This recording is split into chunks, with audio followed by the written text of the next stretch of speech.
Insider access, exclusive content, Sports Radio 610. The Texans play here, an Odyssey sports station.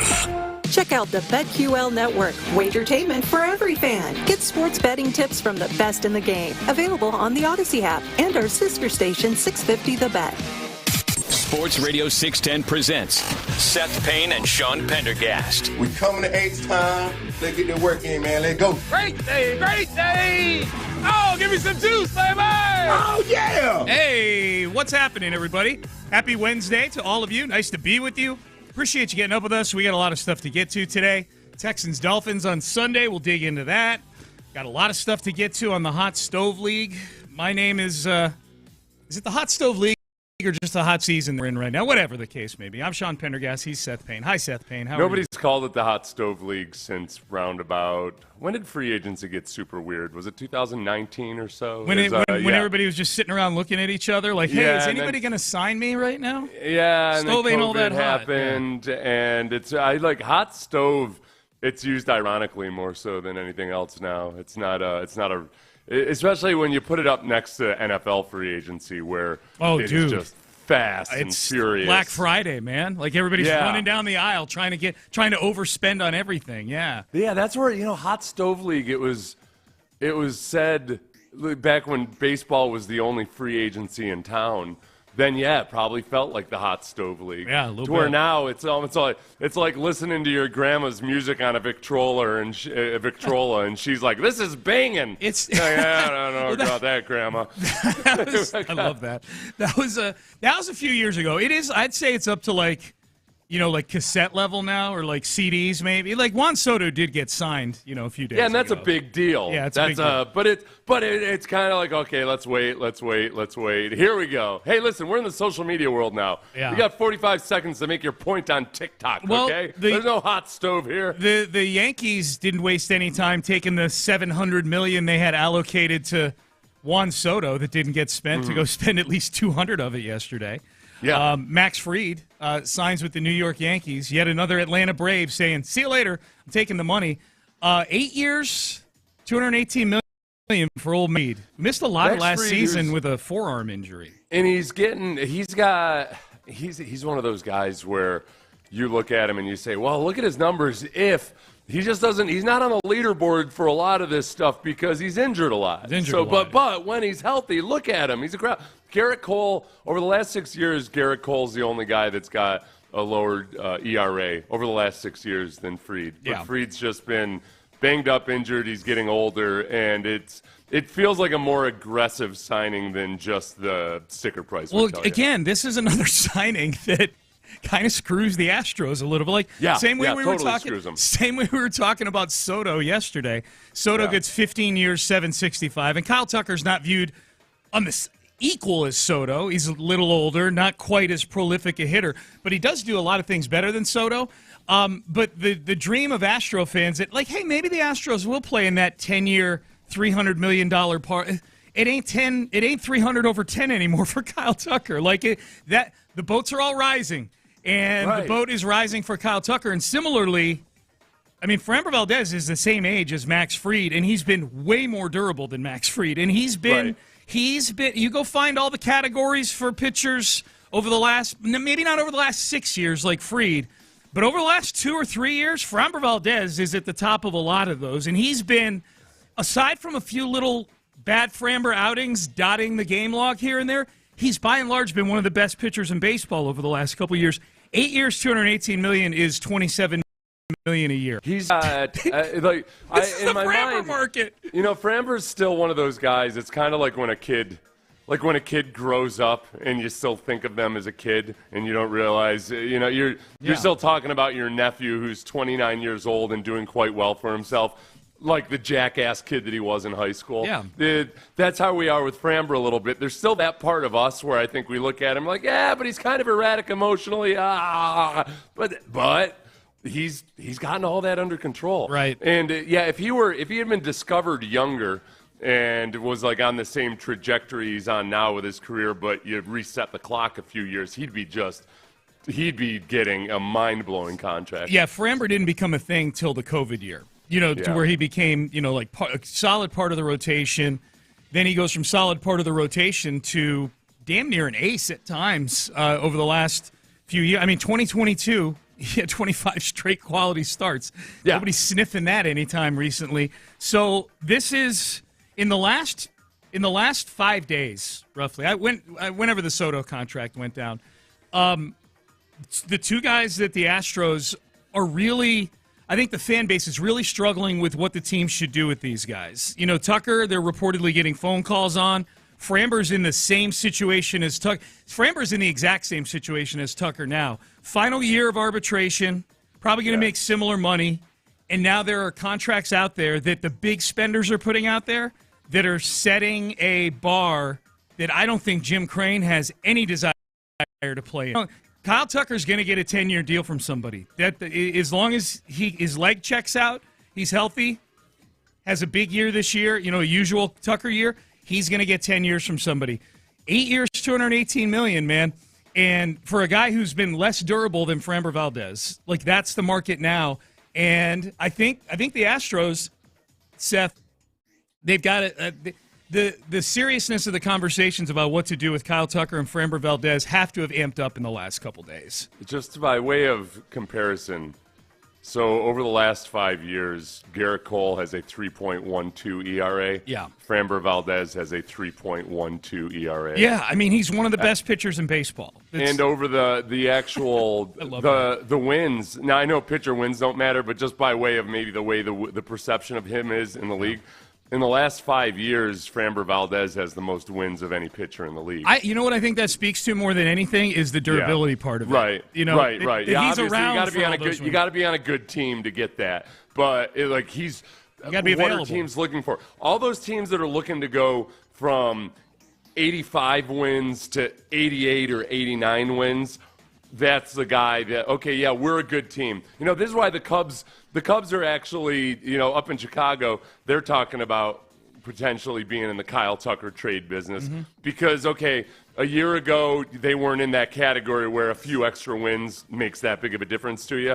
But boom, all of a sudden there you are, and and likewise with Framber, because they're on good teams and because they've produced in the playoffs, they have that extra shine to them when you're trying to get over the hump there. And I think, yes, a lot of teams will overpay for Framber Valdez. Well, I say overpay, but more than you expect. Well, if we're talking about contracts, there'll be another team out there that gives 8 years, $27 million a year to Framber Valdez. That team is out there. It's just not the Astros.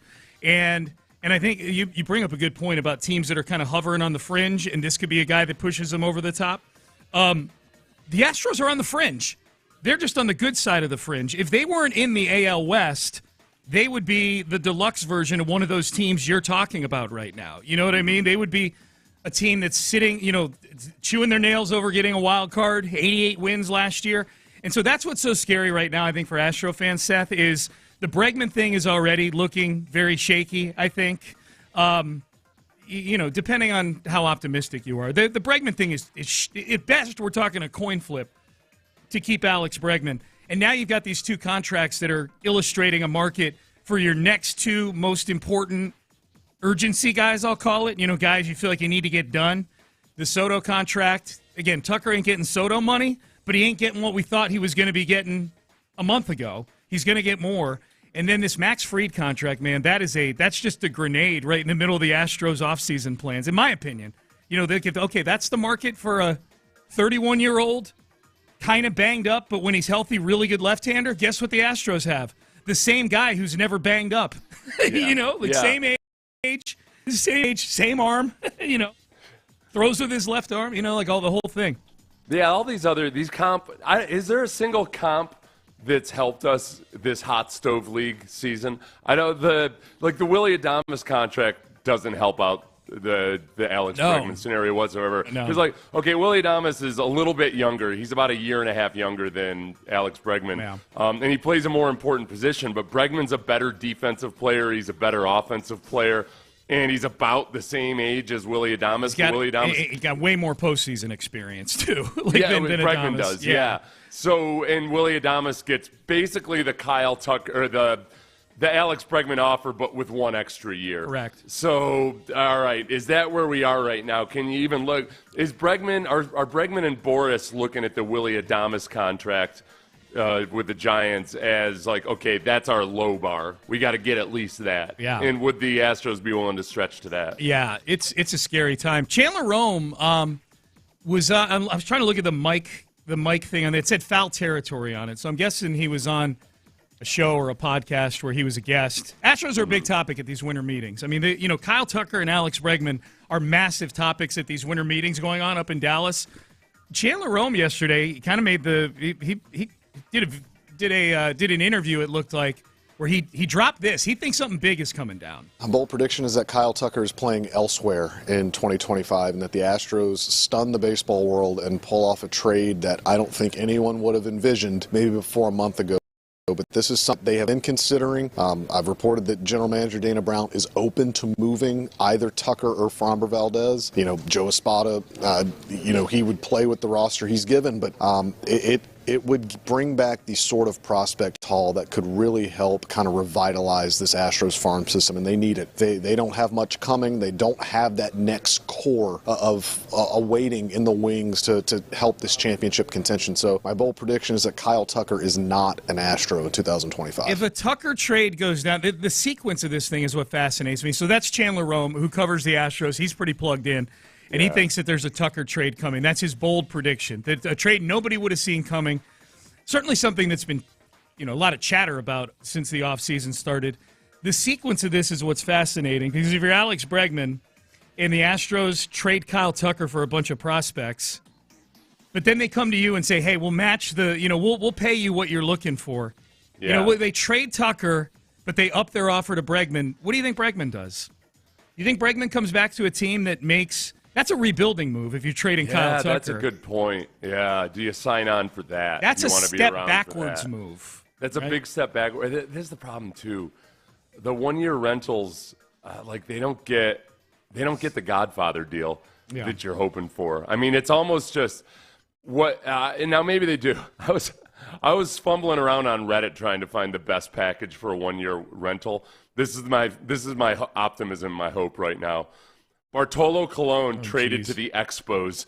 The Cleveland received Cliff Lee, Brandon Phillips, and Grady Sizemore. All right, give me that deal. Okay. Give me that deal. I recognize all those names. Yeah.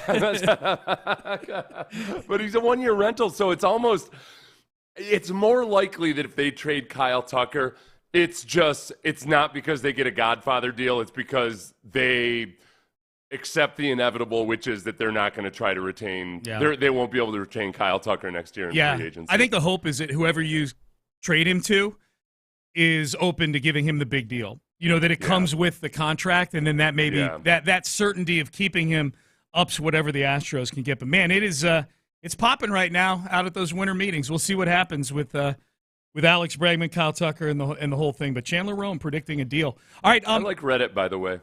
They're going to make me Reddit one of my more go-to. It's not even social media, I guess. One of my more go-to websites. Feels like an old message board system. You know what I mean? Yeah, it's like they're the one lingering message board that does it really, really well. Yeah. Kudos to them. Good job, I don't know how they. Yeah. Good job. If there was a newspaper out there still just crushing it in their circulation. There's got to be somewhere, right? There's still one Blockbuster left, I think, in the world. Yeah. All right. So. Aziz Al-Shire, we've hashed this whole thing out about sliding and was it a dirty hit, blah, blah, blah. Never heard of him. Aaron Rodgers commented on this yesterday on the Pat McAfee show, and this more, to me, illustrated exactly what the Texans are going to be missing here over the next 3 games. We'll take a listen to that and a whole lot more. We'll do headlines a little later on as well. I want to get you guys squared away. Today is December.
Pendergast is driven by West Point Lincoln of Sugar Land on the Southwest Freeway. Exit Kirkwood and take the first U-turn at West Airport under the giant American flag.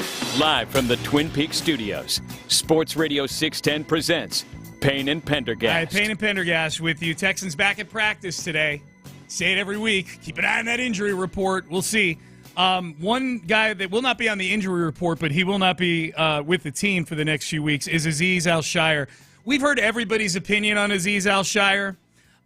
This is not to – I'm not playing this audio with an attempt to rehash sliding and does the league need to change the rules and is Azeez a dirty murderer and all these other things. Did Azeez indeed bury 10 people alive? Right. It's just, right. This is the pure nuts and bolts side of things. Yes. How do you move forward without Azeez for the next 3 weeks? And I think Aaron Rodgers on Pat McAfee yesterday, because they talked about it on the McAfee show. I guess this was Rodgers' first chance to weigh in on what has been the most crucial hit in the history of the NFL, evidently, over the last week or so. But Aaron Rodgers did illustrate something when I'm listening to him here where I go, oh, yeah, that's right. The Texans aren't going to have that over the next 3 weeks. Take a listen. I don't think that Azeez is a dirty player. And you look at his, his rap sheet of fines in the league. It's not like we're talking about some, it's not like, when late hit, fighting, face mask, roughing the passer, I don't think that's egregious of any nature. Now, he's a thumper, though. I mean, he can really hit. If you ever watch him on film, you're like, that dude, awesome. If I'm watching film, and luckily he didn't play when we played the Texans, but if I was out, I would know where – he's number 0, isn't he? Mm-hmm. I would know where 0's at, and I don't think I'd be worried about a late slide there. I would slide with plenty of time because he's a talented player. Okay, it was really interesting to hear Aaron Rodgers say that last part there. Like, I got to know where 0 is. And that kill zone, the kill zone got a little less killy with Azeez Al-Shaair out over the next few days. Yeah, the whole now like Neville Hewitt, he can hit really well, sure. But it's just he's not as good of a two-way pass coverage and run player, and he's not as side. He's not just being as sideline to sideline as a guy like Azeez Al-Shaair or Christian Harris. So, in Christian, you get back a lot of athleticism, and we'll see how much he can actually play. But he's not quite. He's not a hitter the way that Azeez is. Azeez is up in the top 3 percentile of NFL hitters, I think, after watching him for a season. It was really funny to watch that video of Aaron Rodgers talking to McAfee and AJ Hawk about Azeez, because when Aaron Rodgers, hey, Ben, can you cue it back up again real quick here and just hit play on it? When Aaron Rodgers says Azeez isn't a dirty player, that's when, if you can visualize this, that's when the producers of McAfee fired up the list of all the fines that Azeez has gotten. And you listen to, and Aaron's reading off of the list. That's why he's citing all those. Yeah. But you can almost hear it in Aaron's voice like, okay, he's not a dirty player, but boy, he's sure. You can almost hear him thinking it like, boy, he sure does get fined a lot. Just like, I want to listen one more time. I don't think that Azeez is a dirty player. And you look at his, his rap sheet of fines in the league. It's not like we're talking about some, it's not Boom, like they fire it up, right late hit, fighting, face mask, roughing the passer. I mean, that's roughing the passer though. Roughing the passer borderline. These days. No, but even when you rough the passer these days, it's rarely the passer, not the running QB. I agree. Yeah. No, I'm just saying, like, when he got to fighting, that's where I'm like. The fighting part was like, oh, okay. Yeah, but the thing was easy. I fight with my family all the time. These are fights on the sideline. It's a whole different scenario. Usually doesn't involve the quarterback whatsoever. Yes. Caleb Williams wasn't in the middle of that melee. They tried to Cobra Kai him on the sidelines. They surrounded him in skeleton outfits and started crane kicking him. Yes. So Rodgers mentioned that Azeez didn't play in the Jets game. The 3 games that Azeez missed were the Green Bay game, where I thought that Hansen and Hewitt did a really good job. It was great. He had a pick. Like doing I think more than I expected. Yes. And it wasn't the defensive effort that was a big issue in that game. So the Green Bay Packers, the Texans allowed 24 points. Colts, The Texans allowed 20 points. The Jets, the Texans allowed 21 points, but it's the freaking Jets. Well, and it's the way they allowed the 21, right? I mean, they shut them out for the first half, and then they just marched through you in the second half. Like you literally didn't stop. The only time they got stopped in the second half was to take a knee to end the game. That was it. But those are two games where conceivably you could say, all right, maybe Azeez would have made a big difference out there, especially the Jets in the second half. The Packers was a 2-point margin. Very, very possible that, it's not crazy to think that Azeez would have made a big difference in those games. And that's where it's very – you're going to play the Chiefs in 2 games, and that's a team that wins by typically about 3 points. Yes. Because no matter who you are, if that. You're either the best team in the league or the worst, the Chiefs are going to beat you by 3 points. Azeez would have made a huge difference in those games. Someone on the text page, Azeez knows what happened to Jimmy Hoffa. We were joking about burying bodies, okay? If we were going to paint Azeez as the worst person who ever lived, Azeez allowed Michael Strahan to sack him, breaking Mark Gastineau's record. That was what Azeez. We'll get to that. Guilty of that too. We'll get to that. Brett Favre. All right, so that's how evil Azeez is. Who needs to step up their kill zone game in this thing? How do you make up for the lack of kill zone that, or the Azeez factor in this? My biggest, who's going to carry the mantle of, oh crap, borderline this guy just dirty play, somebody. Yes, yeah, in a borderline fashion. Borderline You're going to get off on a negligent homicide. Not dirty, borderline. Yeah. I don't want to be a murderous defense. I want to be a negligent homicide defense. Okay. Yeah, manslaughter. I was reading some case the other day where somebody was I didn't realize a lesser charge than manslaughter was negligent homicide, at least in the state this person was. Okay. Yeah, I guess. I don't know. Okay. Don't ask me. I know it varies state by state. But, all right. Well, anyway, that's it. Who are negligently homicide? My dream would be that Jalen Petrie comes back and plays. Oh yeah, and that we don't know, and that his music hits and he runs out right before the game starts. Negligently homicide somebody. Right? Yes. Yeah. And Jalen, the game hasn't even started yet. Oh crap! Sorry. Hey, lawyers, weigh in on the text line whether whether I read that wrong about negligent homicide or not. Yes. Henry To'oTo'o. The problem with Henry To'oTo'o is that his own people. He negligent homicides everybody. Yeah, it doesn't matter what jersey they're wearing. If he can focus on just the opposite color. Right. Okay? Right. We don't have any color rush games coming up, right? Not that I know of. We need it to. I think the Ravens game is an alternate uniform game at least. So can both teams wear dark colors if they're different enough on that? I worry that Henry just sees I think he might be colorblind. Yeah.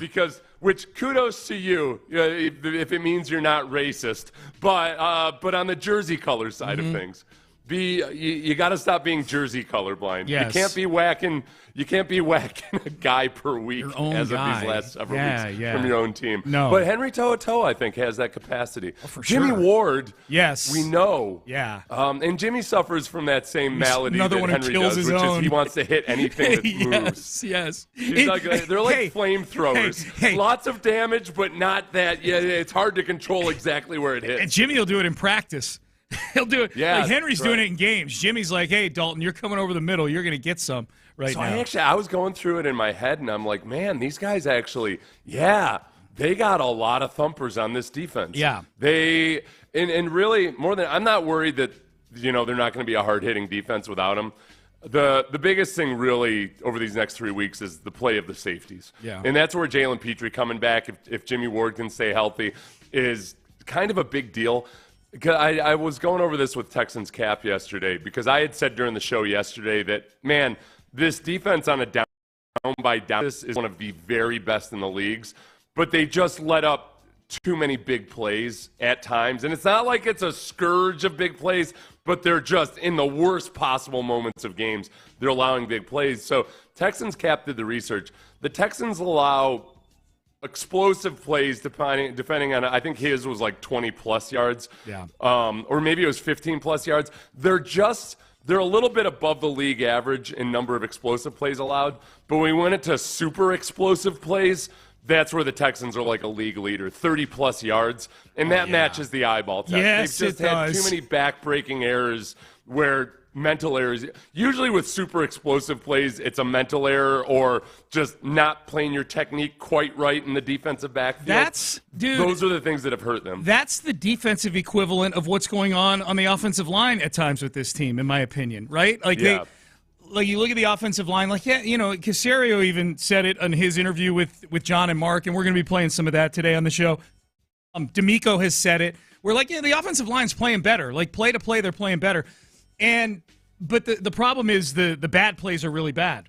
When they, and particularly when they were at their worst in that week 7, 8, 9 stretch where they were giving up pressure, literally every other drop back, they're giving up pressure. But now it's gotten a little bit better. But that, to me, what you're describing on defense, Seth, is the equivalent of what's going on offense. You can play great 90% of the plays, but when the 10% are so bad, right? The 10% on offense are getting CJ murdered. The 10% are giving up touchdowns or chunk plays to bad offenses. That's kudos to Texans Cap. Great follow on X at Texans Cap. Yep. They have the 6th most. The Texans defense has allowed the 6th most 30-plus yard gains. Yeah. So they've allowed Definitely. 21 on the season. New Orleans has the most in the league at 27. And I think that's just – it's one of the things that's keeping this Texans defense from being genuinely elite. Agreed. Is if you dial back and if you get on the level of, say, the Texans have allowed 21 of those super explosive plays, whereas Buffalo has allowed 9. Total. Yeah. They've allowed the least in the league. That's a big difference on in those key games where those big chunks have come. It sounds like you've got the list in front of you of the teams. New Orleans, you said the Texans are 6, New Orleans is 1. Who are the other teams? So it goes New Orleans, Cleveland. Yep, bad. Giants. Bad team. Rams. Average team. Tampa. Average team. Yeah. NFC South. Yep. Texans in the AFC South. Then Dallas, bad defense. Yep. Houston. Yep. Then you go to Jacksonville, bad. Horrendous defense. Yeah. You go to Las Vegas, you go to the Jets, you go to then Detroit actually. Okay, so Detroit might be the best one. Detroit's got 18 and the Texans have 21. That makes me feel a little bit better. Yeah. Except the only problem is that Detroit also has an incredible offense on the other side of them. They've given up 18 on defense. They've generated 75 of them on offense. Yeah. It feels like the dead defense might just every now and then be like, right, whatever. Right. The difference. We're up by 21. We're up 52-6. All right. All right. Sean Pendergast, Seth Payne with you, man. A lot to get into today, man. This Belichick thing, Caserio. We'll play the audio a little later. Caserio's the first guy to come out. Former coworker of Belichick's in New England, and entertain the idea of him being the North Carolina coach. You know, talks about the positives of Belichick. Well, all the former players are kind of like Belichick with college kids. Every single one. Hell no!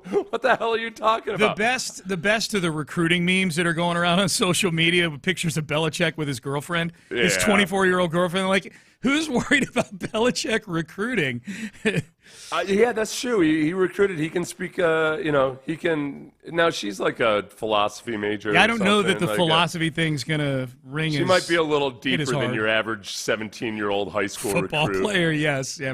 We're not gonna connect well talking about Descartes. Right. I don't know. Right. So we'll get to that a little bit later in the show. We got headlines coming up next. Texans back at practice. Big contract dropped in MLB yesterday that affects the Astros big time. They've announced who the talent is going to be on the Netflix broadcasts for Christmas Day. So this affects some of you who won't be at the game. So we've got that and a whole lot more going on in headlines coming up next. Will you have enough money when you retire?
On Broadway in Pearland. Together, let's drive.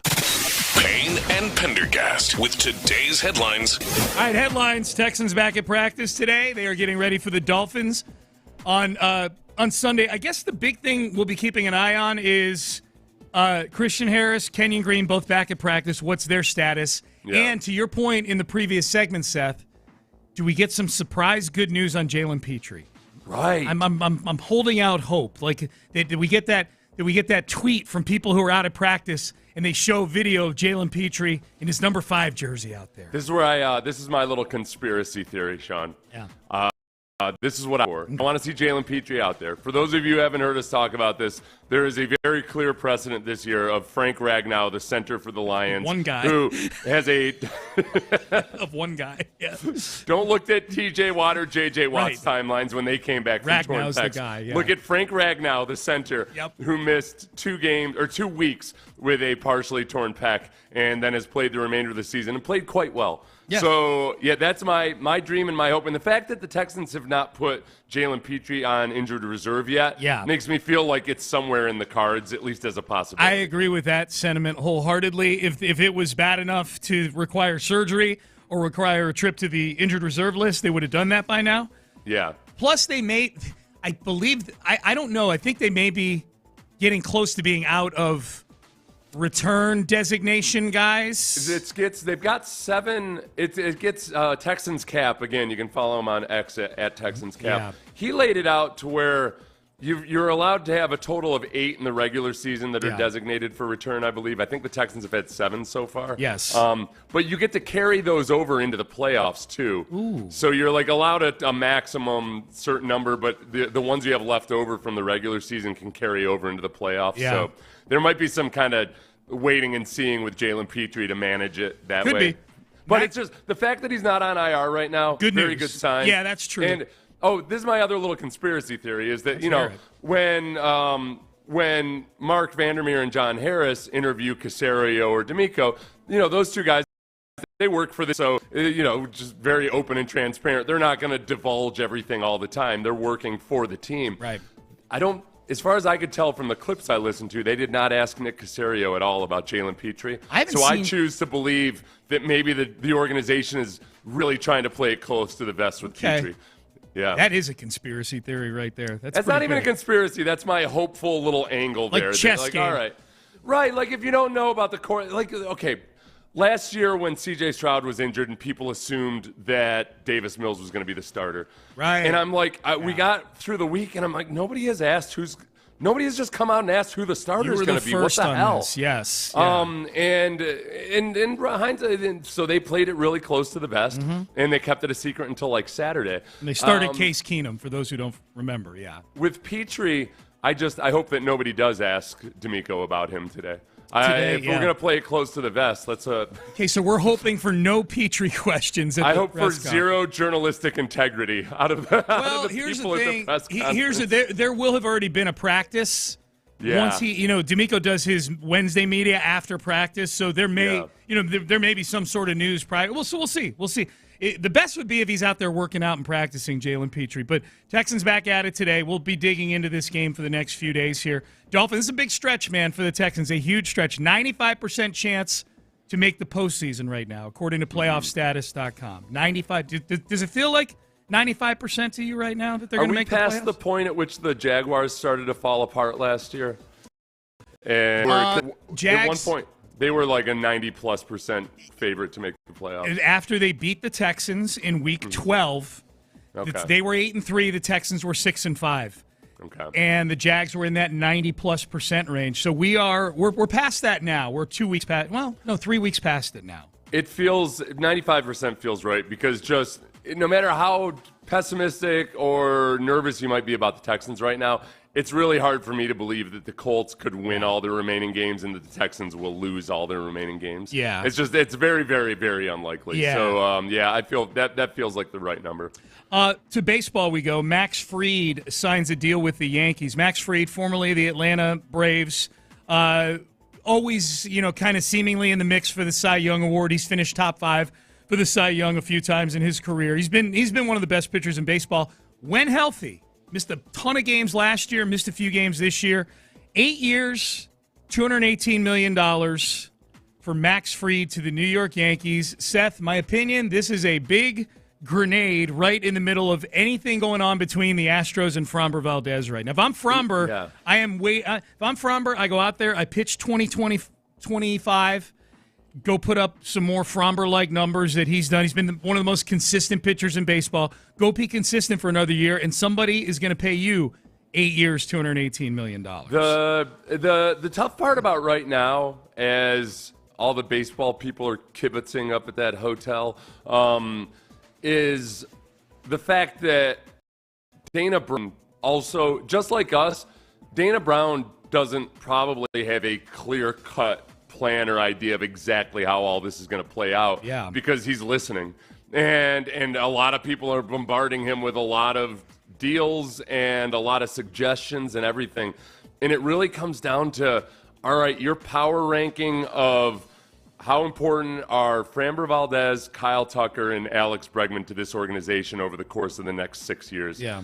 In my mind, Framber and Tucker, if retained, can bring a whole lot more to the table, most likely, at the ages that they're at, than Alex Bregman probably will. As much as I love Alex Bregman, I just feel like, man, if you want to be a top-tier team, those Tucker and Framber are the guys that are going to command more money than Alex Bregman for a reason.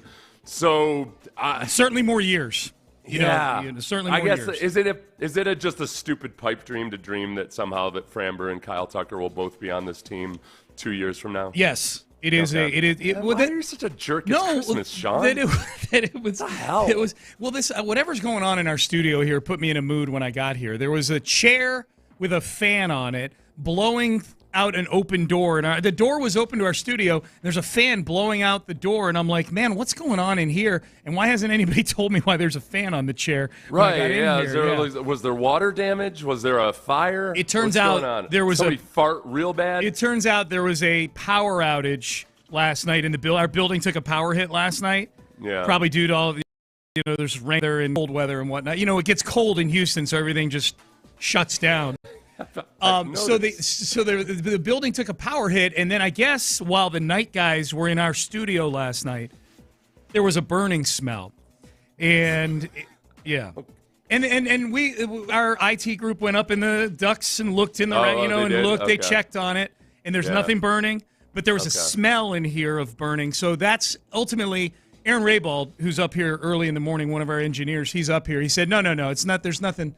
That's what happened, So, but it put me in to your point. The reason I'm being such a jerk about Kyle Tucker and Framber Valdez, maybe because walking into the studio with a strange burning smell and a fan on a chair with the door open, with nobody telling me why, put me put me a little bit sideways. So I apologize that I'm taking out my burning smell frustration on you by merely pointing out the truth. That that Kyle Tucker and Framber Valdez might not be here in 2 years. It's just like you trying to gaslight me with the truth. It's the truth. Tell me lies. Feed me candy. I'll get in your van. What the hell? This is just tell me they're both going to be here. Hey, kid. Hey, Seth. Hey, Seth. I got a plan for how to keep both Kyle Tucker and Framber Valdez for the next 6 years. Get in this van. Get in. Okay. What else are we going to do? That sounds delightful. Hey. What kind of duct tape is that? Let's get to the Christmas Day talent on Netflix.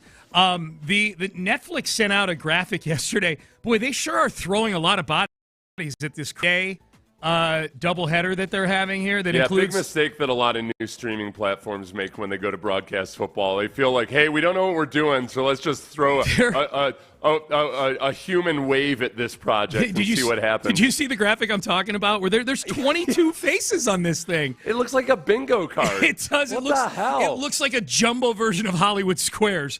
But there's not 9 squares. There's 25 of them.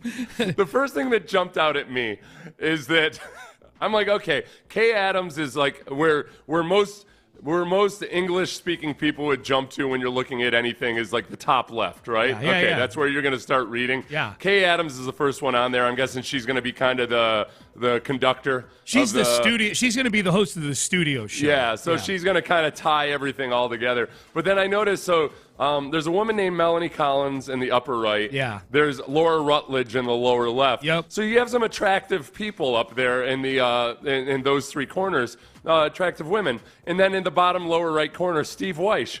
I feel like Steve Weish, in the AI thing that put this all together, the AI must have felt like Steve Weish was the fourth most attractive person on there. Okay. They've got it all anchored at the corners by these attractive people. He's not a bad-looking guy. It's alphabetical, if you look at the just so you know.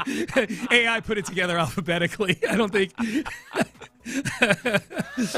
Damn you and your genius brain. Sorry. Okay, 2 minutes ago, I'm telling Seth that Kyle Tucker and Framber's gone, and now I got his AI dream of Steve Weish being the George Clooney crew. Like, no, his name starts with W, Seth. If I go down to, so as AI considers Jay Watt one of the, not the top four most attractive people. Right. He's not in the corner, but he is down there near Steve Weish. Yes. By sheer coincidence, also alphabetically. Yes. JJ Watt's on the broadcast. Yes. Or the stream, or whatever we call it. He's on, we'll dig into this later. I mean, he's on the actual, announce team for the non-Texans game, I think. I think he's on the other game. I think the other game is Steelers-Chiefs, and I think he's in the broadcast booth for that one. Nate Bargatze is on there, the comedian. Yeah, Bert Kreischer is on here. Bert Kreischer. Yeah, no, they're getting cute here. Kreischer, no. Kreischer did that golf thing last year, and it was a mess. But because of Bert Kreischer, it worked. None of it was the mic wasn't working and everything else. But because Kreischer's whole brand is kind of being a mess, it was perfect. So I feel like whatever they do with Kreischer, people that don't know Kreischer are going to think it's a disaster, but it'll actually work for Kreischer. Yep.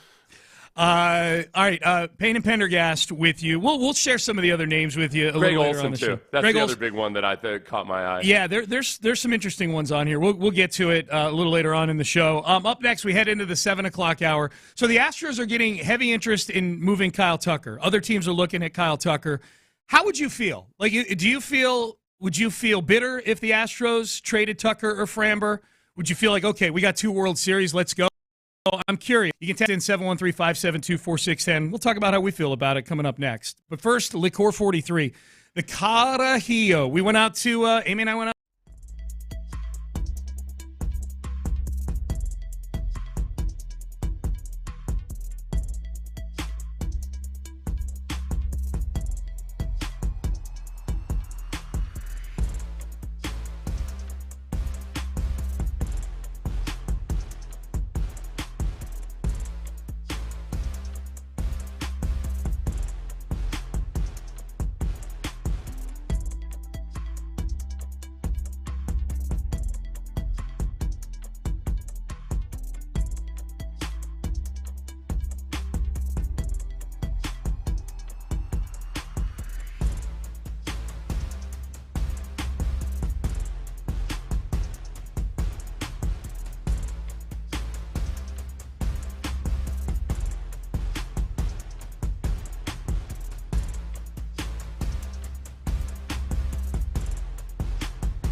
better access, exclusive content. Sports Radio 610. The Texans play here. An Odyssey sports station.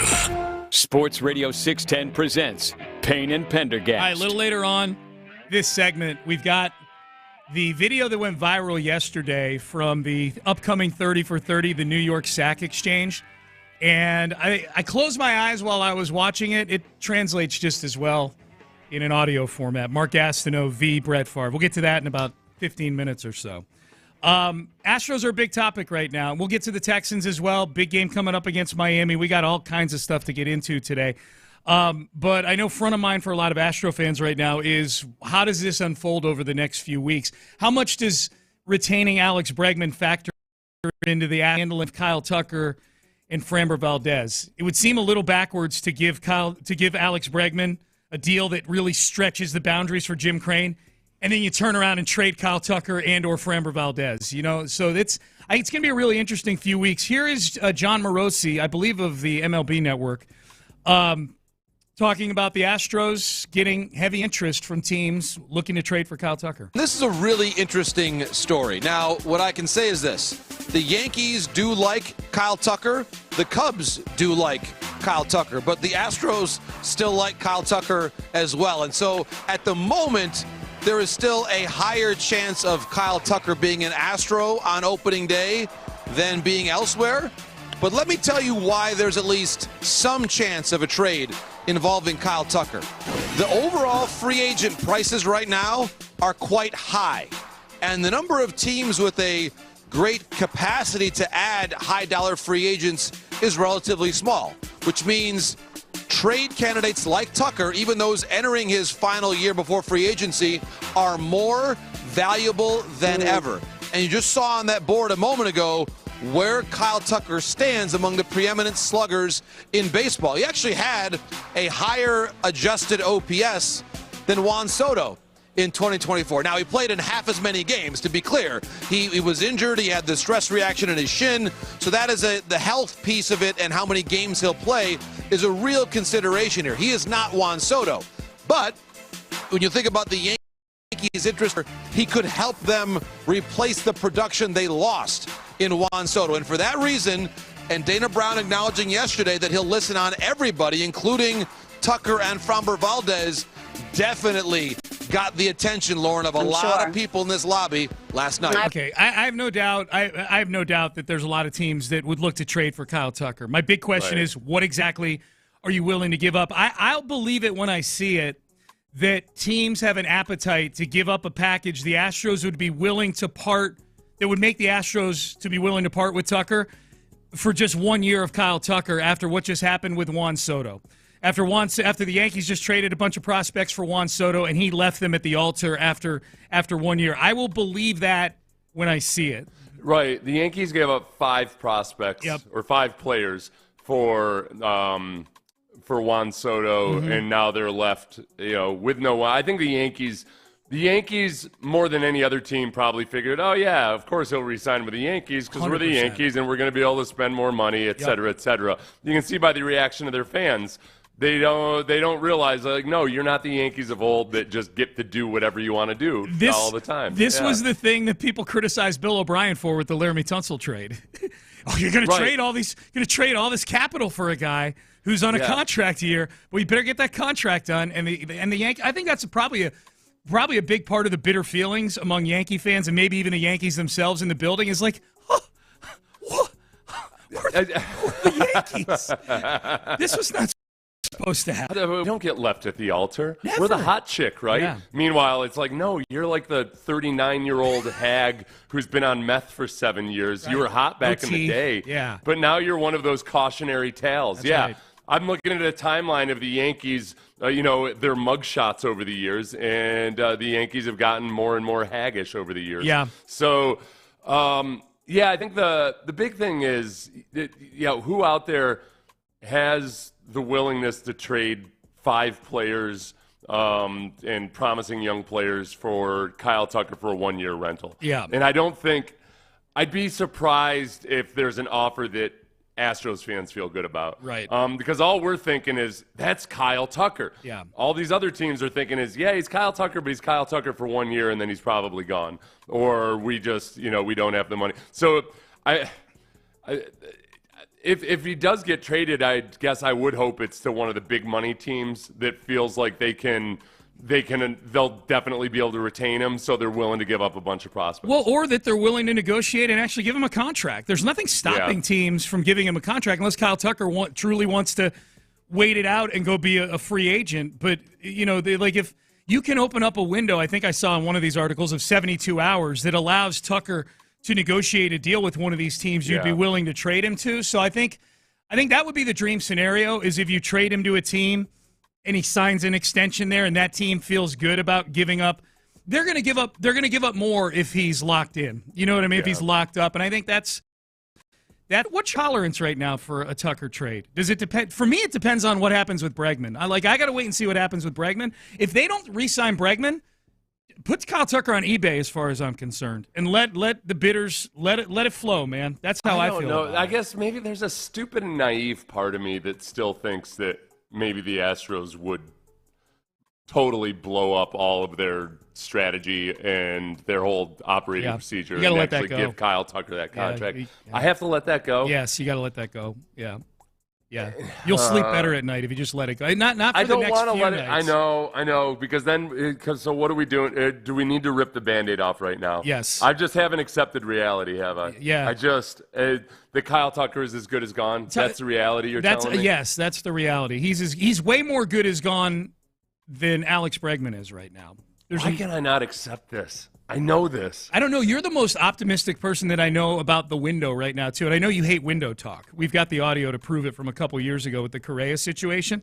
Where the window did stay open after Correa. You were right. I have an undying belief that, yes, you can keep windows open forever. Yeah. And I cherry pick the very, very, very few scenarios in which teams have actually been able to do that as my evidence. Yeah, right. That the Astros can be the 1% of teams that keeps their window. Actually, probably more like 0.5% of teams that keep their window open dude, forever. it would be so much more. I mean, it's interesting. It's really interesting. So this, I don't want to say it would be so much more interesting, because this is super interesting. What happens with this team? First time in standing at the precipice of the cliff that the window looks out on right now, and we might be about to fall into the abyss here.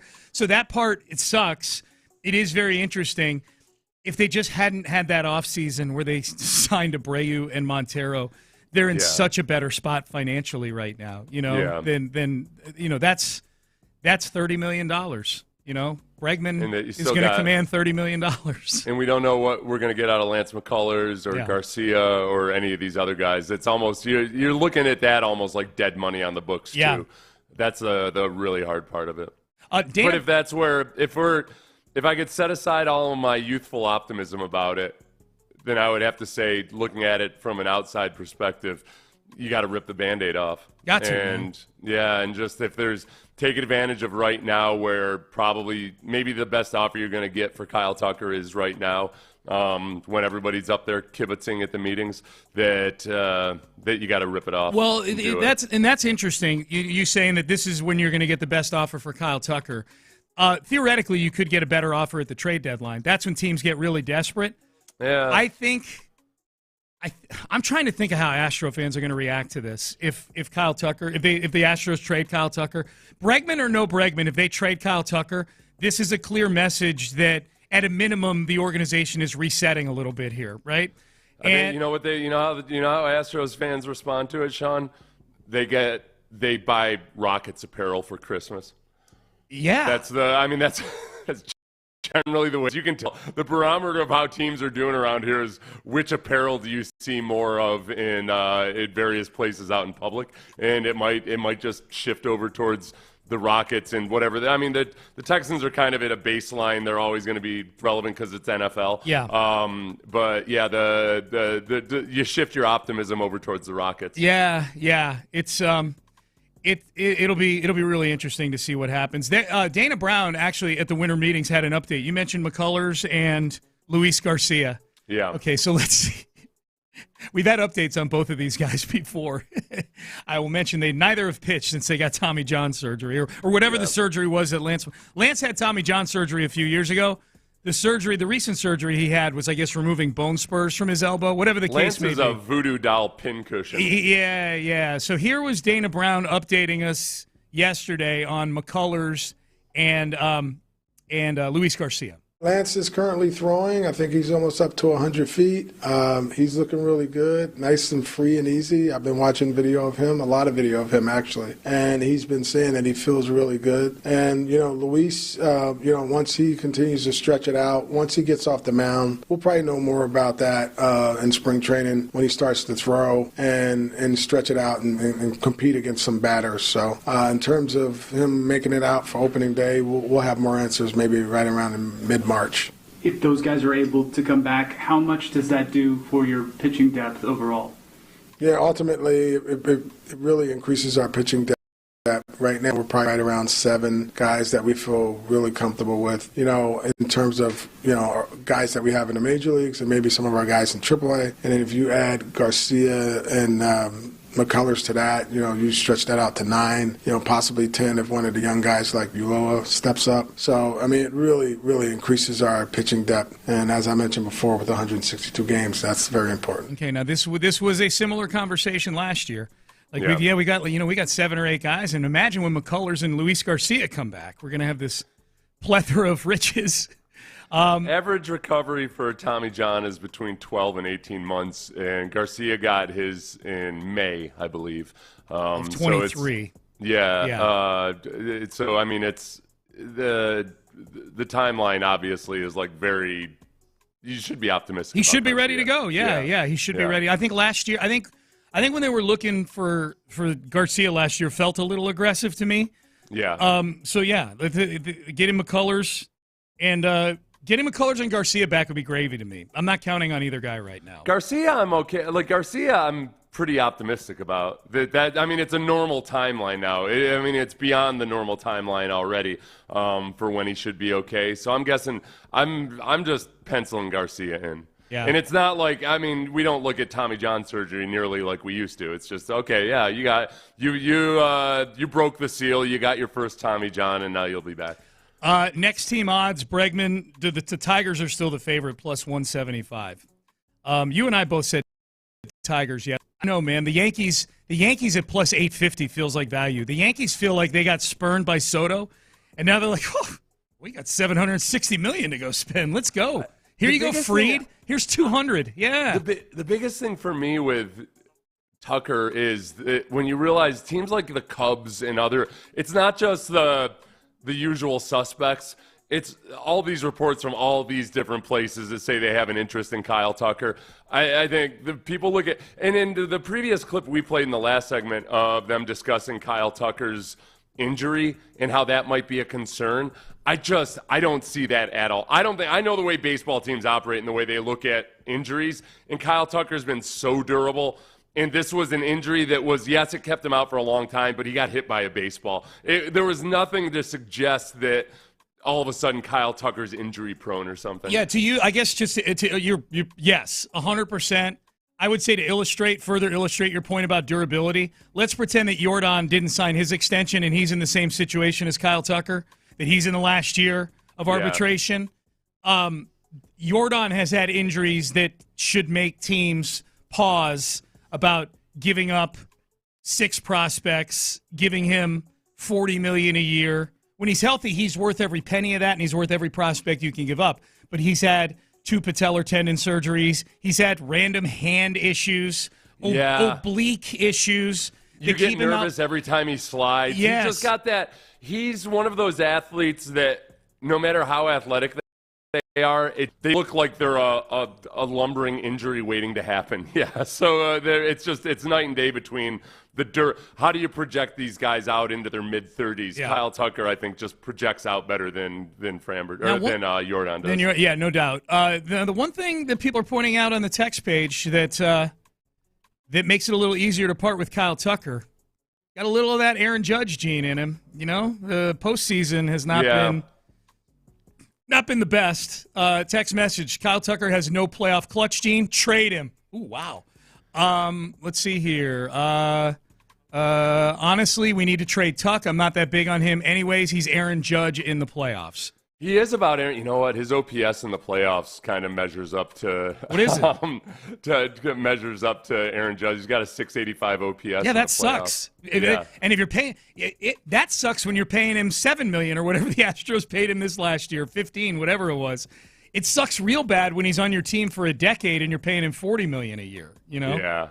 So now, since his 2021 was when the lights really came on for him. Yes. And up until the 2023 postseason, he was pretty damn respectable in the play. Like from 2001 to 2002, so it was 2 years. But yeah, these last couple postseasons, it hasn't been the same. Well, go back to 2020 was the COVID year, so his numbers may look a little depressed in like where you're looking right now because he only played 60 games, but in the regular season. But I remember him. I mean, that to me was when Kyle Tucker kind of came alive. Was in that COVID season. So, but it's had the last couple of years. You're absolutely right. 713-572-4610. All right, let's get to this bit of audio. There's a 30 for 30 coming out about the New York Jets. It's called the New York Sack Exchange. Back in the early to mid 80s, the New York Jets had a fearsome front in their defense with Joe Klecko. Mark Gastineau was probably the biggest name. He won Defensive Player of the Year one year, set the single-season sack record at the time, which is a big part of the audio that we're about to play. Gastineau introduced the sack dance to the world, which was not very much frowned upon back in the day. It was like, hey, what's this blue-collar defensive lineman doing dancing? And the dancing was really bad.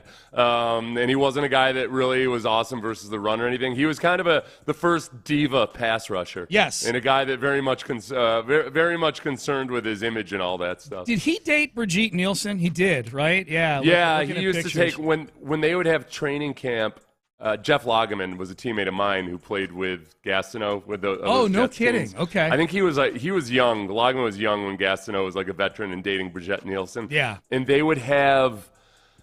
had training camp at Lehigh University, I think. Pennsylvania. And Gastineau just took the fine every night because he was for missing curfew because he was staying at a hotel. He was just living at a hotel, off campus with Brigitte Nielsen during training camp. And paying a pretty hefty fine every single night. Dude. That was the life he was living. Worth it. She was fire back in the day, man. If you don't know who she is, kids, go find Rocky IV or Beverly Hills Cop 2. She's a star in both of those. Very, very attractive. But he was a big star, man, and it helped that he was in New York. But here's what happened is Mark Gastineau flamed out. I don't know what happened with him after football, like life after football. I don't know how it went for Mark Gastineau after football, but he's not in the Hall of Fame, but I think you can make an argument. If you're somebody who looks at short bursts of dominance, he was a 4-time first-team All-Pro, 2-time 20-plus sack guy, set the single-season sack record until Michael Strahan broke it a couple decades later, and the belief was that the sack on which he broke it was Brett Favre basically just laying down for Michael Strahan. If you're a football fan, you know exactly what I'm talking about right now. And so when you don't have the single-season sack record anymore like Mark Gastineau, especially when you grew up and played in an era where the money wasn't nearly what it is now, you make a lot of your money on that autograph circuit, speaking circuit, and so forth as the single-season sack record holder. Yeah. And so Brett Favre basically laying down for Michael Strahan so Strahan could break Gastineau's record, apparently stuck in the craw of Mark Gastineau for many, many years and still sticks in his craw 40 years later. Here's some audio from the 30 for 30 New York Sack Exchange. This is Brett Favre and Mark Gastineau with some audio a little later on in this cut of Gastineau talking to the cameras for the 30 for 30. But the audio you're going to hear out of the shoot is Brett Favre walking up real friendly to him like, hey, buddy, we've met before. Gastineau, not a Favre fan. I thought we met a long time ago. At least I saw you. Right. How you doing? When you fell down for him. I'm going to get my sack back. I'm going to get my sack back, dude. You probably would hurt me. Well, I don't care. You hurt me. You hurt me. You hear me? Yeah, I hear you. You really hurt me. You hurt me, Brett. We got to get back to this, Brett. I'm sorry. Anybody will tell you Brett Favre took a dive. And you know it, she knows it, he knows it, and everybody knows it. I didn't know what had happened. The NFL should have stopped that and said, listen, no, that's not a sack. He took my record away from me. Mark Gastineau's record of 22 sacks in a single season, which he achieved in 1984, stood until the final minutes of the 2001 season. Strahan gets the sack. And you know what? No one's happier than Brett Favre. He gets the record. Well, he got to give me is what he got. There was nobody else that wanted Michael to get that more than Brett, and he showed it right there. The funniest part is the announcers celebrating this like this was some great deed that Brett did. Like, look at, yeah, you know, like they're feting Brett Favre in that audio in that play-by-play. It sounded like it was Troy Aikman, maybe Daryl Johnston on that call right there. They're feting Brett Favre in that as much as they are Michael Strahan for breaking the record. Like Brett did a classy thing right there. Yeah, I never liked it. I didn't like it just doesn't. Well, it's kind of like the same way when Nikisha Sales was allowed to go out and score that uncontested basket to break what's her name's record from UConn, to break the scoring record there. Yeah. It's like, okay, people say, what's the big deal? It was just one play or one basket. Like, okay, the person whose record you're breaking had injuries to deal with, had timing, had shortened season, like all those other things. Like, yeah, that all factors into the course of an entire season or an entire career. Yeah. Yeah, those things don't sit well with me. Yep. And yet, what do you do about it? It sucks for Gastineau, but the NFL is going to step in and somehow rewrite the rule book. Like, that's a sack in any game. If a quarterback just goes down because it's the end of the game or something, yeah, whoever's closest to him gets the sack. That's the way the sack records work. Can you imagine? Being Brett Favre at that trade show that they were at, or that autograph show that they were at, and you're walking up to Mark Gastineau like, "Hey, we've met before. How you doing?" Gastineau, if you listen to that audio, he's in tears talking to Brett Favre. Like, yeah, and finally. The third voice that you heard at the end of the autograph show audio was basically one of the guys handling Brett, grabbing him, saying, "Hey, Brett, we got to go over. You know, we got to." Like he's fishing him out of there. Like he could tell how uncomfortable that conversation was. Like, it felt like an old Jerry Springer show or something. Yeah. Where you come on because you think you're going to talk about your dating life or something, and then out pops the surprise. Outwalk Gastineau, like, you bullied me in high school, but now what do you think? And, like, he's gonna beat him up or something. I don't know. I feel like Brett Favre's had experience dealing with dicey situations by now. Recently, it's probably like put that on like, oh yeah, this is about the 9th most uncomfortable thing I've had to deal with. Yeah, get in line, Gastineau. Yeah, that's true. I'm dealing with the government. Yeah. These 30 people, they're from the Mississippi government. Get behind them. Yeah. Favre tried to clear the air on this last night with a thread on Twitter. It was really funny seeing Brett Favre do that thing that people do where they put the emoji for the spool of thread right there to say, I got a thread coming here. He wanted to clear the air about the small dust-up, he calls it, between him and Mark Gastineau.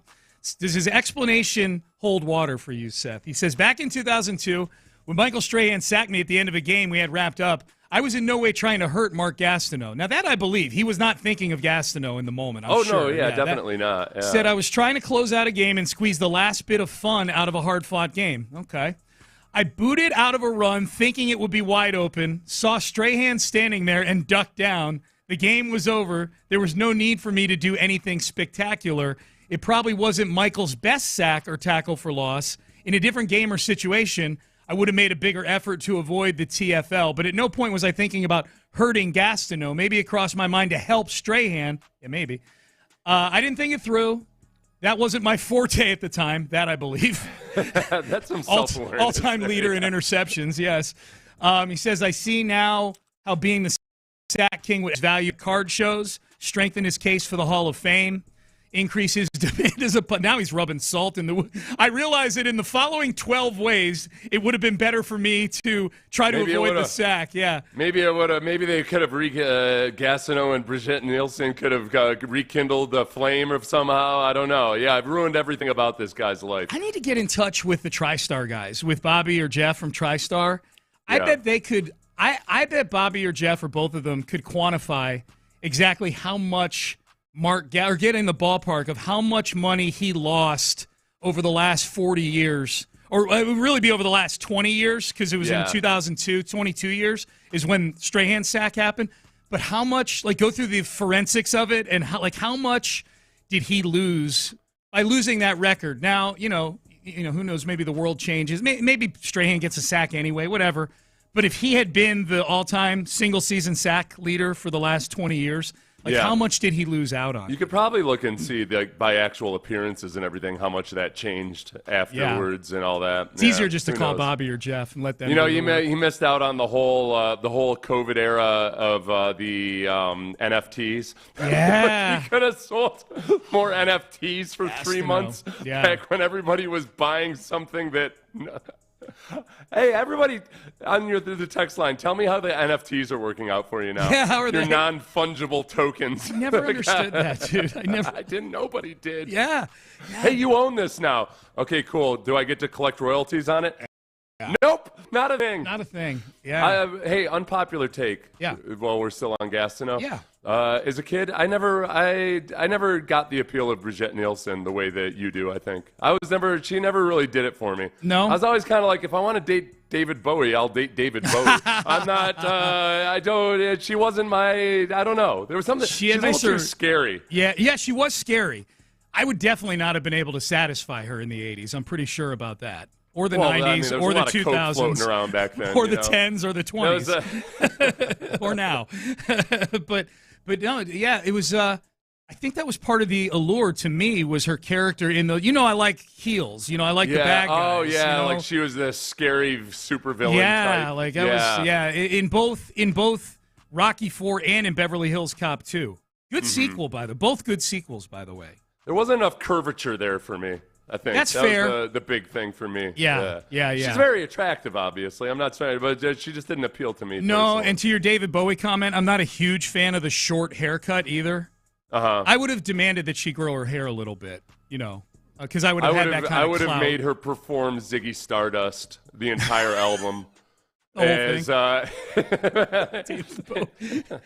and then have her beat the crap out of me. Hey, that would have been my little fantasy with Brigitte. Can you say changes, turn, and face? Yeah. Can you dress up like an astronaut per chance? Yeah, an astronaut. So were they tied when Strahan broke the record? I don't know if they were tied, but that sack was the difference in the record. So yeah. I believe Brett Favre when he said I wasn't trying to hurt Mark Gastineau, because I don't think Favre was that deep a thinker. But, dude, you're violating the code of the game. When I was driving drunk, I didn't mean to total your vehicle. Right. Sorry. Right. Yeah, all right. It doesn't really help me feel better that you were just wantonly negligent in that moment. Text message: Gastineau was a jerk. His own teammate said so. He was only focused on sacks, not the run. Yeah, I don't feel overly sorry for Mark. I look at this. I feel a little more sorry for him watching him weep openly in front of Brett Favre at that card show. I'm like, God, this is just sad. It is, though. It's like the texter says, and I think people who were paying attention during that era. Yeah, Gastineau is not a popular dude. He was a heel. He was very much an attention monger. Yeah. And okay, now when he's seeking out this apology from Brett Favre, oh yeah, big surprise, it's on camera. Mm-hmm. All right, okay, it's all part of the show. It feels like an extension of how Gastineau operated when he was a player. He wasn't like a pass rusher's pass rusher. Right. He was or a defensive end's defensive end. He was in an era where there weren't a lot of guys that were just going after the sack and nothing else. He was that guy. He was. I'm way more likely to watch this 30 for 30 now after seeing these clips, though. Like I don't know if I would have gone out of my way to watch it. I'm definitely recording it and watching it, though. After Gastineau is just like the vignettes of him. Like, he's an angry person right now about this, man. Those guys, the biggest things you see from that era was those before they started testing for steroids. I remember the picture of the sack exchange, and they're all standing shirtless, and they've all got abs, and they all look like Aaron Donald. Yes. There were just way too many guys that looked like Aaron Donald back then. Yeah. You could get it in a syringe. Yep. I'm wondering if I saw this clip come across my timeline yesterday, Seth, and I'm wondering if this is something that we need to do to go viral. This is a guy this is a host in Columbus, Ohio. on 97.1 The Fan named Mike Riccardotti. And he just basically turned on the microphones yesterday and called Kirk Herbstreit, Ohio State Buckeye, former, Ohio State legend, started calling him names. Playoff bracket unveiled yesterday. By the way, I like how everybody's just discovering now that Kirk Herbstreit's a douchebag. Like, I've been talking about this for 20 years. Welcome to my world. Now, there's stuff behind the scenes, and there's some personal stuff that goes into my story. But this is a guy who's always been ashamed of college football fans. This is a guy who makes his living talking down to you. Mm-hmm. For some reason, people still eat it up. They think he's the everyman. Oh, look at him. Oh, no, because... Look at him and his dog.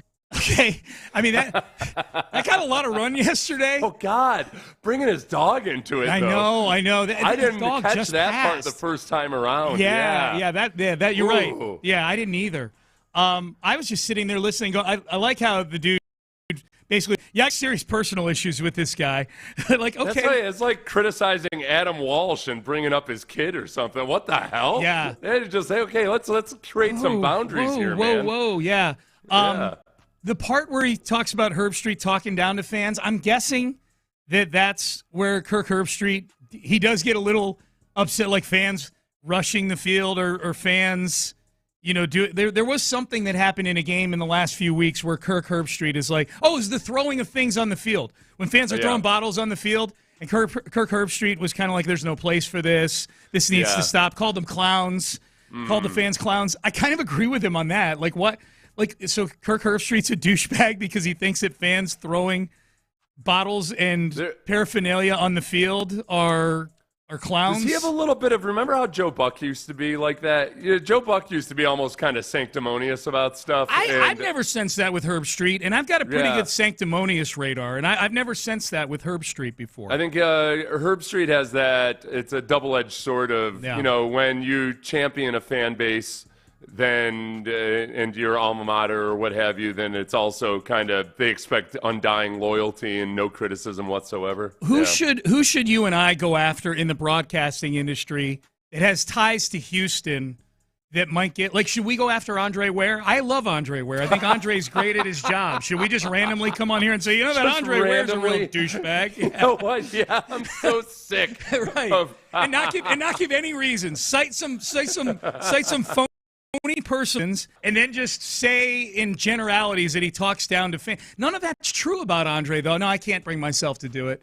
I guess, but we had I would say the city of Houston has had kind of an interesting relationship with Clyde Drexler when he was a broadcaster. Okay. Yeah. So that might be the clue. But Clyde's not a jerk. No. I think it was more, there were a lot of people that might have loved Clyde, the basketball player, but they might not have loved his actual, television career. To be clear, whoever it is we go after, we need to go after them personally and with great force and name calling. Would Kenny Smith go after Kenny? Everybody knows that Kenny Smith. No, I've met Kenny Smith a couple times. He's delightful and he's good at his job. And I don't think Kenny Smith talks down to people at all. No, that's right. I don't know. I can't think of anybody. I'm sure the text line will have somebody. Yeah. Who in J.J. Watt? Now, that would be something. He's in broadcasting. That would be something.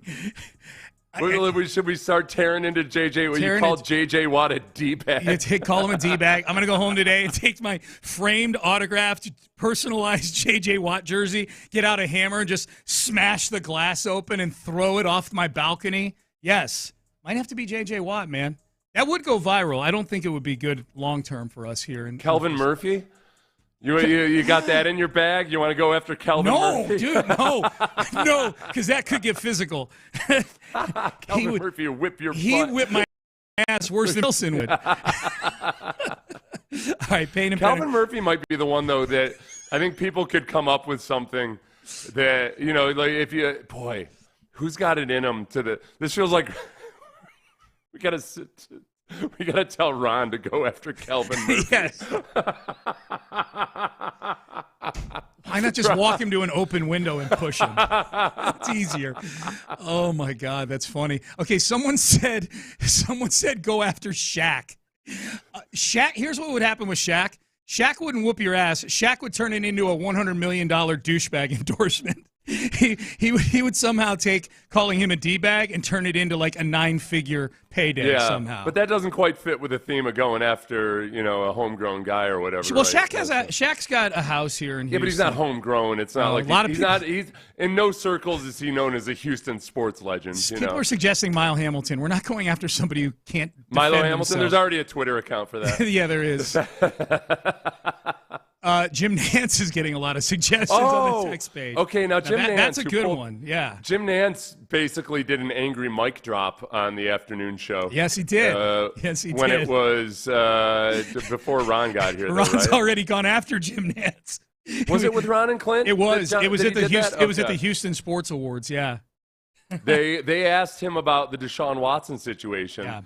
Before the Houston Sports Awards, and Jim Nantz was not happy about it at all. Yeah, we've got that audio. We can probably find it somewhere.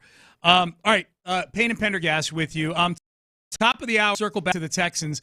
Nick Caserio will talk about thoughts coming out of the bye, the biggest unknowns going into this 3-game gauntlet. But up next, speaking of basketball, are the Rockets making any of their young core available for a Houston legend?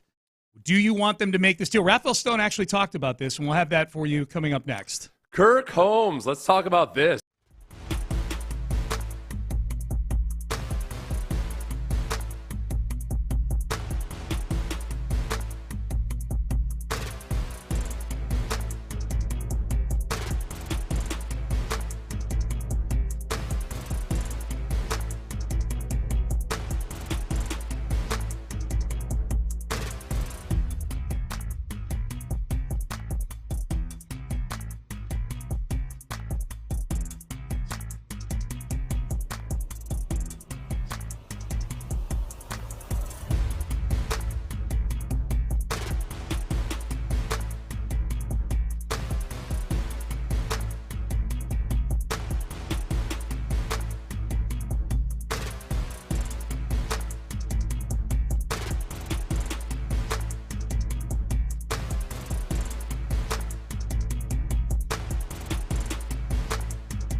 and Pendergast is driven by West Point Lincoln at Katy Freeway, 1 mile west of the Beltway, exit Kirkwood, under the giant American flag. Live from the Twin Peaks studios, Sports Radio 610 presents Payne and Pendergast. There's a lot of people thinking we should go after Jim Nantz.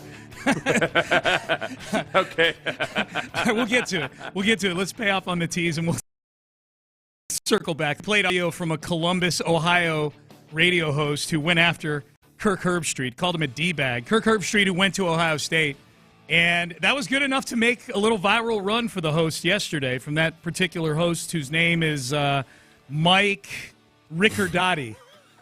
Everybody knows him now. He's huge in Houston now. Everybody knows him now. So Seth and I were kind of workshopping who we should go Riccardotti on. I'm going to go full Riccardotti on this one. Who are we Rickardotting? Which Houston sports legend are we going to Rickardot? In broadcasting. Which Houston sports legend who's in broadcasting? Well, yeah, or a Houston, either a homegrown Houstonian or a Houston athlete who went into broadcasting. Yep, that's right. Jim Nantz was suggested by several people. Getting a lot of run. Now, Nantz has already had the back and forth with the station. We'll get to that in a second. Hey, real quick.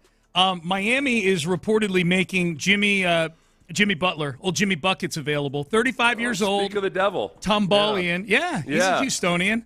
Well, don't call him a Houstonian. He's a Tombolian. He's a Tombolian. He's a Tombolian. He doesn't like that. That's not me talking. That's him. He's like, hey, I'm from Tomball. I'm not Houston. I'm Tomball. He is from the ball. Definitely not name-calling Jimmy Buckets at all, for sure. He would definitely whoop my ass. At age 35 or age 95, he would. But Rafael Stone, and the Rockets are a team that's being brought up quite a bit with Jimmy Butler because I think there's two schools of thought with that. One, there's this big thought out there that the Rockets are looking to star hunt now with this young core they have. They've got the ass to supplement the guys they would want to keep with a big star. That's where the Giannis rumors were coming from earlier. Jimmy Butler fits that mold. You know, he's an older guy who's been a multi-time All-Star, really good postseason player. He's a dog on D. He would he feels like an Ime Udoka kind of guy. Yeah. But he is 35. Here is Rafael Stone. So that's one school of thought. And the other school of thought is, hey, Jimmy Butler has local ties. This seems like it would make sense. Rafael Stone was on Sirius XM NBA radio, and he was saying, we're good right now. Of course, my job is to be open to everything, so I'm not going to not do my job. If you should, we like this team,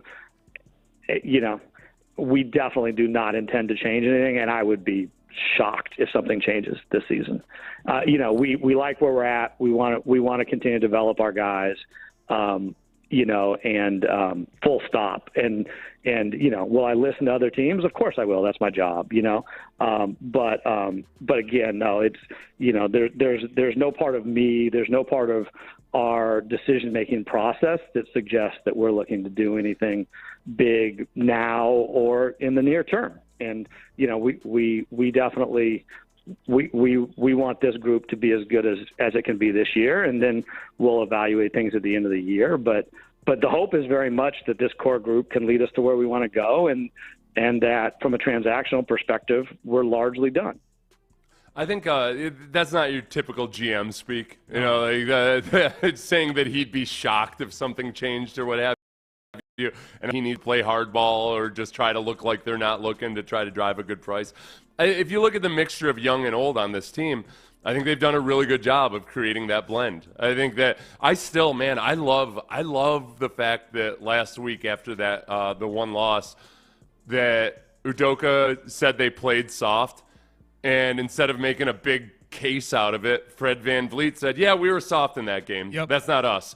We're going to be better. Like that right there is exactly the kind of veteran leadership I think you want. And I think it's emblematic of they've brought in Dylan Brooks raised a lot of eyebrows in terms of, okay, well, what kind of veteran leadership is he bringing? Man, it's the right kind. It's the right Draymond Green element of edge that you want, and I like the blend of personalities and young and old on the team. I do too. And I think both of those guys are a great example. Like those are both guys who kind of like came up through the NBA mud as well. You know what I mean? Yeah. Like they were, Fred VanVleet I don't think was even drafted coming out of Wichita State. And so those are guys that have had to battle to get to where they are too. They weren't, they weren't anointed the great ones coming into the league. So I'm with you on that. I'm with Rafael Stone right now too. I'm not itching to make a deal, I don't want to say gut this thing or break the group up, but you, in some sense, depending on what the trade looked like, you'd be breaking up this core and maybe improving the team, but maybe not. And for a 35-year-old Jimmy Butler, for what Miami's probably looking for him, I don't know, seeing the trade would be. It's hard to say a firm yes or no, but if I had to blindly say, do I want to make a Jimmy Butler trade? I would say no right now. I'm with Rafael Stone on this. And Butler he's cruising along and doing what just so many more NBA players do, is just being really viable players on into their mid-30s. Yeah. He's still averaging 32 minutes a night. He's averaging 19 points a game, but at 55% shooting. Yeah. He's shooting the ball better than he has in his entire career. Yep. So it's not like I'm pooping on Jimmy Butler or anything. I like the mix right now. I do too. I like it. I do too. It's fun.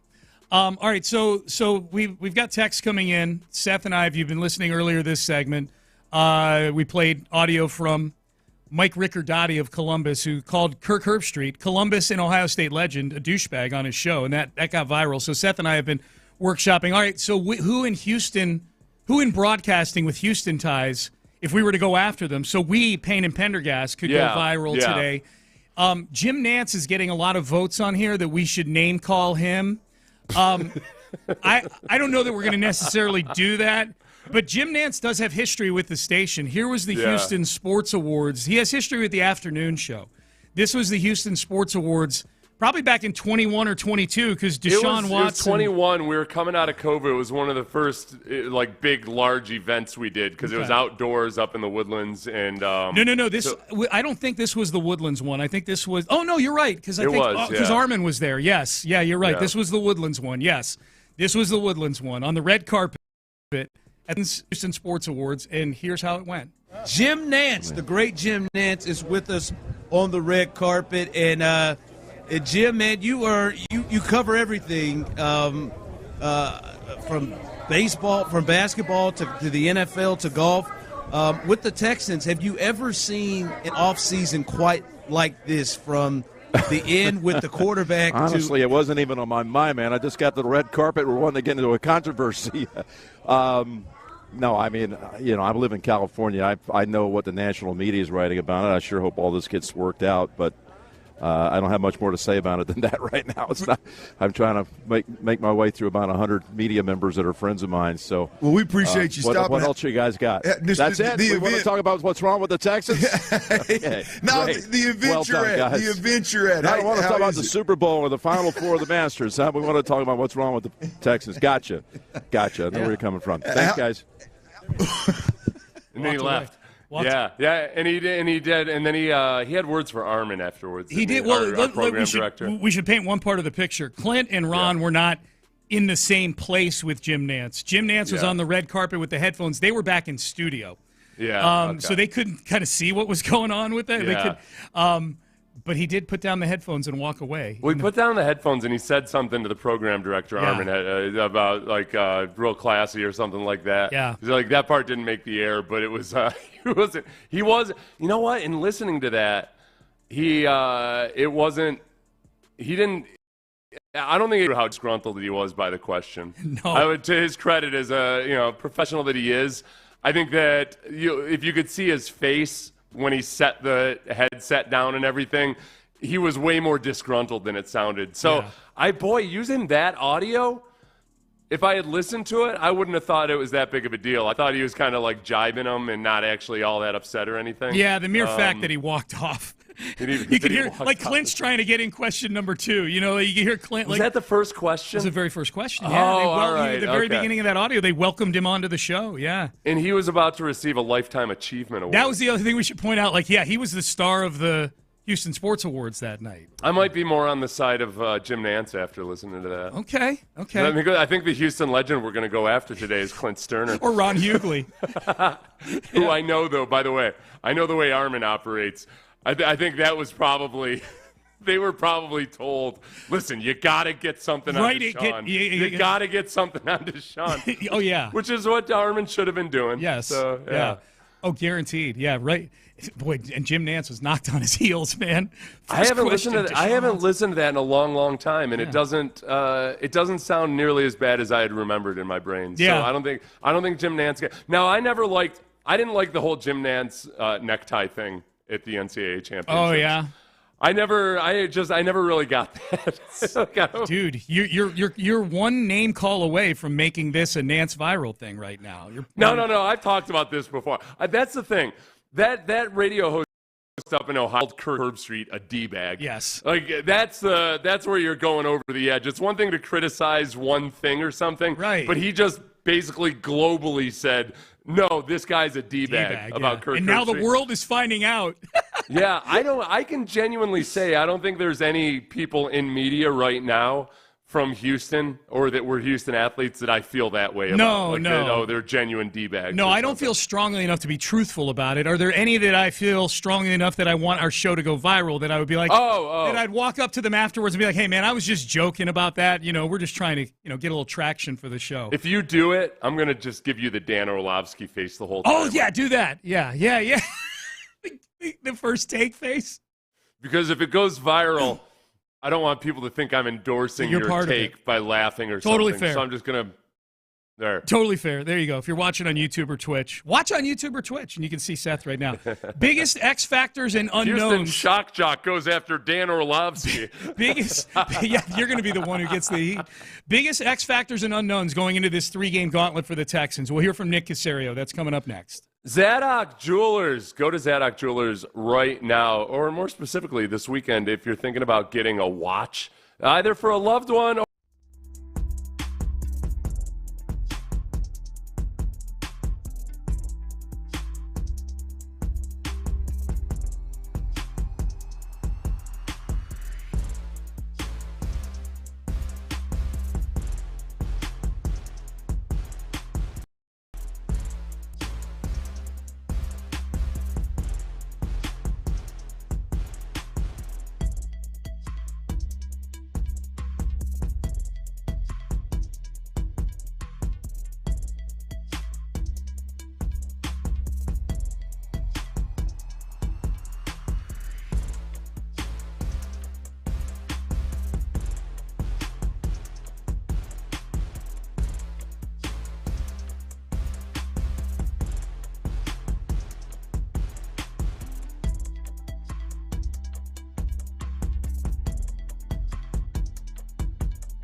The Texans play here, an Odyssey sports station. Sports Radio 610 presents Payne and Pendergast. All right, quick text. It says, come on, guys. Don't go after Jim Nantz. He was my suite mate at the University of Houston and helped my parents move to Kingwood back in 1980, and then says, ha, ha, ha, ha, ha, ha. So I think Texter knows the good-natured ribbing that we're doing right here, I think. But yeah, we're not even ribbing Jim Nantz. We just we went over the evidence and we decided that no, we're not gonna use him as a fulcrum to vault ourselves to viral videos as a vessel, by attacking him. As a vessel to bring us to higher relevancy, yes. Yeah, we're not going to attack Jim Nantz. Nope. You can rest easy, Nope. former suite mate of Jim Nantz. Yep. We thought about it, and then we didn't. We decided not to. Nick Caserio on Texans All Access last night. Nick, what are your thoughts? Well, actually, I believe the interview runs tonight on Texans All Access, but you can find it Tuesday nights. What are your thoughts coming out of the bye week? Yeah, it was a good opportunity last week for the team to just really get away. Honestly, for our situation, less was more. So we didn't practice. We came in on Monday, met, went through some things, and it was really best for everybody to just kind of take a step away, kind of take inventory. Coaches had an opportunity to go through some of the film. You do a little bit of the self-scout. What are some of the things that we talked about this even going into last week? What are some of the things that we've done well? What can we improve upon? What are some things that we might be able to implement on the margins?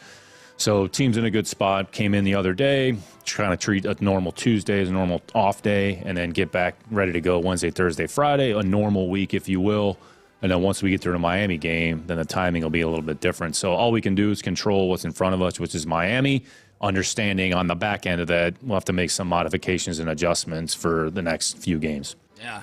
Yeah, the taking the entire week off, I mean, part of that's just in the CBA now. Players have to have like a broad stretch of actual downtime as opposed to, some teams used to handle the bye week almost like, we're going to practice every day and everything. So I do think that, man, especially with the bye being as late as it was, and almost you could sense in the press conferences over the last couple of weeks, it wasn't the same energy. I thought that every time that D'Amico got up, it looked like he was tired or just not the same. I shouldn't say tired, but maybe just not his normal self. Some of that might have been because of He seemed unhappy. You know what I mean? He seemed unhappy. Yeah. Buying up our comeback fresh and be ready to attack this 11-day stretch. So I'm cool with that. I guess the biggest part is when he mentioned self-scout. The coaches and front office people are going to be back before the players and working on stuff. I wonder if they did figure some things out with the self-scout. Of like, all right, what has been working offensively, what hasn't, what can we build on? What do we need to lean more into? Hopefully we see something yielded from whatever those discussions Have you kind of gone through that, now that we've had a couple weeks to kind of just lay low on the Texans here? Like, is it, like, if you could pick one thing to change offensively with this team and what they're doing, have you thought about that? I would think the run game, have some kind of a credible rushing attack. Mm-hmm. And that's a tough one because I think that they have figured some things out with scheme. Yeah. They when it's worked for them, they'll do some of the gap scheme stuff where you got Cade Stover coming across the formation. Yeah. Offensive linemen can kind of position themselves and get in front of guys.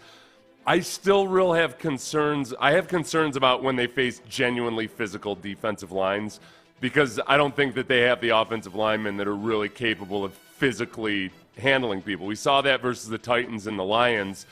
They just got manhandled. And I think that Laramie Tunsil has given good effort in the run game. I think he really has. It's just there's times where you see, okay, he's more of a finesse pass-blocking offensive tackle. Mm-hmm. And if he's going up against lighter defensive ends or less physical defensive ends, I think he does a good job. It's when he's got to bring a hard hat to work that it's a mismatch sometimes. Yeah.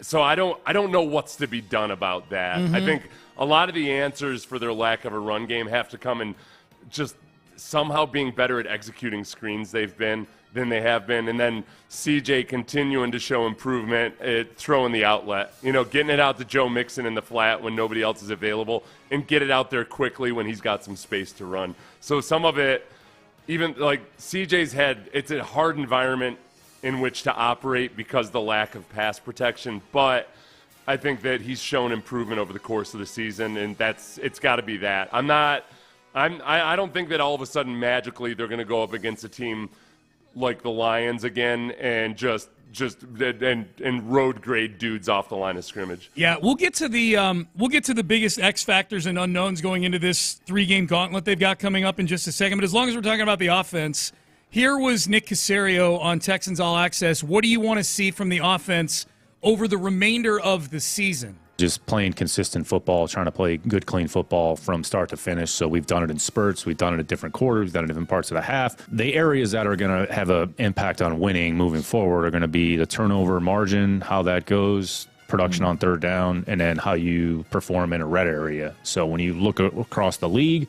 typically the teams that perform the best in those areas are the ones that are, going to put themselves in a pretty good position. I would say from our perspective, those are probably 3 tangible areas. If we can just make some incremental improvement to help the overall football team and then just maintain a certain level of performance in the kicking game. So that's a big thing. And each week is going to present its own challenges. So the challenge in front of us here is Miami and what they provide. We'll talk about them here in a minute. But overall as a team is just playing good, consistent football from start to finish, and then we'll see where we are at the end of the game. So he mentioned 3 things there. Turnover margin, which, that's largely C.J. Stroud, don't throw interceptions. And the fumbling hasn't really been an issue for this team.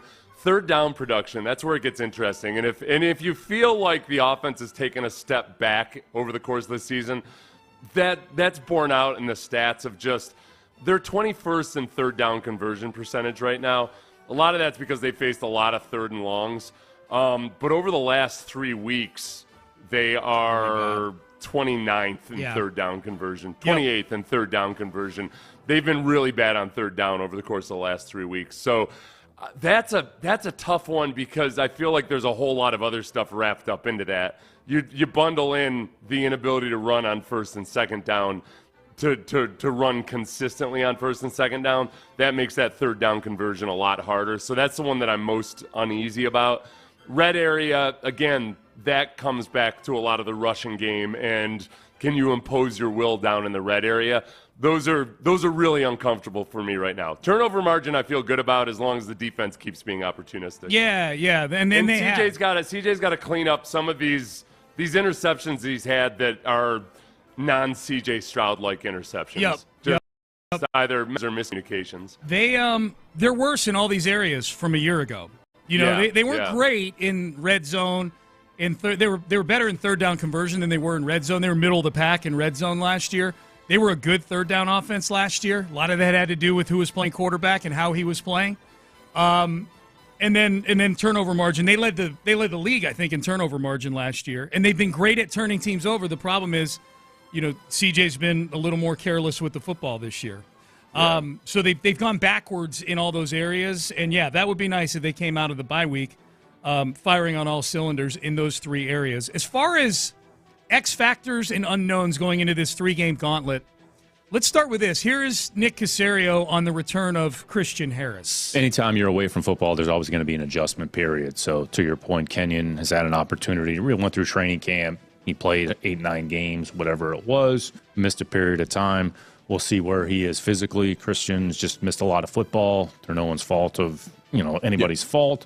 It's just the reality of where we are. So what we try to do when we prepare the athlete is monitor as best we can their loads, what they're going through. Are they physically ready for what a normal practice would look like? The game is a separate stimulus, so if in fact he is ready to play and does end up playing a game, that'll be another step. So nobody's going to get everything back all at once. You have to take proper steps along the way. Christian's had a good attitude despite what he's had to go through. We'll go through the week of practice, we'll evaluate it, and then we'll try to make the decision that makes the most sense for the team come Sunday. Okay, the Christian Harris thing, Seth, would be a huge topic, even if Azeez Al-Shaair had not been suspended, because of the mystery surrounding the injury, because of how Christian Harris looked at the end.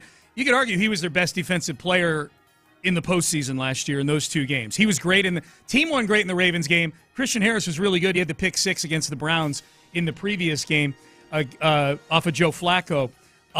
So that would be a big topic, Harris coming back, even if Azeez Al-Shaair were suspended. The suspension of Azeez Al-Shaair now makes, to me, I don't know defensively that there's a bigger topic for the Texans going into this Dolphins game then what exactly is Christian Harris? Like, what do we expect here? Is he even going to play? We don't know yet. He's not been He's been activated for practice, but he and Kenyon Green have not been added back to the 53-man roster even yet. I'm guessing that Christian Harris plays this week, and it's just a matter of how many snaps he gets. I don't know how much they can figure that out over the course of the practice week. Okay, what's our plan for Christian Harris? So I'm guessing they're just going to go in kind of with a vague snap count, and depending on game situation, maybe they did with Nico Collins a few weeks ago when he returned. Nico got about 50% of his normal snaps in that game. Mm-hmm. I'm guessing that's what it is with Christian Harris. The 3 games in 11 days, it's a little tricky because you've got normal recovery between the first and second game, So yes. I don't that's the big part. Less, Yeah, do you treat it? Yeah, that's right, because they play on Saturday. Saturday, yeah. But it's relatively normal. It's not the extreme part of it. Right. But you got to keep that in mind. I think that you got to almost figure, we want to be sure he gets enough time to recover and then make a decision again. So I don't think, just like I said, I don't think Dana Brown has it's impossible for Dana Brown right now to have a really clear-cut plan for how. Dana Brown, you just said Dana Brown. Who do you mean? I'm talking about Dana Brown, the Astros GM. Oh, okay. We were talking about the Texans. Right. Okay. So like I was saying with Dana Brown, where he doesn't have a clear-cut plan I've got stuff going on in the studio here. I'm sorry. So what's going on with Dana? He doesn't have a clear-cut plan for exactly how you proceed with all these players in the offseason because he's waiting for more information to come in with offers and whatnot. Likewise, with Caserio, he can't really have a clear-cut plan for how they're going to proceed with Christian Harris because they got to see how he responds to all this. Yeah. So that's we'd love to have a clear answer from Nick, but the uncomfortable reality is they don't know themselves, I don't think. Sorry. They're coming to fix the vents in here and whatnot, and I've had to tell them. You're afraid of burning to death in a fiery I've had inferno. to tell them how long do you have so you can come in the studio. I've been holding up. There's a potential electrical fire brewing. I didn't mean to disrespect Dana Brown, yes. So the other X factors, do you think there's a change at left guard coming out of it? He mentions Kenyon Green in that audio right there. Do you think there's any change with the offensive line here coming out? I think there's a good chance. If it were me, GM. Yes. Now, hey, look, I'm just the guy that didn't expect that much out of Dameon Pierce as a running back this year. I'm just some schmuck, I guess. That was me being the GM during the preseason. But I think that they what was the question? Do you expect a change at left guard coming out? The left guard, I think they should rotate those guys. I think it should be an open tryout for left guard right now. I think there's a chance that Kenyon Green could look a lot better with Jarrett Patterson at center making the calls. And you got to open up that opportunity. Now, Juice Scruggs, it's weird. I know, DJ Bijani believes that Kenyon Green is he's your best option if you want to genuinely improve the run game. Yeah. I can't say that I feel any more optimistic about either of those guys at left guard right now. Neither one of them give me the warm fuzzies. So I think it's way more of an open competition. That's how I'd have to look at it. Does Jalen Petrie come swooping in with a cape this weekend? There's an X factor for you. I give it a 43% chance that Jalen Petrie plays this weekend. That's aggressive. They would have put him on IR if they didn't think it was a possibility. Yeah. And look, it's a partially torn pec. Once you get the swelling down and all that, what are you going to – you go into games like that. I think Jalen Petrie is probably wired this way. You're like, well, look, if I got to have surgery on it in the offseason anyway, and I don't know that he has to or not, but let's say that's the situation. If I have to have surgery on it in the offseason anyway, it doesn't matter whether it's partially torn or fully torn. I'm just going to go out there. If it tears, it tears. And that's how I'm going to operate. I think Jalen Petrie's wired that way. They could use him, man. They really – Sometimes with an injury, you're kind of like, if I could just tear this thing completely, it would be less painful. It'd be clarity, too, man. All right, now I'm out. Now I don't have to sit on the fence, man. Yeah, I don't have to worry about it. I'm out. I'm sorry. I'm not going to be able to play, but at least now I know what the future looks like. We're still getting a lot of suggestions as to who you and I should go after, call at, like that Columbus host, Rick Dottie did. Yeah. He called Kirk Herbstreit a D-bag, and he's gotten a lot of notoriety out of that. Someone says Lopez and his OG sauce. During the break, you read that text, and you said, well, no, we need a big name, which I thought was a curious thing to say. Okay. You said you were going to say that, not say that I said it during the break. That was back before you sabotaged my Dana Brown analogy. I didn't sabotage it. These ventilation people did out here. Whoever blew up the AC last night sabotaged it. Is Lopez a big enough name to go after? I said we need a bigger. National, I said not we to need get something viral. I'll own it. Yeah. I said we need a bigger name than John Lopez. Because we're talking about. John Lopez is going to come in here and say he's a bigger name than Jim Nantz and Charles Barkley and Shaq. He might. He might. He might not. He might. No, right. To go viral nationally, we'd have to go after somebody bigger than John Lopez, or Seth Payne, or anybody else. Or anybody else. Yeah. I just said we need a bigger name. That's all. The aggregators aren't going to pick up, nuance. Sean Pendergast sabotaged Seth Payne's analogy or anything like that. Right. All right. Payne and Pendergast with you on a Wednesday. These are the bodies that Netflix is throwing at your Christmas Day game. Woo! It is this stocking is stuffed. Dude, it's an army. These are the White Walkers coming in from north of the wall. So how do you feel about this? If you're a Texan fan who's going to stick around at home and watch the game on Netflix, how do you feel about this crew? We will go through that coming up next. But first, Berkeley Eye Center. Things...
Westpoint Lincoln of Sugarland on the Southwest Freeway, exit Kirkwood, and take the first U-turn at West Airport under the giant American flag.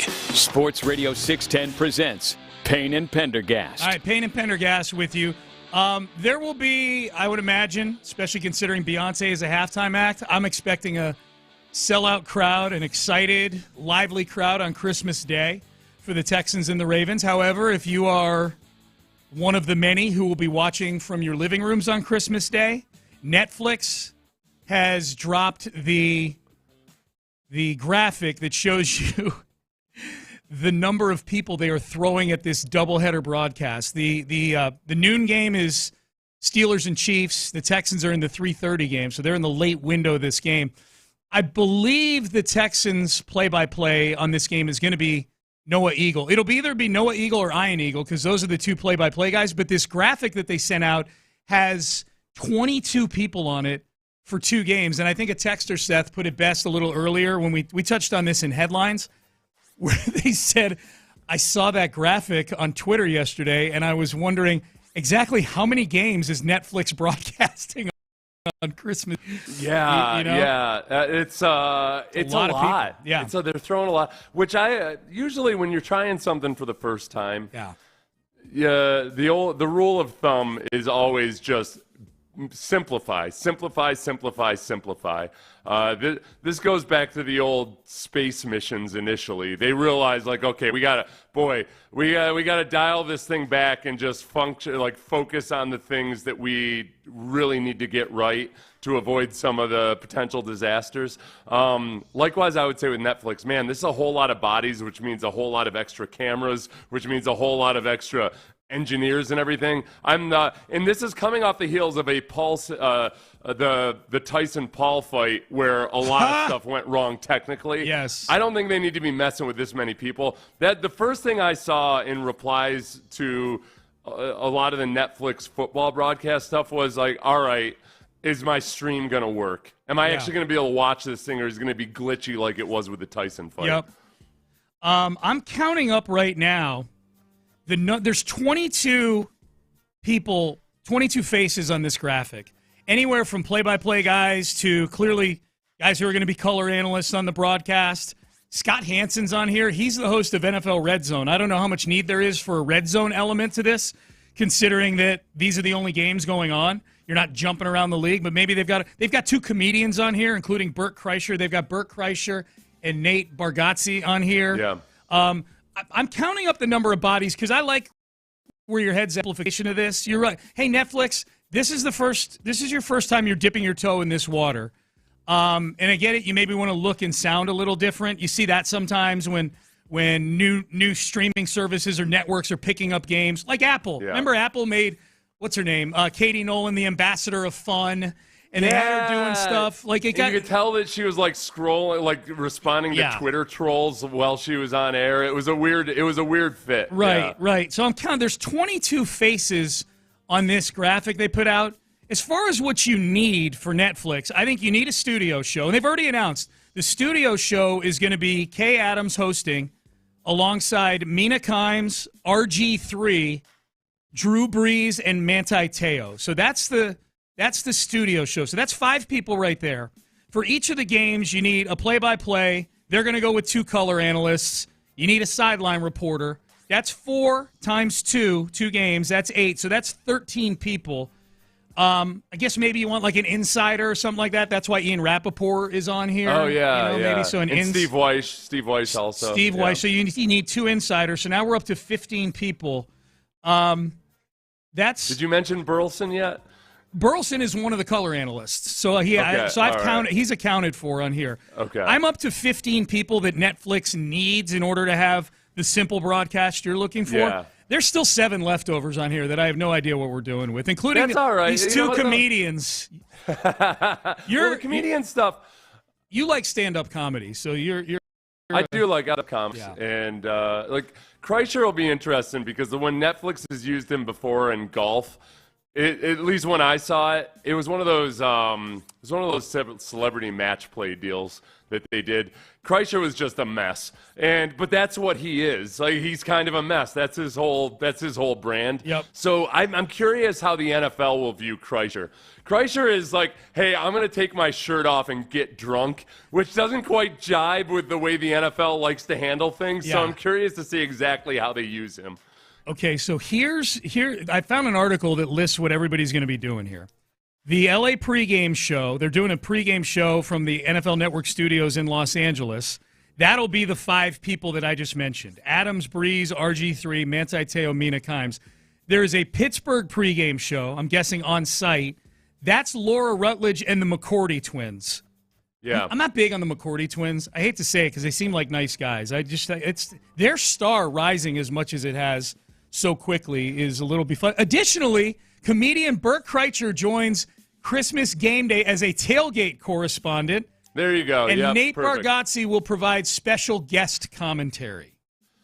So I think Bargatze's going to probably be kind of like the the one that what's her name? She does the roasts really well. Nikki Glaser. Yeah. So Nikki Glaser kind of roasts people after the game and stuff, and she does a good job with that on Amazon. So yeah, Bargatze's I wonder what they'll do with him. They'll probably that stuff's easy enough to handle because they'll have some patch type thing. The Kreischer thing aligns with exactly how you just described him, right? Like, that could go horribly out there. Yeah, if there was a Buffalo game on the slate, he'd be crashing through card tables and everything else. Yeah. Yep. I think it'll go, and some people will think it's horrible, and other people will be just like, yep, that's exactly what you bring in Kreischer for. It'll be in Pittsburgh, which is where Amy and I just were this past weekend. So we walked through all those tailgates. I'm looking for, okay, I'm getting excited about this. Now, we won't get to see it because we're going to be doing the pregame. We're going to be on the air for Texans. So who's the color commentator for the Texans? I will tell you that right now. Here are the announced teams for the 2 games. The Chiefs-Steelers game is Ian Eagle, Nate Burleson, and J.J. Watt. So J.J.'s doing a TJ game.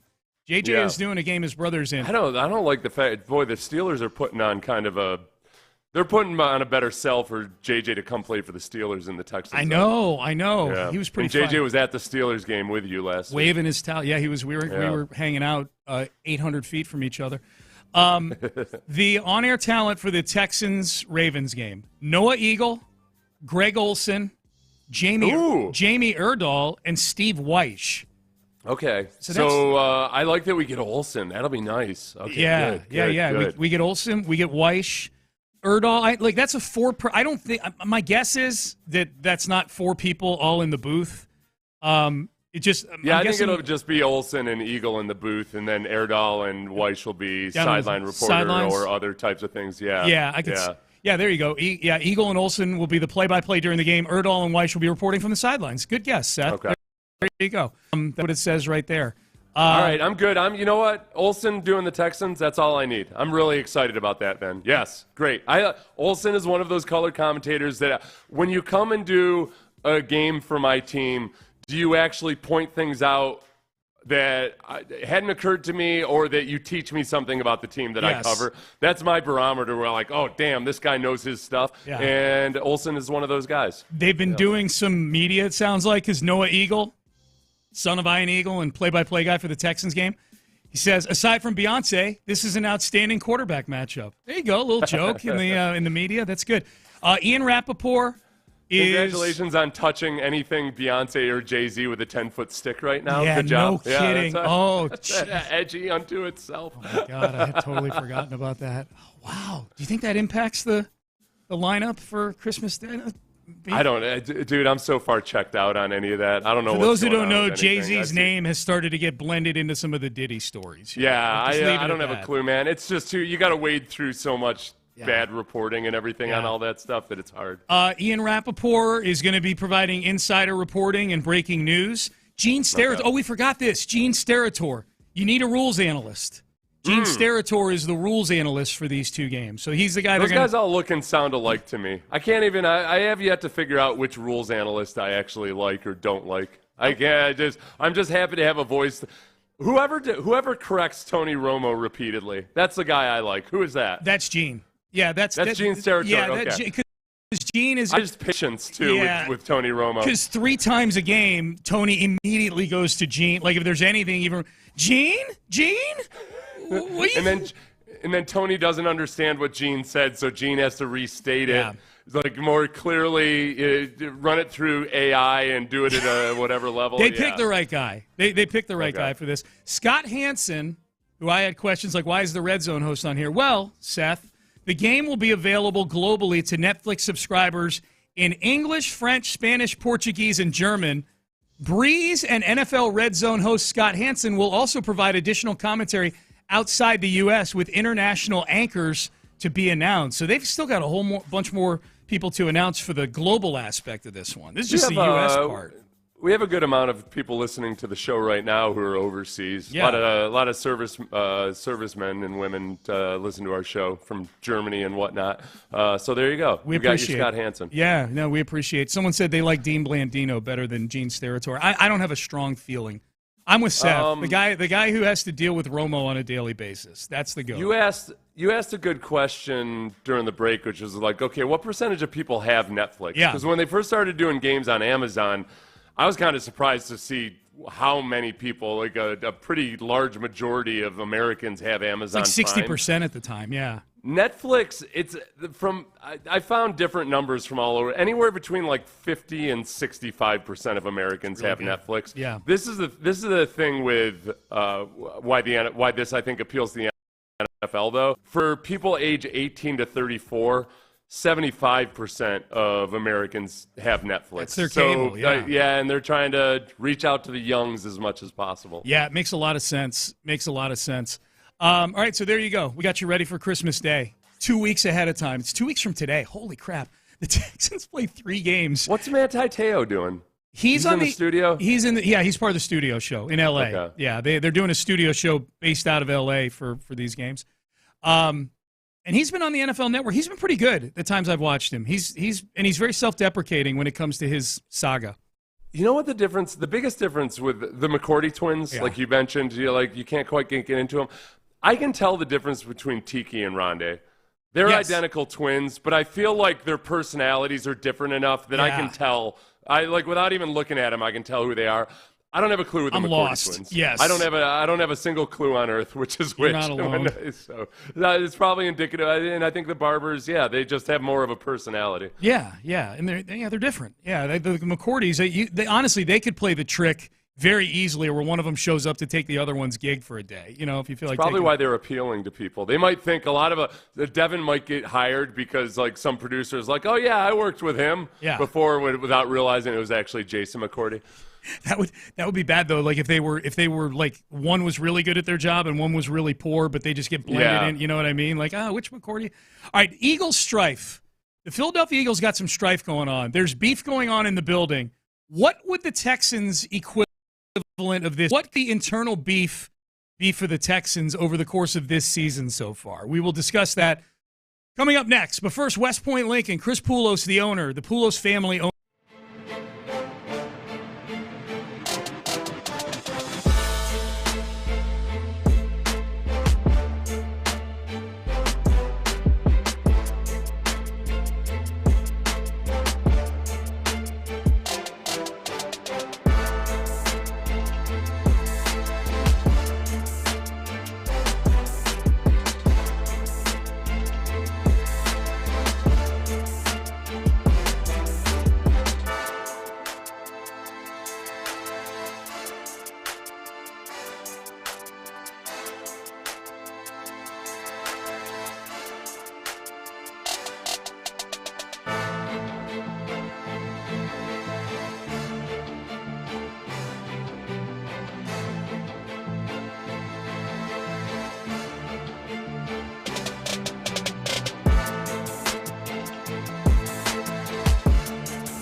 Live from the Twin Peaks studios, Sports Radio 610 presents Payne and Pendergast. A lot of people weighing in on the Netflix stuff. A lot of people glad that they're going to the game after the Tyson-Paul fight debacle with the streaming. I'm confident that that they've worked out some of the kinks, I would hope, and B, this will, I don't know that the audience for it'll be a big football on a holiday. I mean, there's going to be 20, 30 million people watching this.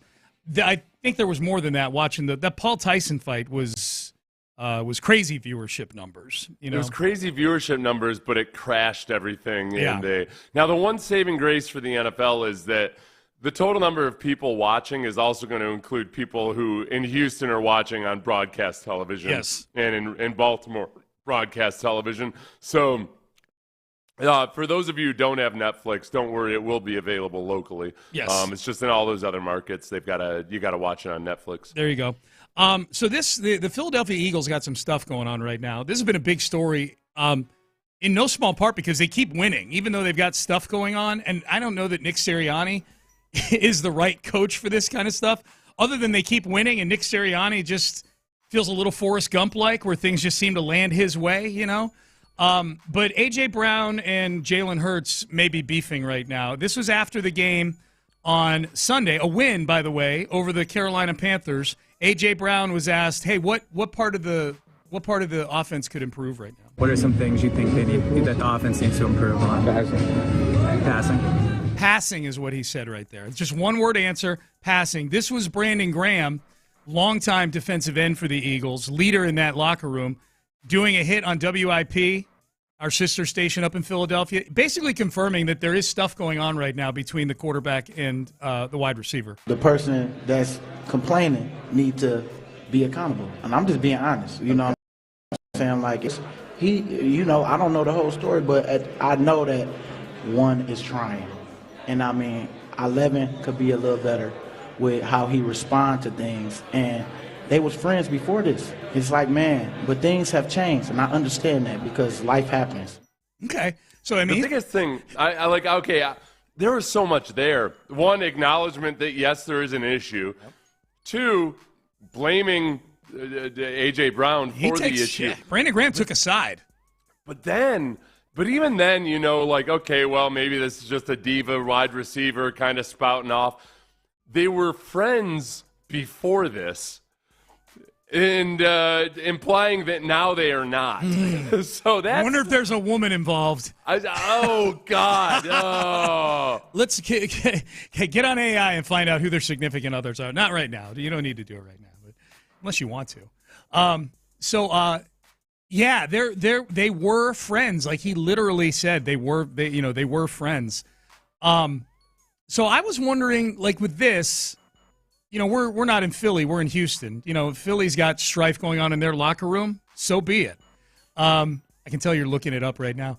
No, I wanted to check my details. When you said there was a woman involved,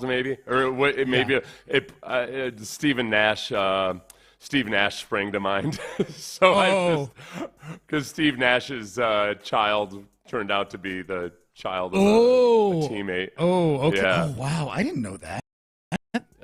Yeah, okay. I gotta. His wife, they broke up a few months before the baby was born after rumors of cheating allegations. Okay. And I can't remember. He thought it was one teammate, and it turned out to be a different teammate.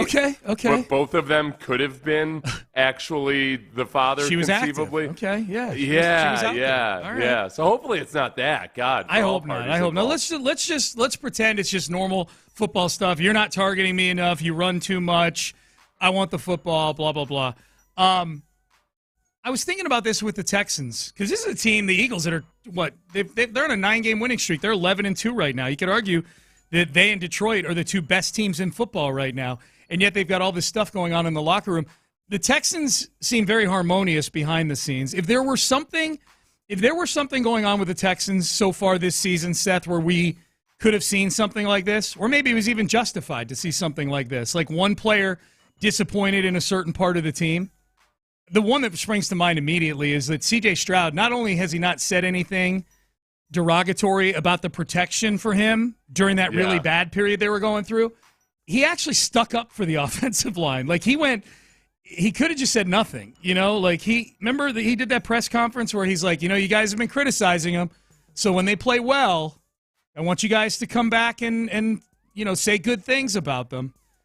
So I think that would have been like the CJ would have been the one thing, like if there were an equivalent to what's going on with Jalen Hurts and A.J. Brown. Yeah. That would, for me, one guy is disappointed in the performance of another guy or group on the team. That would have been the big one for me. Yeah, the CJ and either the interior offensive line, CJ and I guess Stephon Diggs.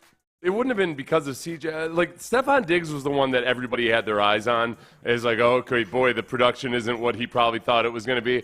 Stephon Diggs, to his credit, I thought, acted just about every way you would want him to act in a situation like that. He was the guy telling the team, like, hey, we got to maintain focus and keep trying to get better and all that. Like, there was not a hint of disgruntlement out of Stephon Diggs before he got injured. No, you're right. Now, he didn't really have to live through the muck part of the season here. I mean, he hurt himself in the Colts game.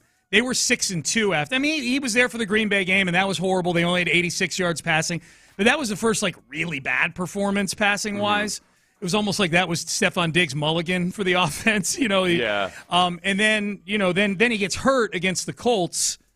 So he didn't really go through the losing to the Jets. Now, maybe he affects winning, and they don't lose to the Jets. Who knows? But let's pretend the results are the same with Stephon as they were without him. That would have been very interesting to see him go through the loss to the Jets, the loss to the Lions, all these games where they're not scoring touchdowns in the second half of these games, the loss to the Titans, barely beating the Jacksonville Jaguars again, It is it's strange emotionally the way I think myself and I sense a lot of people in the fan base have kind of handled the whole Stephon Diggs situation, which is, the offense has taken a step back as the season has gone along, and yet you don't really see the absence of Stephon Diggs mentioned as part of that because the promise of the offseason wasn't delivered on while Diggs was there. It's almost like you don't even acknowledge that, he was still a positive presence on the offense. Yeah. We've probably wringed our hands more over the loss of Azeez Alshire for 3 games than we did over Stephon Diggs being lost for the entire season. You're right about that. Which is a reflection of just how bad the offense, or I guess how disappointing the offense has been. Disappointing, and I think, too, that in some ways the offense, even without Diggs, doesn't have an excuse to at least be average. They're below average right now. This is the same group of guys that was an above-average offense last year by a lot of metrics, except Plus Joe Mixon. Yeah, except Joe Mixon, and your entire offensive line has been healthy other than Kenyon Green, who was the worst of the 5 of them. Who wasn't here last year. Yeah. So, I mean, there's like, no Diggs does not let the offense off the hook. That's my thought on it. Yeah, and they were disappointing with Diggs. Yes, and you didn't really get to see a whole lot of Diggs and Tank Dell and Nico Collins together. That's but right. We saw enough. All right, this isn't what we thought we were going to get. Yep. But it is a contributing factor right now. It's like the whole. I feel like 5 years from now, if Stephon Diggs doesn't re-sign with the Texans this next year, it's going to be one of those things that you have to remind yourself of. That this thing that was one of the big stories in the NFL all offseason long was remember when Stephon Diggs was on the Texans in 2024? That was weird. And the more the Texans win, if they win, the less it'll be. The more it just gets buried in your subconscious. You know what I mean? Like because if they're winning, who cares? It's a text message. Isn't Scott Hansen that To Catch a Predator guy? That's a different Scott Hansen, if I'm not mistaken. That's Chris Hansen. That's Chris Hansen. Thank you, Ben. Thank you. I made the same mistake. Oh, did you? Okay. Isn't Scott Hansen a linebacker for the Texans? That's Jake Hansen. Yeah. Oh, all right. All the Hansens. All the Hansens. The Mbop Hansens. All right. Payne and Pendergast with you, heading into the 9 o'clock hour. Is Nick Caserio the only one that is enthusiastic or supportive or thinks Bill Belichick to North Carolina could work out. And this North Carolina story is fascinating. There's stuff going on there, man. Yeah, they got drama. Yeah. It ain't just illegal academic transcripts. No, this is new drama. More. Yeah, this is new drama. Wait, was that UNC or Duke? It was UNC. Yeah, it was UNC. Yeah, they were taking fake courses. Yeah. All right. So we'll talk about that. But first, I'm talking to you guys out there who need maybe a last second gift. Maybe.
Houston, insider access, exclusive content, Sports Radio 610. The Texans play here, an Odyssey sports station.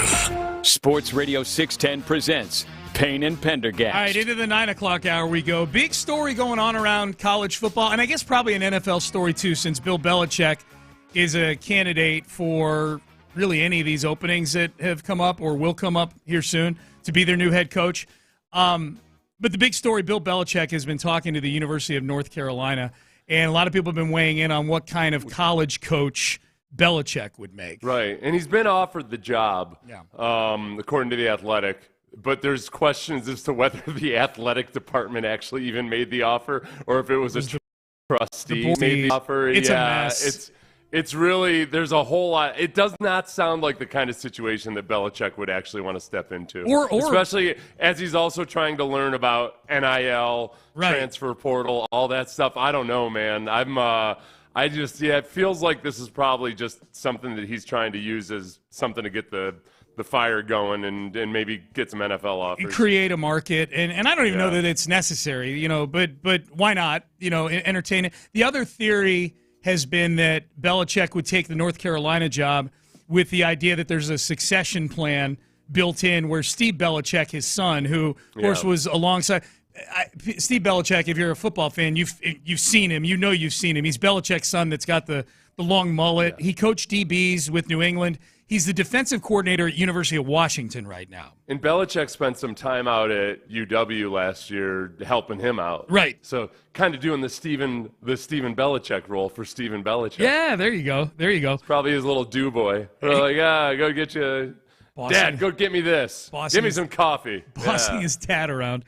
So there's been a lot of opinions out there on whether or not Belichick would adapt well to the college game. We had Ross Tucker on yesterday. Ross gave us a very long answer. It was essentially him laughing the whole time about the idea of Belichick conducting himself the same way he did as the Patriots head coach at a collegiate level, especially with the transfer portal, perpetual free agency available to his roster. So you can go back and listen to that from the podcast. Ross really good yesterday on this. Here was Tom Brady and Rob Gronkowski and Julian Edelman when asked about it. They were talking to Kurt Menefee on the set at Fox about it, and here's what Brady had the funniest part of this answer. Take a listen. Belichick is actually interviewing for college jobs? Can you imagine him coaching college? No. Absolutely not. Recruiting an 18-year-old? You really want to come here? I mean, we don't really want you anyway, but I guess you could come. We'll figure out if you play. Bring your parents and use them as a third party, you're gone. You're off the team. We're direct. Some scar tissue built up here among these guys. Okay, so the part you can, the Brady part, fortunately, is the part you could hear the best because they weren't talking over each other at the time. Gronk at the end. We don't even want you. Let's we got to listen to Brady one more time on this. That's a good call. Yeah, one more. Belichick is actually interviewing for college jobs. Can you imagine him coaching college? No. Absolutely not. Recruiting an 18-year-old? You really want to come here? I mean, we don't really want you anyway, but I guess you could come. We'll figure out if you play. Bring your parents and use them as a third party, you're gone. You're off the team. We're direct. Some scar tissue built up here among these guys. Gronk's cutting guys who use their parents or a third party to interact with Belichick. It was pretty funny. I feel like all those Patriots guys have the same Belichick impression. It's kind of like you're a connoisseur of impressions. Yeah, you kind of just like sound like you're scoffing at everything. If you want to come here, that's fine. A little bit of a nasal twang. We have to have 85 of you, I guess. So if you want to be one of the 85. See what you can do. to Cincinnati. Here was okay. So the players, at least the small sampling we've heard so far, skeptical, I would say, about Belichick at the college level. Here's Nick Caserio, Texans GM, worked for Belichick for 20 years up in New England. On Belichick, his thoughts on Belichick giving it the old college try. Yeah, whatever's going on externally, I would just say from, Bill's perspective, Bill enjoys coaching and he enjoys teaching, which at the end, that's what coaching is all about. And what better group to impact than 18 to 21-year-old kids. But the landscape as a whole, you're seeing a lot of overlap between college and pro football, how you set up a roster. The NLL collective is essentially a salary cap, so you have X amount of resources that you can allocate to certain players. You essentially have free agency with the transfer portal. So there's a lot of probably more elements than people realize. So not exactly sure what's going to happen in that situation, but probably people shouldn't be as surprised as they might be just relative to, Bill can basically coach probably any sport and be really good at it regardless of the level. So it'd be interesting but there's just a lot of overlap between college and pro football, more so than probably people realize. This is the thing with Belichick, I guess, and where I'm a little less skeptical about his ability to adapt to the NIL world and transfer portal and everything is, at the very core of it all, the way Belichick operated with the Patriots, he was an economics major in college. And it felt like he just had a really good knack for just figuring out which resources are undervalued, what are the things that are important, keep overspending and on into the future and everything. I feel like a guy like Belichick might look at the current environment and see a whole lot of inefficiencies and opportunities. So some of the things that worked out really well for Belichick was, okay, hey, people don't want to pay tight ends really what they're probably worth, so we're going to lean hard into just getting, having really good tight ends and see where we can go with it. The slot receiver, they kind of redefined the importance of the slot receiver because slot receivers are cheap. Nobody really thought much of slot receivers for a long, long time. I could see Belichick looking at this college world and thinking man, some of these teams they don't even realize how much opportunities they're turning up by operating a certain way. Dude. So I think that part, I don't know, would he be good at it? I don't know, but I think that part of it, as much as people are pointing to the NIL and the transfer portal as something that Belichick would hate, I think it might actually be something he looks at as an opportunity because it's new and people don't really have a guidebook on how to operate with it. Yeah, he immediately becomes light years the smartest coach in that conference. You know what I mean? The gold standard in that conference over the last few years has been, before this year, Florida State with Mike Norvell, and then Dabo Swinney's been the gold standard in the ACC for the last 10 to 12 years, whatever it may be. Belichick comes across to me just way more of a football intellect than Dabo Swinney. Dabo, I think, does it with a lot of hellfire and brimstone and a lot of faith and belief and things. Dabo won't even go into the transfer portal. You know what I mean? Literally making transfers. Dabo is steeped in his old school ways of just, man, we're gonna faith our way to this championship, and it's worked at times. It's and now he's in the tournament again, and he's kind of wearing that on his sleeve. They needed some things to fall their way to get in there. But Belichick at the collegiate level fascinates me. That part you're talking about, the inefficiencies in the game. I mean, look, if you're a college football coach that's listening right now, my sincere apologies for what I'm about to say. Maybe I go viral for this, Seth. Oh. College football. Let me put my Orlovsky face. Okay. So I don't look like I'm agreeing with you. College football head coaches are the dumbest millionaires out there. Period.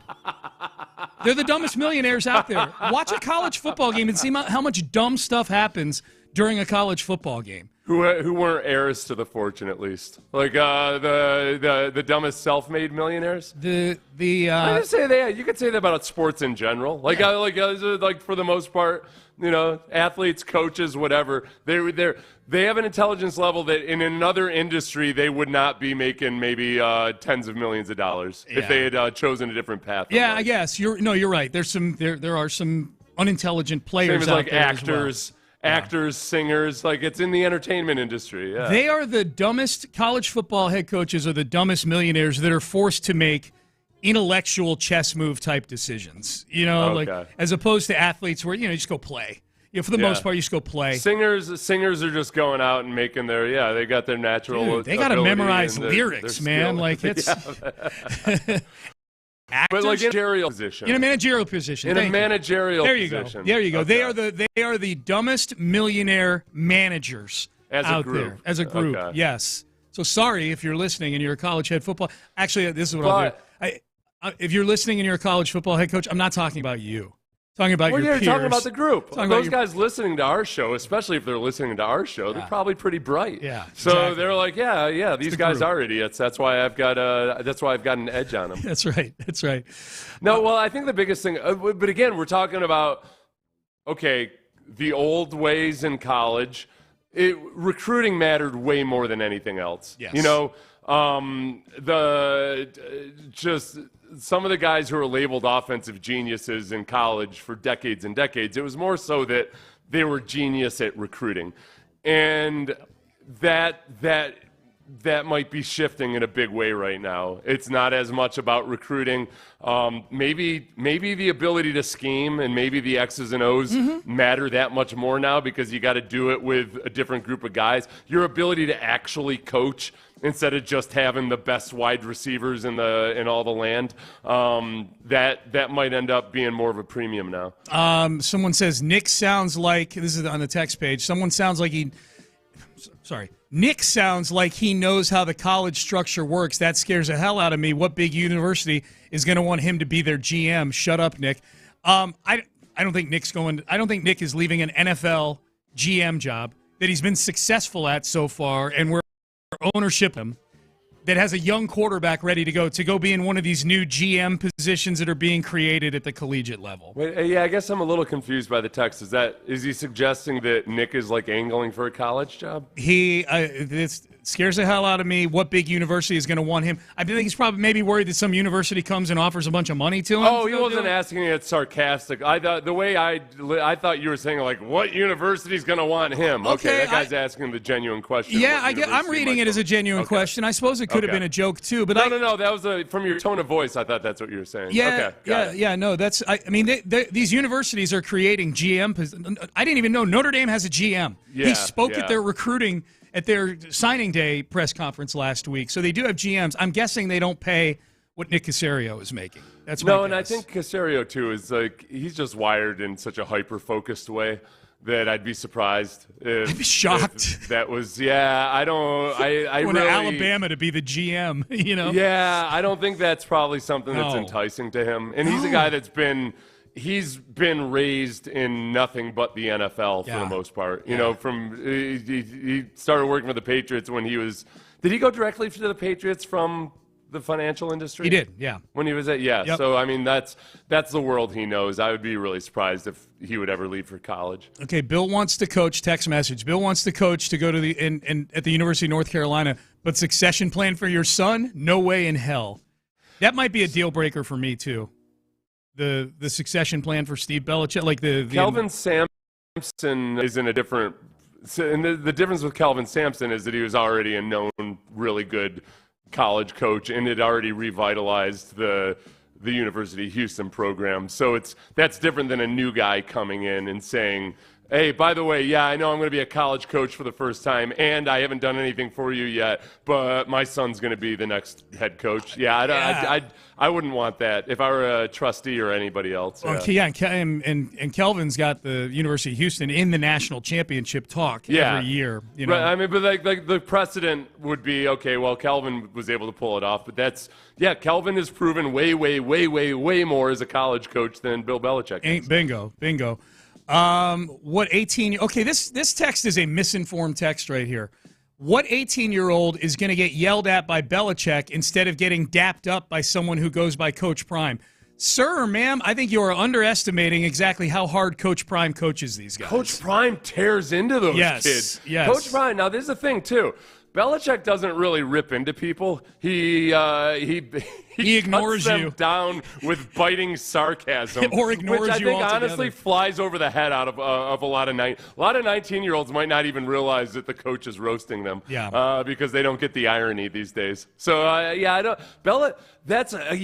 I think that this goes all the way back to Deion's playing days. Is that people confuse public persona Deion with the actual player Deion back in the day, and then public persona Deion in the press con everything is way different than Deion on the football field, where Deion is old school when it comes to the way, he's tough on those kids. Yep. And that's where the balance is so intriguing, because I think he balances both those worlds pretty well. Would you rather see, this might be a Pender poll I'll put up, which is more intriguing to you, Seth C. Payne? Belichick coaching at the collegiate level or Coach Prime coaching at the NFL level?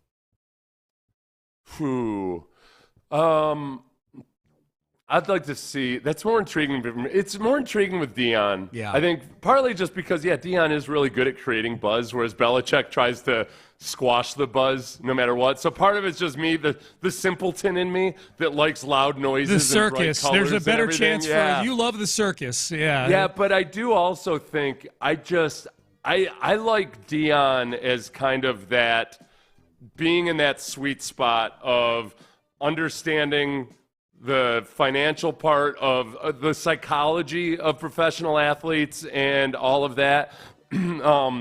But then also on the actual coaching side, I think he's already proven way more in terms of being an actual football coach than a lot of people were, wanted to give him credit for, even when he took the Jackson State job. Yes. It was the guy, he'd been coaching high school for a long time. Like, he's got way more of a coaching resume than I think a lot of people realize. So I'd be intrigued to see it. When it gets to the NFL, on the coaching side of things, it's so much the X's and O's and everything else that it's a different challenge for him than it is in college. Deion would be my answer on that one. We're getting a lot of people weighing in on my take about college head coaches being the dumbest millionaires. I'm not sure, this text page, I'm not sure college coaches are the dumbest millionaires. David Culley got $22 million just saying, hey, man, that's mean. He did get $22 million. And he was not the greatest of head coaches. I'll tell you what, there's some NFL assistant coaches that I would put at the apex of that list. Yes. Like, some guys were like, what the hell did you do with that head coach in college at a frat party that he doesn't want anybody to know about? To get on his list. Like, how the hell are you the guy that gets tagged along making, well into the six figures when you can barely write your own name? There's one reply here to my take about that just says #Tom Herman. That's pretty good. Yeah, Herman was a meathead. He said he's a Mensa member. I'm not buying that Tom Herman is a Mensa member. It's not that hard to get into Mensa. Really? Yeah. It's like, I think it's a 140 IQ, which is like the top 2% of the population. Okay. There's 6 million plus people in America that could qualify for Mensa. Okay. Should I give it a go? Should I give it a try? You think I could? Yeah, do it. Yeah, go for it. All right. I'm sure you can. Yeah. You sound a little skeptical that I can make No. I'm serious. Well, it's just like IQ tests you can learn how to take IQ tests. True. The big standardized test doesn't want you to know that, but yeah, it's really easy to get better at IQ tests if you just take a bunch of IQ. Chandler Home has a prediction about the Astros that I think is going to make a lot of Astro fans upset. We'll have that audio for you. And since when did trying gingerbread cookies become a major life decision? This is the most fascinating thing I've heard. Okay, well, honestly, I listened to this twice this morning trying to figure out what the hell was going on the drive. We'll have it for you coming up next. Stay there. Trajan Wealth, what's going on with your retirement?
Lincoln of Sugarland on the Southwest Freeway, exit Kirkwood, and take the first U-turn at West Airport under the giant American flag. Sports Radio 610 presents Payne and Pendergast. All right, Astros, the winter meetings are going on right now up in Dallas. Astros they're right at the center of a lot of the activity going on up there just because Alex Bregman is one of the prime free agents still out there on the market.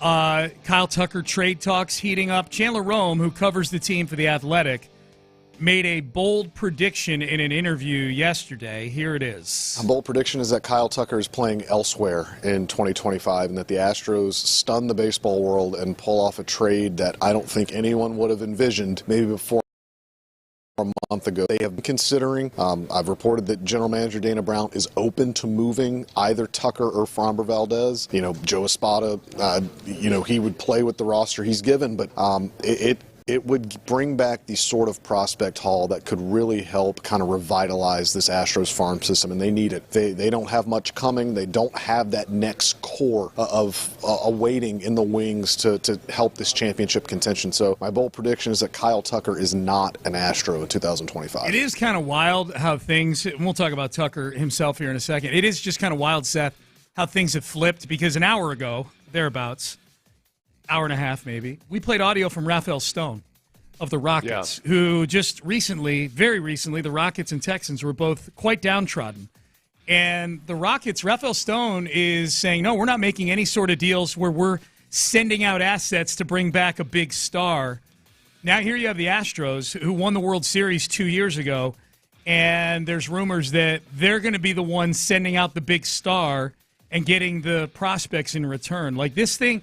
And I would put the Texans much more in the category of the Rockets. I think their offseason was a little like that, where they went star hunting this offseason. It's amazing how quickly it's not fully turned on the Astros. They're still good. The Astros they're not the dregs of the league. They just won the division. I get that. But it's funny how the trajectories are very close to kind of passing in the night right here. You know what I mean? This is where I get nervous is it's too tempting sometimes, I think, when you've done something really, really well to think, okay, well, we can just go back and do it again. And think about the Patriots and what they're trying to do up there. Bob Kraft spent years having guys like Nick Caserio and Jack Easterby kind of write up reports for, hey, analyze this team and this organization and figure out what is it about it that makes it really good, and then we'll just try to replicate that one day when Belichick and Brady are gone. And it's not going to be that simple. Maybe they end up doing it 2 years from now. Who knows? But I think you got to remember that what the Astros were able to pull off on so many different fronts was really revolutionary and in a way that you can't replicate. And Jeff Luna was a huge part of it. It wasn't as simple as just tanking. It was restructuring the entire way that they teach and use analytics and bring guys up through their system. And I think they're still very, very, very good in that regard, especially with pitching, right? But then also their ability to find Latin American prospects that other people, like guys like Framber Valdez, who were thought to be too old or over the hill, multiple guys like that. The rest of the league has caught up, not completely to the Astros in a lot of that stuff, but it's not as big an advantage as it used to be because everybody else, lots of other teams started copying the Astros. Yeah. They were using high-speed cameras with their pitching instruction, all of that. So I get really nervous when I start to feel like that's kind of like a teardown. And like letting Carlos Correa go, letting George Springer go, letting Garrett Cole walk, all of those made sense back when there was still a better pipeline and you still had young guys on the team like Kyle Tucker or like now Framber Valdez or what have you. Yeah, man. I just don't think it's a slam dunk certainty that, oh yeah, we're just going to do it. And I don't think they ever have to go back to 2013. I don't think it has to be a tear down soon, that way. I don't think so, yeah. But man, it's a lot on Dana Brown that if this is a time that you just accept that you're not going to be able to pay Kyle Tucker, maybe make the hard decision on Alex Bregman and let him go, even if by not stretching any further, that you're in that. It's not It's not a rebuild, but it's certainly a reset at that point. And you got to get that pipeline just really fired up and going the way it was back in the day. You could argue that they've still got, even like if Bregman walks, they trade Tucker, they trade Framber. Hunter Brown is, I think, still one of the best young pitchers in baseball. Yeah. Yainer Diaz is one of the best young catchers in baseball. And these are guys who are under team control for several more years. Jeremy Pena is I don't know that he's one of the best young shortstops, but he is a viable young shortstop that I would love to see on this team for a long time at the right price. And then there's Yordan Alvarez, who's under contract at a cheapo rate through 2028. So, yeah, it's an interesting thing because I think if this team were in a worse condition overall, the foundation, it would be a no-brainer to trade Kyle Tucker. You know? Yeah. And there's some people still pointing out text page like that it's a no-brainer. Like he's not going to want the number of Soto years or probably a Soto $50 million salary. But there's no way the Astros are giving him 10 years, $400 million. And I think that deal is out there for him. I think as long as Kyle Tucker doesn't have another, really, it was a weird injury. And because he's been healthy, for his entire productive career. It's $400 million plus, and if the Astros 100% will not bend past $156 million on their best offer to a player ever, then you got to do it now. If you don't do it now, then you're just it's hard for me to accept that, Sean. I'm a simple man. I know, same. You because you rebuild that pipeline, and you're just like, hey, you might as well accept that. Okay, well, for the most part, we'll find some great prospects, we'll develop them, and then we'll get 5 good years out of them. Like, don't even bother with guys last year of free agency anymore. If you trust your ability to build a pipeline that much, then trade everybody away after 5 years. Yeah, well, and here's the thing, and you can't be hypocritical about this, or at least I can't. Like, my feeling when they made the Verlander trade, not the first one, the second one last year, where they had to give up much more primo prospects, ironically, than the ones they had to give up in 2017. Those were good prospects they sent to the Mets. My feeling was, they're prospects. You don't know what they're going to be. I know these are two great guys in the Astros system, but this is Justin Verlander you're getting back. You got to make a push. You got to make a run. It's hard for me to not feel hypocritical if I'm like, you're just giving up a couple prospects to then take Kyle Tucker and say, well, we're going to get prospects and we're going to replenish the system. It's hard to play both sides that way without sounding like a complete delusional homer in the process. Now, I will say this one thing, and we'll get to the gingerbread audio in the next segment because I feel like that needs more time to marinate than we're giving it right now. This comes from the audio from the drive. Hey, Ben, how long is that audio? Just so I know. It's long. Oh, it's 3 minutes? Okay, we'll definitely do it in the next segment. Okay, but here's what I was going to say. As I'm sitting here going, well, those are prospects, big deal. We'll send those for Verlander. And now we send out Tucker, hypothetically, and we're like, ooh, prospects. Yeah, let's get these prospects. This is where Dana Brown's background comes in. Dana Brown being a guy who's steeped in scouting, scouted all these guys they're going to be trading for, and there's a reason why Atlanta is still competitive, a lot like the Astros were a few years ago with Correa and Springer and Cole all leaving. Atlanta's had the same thing. Atlanta got ravaged by injuries last year. They were still competitive. They've had guys walk out the door. Max Fried just walked out the door yesterday. They've had Freddie Freeman leave. They've had other guys leave that organization, and they're still very competitive. Dana Brown was a big part of that in Atlanta. So part of me trusts his scouting eye in this whole thing that he's going to get the right prospects back. And the other part of it, too, is, and that's where I got to lean into with my simple brain, is remembering that, man, the Astros pitching car wash still very much a thing. I mean, we saw it with Kikuchi. And so, like, their ability to take guys like Hunter Brown and bring them up and develop them from scratch, or their ability to get guys like Kikuchi and get the absolute best out of them, that goes a long, long ways. So, I mean, really, it's a test of faith in the organization, I suppose, more so than anything else. And then, obviously, also, you got to trust that Dana Brown's going to get good prospects. You had mentioned the Cubs earlier for Kyle Tucker, and someone just texted in, Tucker to the Cubs for Bellinger and 2 higher-end prospects. And, look, I'm not poo-pooing that sort of deal. Like, Bellinger has come back from the depths at which he fell with the Dodgers. Yeah. Just the optics of trading Kyle Tucker, fan favorite, for Cody Bellinger. noted Astro hater from a few years ago. It's, boy, and you talk about tied to that was the fact that, I mean, Kyle Tucker was a guy who was named as untouchable previously. Yes. There was a guy that we would never trade away, and now he's very touchable. Mm-hmm. They're touching him all over the place up there. Oh, yeah. He's basically, they won't get their greasy mitts off him at the winter meetings right now. Right. Yeah. It's disgusting. It's gross. Bunch of gropey weirdos. All right. Here's our question on Payne and Pendergast. It's our question for the drive. Since when did eating gingerbread cookies become a life decision? I've not listened to this audio yet. You have. Okay, good. I can't wait. I listened to this at 3:30 a.m. and maybe I was just I could not figure this out at all. I couldn't even figure out this is so weird on so many levels. The Tyler sent it out tells me he feels similarly to you maybe in this whole thing. Okay, good. Yeah.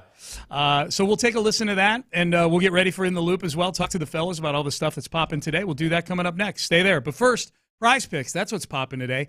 Rockets got a game.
Live from the Twin Peaks studios, Sports Radio 610 presents Payne and Pendergast. Funny, the guy who sent in the Tucker for Bellinger and 2 higher-end prospects, his very next text, done deal. And then the next text, not done, LOL, but I hope they do it. Don't do that. Don't send in done deal. You send us to the internet looking for it now, all right? Oh, the Tucker deal was a done deal? Tucker for Bellinger and 2 high-end prospects, yeah. Okay. But then he said, LOL, I just hope that they do it. And then someone else. Oh, Bellinger, yeah, we didn't even get to that part of it. Is everybody willing to set aside their hatred for Bellinger and his the one thing that the one saving grace that Bellinger has is that I have zero reason to believe or know that this is true, but I've always just kind of regarded him as a hardcore stoner because he just talks so slow and spacey that I figure like, whatever, okay, whatever. It's just the meandering ramblings of a stoner. Okay. Yeah, I know. He might be one of those people that seems like a stoner but has never actually touched any pot at all. Who knows? But that's in my mind. That's how I kind of regard him. Yeah. Someone says, "Man, I cannot get with the Bellinger thing." I think a lot of Astro fans probably feel that way. I don't know. I mean, if depending on how high end the 2 prospects are, this guy's talking about in the deal, the listeners talking about, I'll listen to it, man. The biggest thing, though, the hardest thing to get past with Bellinger is that he specifically called out Altuve. Yes. And said everybody knows that he stole the MVP from Judge and all of that. Dude, that's the part that it'd be one thing if he had just maligned the Astros. But, man, he brought Altuve into it. We're way down the rabbit hole on this real quick. Like, as vocal as Altuve was about Bregman not leaving, about him wanting Bregman to stay, can you imagine if, like, within the same offseason, within the same week, that Alex Bregman leaves to go to somewhere else and Cody Bellinger becomes a teammate of Altuve's? They put his locker right next to Altuve's. Oh, that might drive Altuve to ask for a trade, man. Oh, my God. Altuve seems like the guy who's very capable of forgiveness. So I don't want to test him, man. I don't know. It could be a lot of pent-up stuff, and all of a sudden, boom, serenity now. He just explodes. What if Bellinger shows up at the first press availability and he's got a big black eye? Not because Altuve punched him, but somebody else did on behalf of him. Bregman's parting shot out the door is just waylays Cody Bellinger. That'd be awesome. Even money, yeah. All right, let's get to this. I want Bellinger's first press appearance to look like a hostage video. Okay. Staring off screen at somebody. I want it to be like the Astros press conference after the scandal.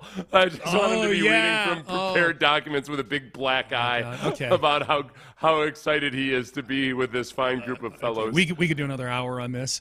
All right, let's get to this audio, of which I've not heard. I've not listened to this yet, but this is from the drive yesterday, right? Yeah. The drive yesterday. And so I guess just as the backstory, I'm assuming this backstory, the big tray of it all. Big tray of gingerbread cookies. Yeah, go ahead, hit it. As I was walking around getting some water, I looked around there and somebody had some gingerbread cookies with the icing on it. Mm-hmm.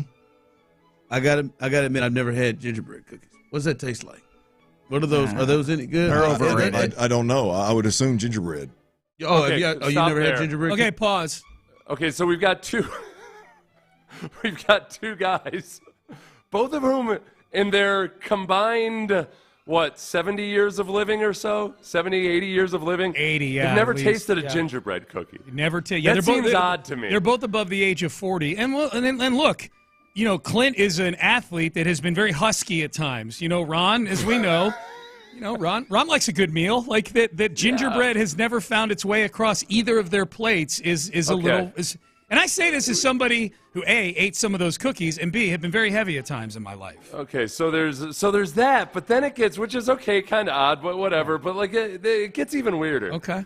Oh, you never had gingerbread cookies? You never banging out? I've never had what that. I've walked past those in there and had the urge to grab one a couple times. But I didn't do too. It. I fought it. I wanted to. I kind of smelt it. The icing kind of. I bet it smells great. The icing probably, but I'm thinking gingerbread. I think the association, with the holiday season, is really what makes the gingerbread. Oh, I understand. I just never eat. No, I'm just saying I don't think it tastes that good. Oh, you don't like it? It's not. It's not horrible you want, I guess. But I talked to Aaron back there. He said it's like a spice.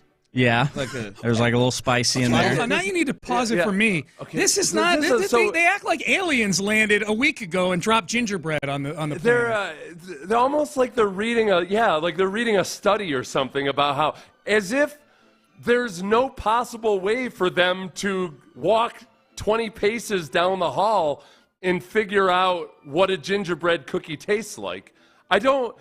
Sean, these were out there for the taking, were they not? Yeah, they were in a big tray. I ate 3 of them myself, and they had delicious. Ron's right. Now, Ron's sniffing the frosting. I'm picturing Ron walking over to this, what is apparently a foreign substance to him, a plate of gingerbread cookies, but he recognized the icing, and he's leaning over, and he's sniffing at the icing on these cookies. He's asking, this is like when you give a cat new food, and they're kind of like, wait, what's up with this? Yeah. I'm not so sure. Animals are very careful the first time they see a food that they're not aware of, because they don't want to eat a poison berry or something. Sure. This is prepared food products out there for the taking, and he's getting eyewitness reports from Aaron Kapner on what they taste like. That is a staple of the season. They make entire houses displays out of gingerbread cookie. But then this turns into, as you'll listen, as far as I could remember from 3:30 a.m., these guys deliberating. Hold on, how much is left? This gets weirder than this already? Yeah, they're going to deliberate whether they should or should not try a gingerbread cookie.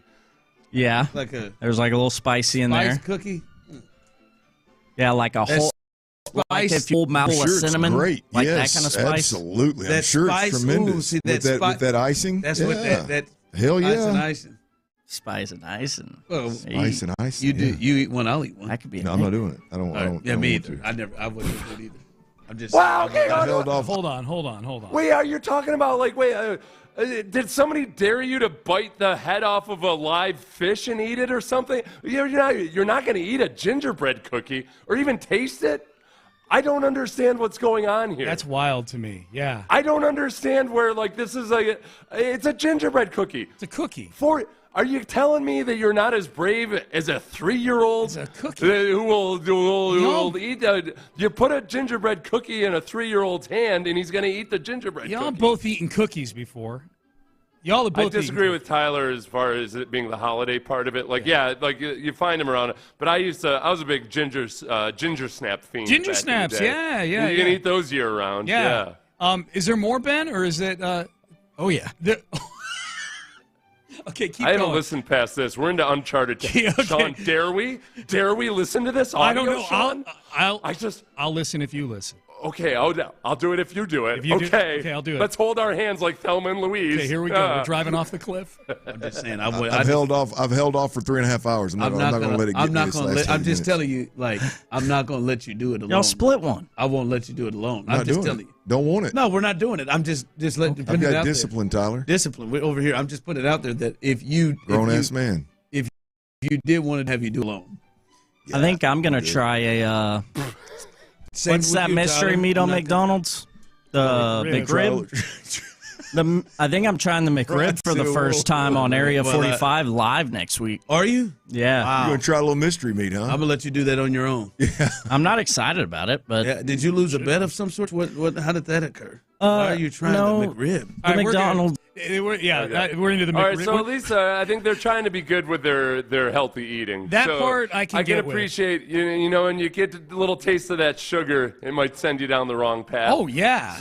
As someone who ate 3 of them myself, the frosting on it was delicious. Really good. There was a part of me where I was wondering, they're talking about the spiciness like it's a ghost pepper or something. Yeah, spicy. Do I really try this spicy I was food? waiting for them to pull up the dictionary definition of gingerbread. I don't know, Clint. Webster's defines it as cake made with molasses and flavored with ginger. And then Clint's like, I don't know, Chief, exactly what does ginger taste like? And they're both staring at each other. I can't believe neither of them have eaten it.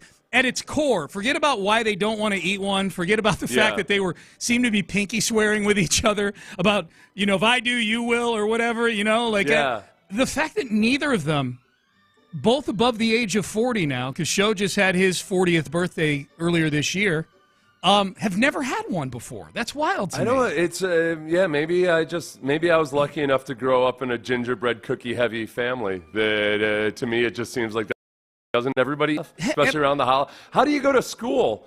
Like both those guys went to. They weren't homeschooled. No, right? they were not. Yeah, every single. No, although I would have been there for Clint Stoerner getting homeschooled by Mama Stoerner.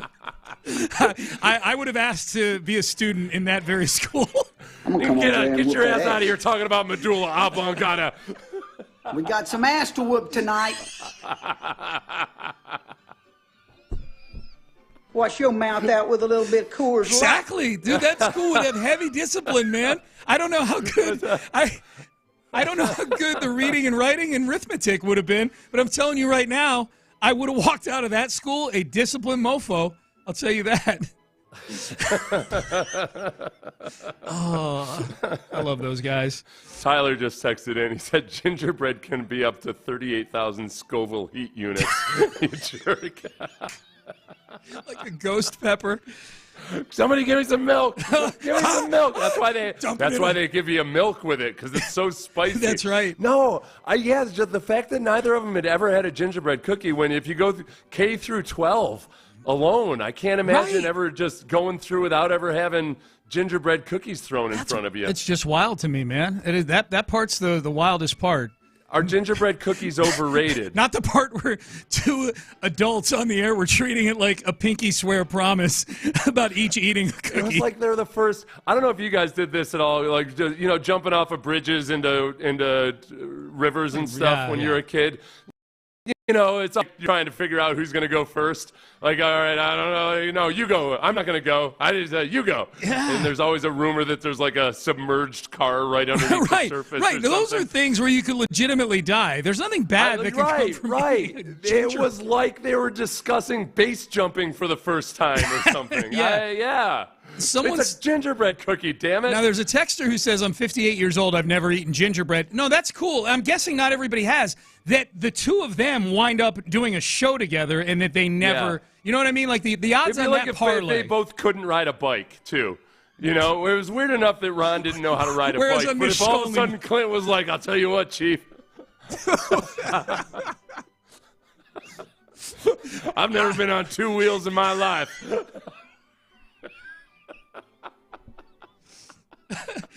Oh, my God.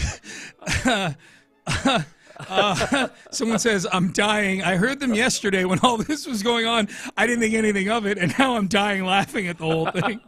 Thanks to Tyler for sending it out. That was good stuff, man. All right, let's continue. I hope, can you force feed them a gingerbread cookie? That should be. I guess maybe they should have to lose a bet and they have to eat gingerbread cookies as the punishment. I suppose. I don't know. We've got our ugly sweater party. There's probably going to be some gingerbread cookies there. There will be now. I'm bringing some. Yeah. The gingerbread cookie challenge. What is it? Eating half a gingerbread cookie. Oh, my God. Have you watched some of the reaction videos to that? These kids are being ruined by the TikTok. They're out there eating half gingerbread.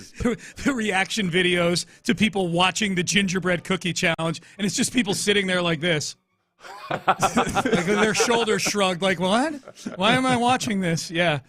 All right, has the midday show ever in their life had a gingerbread cookie? Oh, all the time. All the time. Did you eat some of the ones here yesterday? No, but I made a gingerbread house with my granddaughter last week. Oh, look at you. Yeah. Do you ultimately eat that, or do you let it sit there? I think you're supposed to, but I never have. Yeah. Gingerbread cookies are great. After all the touching and That's stuff. why I never have. You nailed it. Touching and habitating. We used to eat them before COVID. Then COVID hit. We don't eat gingerbread houses anymore. Are you Those little gingerbread men have been pooping in that thing for a month. You're going to go and... You don't got... Okay. You didn't put indoor plumbing in that gingerbread house? I am going to guess the guy wearing the guy being Reggie Atatula, wearing the ugly Christmas sweater that has a gigantic cookie monster on it that says no cookies for Santa, has eaten a gingerbread cookie. I have eaten a gingerbread cookie. I quite like them. I had one yesterday. Yeah. Just out of left field, I do want to upset your audience and make them hate me. Okay. I think chocolate chip cookies are overrated. Ouch. Wow. Mm-hmm. Wow. Okay. Overrated. I love cookies, and I feel like chocolate chip. Overrated. What's your favorite cookie then? And this will ruin all my credibility with the listenership. You're there already. There we go. Very good. Yeah. Oatmeal raisin cookies. I think they're elite cookies. Those are good. Okay. Oatmeal raisin are fantastic. Oh, dude, yeah. that was okay. That was going to be my overrated. Yeah. Overrated. Overrated. Yeah. Raisins. Reginald and I. The little shreds wind up from the meal? That means you can eat it all day. You guys are the worst. I know that Reginald and I are kindred spirits, 100%. I think, in a lot of ways. Just from our, because I too, one of my favorite cookies are oatmeal raisin, and that's a very unpopular favorite cookie. I have felt. Reggie, every bit as much as you in life, I have felt the persecution. Yes. I have felt the marginalization of being an oatmeal raisin cookie lover. That's right. Yes. We're a held down minority. Are. Your day will come at some point. That's right. Yeah. My thing on, I don't know if I have an over. Cookies are awesome. Is there such a thing as that is such a good take. Just be like, cookies are good. You know which ones are not great? The ones that you get at Christmas time, they're round. The sugar cookies? They look like a golf ball. Not sugar cookies with like the granular sugar on it, but like the ones that they look like a golf ball, but it's confectionery sugar. Oh, yeah. And you bite into it. And they're kind of sandy. I think they call them sandies. Yeah. I think they call them sandies. Yeah. Oh, the sandies. It's not like the Girl Scout cookie sandies, but yeah, they're just, it's a ball of dust. Good. Yeah, it's a ball of dust, yeah. Yeah, Can we all agree that those are overrated? 100%. I'll say if there was one, it would be that one. Okay. I agree with you. Because it gets all dry in your mouth and everything. And I don't choose to eat it. Yeah. You know what I mean? Like, my hipster favorite cookie is the old shortbread. Whew, those are good, man. Yeah, solid cookies. Solid cookies. And those are hipster, too. Yeah, they're very hipster. Yeah. My stepfather used to take business trips to Europe, and he would bring me back these those shortbread cookies.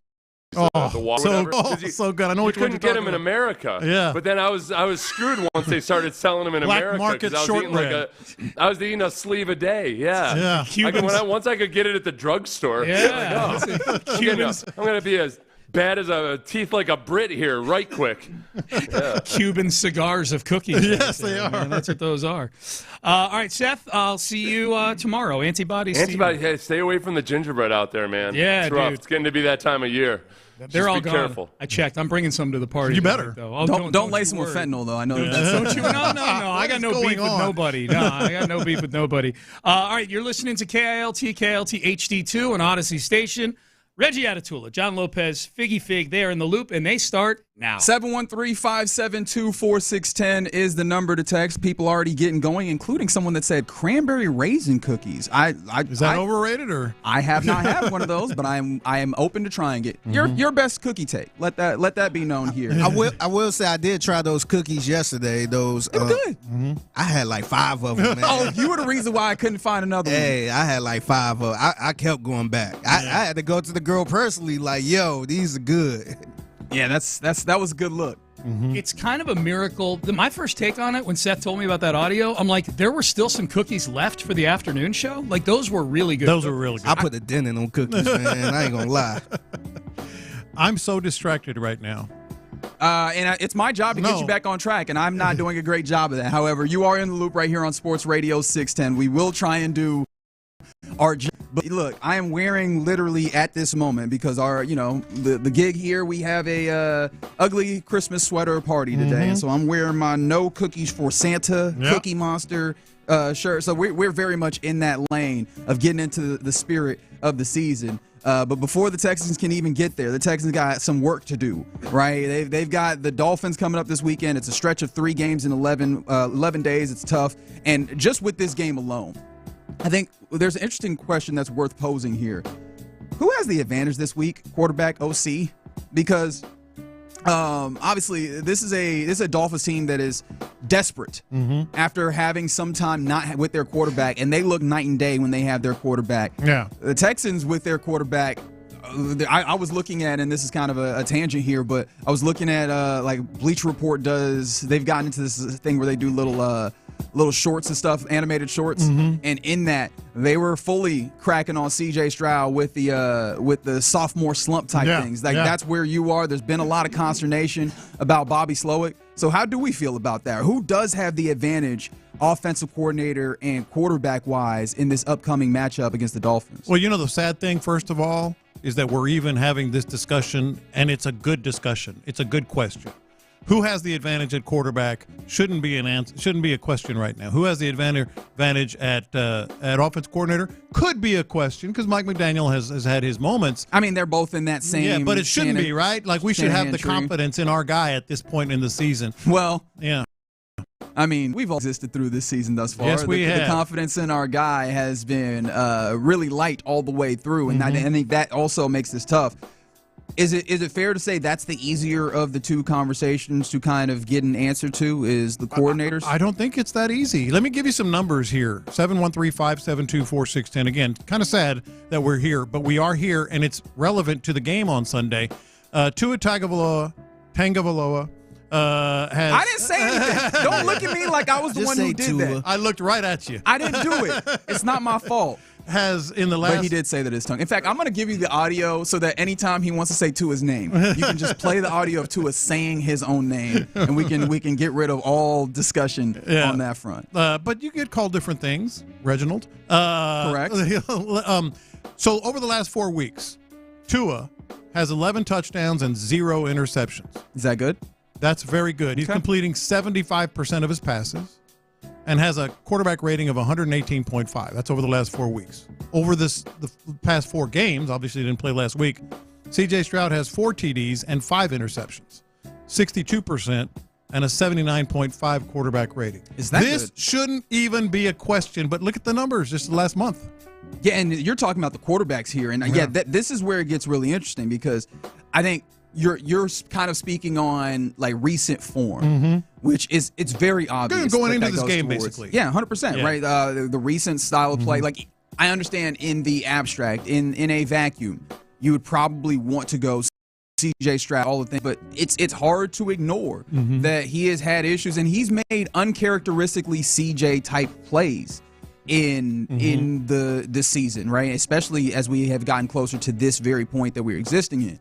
There's been uncharacteristic interceptions. There's been instances where even when relatively clean, because I don't even know when the last time he was fully clean, relatively clean, he's made throws that just feel like things that we would lambast other quarterbacks for. He's been putting some of those, like dirting some passes, just missing a guy. And so with that being the case, it does feel like you go to Tua also because it feels like Tua is operating that offense perfectly. He's grooving too. Like he is, 11 touchdowns, 0 interceptions. He's coming into this game like, I'm going to sling it. I'm going to do, whatever I can, have the confidence that he has. And C.J. Stroud is coming in this game off a bye week, hoping to shake the cobwebs or whatever it was that was bothering him. Sure. So, going into this game, it's interesting. But I do want to ask this, because I think the obvious mitigating factor, one of the things that feels like it's hamstringing C.J. Stroud in some ways, has been the play of this offensive line, the lack of protection that he's had. I mean, hell, we've talked about even with the change that they've had on the offensive line, like moving Juice Scruggs to guard, having Jared Patterson at center. Even with those moves, it stabilized a little bit, and then the pressure percentage ticked up against that Jags team, a Jags team that I don't look. They have some players individually that are good at applying pressure. That is not really like a great pressure front, and they were able to apply a lot of pressure to this Texans team. Look, I think that's there. How much do you then count and factor in, and maybe this is projection more than revisiting what has recently been there? Tua Tagovailoa is going to be without both of the starting options at tackles in this game. Teron Armstead is not going to be available for this one. He is the guy on. Teron Armstead plays what, right tackle again, or am I switching those in my mind? I believe he's right tackle. Yes. And so that is, we have to remember with Tua. Everything is flipped, right? Lefty, so that the right tackle is now what is in effect what we typically view as the left tackle. That is the dominant tackle that's protecting the quarterback's blind side, right? You have that, but even then on the left side, you're going to have a second option there, although it's like swing tackle type situation, somebody that they feel somewhat comfortable. Does that change in any way your evaluation? Because Tua Tagovailoa is likely to have more pressure off of the edge. So do you still view that as an advantage towards Miami quarterback-wise? Well, it's funny you mentioned that, because that's exactly the reason that I landed on who's the better coordinator right now, or play caller, to be more precise. Because Mike McDaniel in late October said changes were coming. They were struggling, Tua was out, et cetera, et cetera. Changes were coming. Over the course of that time, their offensive line has been a mess. You touched on the left tackle. The right tackle now is out. They've had some problems, and guys coming in on the interior line, and yet they're still clicking since then. So I thought I saw that as the play caller, the designer, the game planner has made adjustment. So that's why I landed on Bobby Slowick versus Mike McDaniel, who's the head coach, but still the play caller. Yeah. Because he changed it.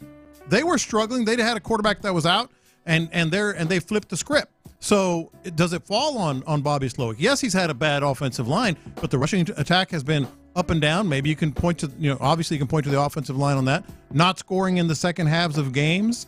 Never really figuring it out on the offensive line. Still trying to figure it out on the offensive line, as we should find out today, by the way, because they take the field at 12:30 during our show.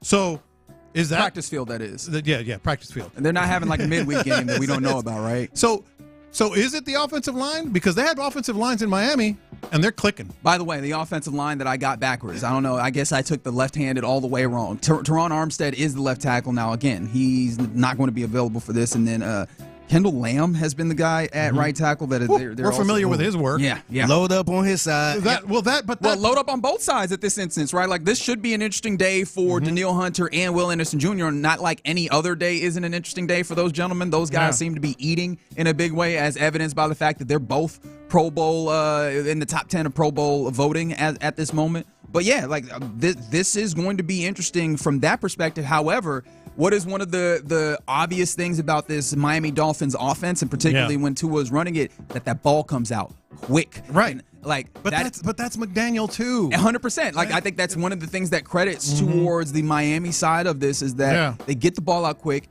and you can say some of that is because of all of the gosh darn speed. You talk about Tyreek Hill, you talk about Jalen Waddle, you talk about Devon Achane. I'm probably not giving enough people credit here because there's other dudes that are fast. It feels like they have speed all up and down that roster, but they get the ball out to those guys in space and make you and utilize those guys. And even under pressure and in a quick game, you look at those statistics, and Tua Tagovailoa still ranks pretty highly in that, at least ranks over C.J. Stroud and the metrics there. And so I also think that points to something because you look at Bobby Slowick, and he's had a lot of talent. Like, that was one of the main talking points coming into the season. And they got more talent. And it feels like the only talent on this team, or maybe the only two talents on this team that they find a way to utilize in the same way that it feels like Mike McDaniel uses all his guys, are Nico Collins, because it's impossible to not be able to get the ball to Nico Collins and do things. And then I guess Joe Mixon, because he put it in his gullet. Joe Mixon for the most part. And he will do what he does. Yeah. Like, that has been a frustrating part about this, is it doesn't feel like you're able to get the ball to your really talented players in ways where they can be really dangerous. I guess that's what I'm getting at. That's why I came up with this, this question, and we're talking about it, because how come Mike McDaniel could figure it out midseason? Figure it out at, weapons, figure it out offensive line. Kendall Lamb, Figgy, when he was here, was one of the worst tackles I've ever seen. I mean, is that an exaggeration? No. I mean, at any level? Or and now, sorry, that was real disrespectful. I want to go ahead and stop the segment real quick and apologize to Pee-wee Kendall Lamb. League. I didn't need to do all that. I was doing too much. I'm sorry. And right now, over that same span month, they're averaging damn near 30 points a game, 29.5. They're 3-1. They're converting 58.7% of their red zone opportunities into touchdowns. That's been a big issue. That's huge. That's huge for them. So again, how come they could figure it out midstream? How come Mike McDaniel pushed all the right buttons? Do they have the advantage as the play caller, as the game planner? I mean, you would have to say yes. Yeah, that's absolutely the way I lean on this. It definitely feels like with quarterback and play caller together, that is an advantage over there. Now, it is fair to mention that is the strong part of that team. Like, the strength of this Texas team this year, even though coming in you felt like there should have been more strength in the offense, it is clearly the defense. So, like, I think that is also worth considering when we talk about this. But hasn't it become the defense? It has become the defense. Because we came in thinking, boy, this is, five-headed monster and all the weapons, and look, they're going to score 40 points a game. I mean, people were saying stuff like that. And now it's like, well, the strength is the defense. I think that still points to, not to let, C.J. Stroud off the hook here, because we know what he can be, but he hasn't performed at that high level. But more precisely, Bobby Slowick versus Mike McDaniel. Bobby Slowick is still trying to find answers. McDaniel has found them. Yeah, and I was going to say, when you said how come they were able to do it, I wanted to go back and double check. Their bye was in week 6. Yeah, but I'm talking about, like, since he said that. No, and that's what I was saying. Yeah. Right? Like, they had some tough stretch of losing 3 games after their bye. Yeah. Even still, and a fair point is made on the text line. Who has Miami played in this time they gotten back together. Going backwards, clearly they just got over the Jets. Mind you, it took a little bit of late magic for that to happen. They lost to the Packers. They beat the Patriots. They beat the Raiders. They beat the Rams, and that was also the Rams still kind of in the midst of dealing with some injury issues. Like, it is fair to look at who they've played and be like, hey, they didn't do a lot. Plus, it is also worth noting, they didn't really put 30 points up in very many of these circumstances, right? Or I guess they did, but recently they 34 points against the Raiders, 34 points against the Patriots. They put up 32 against the Jets, but that comes, what was that, in overtime there as well? Right. I feel like that there is something to be said about, it feels like there's an advantage. I'm not sure that it is as big of an advantage as we might worry, which is probably an okay thing as well, right, for the Texans. And this is that the Miami Dolphins aren't going to be game wreckers in that way. Well, since we're asking that question, let's ask it about the Texans. Who exactly have the Texans played in the last few weeks? Jets. That didn't go well. Detroit. Which they did play well against the Detroit Lions. Second half struggles. They did get a lot of opportunities though with turnovers. Yeah. So Dallas. that was that. I'm talking about the opponents. Like, if you're going to say who have they played, well, who have the Texans played? Dallas, Tennessee, Jacksonville, Jets, Detroit. Sure. I mean, it can go both ways there. So I think, like, ultimately we land on, it feels like the Dolphins do have an advantage in this, and I think that speaks somewhat to the idea that the Texans offensively, right? Because again, defense has been doing a good job of holding up their end of the bargain, and maybe you could even say some of the other things offensively. But like the Texans, especially as we head into this period where you're facing off against competitive teams or just straight up contenders, like this has been the issue, is not wringing out the most out of your offense. Now, of course, all of this conversation has been taken in like what we've currently seen in a vacuum, in best case scenario, which is, I think, one of the things that you hope that it can get back to. Do you think that advantage flips it all from the Dolphins to the Texans? Like, if C.J. Stroud is playing a lot closer to what C.J. Stroud is, if you can get like any level of adjustments, like from a self-scout off of a bye week from Bobby Slowick, does that advantage feel like it switches for you? 100%. I don't necessarily think it goes away from Miami. They're going to score some points even against this defense. They're going to have some success with that speed, as we've talked about. But all you need the Texans to do is make this more competitive. Like, Tua over the last month or 5 weeks has been flat out better than C.J. Stroud. We just outlined how Mike McDaniel has made all the adjustments and has been flat out better than Bobby Slowick. All you need the Texans to do to come back is just get to some level of competitiveness with that. Texans offense as a cookie is right now chocolate chip. Per you? No, that's well. Then nobody's going to agree with that. Chocolate chip is awesome. Like, for me, it might be. Yeah. Like, it really does have all of the elements that you would imagine make a really good cookie, and it's like, that's fine. It's cool. Fruitcake. Whoa! I know that's not a cookie. Whoa! Man. I think the Texans going to have to call you about that. That's ridiculous. Do you have an option here? Because we were earlier talking about favorite cookies. People texting in peanut butter cookie. That's a great cookie, I will say. That is a great cookie. Some white chocolate macadamia cookie is absolutely extremely underrated. It's just more of a niche cookie. Yeah, you don't see it a lot. But is there a cookie comparison for you for this Texas offense as of right now? Do an Oreo count as a cookie? That is absolutely a cookie. Kind of just not homemade, not necessarily delicious. Like, it's cool. It's but it's good. It's doable. Mm-hmm. Might need a little milk to make it go. Yeah, exactly. But it's not the best cookie out there. Exactly. Animal crackers. Oh, what? You're just being damn. Next, he gonna say Nilla wafers. You're just being a jerk about these. Fig Newton. What? That is ridiculous. All right, you're in the loop right here on Sports Radio 610. Now, man. Yeah, I but still, not Fig Newtons. That's part of being What's in wrong December. with Fig Newtons? They're all right, but if I had my druthers. I mean, Fig Newtons definitely feels like something that someone at the age of John Lopez would eat. Well, you're wrong. Keep you regular. You're you know wrong. what I mean? Well, that would be a help. Okay, all right. We learned a little.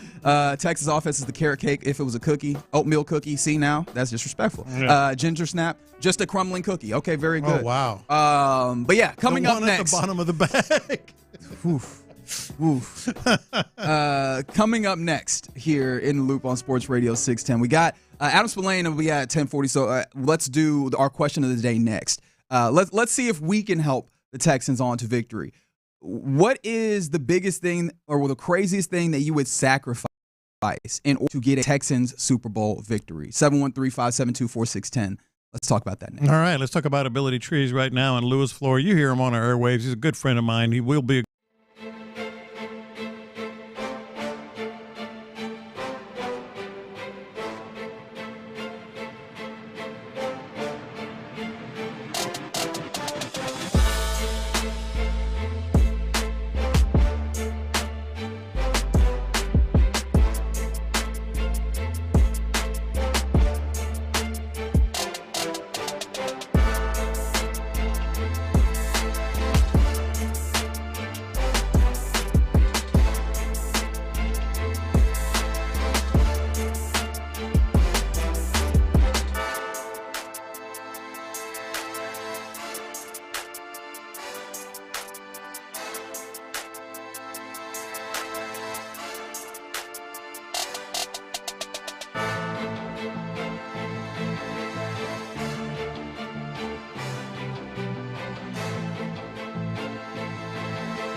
Dear Reaction Monday. Houston's sports leader. Sports Radio 610.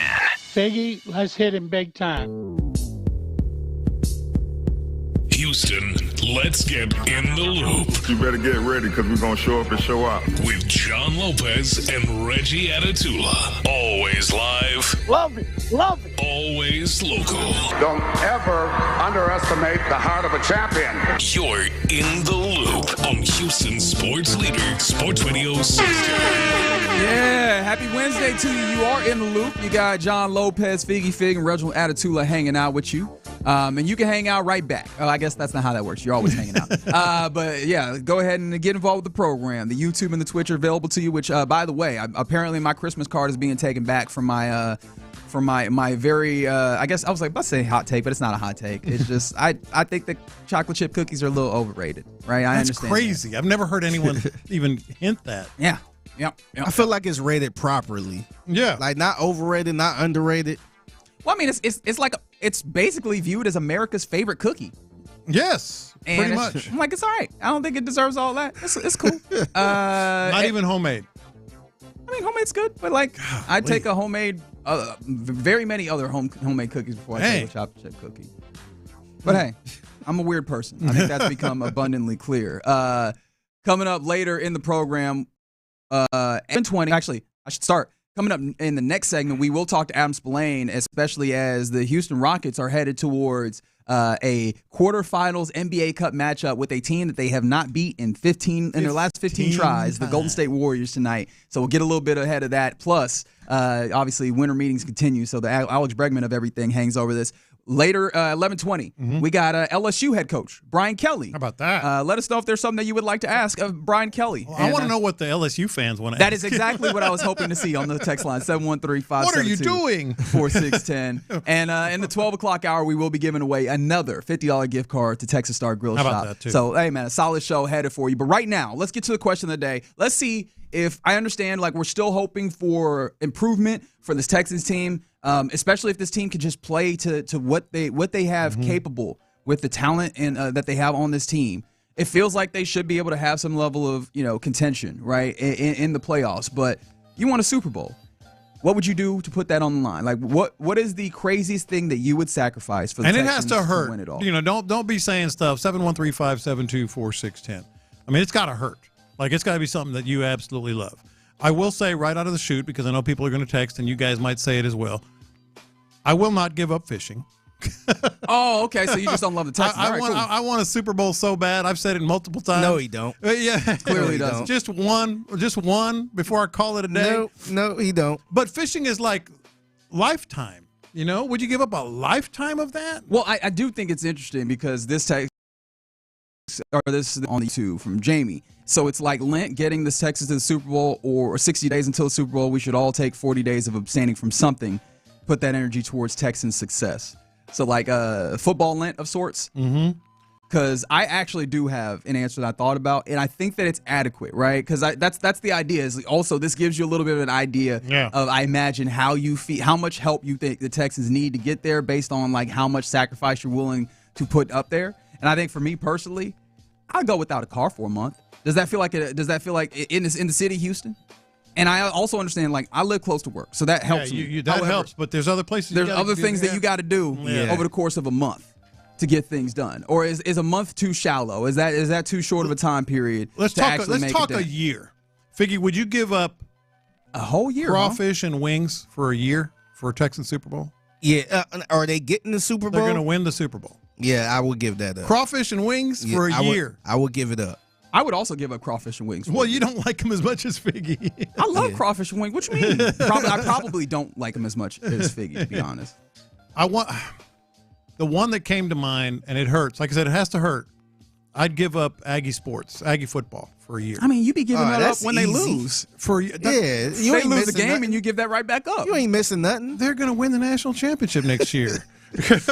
I'm sure you really believe. I'll give up the Browns too while we at it. I don't give a damn about Y'all know Aggie football, Aggie basketball. I'm always watching. Would you give up fishing for a year?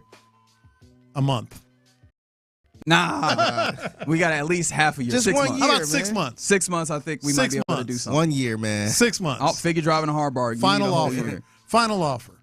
And that's not an empty offer like the Astros. Well, I mean, speaking of the Astros, a lot of people feel like they can put them on the block from the 7-1-3. I've said this multiple times. I take the Astros going 0-162 and the Rockets going 0-82 just for one Texans Super Bowl. I don't think you're alone. That is just like, hey, put those teams on the block. Because, look, we're not just talking about, they'd be a bad team. 0 losses? Mm-hmm. That is an abysmal 0 time. wins. Or 0 wins, rather. Thank you for correcting that. Yeah, 0 wins, that is an abysmal time. This is a football city. Yeah. How many times have you heard me say it? Yeah. I don't think that person is alone. A Super Bowl? Heck yeah. What about, would you take your, I think Lopez probably answered this already, but your favorite college team to go 0-4 for your favorite professional team to get that Super Bowl? 0-12? 0-4. I mean, I probably would. But that's because, I get in that place where, okay, this is a bad season. I'm cool. I will just focus on this other stuff that's happening. See, you can do that. That's why I'm contemplating it. You can't say, well, the Aggies are done. Yeah, so Ohio State go 0-4. I might, yeah. For Texans to win the Super Bowl. Yeah, no, we'd have to change it for you. It would have to be like you lose the next 4 the games, just like you lost the last 4. And then that would be the give up. Somebody said J-Lo could give up his iPhone. I could do that. Sebastian on the YouTube, I'll give up Bregman and Tucker for a Texas Super Bowl, easy peasy. You might not have. Hey, they're going already. You're not alone. Still gonna be with nothing. You're not alone on that one. Somebody said, "Don't think me a monster, my dog." Sorry. Wow. But I think that just means that you really love the Texans. Would Lopez wear socks for a year? Now let's not get crazy. Wait, what? You be out here raw dog your shoes? I haven't worn socks in 3 or 4 years. I don't think I realized that. Now, if I wear dress shoes, I'll put some socks on. But generally, look. I don't want to look. Don't show me your feet ever. Don't get close to them either. Somebody said they would give up their left boy. Oh. Would you give up your left one or your right one? Didn't Mike Vrabel say that? He said he'd give up his left sure boy. did. And he got the damn Super Bowl. Yeah, he sure did. Yeah. I don't trust him. I feel like I don't doubt you, dear Texter, but I feel like a lot of the people that were like, I would do that. I'm like, no, you wouldn't. Like, I understand that you trying to show us. I'm done having kids. Something. That might not be such a problem. Yeah, like the only thing I would wonder, like, what are the other effects that you were just not considering in the moment? No, I'm saying it's just gone. Okay, it's just gone. All right. Somebody said they would give up their ex-husbands. Okay, very good. Thank you for texting. Well, you did, didn't you? Easy peasy. Didn't you? You already did. I would pay all of Lopez's coffee he never paid for, and I would give up coffee for you. That's right. Gentleman's agreement. No, it wasn't. Did he tell you about that story? Yes. About him yes, he did. coffee? Yep. Yeah. I agree with everyone else. Didn't steal it. How much time would you give up with your granddaughter? Ooh. For a Texans Super Bowl? No, I wouldn't do that. In fact, we were talking to Texans today. I'm going to have to FaceTime when we're at the Army-Navy game. Oh, nice. So let me do that. The iPhone finally comes in handy when we're in D.C. Reggie, would you cut your hair for a Super Bowl? Ooh. I think I would. I think I'd cut my hair for a Super Bowl. I think I would. Like, I've gotten comfortable with longer hair. I never really wanted to grow out my hair, but I've gotten there. And, like, I think when you have that space, you're like, oh, man, the time to come back to this would not be easy. But, yes, I absolutely would. Obviously, it also helps workforce, but it would just be a lot more fun. And I think also, as you guys have very well detailed, I don't like how quickly people can be out on this team, and I would love for people to have a level of passion in this city for the Texans that is just like buoyed by a Super Bowl win, man. That would be fantastic. Someone said they've smoked weed daily for 14 years, and they would give it up for a Super Bowl. Like forever? I don't know, forever. That's the thing. A year. I'd give up weed for a year if it means Texans win a Super Bowl. Man, that's going to be tough. 14 years in a row, daily? I don't see them doing that. Dang, that's commitment to the Texans right there. Well, I mean, that's and I think that also that it shows, man. People feel like this Texas team needs some help, but also, again, you have some of the things really figured out. I think, by and large, even though there's been some people that have, like this year, and I don't even know how many people that have had some questions about D'Amico, feels like you have the right guy for the job at head coach. Yeah. Quarterback, I think we're all still set on, even though this has been a little bit of a step back year when it comes to just the development of the quarterback. Feels very much like you have that guy. The defense is loaded with talent. And I mean, obviously, actually, the offense, you have some talent. Yeah. You have some things that you need to address. Hello, offensive line. It's still, speaking of windows, this window conversation has been very prevalent in Houston. But it feels like the window is just, you're on the early end of this, and there's still a lot of room for it. Last one, would you get sacked by J.J. Watt? Once? Yes, I would. I would. Would I know it's coming? No, it's a blindside sack. Nah, you got to know it's coming. Blindside sack, man. So just put me in the equipment in the pads and all that stuff, and you just got to come sack me. You'd look like Emmitt Smith in that commercial. Yeah, I would, but I do it. I will say it's probably safer for him to sack you now than it was a couple years ago. I don't know. What about he lost a little weight. What about a Azeez Al-Shaair sack? Ah, nah. I'm cool. You want me to die? No, you live. How am I going to see the Super Bowl? You'll live. Trevor's still here with us. All right, you're in the loop right here on Sports Radio 610. Coming up next, let's talk to our Astros and Rockets insider, Adam Spillane. There's an NBA Cup game coming up. We're trying to figure out if Alex Bregman will return or if Kyle Tucker will be on the move. We'll get some insight into all of that next. Yes, we will.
It's AmericanEagle.com 773 Network.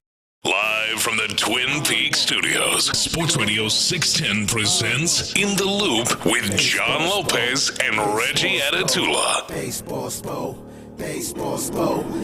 Yeah, that man is indeed in studio. His name is Adam Spillane. He's our Astros and Rockets insider. Big day for you in that way. Which actually, let's start here. Adam Spillane, thanks for joining us. What is your favorite cookie? Chocolate chip. Thank you. Basic. Not too many chocolate chips, though. Not too many. It's got to be the right amount. Yeah. Oh, interesting. I actually like that idea. Yeah. Just don't ruin the cookie. Don't make it a chocolate cookie. Yeah, exactly. Okay. Chocolate chip. So, and now that I've adequately, or maybe not adequately, thrown you a curveball, which of your kind of specialties here are carrying more of your attention right now? Is it the Rockets ahead of the match, or is it everything that's happening at the winter meetings with the Houston Astros? It's the winter meetings right now until about 6 o'clock. Yeah. And then once we get to 6 o'clock, then kind of get locked into Rockets Warriors today, just because it feels like news could happen in Dallas at any moment at this point. So just you got to be on your toes with this stuff. And it's a fun time. Like, the winter meetings are a lot of fun if you've covered them, if you've been to them, just because the whole sport is there. Yeah. And like today is basically the most important day on the offseason calendar for the most part, because tonight is when teams will start to leave Dallas. So this is like when business will really start to get done. So there are separate reports, separate kinds of reports. The Astros are going to trade Kyle Tucker. The Astros are not going to keep Alex Bregman. So there's a chance that they have neither next year? Yeah. Yep. And then what? Well, now you're in rebuild mode. And now you are – I think that they should trade Tucker and Valdez anyways, just to try and salvage some of the farm system, because you know that you're not going to sign them. But, yeah, now it's even more clear that you need to start looking ahead to the future, because – the roster that they finished last year with, it's good enough to compete. The roster without Alex Bregman is not good enough to compete, especially when you consider that you're probably going to lose those other two guys next year. So maybe you can compete next year, but you're dead in 2026. So you need to start looking ahead to 2026 right now if you know you're not going to re-sign Bregman, and I don't think they will. I keep hearing Dana Brown say how he's the priority. Well, if he's the priority, then get it done and stop telling me that he's the priority. In a room for us. Figure it out, and don't let him leave until the numbers are agreed to. And for whatever reason, like, he won't even say yesterday if they can amend the first offer that they even made him. So it's a lot of talk, and there has been very little action. But to me, I think that trading Tucker and trading Valdez are the easy decisions, because they're not going to re-sign them next year, and you need to get something back in exchange, because I don't think the roster can afford to just lose them for a comp pick. And Dana Brown kind of backed off of that priority. He's what we're going to focus on yesterday, because he said I feel like we made progress today on Bregman and other things. Yeah. So I'm like, oh wait, all of a sudden the other things is in there. You know, there's still other business that you. Well, can I know, get but it's like they got their hands in a million different pots in the winter meetings, and that's how it's supposed to be, because you are looking to improve your team, whether it's for the future, whether it's for the present. But right now they have not improved it for anything. I mean, they basically will at this point they are bringing back the same roster that they ended last year with, except Yusei Kikuchi is gone, and we'll see what happens with the other guys. And they got to the playoffs because of Yusei Kikuchi. That's a big reason why they made it in the first place. Yeah, you mentioned losing a pitcher here. In theory, and I know Dana Brown did talk about this, like, you would need to depend on Garcia or McCullers in this. What is your general feeling? I know, but like both of those guys, in theory, should have had enough time once you get to February to get themselves at least near being a part of this. Is that, or are you operating in a place where you're not? I have no idea. The fact that. Again, they've been very quiet about all this stuff with those two. I guess they're throwing, so that's a positive. But those were two guys that were supposed to contribute for you after the All-Star break last year. And Garcia had to get taken off his rehab assignment, and then McCullers never even got to that point. And the fact that I think it was Espada said Monday that he's not going to guarantee anything for opening day. Like, for McCullers, I get that. But, Garcia was throwing live BPs in September. Yeah. Like, the day before the Tiger series, Garcia was throwing a live BP. It felt like he was headed in the right direction. And I don't know if he had some sort of a setback or if they kind of, put the brakes on him a little bit. I'd be interested to know what happened there. But the fact that he was throwing live BPs made me think that, he'd be ready day one of spring training. The fact that they weren't willing to go that far with him was a little surprising. Yeah, one thing about this whole, and I'm getting back to the Tucker and Bregman thing in a way, you still got to sell this squad to the people, to the fans. You got to make it look and sound as if, we want to compete, because nobody ever says, boy, we're in a total rebuild, outside of what the Astros did back in the day. Especially when your owner says the championship window is always open when I'm owning the team. So what are they going to do to make it look or appear or try to sell? Oh yeah, we're still going. We may have lost those two guys, but we're still doing this. I think the way you sell it is, hey, you have Altuve and you have Alvarez and you have Yainer Diaz and you have some other starting pitchers, and we're good at figuring out the thing with the starting pitchers. You still have Hader, you still have Abreu in the bullpen. We still think this is a team that can compete in 2025. But you look at what we got back for Tucker. You look at what we got back if they decide to go there with Valdez. And now we've also freed up some money. We're really headed in the right direction. Where 2026, that's when we're going to really have an opportunity to improve the roster. So stick with us for 2025, but 2026, that's going to be the year. Now, personally, I think they should just do that with sign Bregman and still do that same thing and still go in with the same kind of argument, except you have a chance to be better in 2025. Yeah.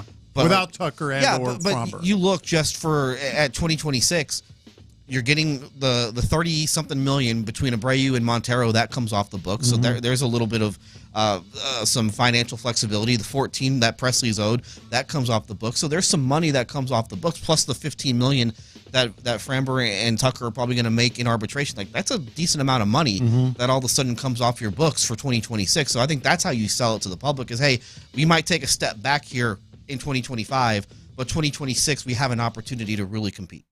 Now let's turn to the other specialty. Big game tonight, NBA Cup quarterfinals game. Cup fever. And of course it has to be this team, the Warriors, that you've had a lot of struggles with over the last 15 times. And obviously, I think also you can point to the idea that some of that was tanking time, but even just the last 5 times, you've had a little bit of tough time against it.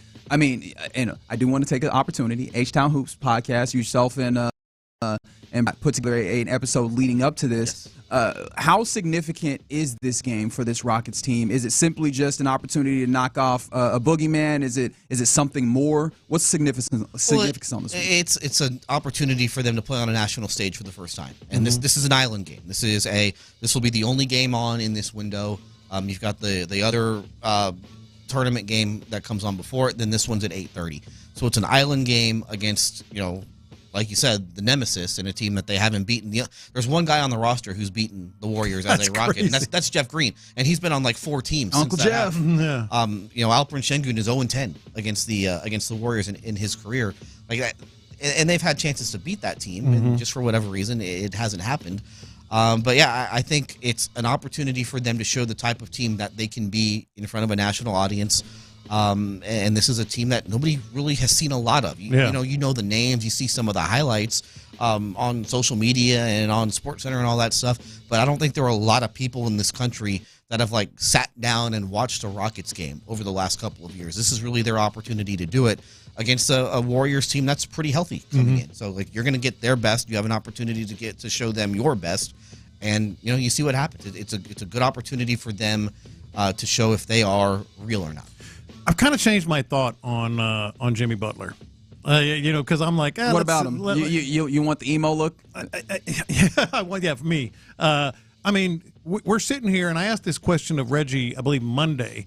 How much more do we really know about the Rockets now than we did season? I don't think it's a lot. Jalen Green's still up and down. Van Vliet is terrific, but we know what he is. They still have some issues here and there that were problems coming into the year. You think Jimmy Butler would help? Maybe. I don't know if this version of Jimmy Butler at age 36 with a contract, coming up, I don't know if that raises your ceiling. Are you going to the NBA Finals with Jimmy Butler in the Western Conference as your best player? Yeah. Probably not. Yeah. For me, if they were sitting, they're 16-8. And I think that they are sitting probably in a better position than they thought they would be after 24 games. So I don't think they feel like there's any need to like rush this. Mm-hmm. If they were 8-16, then I think the story is a lot different. Then I think you're hearing from Tillman like, hey, you told me this is stage 2. We got to be in the playoffs this year. What's going on? Then I think the equation changes. But because they're 16-8, they're locked to at least be in the play-in. Like at worst, they're going to be in the play-in.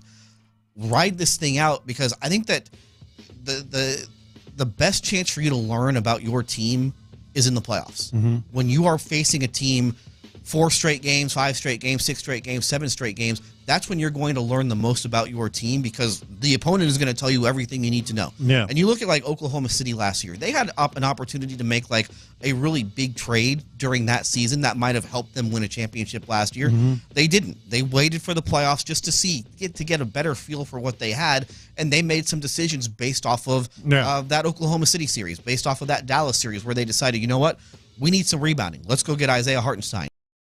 You know what? Like Josh Giddey's going to be the odd man out. Let's go get somebody who can play off the ball a little bit better. Mm-hmm. So I think that you use these last, however many games you have left in the year.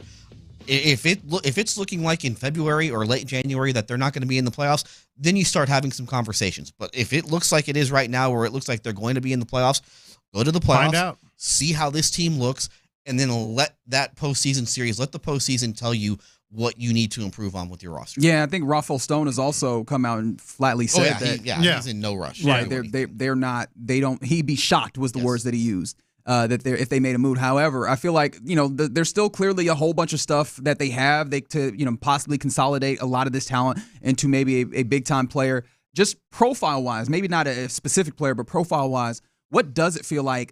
What would consolidation, or the best level of consolidation, look like for this Rockets team? What would be the player that you would like to see? I mean, the easy name, if you want a name, it's Devin Booker. I think that you look like a scoring guard is something that they could, a scoring guard. And they had interest before. Yeah, Jalen Green is a scoring guard for them, but he's not consistent enough. So you're kind of looking for more consistency out of that spot. So I think that Devin Booker is like the perfect fit for like what they need right now. Devin Booker's not available at this point. Like, so now you could go and push in some of your chips to get Jimmy Butler, and then in June, Devin Booker becomes available. Well, you can't do anything because you wasted everything to get Jimmy Butler. So that's why it's best for them right now to be patient, let this thing grow, see how it looks see how it looks in April and May, and then make some decisions based on that going forward. There's no rush for anything. You also look, I mean, it's funny, they traded Brooklyn all their picks back so that Brooklyn could take this year. And now all of a sudden Brooklyn is looking like a team that could be in the playoffs, and Phoenix is looking like the team that could be out of the playoffs. So like they got all these Phoenix picks coming for the future, and who knows? Phoenix has had some trouble keeping guys on the floor. They could be out of the playoffs at this point, and that could wind up being a lottery pick. Optimistic on the Rockets' chances tonight? I mean, they should win. I mean, at some point you have to beat a team. Favorite team. At some point you have to beat that team. But we'll see. Let's see how they come out. They have, it's been weird. The 2 games this season, they fall behind by 30. The first game here against them, and then they score 93 points on Thursday against the Warriors, and that's without Curry and Draymond Green. So, by the way, that's Ambassador Tillman. Yes, I was going to say I was going to say you're going to start hearing some pressure from the ambassador's office here pretty soon. Man, I remembered way too late, but I really wanted to ask you about what you make of Alperen Sengun's first quarter struggles, or like the starting these games. You know what's funny about that? He in the past, it was the opposite. In the past, he would dominate the first quarter, and then he would fade as the game would go along. And now this year, he's almost turned into a closer. I don't know what it is. It has been one of the stranger aspects of this season. I'm hoping that you guys got into that a little bit on the H-Town Hoops podcast. Not as much on Sengun yesterday. Okay. It was a lot of Jalen Green, Reed Shepherd, Cam Whitmore type stuff. Like, why are they handling those two a little bit differently? So, and we got into the start and the Jimmy Butler stuff and all that. Okay. Still deeply interesting topic. Yeah. That anybody should listen to. Yes, absolutely. Go download it. It was a good episode yesterday. First one we had in a while. And also we had a special guest, Austin Mendez's baby, joined us. So, well, there you go. Yeah. How about that? Yeah. So check in on that. And really quick, because you guys got to go. Anyone who has ticket connections in Notre Dame, holler. Yeah. We gotta get our guy out there to see 11 Indiana. These prices are just absurd. It's the highest one of all the playoffs. Yeah, by a lot. Yeah, that's why I wanted Austin. I knew Austin was going to be cheap. Yeah, it's going to be nice warm weather. I got to go sit in 27 degrees The Irish are a little worried, man. They should be. Ooh, spicy. I'm going to need to record a message for Sean from you. Anyone who's got to connect on Notre Dame tickets, get to me. That is at I might have a name for you. Okay. At Adam Spillane on Twitter or on X or whatever. Get out of man. See if you can help him at baseball. I need four, by the way. Oh wow. Well, okay. I said I have a name. I didn't say I have 4 tickets. You're getting real choosy right now. I got a group. All right. Indiana wins 11. All of a sudden, you get all boisterous. All right, Spo, we appreciate your time, my man. All right, coming up next, let's go around the NFL where it looks like a upcoming 30 for 30 is causing beef. We'll talk about that more next. Ready? Fresh off their butt.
610. The Texans play here, an Odyssey sports station. Let's go around the NFL in the Loop style. Why are you smiling? Because I love football. Brought to you by Quick Assist.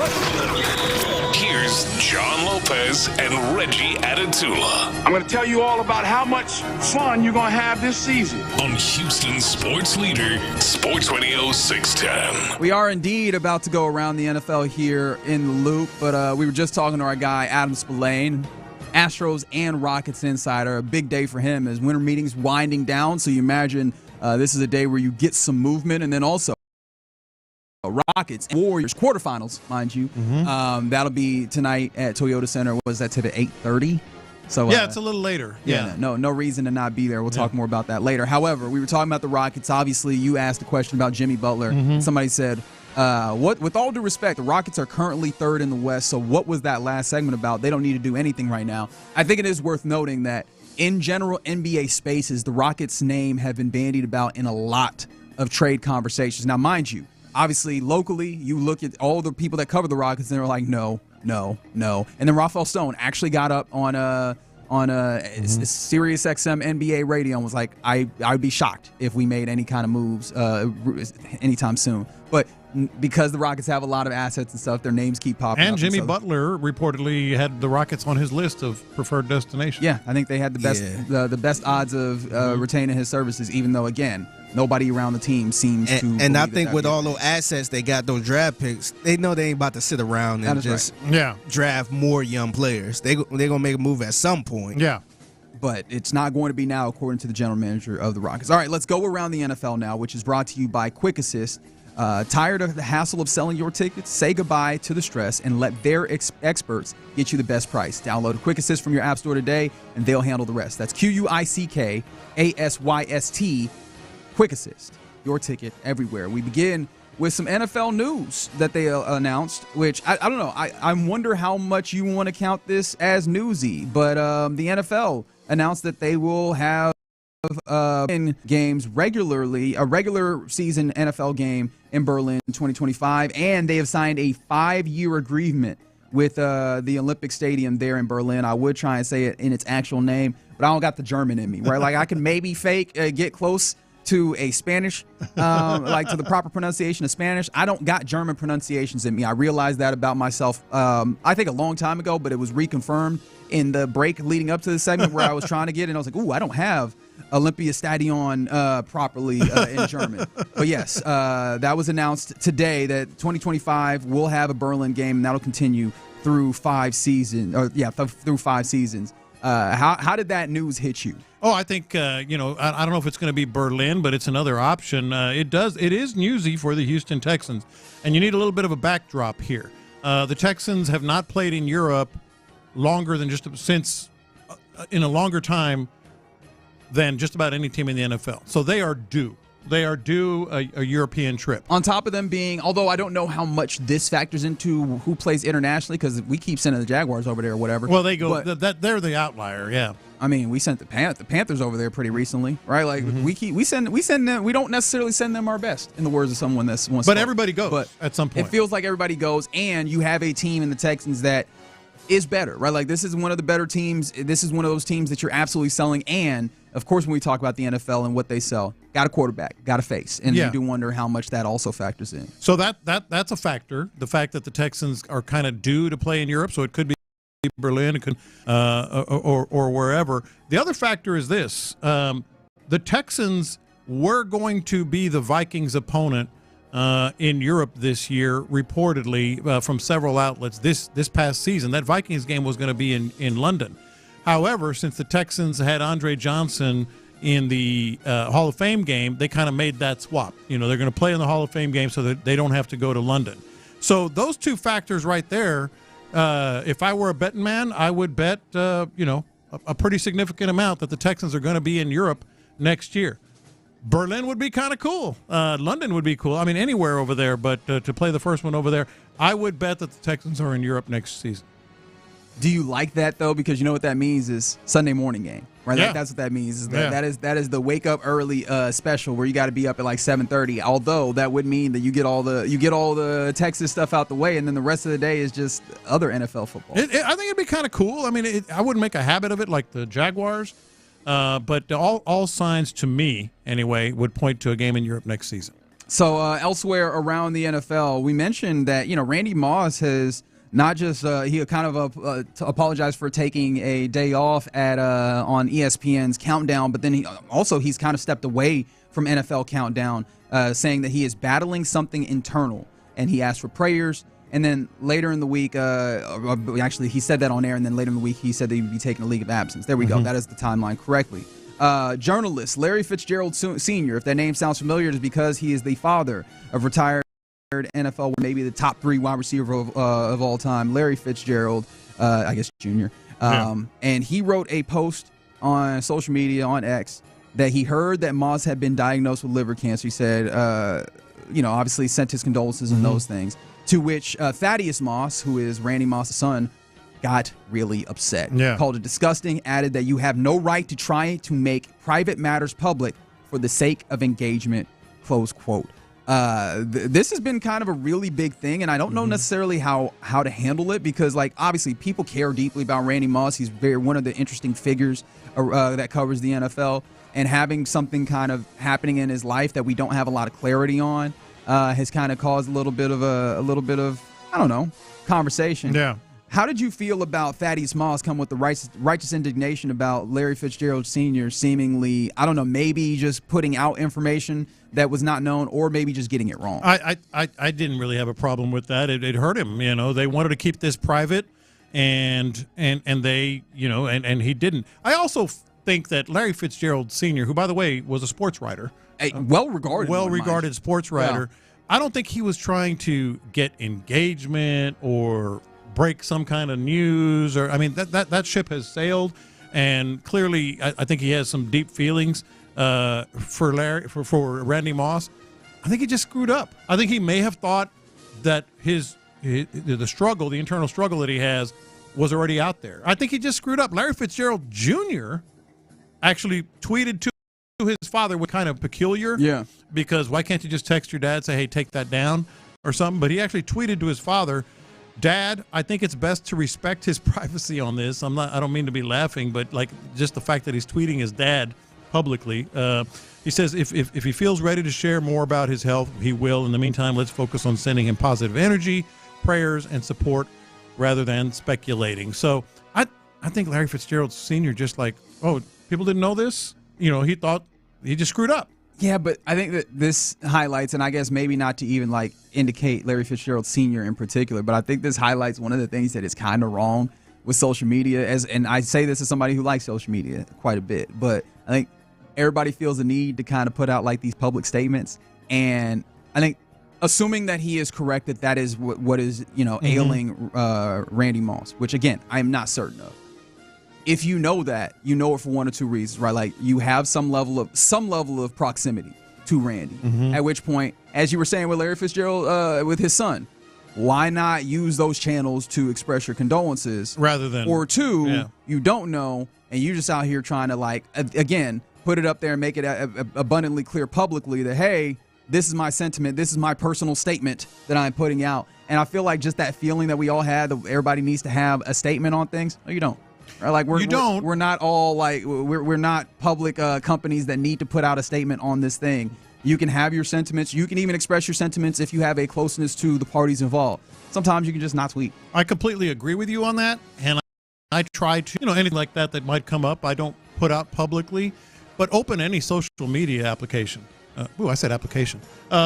Any social media app. I thought that was fair. That is what they are. And I know they are, but everybody says that.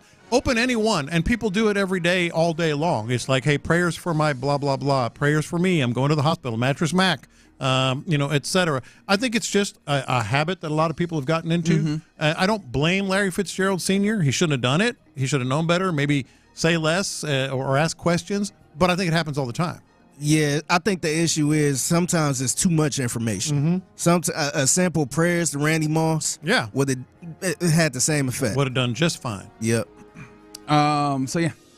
I mean, again, that is absolutely the part of this that I think we can all agree on is like condolences and obviously like thoughts and prayers for and to Randy Moss in this time. They clearly is, he's dealing with an ailment. He's dealing with something that's tough that obviously would bring Thaddeus Moss, his son, to the place of that kind of vigor. It's clearly that they're dealing I don't blame with anyone here, really. I think this was just Thaddeus Moss. I get it. Larry Fitzgerald didn't know, I'm thinking. And the only one I'm questioning is Larry Fitzgerald Jr. like doing it in a tweet. Yeah, give Pops a call right. Just go ahead and hit his line. Take that down, Pops. All right. We continue around the NFL with this. A little bit of beef being stirred up, possibly, by ESPN. Now, ESPN got the 30 for 30 series, just an incredible sports documentary series. And they've got one coming out this Friday called the New York Sack Exchange about the defensive front. The Jet back in the day. You're obviously very familiar. The Sack Exchange, baby. In the 80s. And so a big part of that, Mark Gastineau, who at one point held the sack record up until Michael Strahan got what felt like a questionable sack at the end of the season. And what was that, 2002? Was that the right year? It was a dive. Where Brett Favre obviously went down and gave Strahan a very easy path to the record that he was half a sack behind in that final game. And apparently Mark Gastineau still feels about that because Mark Gastineau, in this documentary and a clip that was released of the Sack Exchange ahead of time, apparently he confronted Brett Favre about this at it felt like there was Brett Favre was doing some level of signing, maybe it was one of those kind of card shows, something like that, where Mark Gastineau, with cameras in tow and everything, went and confronted that man. I thought we met a long time ago. At least I saw you. Right. How you doing? When you fell down for him. I'm going to get my sack back. I'm going to get my sack back, dude. You probably would hurt me. Well, I don't care. You hurt me. You hurt me. You hear me? Yeah, I hear you. You really hurt me. You hurt me, Brett. We got to get back to this, Brett. I'm sorry. Anybody will tell you Brett Favre took a dive. And you know it. She knows it. He knows it. And everybody knows it. I didn't know what had happened. The NFL should have stopped that and said, listen, no. That's not a sack. He took my record away from me. Mark Gastineau's record of 22 sacks in a single season, which he achieved in 1984, stood until the final minutes of the 2001 season. 01, there we go. Strahan gets the sack. And you know what? No one's happier than Brett Favre. He gets the record. Well, he got to give me is what he got. There's nobody else that wanted Michael to get that more than Brett, and he showed it right there. Yeah, clear acknowledgement, even on the broadcast, right in the moment in 2001. Hey, man, Brett took a dive. Now, he actually kind of defended himself. He took to social media. Boy, I like this post, actually. I'm not a big fan of Brett Favre. Why is that? Just several reasons. But carry the money back. Go ahead and name one. But well, what about the money? Yeah, there are several reasons. Let's put it that. But I got to give Brett Favre some respect here, and I think it also comes back down to this is going to help Mark Gastineau. Like this is a true, just spell the name right kind of, PR out there. No such thing as bad PR. I think that's what this is for Mark Gastineau.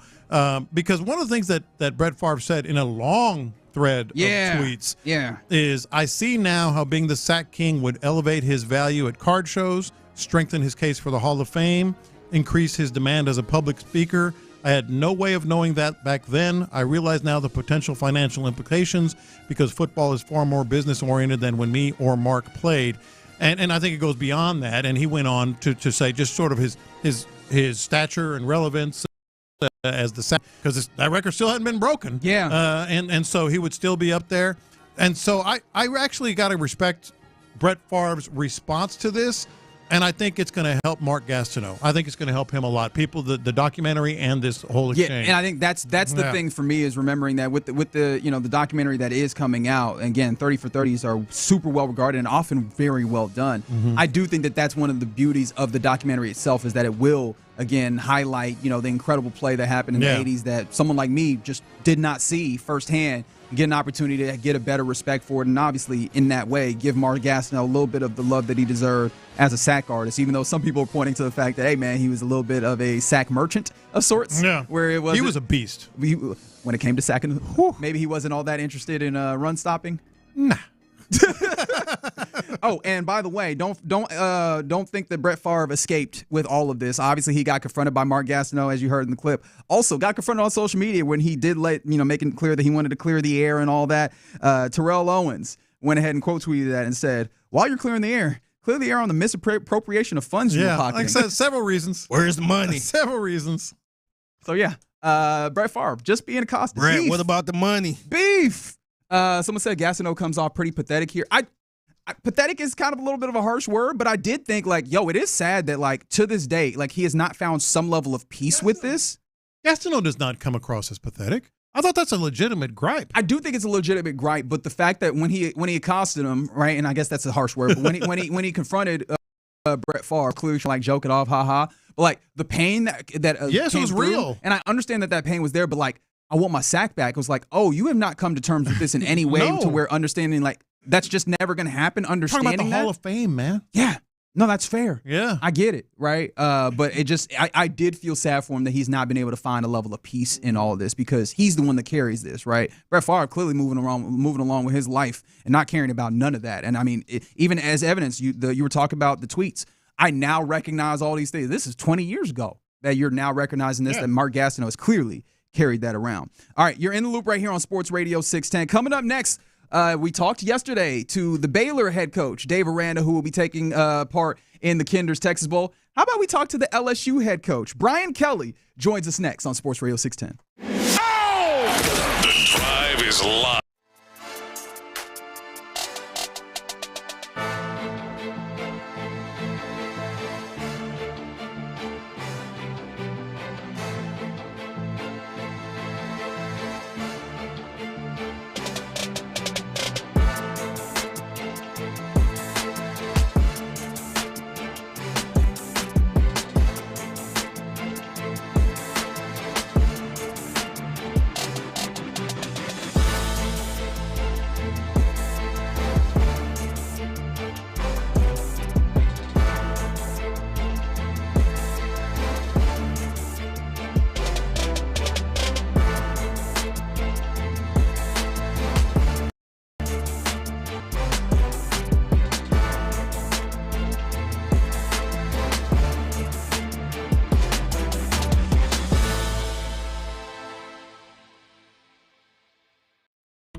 Sports Radio 610 presents In the Loop with John Lopez and Reggie Atatula. Yeah, you're in the loop right here on Sports Radio 610. Hey, Fig, do you really think this is the comeback, the bumper we should be using at this moment? Oh, man. You feel like, does that feel like a smart thing to do? Yeah, I feel like Kenny Smith now, man. Yeah. That was a funny moment last night. If you didn't see, not a good time. The NBA. What another great instance of that show having a lot of fun, and makes you really happy that show will remain because Kenny Smith, I don't even know what he was responding to.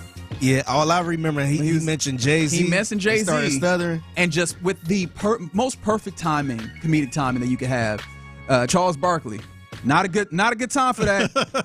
And what I realize is the thing that makes me smile so much about Inside the NBA is not inherently what they say. It is the fact that they react and they're allowed to just react. Shaq gets up in that moment. He's laughing. He walks off. Yeah. You can hear all the production people in the back laughing.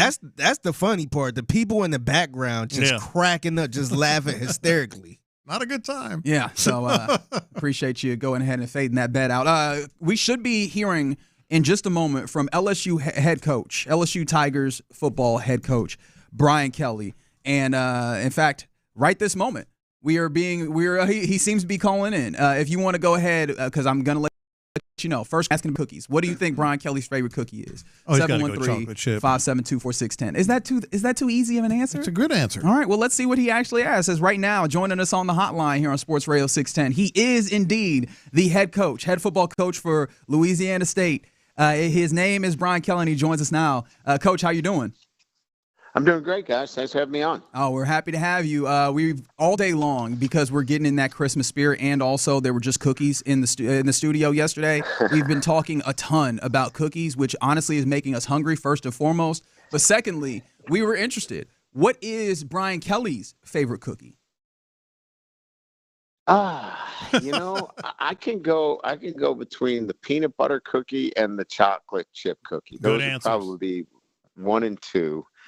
And, look, a cookie is, how do you go wrong with either one? There's no bad one. No. Yeah. So I have another question, and I've been in this business for about 40 years, and I know. Thank you, Coach. I appreciate you making him feel old. It makes me happy. Same thing. Well, that's all right. I've been in it for 36, so I feel his pain. So trust me, Coach. I feel it every morning. But we had Dave Aranda on yesterday, and he said to call him Dave. And I said, even for me, as long as I've been in the business, I know a lot of coaches that kind of bristle if you don't call him Coach. So the obvious question then is Brian okay, or do you prefer Coach? Brian is fine. I think a lot of people BK. Coach is not something that I need to hear. When you hear it every day for 35 years, my wife calls me "Hey you." Me too. Me too. So, no, I'm not of that. I don't need to be called Coach. To feel like I'm empowered. Brian, BK, that's good by me. All right, so I promise we're going to get into some football stuff, but I was monitoring your conference call, so I don't want to – the reason we're getting Why'd you say that like you were an FBI agent? I was in the back of the room. No, I was just watching it on Twitter. But and so I know you've answered a lot of the questions, the regular questions about NIL and transfers in the game and all that. We'll get to a little bit of that. But one thing stood out, and correct me if this was not your answer, but because of transfers and such, I saw that you said you had 3 dinners last night. Yeah. Is that true? And secondly, how exactly do you play that? Because I'm guessing they were dinners with potential transfers. How do you play that without being rude, eating 3 dinners? Right. Well, you plan them accordingly. The first one you come in for the appetizer. The second one, you come in for the main course, and the third one, you come in for the glass of wine. There we go. I'm guessing you closed the deal on the glass of wine. Well, you hope to. Generally, it's as you know, now it's about contracts and numbers. So it used to be, this is the place I want to be. This is where I want to be developed. This is the right institution for me, but now the numbers have to be right too. So that requires more than a glass of wine. But I will say this, that, when you're talking about being in the transfer portal, the one thing that is nice is that you don't have to do the dog and pony show. You don't have to do the photo shoots. You don't have to do, all the stuff at the hotel. And it's much more about, is this the right fit for me to maximize my 1 year or 2 years and leverage it into winning and moving on to the NFL. So that helps a little bit in this process. Okay, so I was actually going to ask, as we're talking to Brian Kelly, head coach of the LSU Tigers right here, BK, I was going to ask, you mentioned you've been doing this for a long time. How does the month of December vary from like maybe 10, 15 years ago? Because obviously you're still having to coach and get your guys ready for a bowl game, but then obviously recruiting has taken a different shape. Is it just as simple as that, or are there bigger changes also? Like nothing that has ever been part of the first 34 years. It's so just to lay it out, December now, we had our signing day last week for high school players. So, you were still dealing with high school recruitment and signing day. You're trying to retain your players either through, keeping them on your roster from going into the transfer portal or going to the NFL. You're still, your players are getting ready for either conference championship games or you're practicing for your bowl game. And then you have the transfer portal. You have 4 balls up in the air at one time during this period of December. It's really, it's crazy. And so this is the most difficult time of the year. And, it makes it very challenging, and you have to have a great staff. You have to be very organized, and you have to be, really, really intentional in terms of what you're doing. How prevalent in this same time frame here, how prevalent is it for a player to want to go to one school really, really badly, but feeling like they have to go to another school because of the deal? And what does that say? I think that's I think that's an isolated situation. Here's the problem. There's no real market value for a particular player out there, right? There's no numbers like the NFL where if you go into free agency, exactly what your number is. Like, this is my number, Yeah, you give me this number, I'm moving on to the next, franchise. We don't have those numbers. So, people can throw out whatever. Like, for example, a particular player for LSU might be worth X, but if he's, at Houston, he might be worth double that because they don't have one. Yeah. And so it's sometimes it becomes very difficult because there's no real market numbers for particular positions across the board. Once in a while, you'll have a situation where you'll get a call and say, hey, X school offered me double what you're offering. And it's because there are no real market numbers. And sometimes it just comes back down to, we want him because we don't have anybody that is that good or has that skill set. And unfortunately, sometimes people do make decisions based upon dollars, but I think it's less about that. When it's apples to apples, kids don't have to make decisions based upon just the money. Now, we're talking to Brian Kelly here, and you, at your previous stop, you coached a couple of guys that are currently on this Texans team. Both Jarrett Patterson and Kirk Heinisch were under your tutelage. All right. Do you have any stories particularly that you could share with us of your memories of Jarrett or Kirk? Well, Kurt Heinisch is a personality. I mean, obviously, I don't know if you guys have got to know him at all, but he has an incredible sense of humor. I'm sure he is probably one of the funniest guys in the locker room. He just and he's a guy that has an incredible motor. Like, he plays every snap. I loved him as a player. He's going to give you everything he has. I mean, he may not be the most talented player, but he is going to play and give you what he has. I just loved him as a player. Jared, the interesting thing about him is he may have played every position for me at Notre Dame, from tackle to guard to center. His versatility, he's smart. He's a Swiss Army knife, and that in itself has kept him in the league because, he's got such great versatility. Yeah. Last one here, Coach or Brian or BK. I'll use them all. Is there anything you'd like to see tweaked about the 12-team playoff? Yeah, I mean, the seeding's crazy, right? I mean, I think if you look at it, right, you take the top 12 teams and, you don't have automatics. You just say, here's 1 through 12, and you seed them top to bottom, and one plays 12.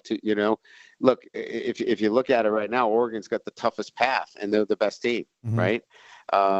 So I think we can tweak that. And look, I mean, the two conferences, the SEC and the Big Ten, are probably going to have a little bit more of a say in terms of, who's getting in and who's not getting in, because strength of schedule does matter. Ask the basketball committee that's been doing this for much longer.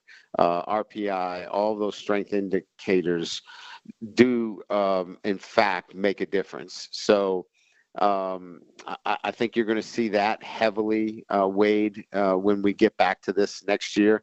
And quite honestly, I thought that this was going to be just the first iteration. We're going to be some tweaks to it, and I think the tweaks are, I think it's going to be seated differently, and I think you're going to see strength of schedule taken as a bigger emphasis in terms of who gets in. Now, Coach, we appreciate you giving us your time. Is there anything that you would like to break for us right here on air? Anything that you just want to share with the people, or is that too much to ask?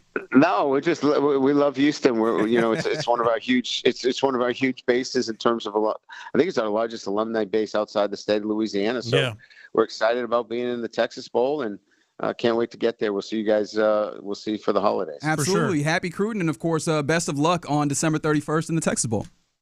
All right. Thanks, guys. Thanks for having me on. Yes, sir. That's Brian Kelly, head coach of the LSU Tigers. Of course, his team will be competing against Dave Aranda's Baylor squad at NRG Stadium, December 31st. New Year's Eve is another way to say that. And you'll be able to see that, obviously, Texas Kinder's Bowl, 2:30. And you can get tickets. You can get tickets, or Kinder's Texas Bowl. Switch that. You can get tickets at kinderstexasbowl.com. Or if you're not able to get tickets, you can hear that right here on Sports Radio 610. All right, coming up next, we'll get into what's popping here in the Loop on Sports Radio 610.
sports and entertainment. Sports Radio 610 style. In the Loop presents What's Poppin'. All right, let's get into What's Poppin' here in the Loop on Sports Radio 610 with John Lopez, Figgy Fig, and Reginald Atatula.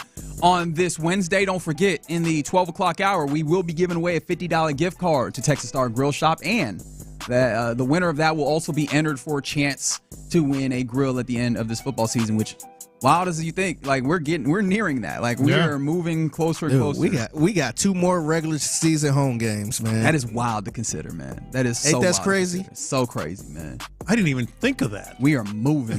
We got one this Sunday and then the Christmas one. Yeah. And that's it for the regular season. By the way, I think we're all kind of still awaiting, like, what I think some people are asking, what's the jersey going to be? It feels like that's H-Town Blue jersey. All the little signs we're getting seem to be indicating H-Town Blue. Although we kind of had what we felt was like a pump fake of a like I don't know, sign or kind of a tease, which Toro at Texans Toro 1 on Twitter, it seemed like there was a little bit of a teaser where he was holding a book. And it had 12, 10, 24, which was like, okay, December 10th, what's coming? And then it was just like, he has a book. Toro wrote a book. Toro wrote a book. Toro wrote a book. Didn't expect it. Shout out to Toro, known author. Now, other things around the NFL, that was the last segment. And what's popping? We're getting more news from the winter meetings. Obviously, this is a big, interesting place as we're watching. Will a deal get done with Alex Bregman? Will now, as Dana Brown has left it open that they will listen to offers on anyone, will the likes of Framber Valdez or Kyle Tucker be traded, especially ahead of, the end of their contracts when, let's be honest, it does not feel like, or one, they'll command a lot of money, and two, I don't know that Jim Crane will be willing to go to those places. This could be an instance where you see those guys traded, and we're getting more and more smoke on the idea that trades could possibly happen. Yeah, and this is one where I should have thought of this. So I'm kind of kicking myself. But according to Joel Sherman, obviously a longtime baseball writer, columnist, New York Post. He's been around forever, very well connected, and that matters here. The New York Yankees are, quote, seriously pursuing a trade for Kyle Tucker, and the Astros are, quote, very interested. Should have seen this coming. Because, especially if they missed out on Juan Soto. Yeah, they missed out on Soto. And there it is, that little salsa on it. And so. Or sorry, salsa. Salsa. This is a guy that you can get for, I'm guessing this will be contingent. It won't be another 1-year deal, to give away prospects and such. That you're extend for what, $450 million. He's happy. Yankees get their guy. And apparently the player that one of the players that the Astros are. Yeah, because it really just can't be one guy. For one, no. Are very interested in is Luis Gil, a pitcher from the Yankees. Others interested and in discussions, according to Joel Sherman, with the Astros are the Chicago Cubs. Okay. Maybe you get a Seiya Suzuki. I'm interested. Suzuki's one that the Astros, I think, like. Giants, San Francisco Giants, and Philadelphia Phillies. But the Yankees are reportedly, in quote, seriously pursuing Kyle Tucker. Yeah, this feels very much like a when as opposed to if proposition when it comes to the trade. Like with all of the smoke that we're getting, it feels like we're continuing to go that way. In fact, I was looking at the right. Oh, there we go. This is Chandler Rome, if you could help me out here, talking about how he, how he views the Kyle Tucker situation. A bold prediction is that Kyle Tucker is playing elsewhere in 2025 and that the Astros stun the baseball world and pull off a trade that I don't think anyone would have envisioned maybe before a month ago. But this is something that they have been considering. I've reported that General Manager Dana Brown is open to moving either Tucker or Framber Valdez. Joe Espada, he would play with the roster he's given, but it would bring back the sort of prospect haul that could really help kind of revitalize this Astros farm system, and they need it. They don't have that next core of awaiting in the wings to help this championship contention. So my bold prediction is that Kyle Tucker is not an Astro in 2025. All right, a lot of signs pointing to that. And life as an Astro fan would flat out be different, especially if Alex Bregman, is not an Astro either. Absolutely. I don't Well, I'm starting to wonder as well, because I think that there was a little bit of a hint, I think, from John Heyman, if I remember correctly, that Jorge Polanco came to winter meetings and met with the Astros and the Jays, and he's working out in Dallas completely healthy for the first time in years. I'm really starting to wonder if that ends up being a way that this Astros team goes. But we'll talk more about that. Today feels like the day. I think we were talking to Spo, where he's saying a lot of teams start, leaving. They're packing up. Start leaving from the winter meeting. So today would be one of those days where it would be a good time to make some things shake. So we'll definitely keep our eyes in that space for sure. All right, another big thing that's popping. We got Rockets NBA Cup basketball tonight at Toyota Center. Rockets Warriors. You have not beaten the Warriors in the last 15 tries, and so could 16 be the charm? The Rockets currently favored by, I believe, just 2 points, but still a favorite nonetheless against the Golden State Warriors. And I'm excited for this game, because one of the things I've said about the NBA Cup, and Spo, kind of said the same earlier, is that this is an opportunity for them to play, like, not just meaningful basketball, but basketball at a large stage with kind of almost like application playoffs like energy. And I think that that's one of the things that this team needs to grow, especially on top of, playing a team that is very good in the Warriors, a team that has a lot of movement, that challenges their defense. And, I think that all of that is going to be really interesting to watch tonight at 8:30. Yeah, and I think it's more interesting only because it's the Warriors. If this were another, NBA Cup opponent, I don't know if there'd be that much buzz, but because of the 15 losses that you've had with them, I think the Warriors and Rockets have a history. You have the losing streak or winning streak, however you want to look at it. You're interested anyway, but I think it adds a little bit more, and of course, national television as well. Yeah. In addition to that, Cam Whitmore was recalled to the team from the G League, so he'll be with the big squad tonight as well. I'm going to be honest, I don't anticipate seeing him into the rotation, but that would be interesting. That's a question that a lot of people have been asking. In fact, on the H-Town podcast, I know that they've had that H-Town Hoops podcast, rather. I know that they've had that conversation, B. Scott and Adam Spillane. So, that was an interesting thing to at least see them bring him back to the squad and have him as a potential piece there. I'm very excited to see that basketball game that happens later on tonight. Again, Toyota Center, 8:30. Hopefully, people pack that thing out and are allowed to help the Rockets possibly earn a trip to Vegas. How about that? That'd be fun. All right, some other things that are popping. There's some ticket shenanigans afoot when it comes to the first round of the college football playoff. So there is Penn State is hosting SMU in their, I guess, what is that, round of 8? Right? It's not a because first two the buys, the first round of that. And Penn State reported on Monday that the students had not requested the full allotment of tickets, so they took 5,000 tickets and sold them to the general public. And people on social media, Nittany Lions fans, immediately got on social media and were like, no, we have been requesting them and we have not gotten anything back. Is this going to be an issue that continues forward with the college football playoff? Having these home games, which admittedly creates a fantastic environment for college football, but are these teams just going to be doing the shenanigans where they're supposed to be taking care of their people and they're like, actually, this is an opportunity to make even more money? I think it's a thought. I don't think it's going to happen. Because in what world would anybody side with, anyone other than the students? The students have to get the tickets. The students is what it's all about in terms of their allotment and all that. And this is just a money grab.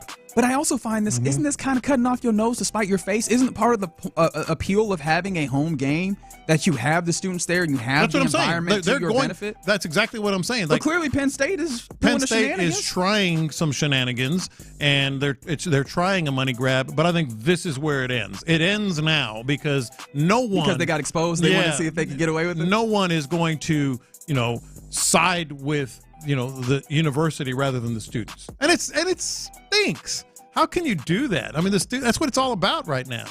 Another college football thing and what's popping that I just chuckle at.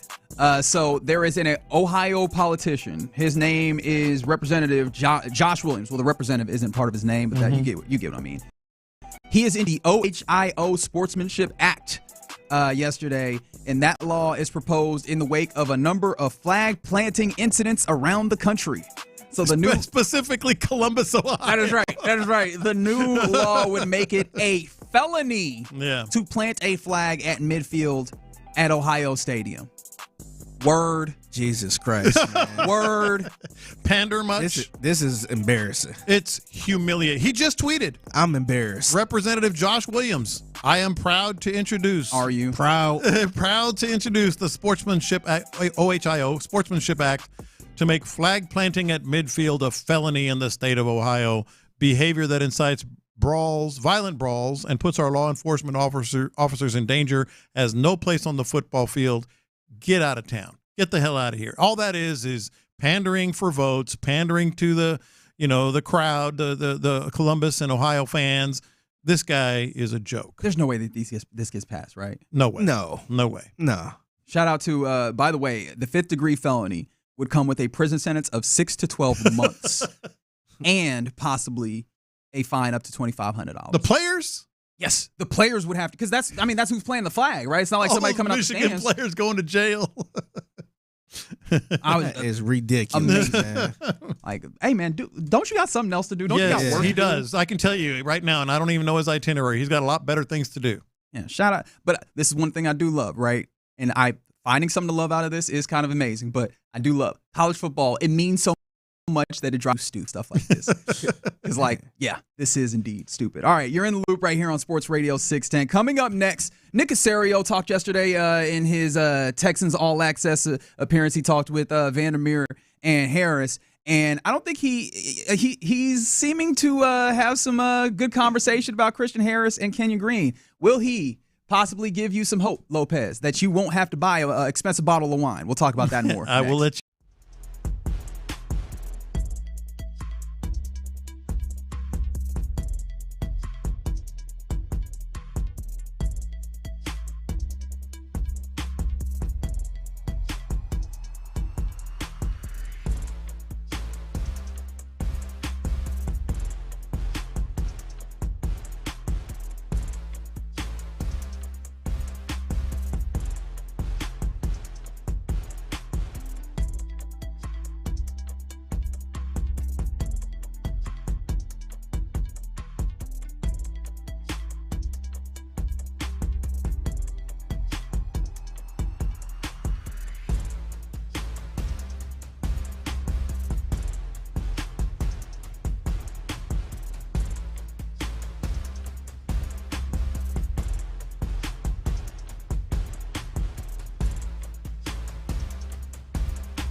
Odyssey Sports Station.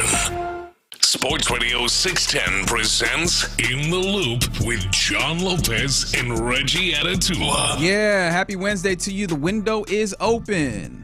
No, I'm not talking about the Astros. We'll get further into that. But we will be giving away in this hour a $50 gift card to Texas Star Grill Shop, and that winning that gift card would enter you for a chance to win a grill at the end of the football season. So we nice appreciate one, you. too. Is it? Yeah. Okay. Yeah, I've seen it.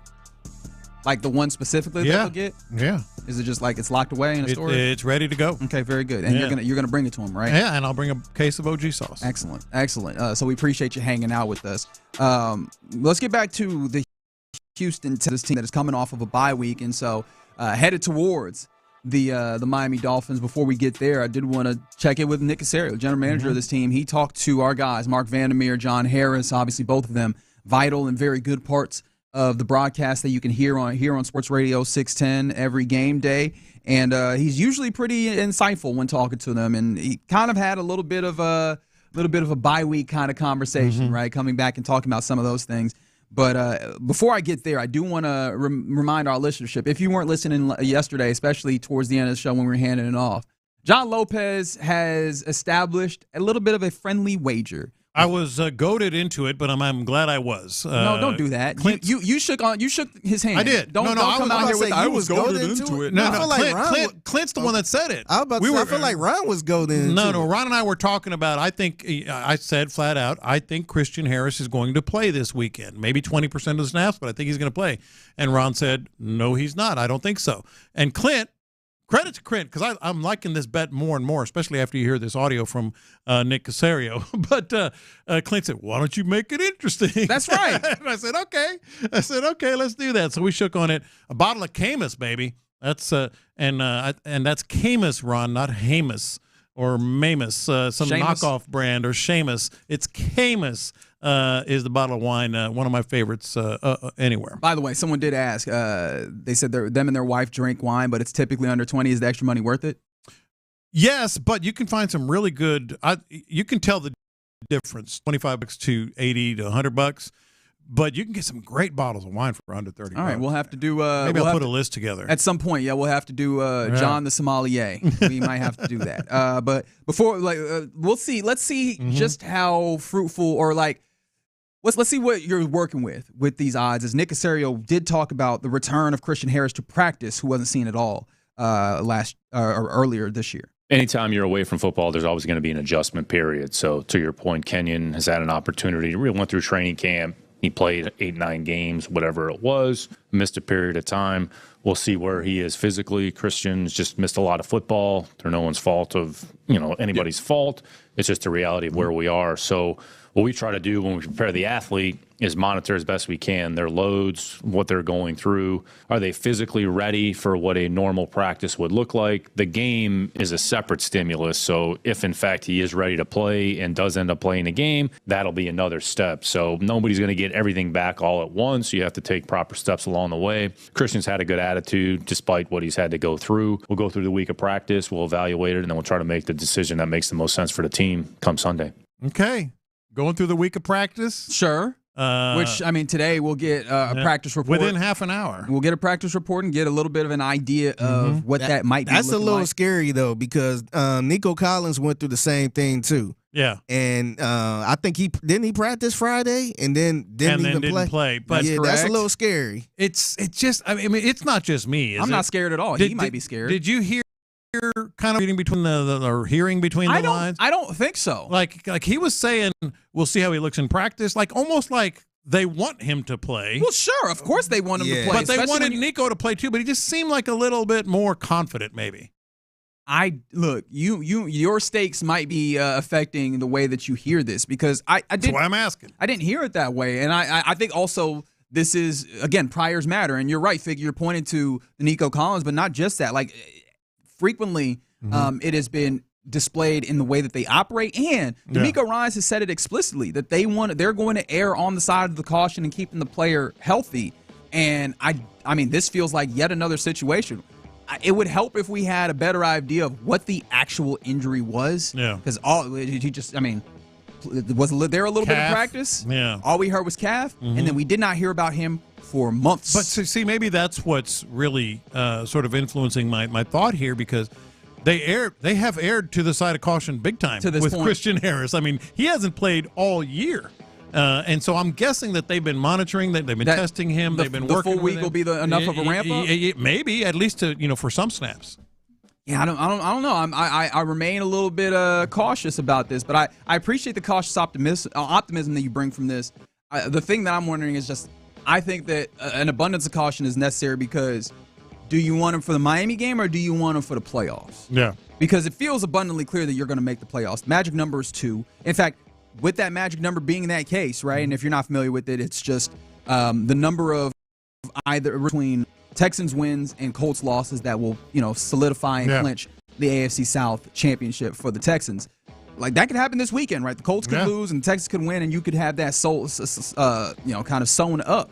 But, like, the point ultimately being, I feel like Christian Harris, what he brings is so important, and it is so much more necessary for the playoff game to be at that level, even though it does feel like this Miami game is one that you really want to win. Well, that's part of the factoring. That's a factor as well. But I think that you want to win this game in part because you want to get going, playing better football and all these things. You need to win in the playoffs because that's a win or go home. The fact, even if you just ignore, and we're going to hear some more from Nick Cassera here in a second, but even if you just ignore that, the fact of what you just said, they really want and need this win. They really do. Number 2. Hey, Fig, real quick sidebar.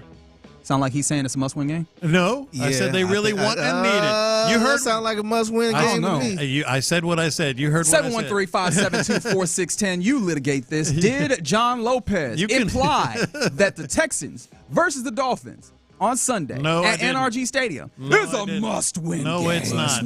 I said they really want and need it. You can need a win, and it's not must-win. So that's factor number 1. Factor number 2, they're down a linebacker already. Correct. So they really want Christian Harris on the field and need Christian Harris on the field. And number 3, Tua will eat you alive right behind the line of scrimmage, short passes, short game, crossing patterns that linebackers generally cover, and that's what Christian Harris does. So, yeah, I feel like he's going to play.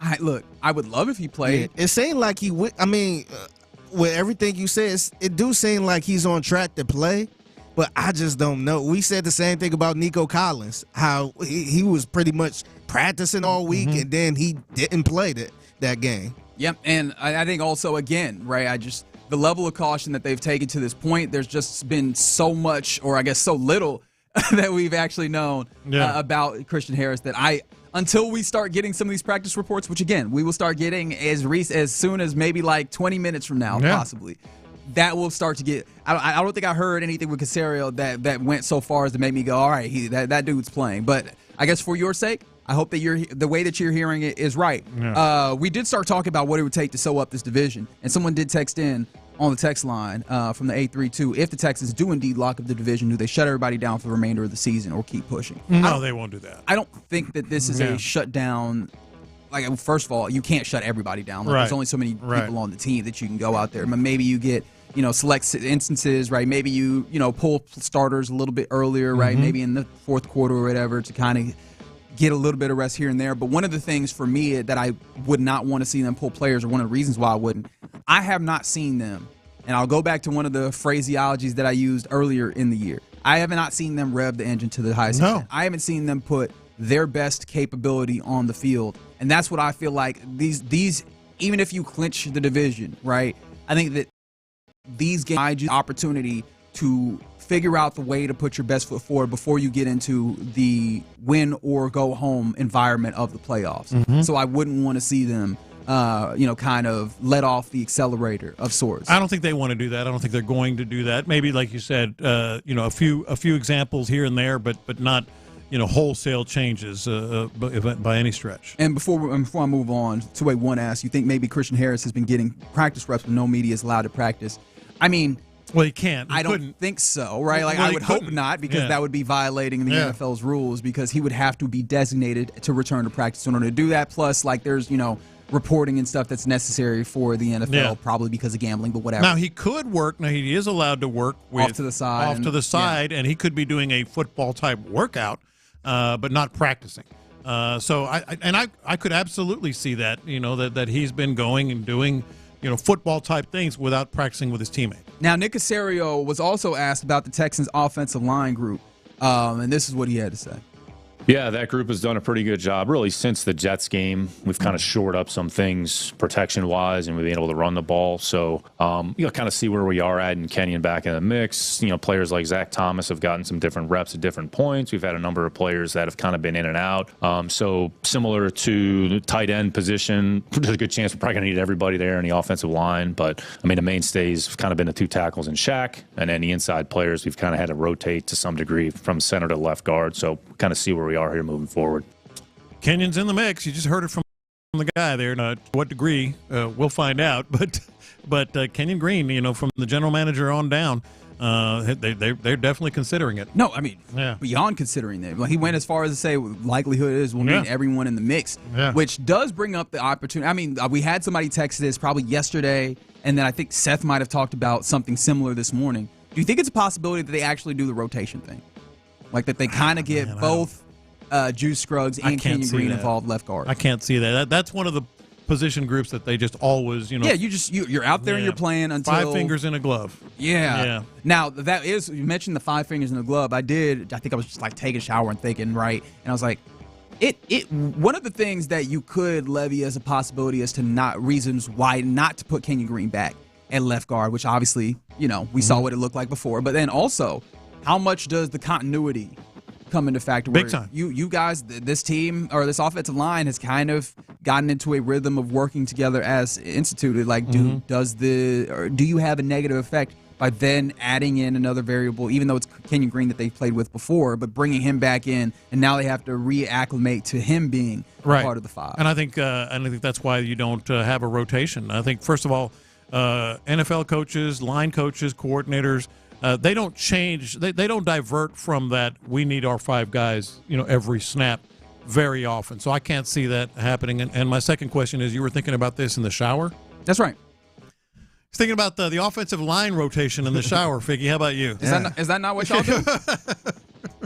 When y'all taking a shot about the Houston Texans? Not the offensive line. You mean to tell me that when you are cleaning your corporeal form, you are not thinking about how to fix the Houston Texans? Sounds like y'all don't love the Texans like I do. I ain't thinking about Laramie Tunsil and Kenyon Green in the shower, man. I don't want to think about Kenyon Green in the shower. I just don't. Y'all not real football fans. That's all I hear.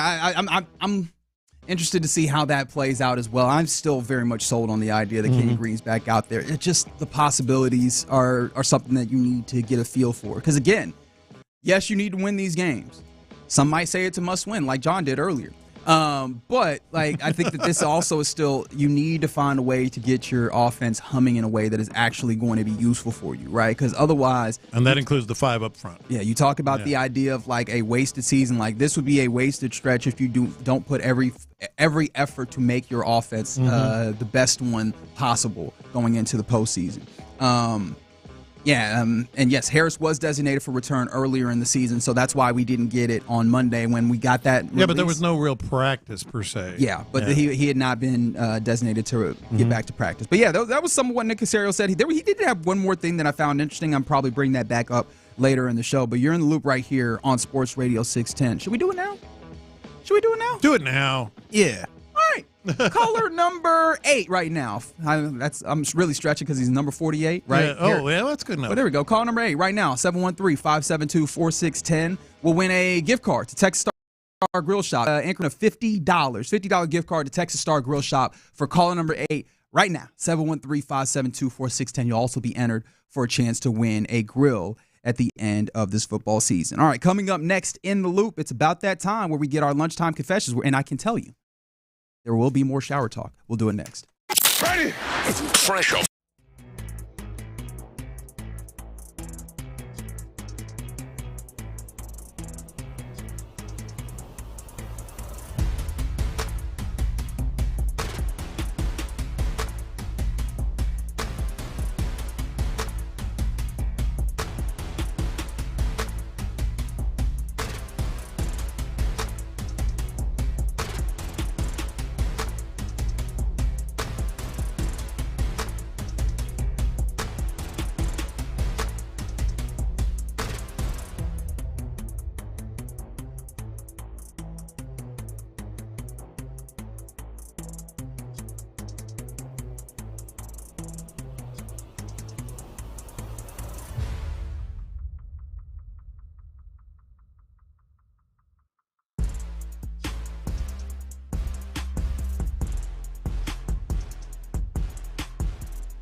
Sports leader. Sports Radio 610. Sometimes it's sports, sometimes it's not. Whatever it is, Reggie and John are keeping it real. It's In the Loop's Lunchtime Confessions on Sports Radio 610. Watch this.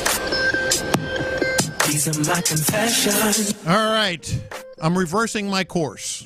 180-degree turn on this. Okay. I've been saying, here so and you there. are about Texans in the shower? No, I am not. Oh, okay. Although the texter, that was a quality text that I'm not going to repeat about. You better not repeat that. I'm not going to repeat that one. But I've been saying here and there that, a lot of these social media accounts kind of do too much. I'm here to tell you, at Houston Texans, you did just enough. Uh-oh. You did. Did you see it this morning? It was right before we came on the show. I will show it to you right now. They are teasing the Beyonce game with Beyonce dressed like a snow bunny in a cowboy hat and in a midriff top, teasing the game on Netflix. And let me just say, is that a Christmas cactus? That is a Christmas cactus. Okay. She is she's selling. She's selling the game to me. It works. They did a good. That's the best post they've had in a long time. You gonna be okay over there? I am not. I am not. I think you need to leave the room, man. I am not going to be okay. Put the sock on the door. Hey, at Houston Texans, I've given you a hard time about some of the corny Toro read the book tweets and stuff like that. Hey, don't disrespect Toro like that. Just saying what out here busting his ass working. I'm not saying he's not. Yeah, Toro was just taking Bun B's advice. I'm not saying he's not. I was talking about at Houston Texans, but you have redeemed yourself with bells on. Y'all look at that post and tell me you don't agree. I mean, sure, but you are taking this to a degree that makes me concerned about you. Everything okay? Well, apparently it's not. I know everything's not okay at home because you pranked that woman with a rat. So These are my confessions. I fully believe this now. I mean, look, I have never been like the biggest proponent of the expanded college football playoff. However, if I'm going to buy in to what everybody is doing here, the college football playoffs should reseed after the first. After the first round, they need to reseed. We heard my guy BK. Actually, I don't even know how much I actually want to do that. But Brian Kelly, when that's your man. I was like, I don't actually want to make that association necessarily. But yeah, Brian Kelly earlier was talking about it, and he did mention like, Oregon seems like they will have a pretty tough stretch as the number 1 overall seed because Ohio State and Tennessee, the 8-9 matchup, is the one that is scheduled to face off against Oregon. Whereas you look at like someone like Boise State, who is the 3rd seed. They would have to play the winner of Penn State or SMU, which is like, all right, that might not feel the same as playing Ohio State or Tennessee. And I'm like, why can't we just have them like seed it like this, play the game where, let's say Clemson somehow upsets Texas, and now there's the 12 seed. It. Oregon gets to play the 12 seed, right? Like that is how you fully lean in. I agree. To the benefit, especially since it's not a home game, right? The first round you get a home game. The second round, these are all bowl games. Yeah. Right? So Arizona State playing in the Peach Bowl. Oregon, like at that point, the advantage that you're giving them, quote unquote, home field is you get the bowl game that is closest to your locale, which for the Oregon is the Rose Bowl, which I guess that's nice or whatever. But yeah, make that a real strong benefit outside of just the bye and have them actually face off against the lowest of the seeds. Really give them a true benefit of being the number 1 overall. No, I totally agree, and I think maybe we asked Brian. About see, and you out here laughing at me for saying BK. Don't you feel weird just going, Brian? Yes, I do. Okay. About potential tweaks, I think that's one of the tweaks that's going to happen. By the way, another tweak that could happen, supposedly, they're already considering the idea of expanding to 14. You're just getting college football gluttony. It's just going to be, look. It's going to be March Madness at this point. Just college football gluttony, baby. Yeah. These are my confessions. So I'm actually I still got the dog Jackson. Oh, you have not returned the dog? I have not returned the dog. They haven't asked for it, to be clear. They haven't asked. Figgy said we're not gonna take it. Yes, I'm standing my ground. But I'm actually watching another dog. You got 2 dogs. You got a kennel. What? You got a kennel working. So one of my homegirls who is pregnant, she's having a rough time like trying to keep up with the dog because the dog is a little bundle of energy. And so I'm like, I'll take it and, take your time and all that stuff. Yeah. He good. I told Lopez the dog name. The dog name is Cocaine. Cocaine. His name is Cocaine. How's that spelled? He's same way. Same way. Yeah. So we call him Kane for short. Thank you. That's a great dog name, Kane. Though. Kane is a good name. Yeah, no, that's like top 2 best names for a dog. But his name is Cocaine. He's a small white dog. You call him white girl every once in a while? I call him Coke sometimes. Yeah. Come here, Coke. Yeah. But does a line? Sometimes he do. So you got a kennel working over there? Yeah, man.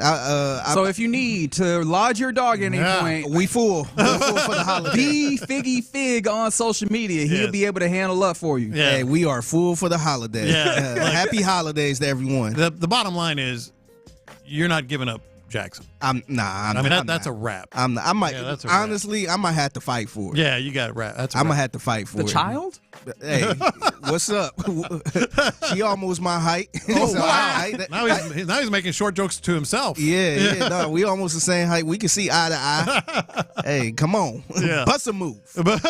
Bust a move. Now we got the text line going with people just debating that their dog's name is the best name. We got a Simi. Okay, I can rock with it. Gibson's a solid. That's a good name. The late great Gibson. I'm a big fan of the regular names for dogs. So like my old dog was Stanley. Yeah. I just like those regular names. Mine was Gibson. Yeah. Maybe get another dog named George or something like that. I just like the real people names. Yeah, I think. Yeah. Anyways, I feel you. These are my confessions. Now, this is not name dropping or anything. I've known Mattress Mac for. We got Larry Fitzgerald Sr. in the building. 25, 30 years. Give us the health update. I consider Mac a friend, and I think he considers me a friend. Mm-hmm. So as a friend, okay, he needs to stop with the gallery furniture stuff, right? Mattress Mac Day 2. I got here yesterday morning at 5:30. Woke up last night. It was midnight, so it was a long day being knocked out. Had the open heart surgery. Now day 2 is 9:50 a.m. and fixing to get out of this bed into a bed chair, but I'd much rather be getting into a Mac Z recliner. Yeah, there we go. I got to tell you, I miss my Tempur-Pedic mattress. These hospital mattresses are tough. They are. But I'm getting better thanks to the many thoughts and prayers of our great customers out there. And when you buy furniture, like you did yesterday and today, it certainly makes me feel better. So keep buying. I'll keep getting better. And hope to get out of here soon. People at Memphis are doing a great job, and kudos to them. And kudos to all the people in Houston that are praying for me to get better. Kudos to the good Lord for helping me get better. There you go. See you soon.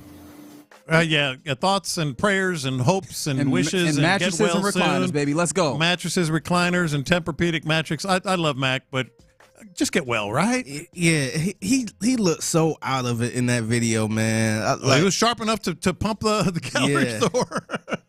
I don't see the issue, man. Hey, I rock with it, man. I rock with it. I mean, he's not changing. He stays on brand. He is who he is. It's one of the reasons why people like him, right? That's and I so do funny. love. It's not meant as a threat, but I definitely heard as a threat. It's like, hey, man, I'll keep getting better if you keep buying this thing. Which very much seems. If you don't, well, it's on you. Who knows? It's on you. We gladly take the money that folds. Jingles, but we rather take the money that folds. 100%. Shout out to Coming to America. Oh, Lord. These are my confessions. So, I, like many people who like to be clean, use like body wash, whatever. Mm-hmm. And I typically use kind of a handheld one, And last time I went to the store, I couldn't find what I needed. But they had like the economy size and they had the pump, right? Yeah. And so I was like, look, man, got to get clean. So I got it. Yeah. And what I have realized, and yes, this is the shower portion of the program, is I feel like a child using a pump. Like oh, no, they're good. I don't know why. I don't like it's you not like the bar? No, but I'll usually squeeze out of like just a bottle, right? Gotcha, And gotcha. I don't know why that feels like more of an adult thing. It really does not have anything to do with being an adult or nothing. But I just feel like a kid being in the in the food court, right? Squeezing some ketchup into that little white cup thing.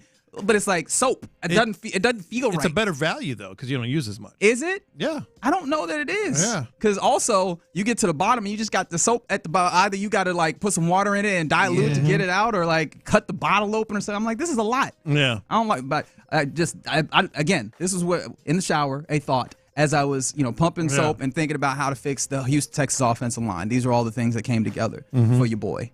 I like the pump one. And if I confess, I still like the old bar of soap too. Something about that, just scrubbing yourself. Wait, hold on. Press pause. Yeah. Are you scrubbing the bar directly to your body? Absolutely. I am not. You're not a rag person? I'm not whatever they call washcloth. Washcloth. I'm not a washcloth person. Soap, baby. Soap on the body. Scrub. Well, that soap better have your name on it too. Nah, we're good. It's soap. It's clean. Man, yeah. This is two Americas right here. Yes, it is, because there are questions that I want to ask that I don't want to have the answer to be completely honest. Oh, yeah, everywhere. That was not what I was thinking. Yeah. Thanks for that image. Play the button. These are my confessions. So, what I was about to say. Oh, yeah. This is my confession, and I feel it in my body right now. I'm sore as hell because I went to the gym on Monday. Look at you. I went to the gym for the first time since like the summertime. Wow. Mm-hmm. And honestly, man, I don't know if I'm gonna go back. Correct. Man. That's like I can't even stretch my arms all the way out. Like I did a full body workout. Yeah. So I'm just like over here limping around. I'm sore as hell. And I think today is the most I felt sore because it's usually the second day, right? Yeah, it's usually your second or third day. But I'm like, man, this is overrated, man. I don't understand why people do this as a joy. No, I mean some people it really does bring them joy. Like you do feel better after working out. It's like a stress reliever. At the time, for sure. But just thinking about, oh man, because like my sister, she's a IFBB pro bodybuilder. Yeah, see that's the part of this that also. And she do it every man. That's I'm crazy. like, how do you do it every day? And on top of eating right and all that stuff, I'm just like, man. After that class, I'm like, man, I'm about to go to Whataburger, man. That's my big problem. That's to defeat the whole purpose. I always, I'm like, well, now I can have a burger. You know, no, that defeat the whole purpose. Right. All that work you just put yes, in. it does. Like we're headed to Army Navy this weekend, so we'll be broadcasting from DC on Friday. And I'm like, oh, that throws off my workout schedule. Guess I shouldn't work out at all this weekend or this week. Just like, hey, I'll be back at it next week because we're just throwing this off. Yeah, and that's probably the reason why I will never have abs, really defined abs, ever again. You good? I'm good. All right, all hearts and mind clear. Yeah, there we go. Those are our confessions here on In the Loop on Sports Radio 610. We got Mac and Jerry. Oh well, that's something else. Somebody said various dog names. Mac is awesome. Oh, they said Mac and Jerry Jones are the dog names. Okay, very good. Okay, Khaleesi. Someone said my dog's name is Damn It. I wonder if that's actually a name or just one of the names that developed over time. Hey, didn't Snoop Dogg have a dog named White Boy? That sounds white boy. That sounds very on. So every time you see come here, white boy. Come here, white boy. Very on brand. That's good. All right, coming up next, it is a Wednesday, so let's talk a little NFL. Let's do a little NFL overreaction or reality. We'll do it next.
Twin Peaks Studios, Sports Radio 610 presents In the Loop with John Lopez and Reggie Atatula. Happy Wednesday to you. You are in the loop right here on Sports Radio 610.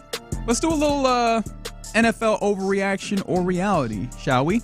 As week 14 in the books, headed to week 15. Mm-hmm. I always like this segment. Just as a side note, I think it's a good way to sort of talk about what the NFL is doing and where it's headed, and as well as your own team.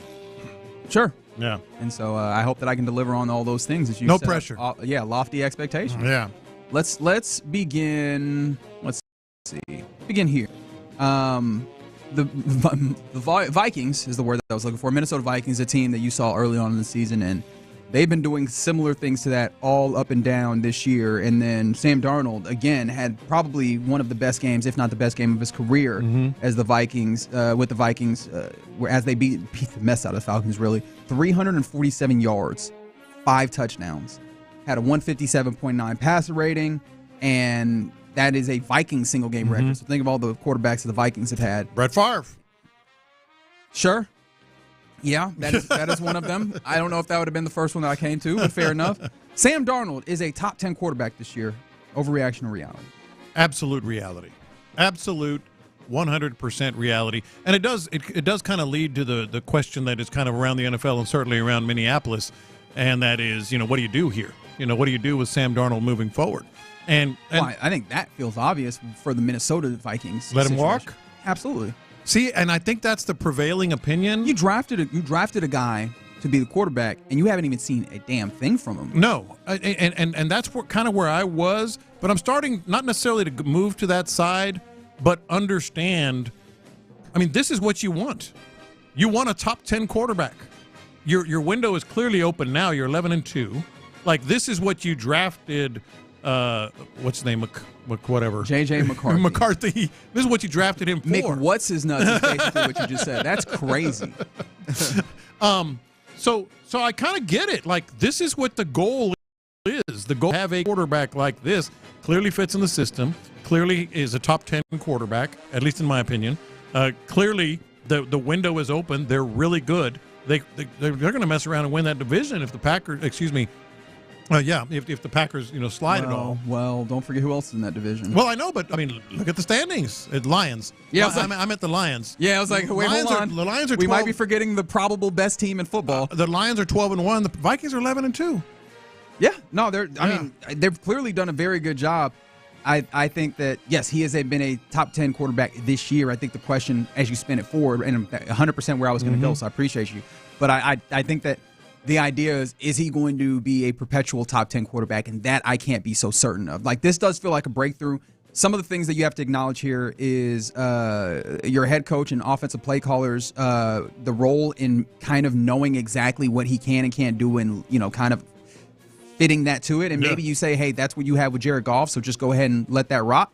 I don't know. I think also just the cost of bringing him back while also having a dude that you have a first-round pick, like that you spent a first-round pick on to have as J.J. McCarthy. I think what Sam Darnold, more interesting for him is what other team comes up and acquires him, because this feels like the year of the, for lack of a better term, stopgap quarterback, or like kind of that middle-level quarterback where you're like, hey, we'll be good with him for 3 seasons and maybe make it work there. But he's more than because the draft, when it comes to the draft, the 2 quarterbacks that look like they might be pro-ready are Shedeur Sanders and Cam Ward, and I'm not sure what the ceiling of those guys. Yeah. Talking like entire career, talk less of year one. And so there's going to be a lot of teams that are probably looking for a quarterback, and the places that they'll have to look are, what are these kind of, I guess, again, for lack of a better term, retread type quarterbacks that we can come in and have some level of benefit there. Feels right now like Sam Darnold is going to be the higher end of that. And I think that's the real interesting thing for me. I don't know that I see the Vikings all I'm saying is, like, on hold for that. Your whole goal is to get a production like this. You got it. And he's available, and he fits, and he's, he's happy there. Yeah, but the cost might be too high. Yeah, I wonder because of these factors. Yeah, I'm kind of curious. Like with J.J. McCarthy, is it easier just trading him? Like not J.J. McCarthy? Yeah, just kind of like I think that would be considered. You're talking about the draft. I mean, of course you ain't gonna get what you got them at, but but you're gonna get assets. Yeah, because you might not want to roll the dice, and then I try to put myself in their position, and if I'm seeing that kind of quarterback play, I'm like, what are we doing, letting him walk? Yeah, and I think it is also worth noting that while Sam Darnold has looked really good doing the things that he's been asked of, there was a little dip in there where it was like, ooh, is this turning back into a pumpkin, which I think gives you the indication that I don't know that you can depend on this to be a consistent, this is who he is going forward, as opposed to this is what we're getting out of him for this season. And I don't know that you want to throw off all the plans that had previously been in place to then just chase after the waterfall that is Sam Darnold as respectable NFL quarterback. But that is an interesting thing that the Vikings are going to have to contend with through the end of the season and through their playoff run is, all right, how am I getting into something to where you want to, I guess, in order to salute the halftime performer on Christmas, is that something you want to put a ring on, right? You know, like that is something that you have to consider. All right, some more NFL overreaction or reality as we keep it moving. The Kansas City Chiefs have locked up home field advantage with the Bills losing this past weekend. Overreaction or reality? I think it's an overreaction. I really do. Because the Houston Texans. Well, not just the Houston Texans, but yes, no, the Houston Texans are part of that mix. I mean, the Chiefs are holding on by a thread. They have the gene, and the luck to win these games. But I mean, dude, you look at every week it's a one-score game. That is correct. Like every single week it's a one-score game that could go the other way. And they do have the Texans. They also have the Steelers and the Broncos. So they win two. They lose two of those. You open up the window. Open up the window. Yeah, I want to be abundantly clear. The reason I threw this one in there is because I wanted to be a hater again. I've been the dude who constantly like, oh, here these guys go getting away with it. And I just wanted to point that out one more time. So thank you for doing that for me. All right. As we move along, NFL overreaction or reality. Let's go in division in the AFC South. Not with the Texans though. The team that used to be here that moved over there with that woman, as you like to call her. The Titans will be in the quarterback market again this offseason. Second-year quarterback Will Levis has been up and down, obviously, and had injuries, although he had a little stretch, including a win over the Texans, where he has looked, maybe a little bit serviceable under the coaching staff. They want to give him this season a show. Has he showed improve, or will the Titans again be in the market again? Overreaction or reality? An overreaction. I think that is the reality. I think when you have, they've given Will Levis every opportunity. He was there already before Brian Callahan came along. Correct. Which is a factor. Brian Callahan is going to want his kind of guy. Is Will Levis that? I don't think so. I think the reality is they're in the market for a quarterback. Sam Darnold, come on down. It could be. So you see what I was doing could there, be, yeah. right? Like, why from the Minnesota? Why are we giving that guy to Tennessee? Well, it's not really giving that guy to Tennessee. It's just that I think that if Tennessee's in a place where they feel, and they might overpay. That's the thing is I think that these teams that are going to be looking at quarterbacks in this market, again, I highlighted the fact that the draft is not really a quarterback-rich place right now. Yeah. Teams always want a quarterback, and if you feel like you have something in there in the potential way of contending or what have you, you might actually pony up, and that could be something that then leads to like having a quarterback like Sam Darnold in division in the AFC South. Because Sam Darnold, Zach Wilson is going to be a free agent, Trey Lance, Jacoby Brissett, Taylor Heineke, Marcus Mariota, Drew Lock. Any of these sounding interesting as I continue to read them off? Jameis Winston, Joe Flacco, Justin Fields, Andy Dalton, Jarrett Stidham. Okay, I can keep going. Please don't. Right, like it feels like if you're looking for Sam Darnold might be the one that you go, hey, here come the money, man. Like, come on down. I think he is that guy. Yeah, he might create like a little tug of war going on. So he might create a little market for himself. I think he has. What a great opportunity. Get a little money. And yes, 713 said, if I'm the Vikings, I look at the development of Baker Mayfield, Sam Darnold. Sign Darnold, let JJ develop after him. It's going to be the money. Like, I think it's really just the money aspect of this. Yeah, they could do that because they actually they playing good football this year. So sit another year, learn a little bit more. Yeah, I just wonder, like, will their salary cap allow for that? And I say that as someone who has not looked at what their salary cap is hitting for. But in the 2025 year, they've got the sixth most amount of cap space. So maybe I don't know exactly what they would need to be, replacing on that team. I haven't done the deep dive into the Vikings in that way, but that's an interesting place. Can I give you one more? Well, there's some time, so I can give you one more quarterback overreaction or reality. Bryce Young, even though the Panthers lost on Sunday against the Eagles, he was tossing that rock against the Eagles defense that usually is pretty good. Carolina had a 16-14 lead going into the fourth quarter where the Eagles were able to reclaim the lead and do stuff. Bryce Young, with all that in consideration, will be the Panthers' Week 1 starter next year. Overreaction or reality? Ooh. I'm going to have to say reality. Not necessarily because of what he's been doing on the field. I mean, you can read into that whatever you want. But we're still very close to when they drafted him number 1 overall, and they're not going to admit to any big mistake yet. Yeah, that very much feels like the reality of it. He's looked somewhat serviceable with the Dave Canales pairing as head coach / offensive play caller. That was kind of the point here. And then again, I will keep pointing out this quarterback offseason class. Like, are you going to David Tepper go out here and see if you find another one of those again, or are you just going to kind of hold pat, see if you could continue some level of development with this man who you already kind of have that contract anyways? Like, there's no need to really move away from it. Like, this just feels like it's fairly easy. 619, put the pipe down, Reggie. JJ McCarthy is trash. I'm not saying I didn't love JJ McCarthy. It just felt like that was a clear plan that they had in place and probably one that they want to return to. Yeah. And I don't know that they would move off of because of Sam Darnold, especially with Sam Darnold and the money. And I will bring you another quarterback-related one in that realm of those types of quarterbacks that have come in, shown themselves to be more than serviceable for what the team needs. Geno Smith going to get a contract extension from the Seahawks this offseason. Overreaction or reality? I think that's the reality. I think they, by the way, I'm looking at the divisions right now as we're going through this. That isn't a done deal over there by any stretch. The NFC West? NFC West. Yeah, the NFC West has been. The Rams are playing some football now. They got healthy, and they're 7-6, and the Seahawks are 8-5.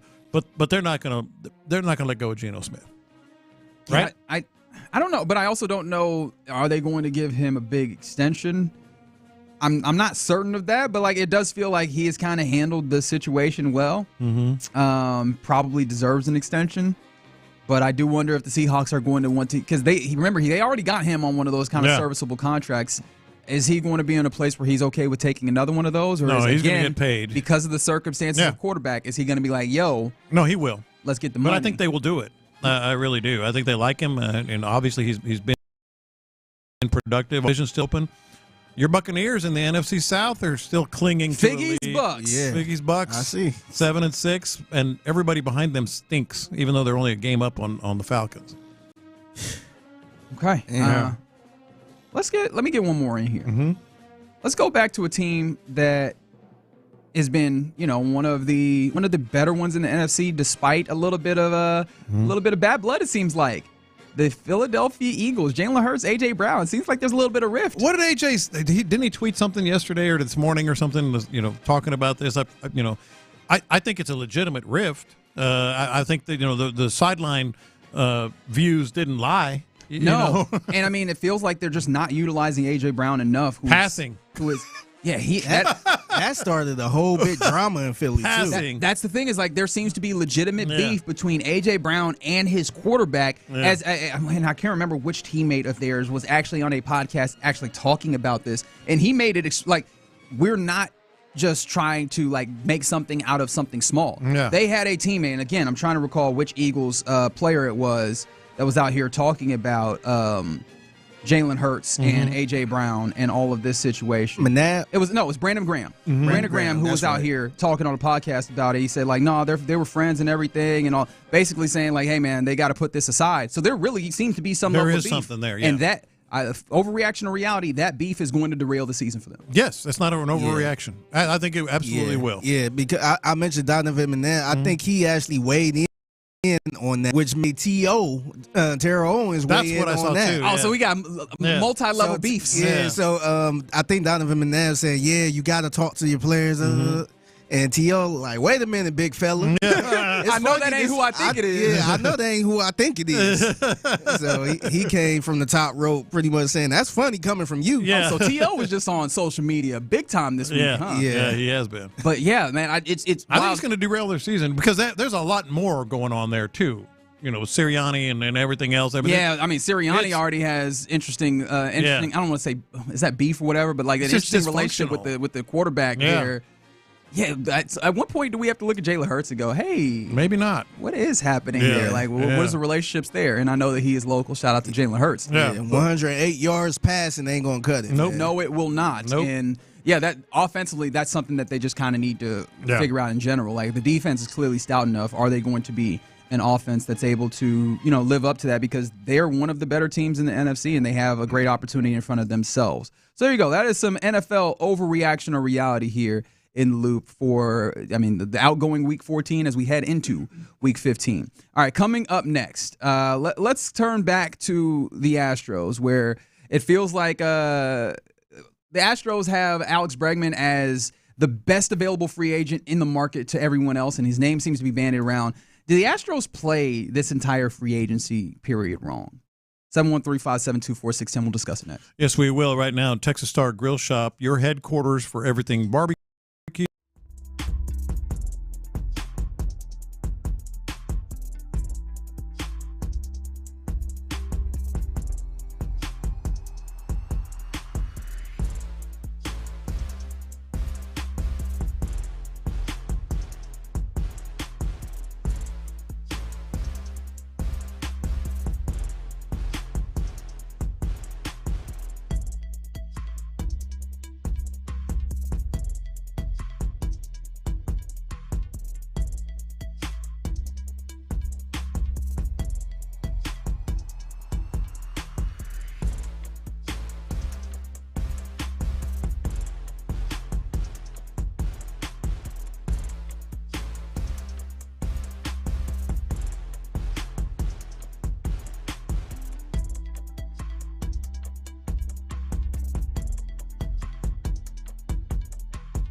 sports station.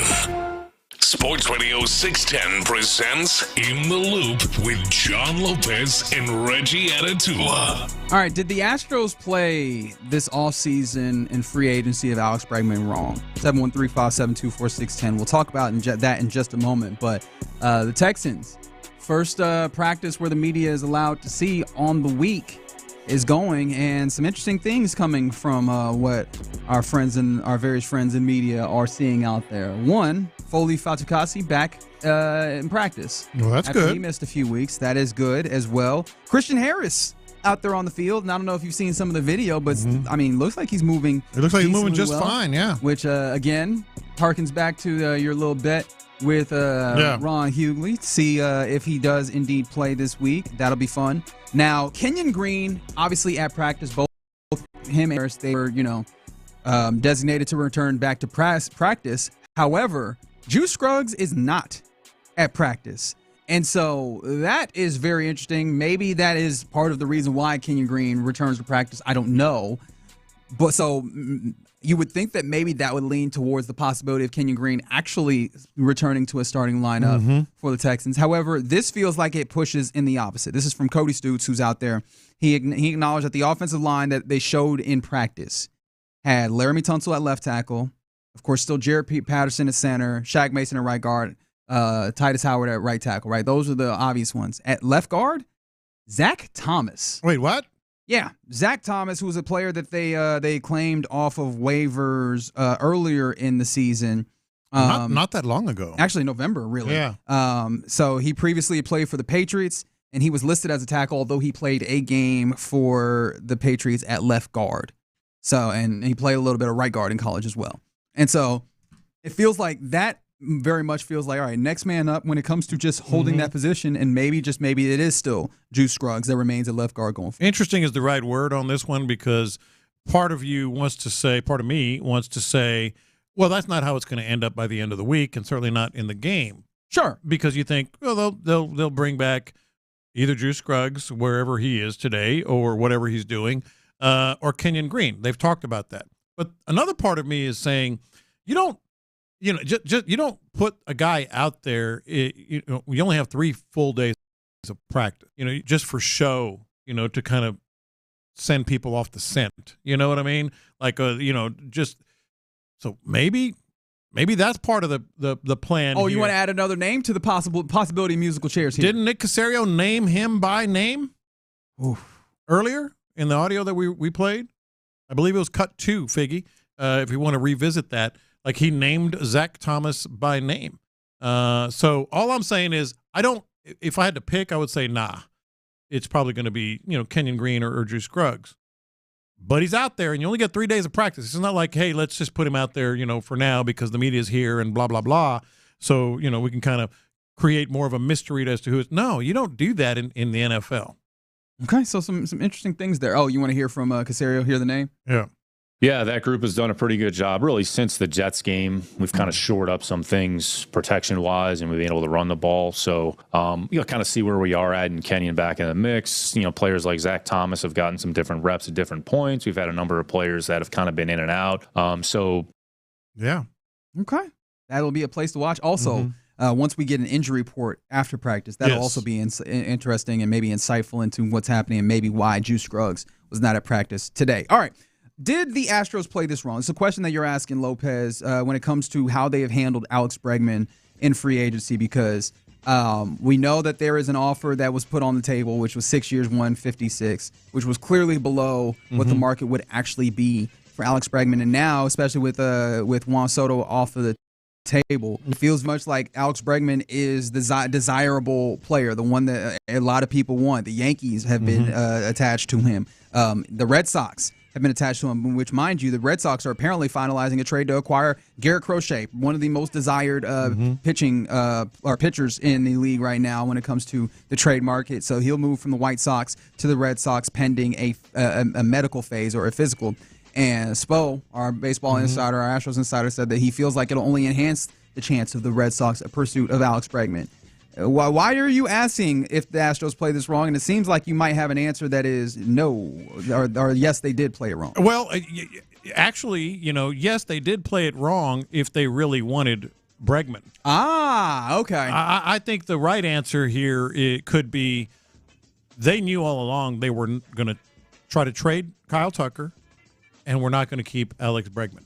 Because why else? Like if they're offering him anything other than their best and final offer, or at least one of their best and one of their last offers, why would it be 6 years, 156 when you knew what the market was going to be, and it was going to be more than that. You knew he was going to want more years than that. You knew the money was going to be 20, 30, maybe $50 million more over the course of the contract. Maybe they just knew all along, we got to make an offer. Let's make it this. Who knows? And we did get news of it, right? It gets into the media, and that is something that is a kind of a known play that the Astros will do sometimes under this management, where they go They've done it before. They let you know, well, we did offer. Yeah. Right, as if kind of wipe their hands of the idea of, not really having a strong pursuit. But here's the thing, like, every time, obviously Dana Brown has skin in the game in that way of making sure that it's, shown that they are, trying to get something done. Scott Boras, as recently as this morning, was talking about the idea that they're having fruitful and extensive conversations with the Astros continuing. He even threw in a little corny thing about, when it comes to A-B, what comes next is C, which stands for championship. And so that's how Scott Boras is definitely in his bag in this moment. But he's feeling it. Yeah, it does. Like even the agent is still kind of giving credence to the idea that no, we're having these conversations. So I don't even know how much I lean into the idea that they didn't want to get it done. It just feels like maybe there are constraints that maybe ownership or what have you continues to place on how far they can go monetarily. Yeah, but also neither Dana Brown nor Scott Boras is going to say, "Nah, man, we out." If there's still any discussion at all. So they're not. He's not going to say anything other than what you heard, which was quite creative, and neither is Dana Brown. All I'm saying is, if this was how they played it, and they really want to keep Alex Bregman, then they played it wrong. Maybe they're just telling us, we had to do this, etc., and that's why they made that offer. That's where I think it is. And then there's the Kyle Tucker thing. If you weren't listening earlier, the Yankees quote. Serious, or they use the word serious. So seriously, in serious negotiations for a trade that would acquire Kyle Tucker. Maybe they just look, it ain't going to happen. Let's try as good as we can. Maybe throw a little Hail Mary up there, and maybe he'll stay. But Chandler Rome predicted yesterday that Kyle Tucker would not be an Astro in 2025, and he's continuing with that. Him and Ken Rosenthal of The Athletic reporting that the Cubs are having conversations about the possibility of trading for Kyle Tucker. The get back in that could possibly be Seiya Suzuki, the Japanese outfielder that is there, in addition to the corner infielder Isaac Paredes. Which would be another one of those kind of I don't want to say acquire lows, but he had an interesting season where clearly he was still pretty solid for the Rays, and then the second half of the season he did not play all that well, especially offensively, for the Cubs, but I don't know how much I begrudge him that, because I don't know how easy it is to play well offensively for the Cubs in this season. But I know that the Cubs, in the reporting, they also talk about the possibility of third baseman Cam Smith, who was Chicago's first-round pick in 2024 this year. That possibly also being another potential ad. But when you talk about this, Seiya Suzuki, a kind of a player that you could use for the now. Isaac Paredes, right? Like another player that you could use for the now, and the projections have him kind of still being a solid, pretty good offensive player, like a good offensive player. These still feel like moves that, of course, they are rumored, but if that is what they go with in acquiring back talent for Kyle Tucker, these still feel like they have the possibility of having some level of being some level good, right? They make it easy for you to say the window is still open. Yes. They're that type of player. Maybe not Bregman, maybe not, Kyle Tucker, but you can honestly, a window is still open because, who knows, they have a great year or whatever. The thing about Bregman that I was thinking about this morning, not in the shower, but I was thinking about this morning. It's a good place to think, man. I will not apologize for it. You're going to miss so much beyond, the on-field stuff with him.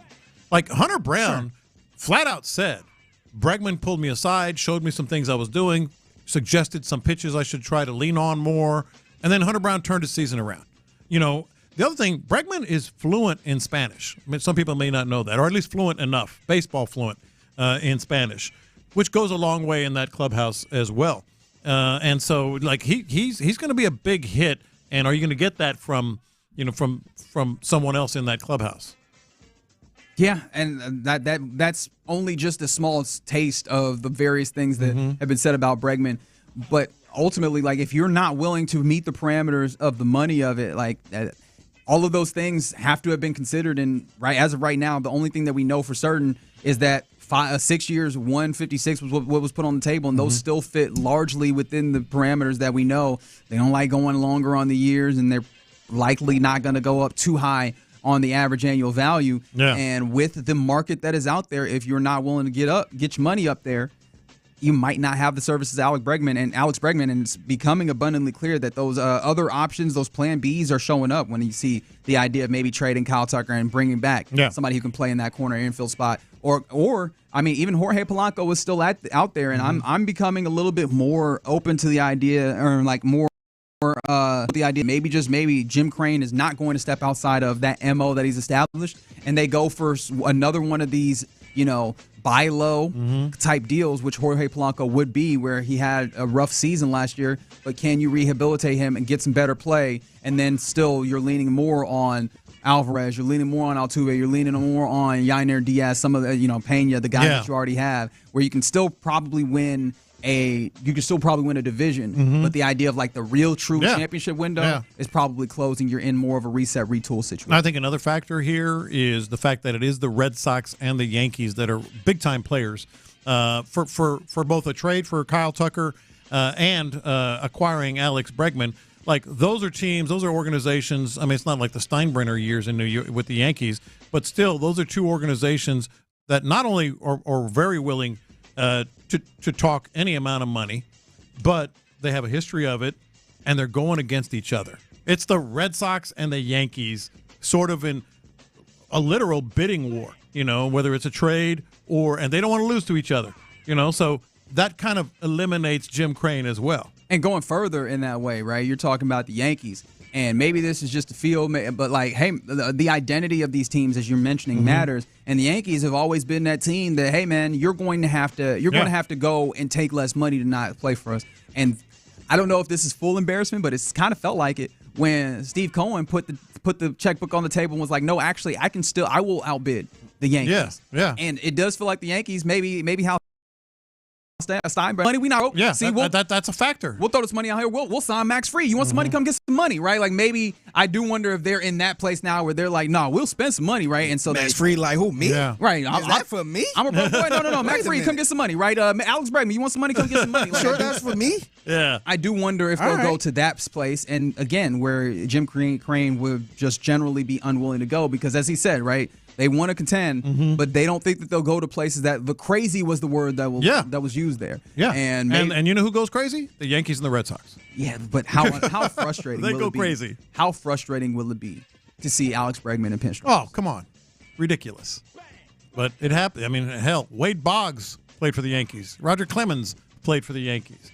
I mean, it's happened. Yeah, well, it is what it is. I'll get out of here. That's the perfect time for that. It is what it is. It is what it is. Yeah, we're continuing to watch that space. It does feel like things generally are heating up. We're hearing more and more kind of rumors, especially around Kyle Tucker, and it feels like, man, that dude is going to be moving sooner rather than later trade-wise. But I am interested in what the haul would be, like what the return would be, and how young talent, because they definitely need young talent, right? Or is it going to be young talent to fill the farm that gives you hope going even further? Or is it going to be kind of the young talent, almost like an Isaac Paredes, who's like 25, about to be 26 in this upcoming season, where it's like they're younger, but they're also still in that closer to that window of contention here. Yeah. Before we go here and get to the mixtape, Aaron Wilson is reporting about Juice Scruggs, who was graded out highly against the Jaguars, that he didn't practice today because of a foot injury. There you go. That likely happened at the end of the Jaguars game. He's expected to miss a few games and return this season.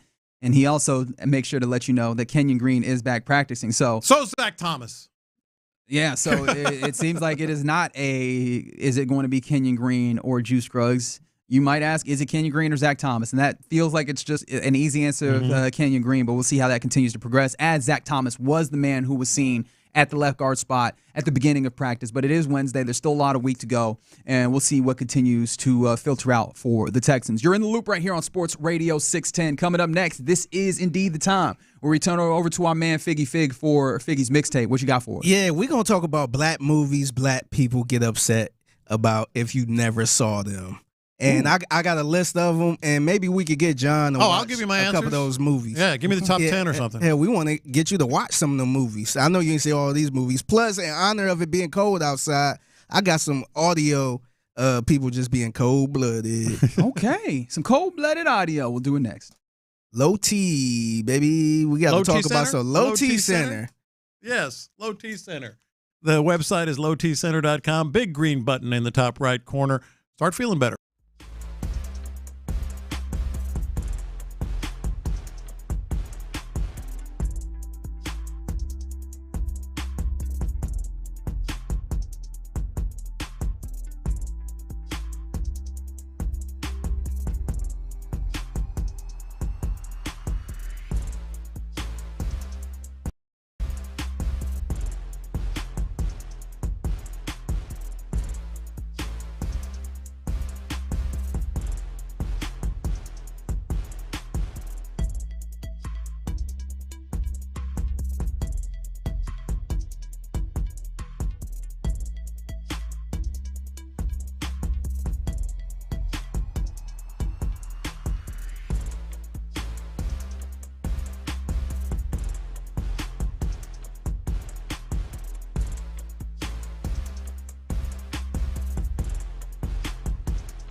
610. Pass the aux cord and crank up the volume. Figgy Figs in the driver's seat. Sit back, relax, and enjoy the ride. It's time for Figgy's Mixtape on Sports Radio 610. Yes, it is Figgy's Mixtape on In the Loop, Sports Radio 610. It's your man Figgy Fig holding it down on a Wednesday. Happy Wednesday to everyone out there. And yesterday, we talked about the TV show Family Matters, not the Drake song, but the TV show Family Matters and how it ranked with as far as shows with black people and all that stuff. And it kind of, I ran across this clip. Shout out to Kev on stage. Very funny guy, in my opinion. He always come up with some good, funny topics. And he came up with this, man. Here's a question for Kev on stage. The top movies that black people will get mad at you say you haven't seen. Coming to America. If you ain't seen Coming to America, what is you doing? Why are you alive? What's the point of you? Why are you alive?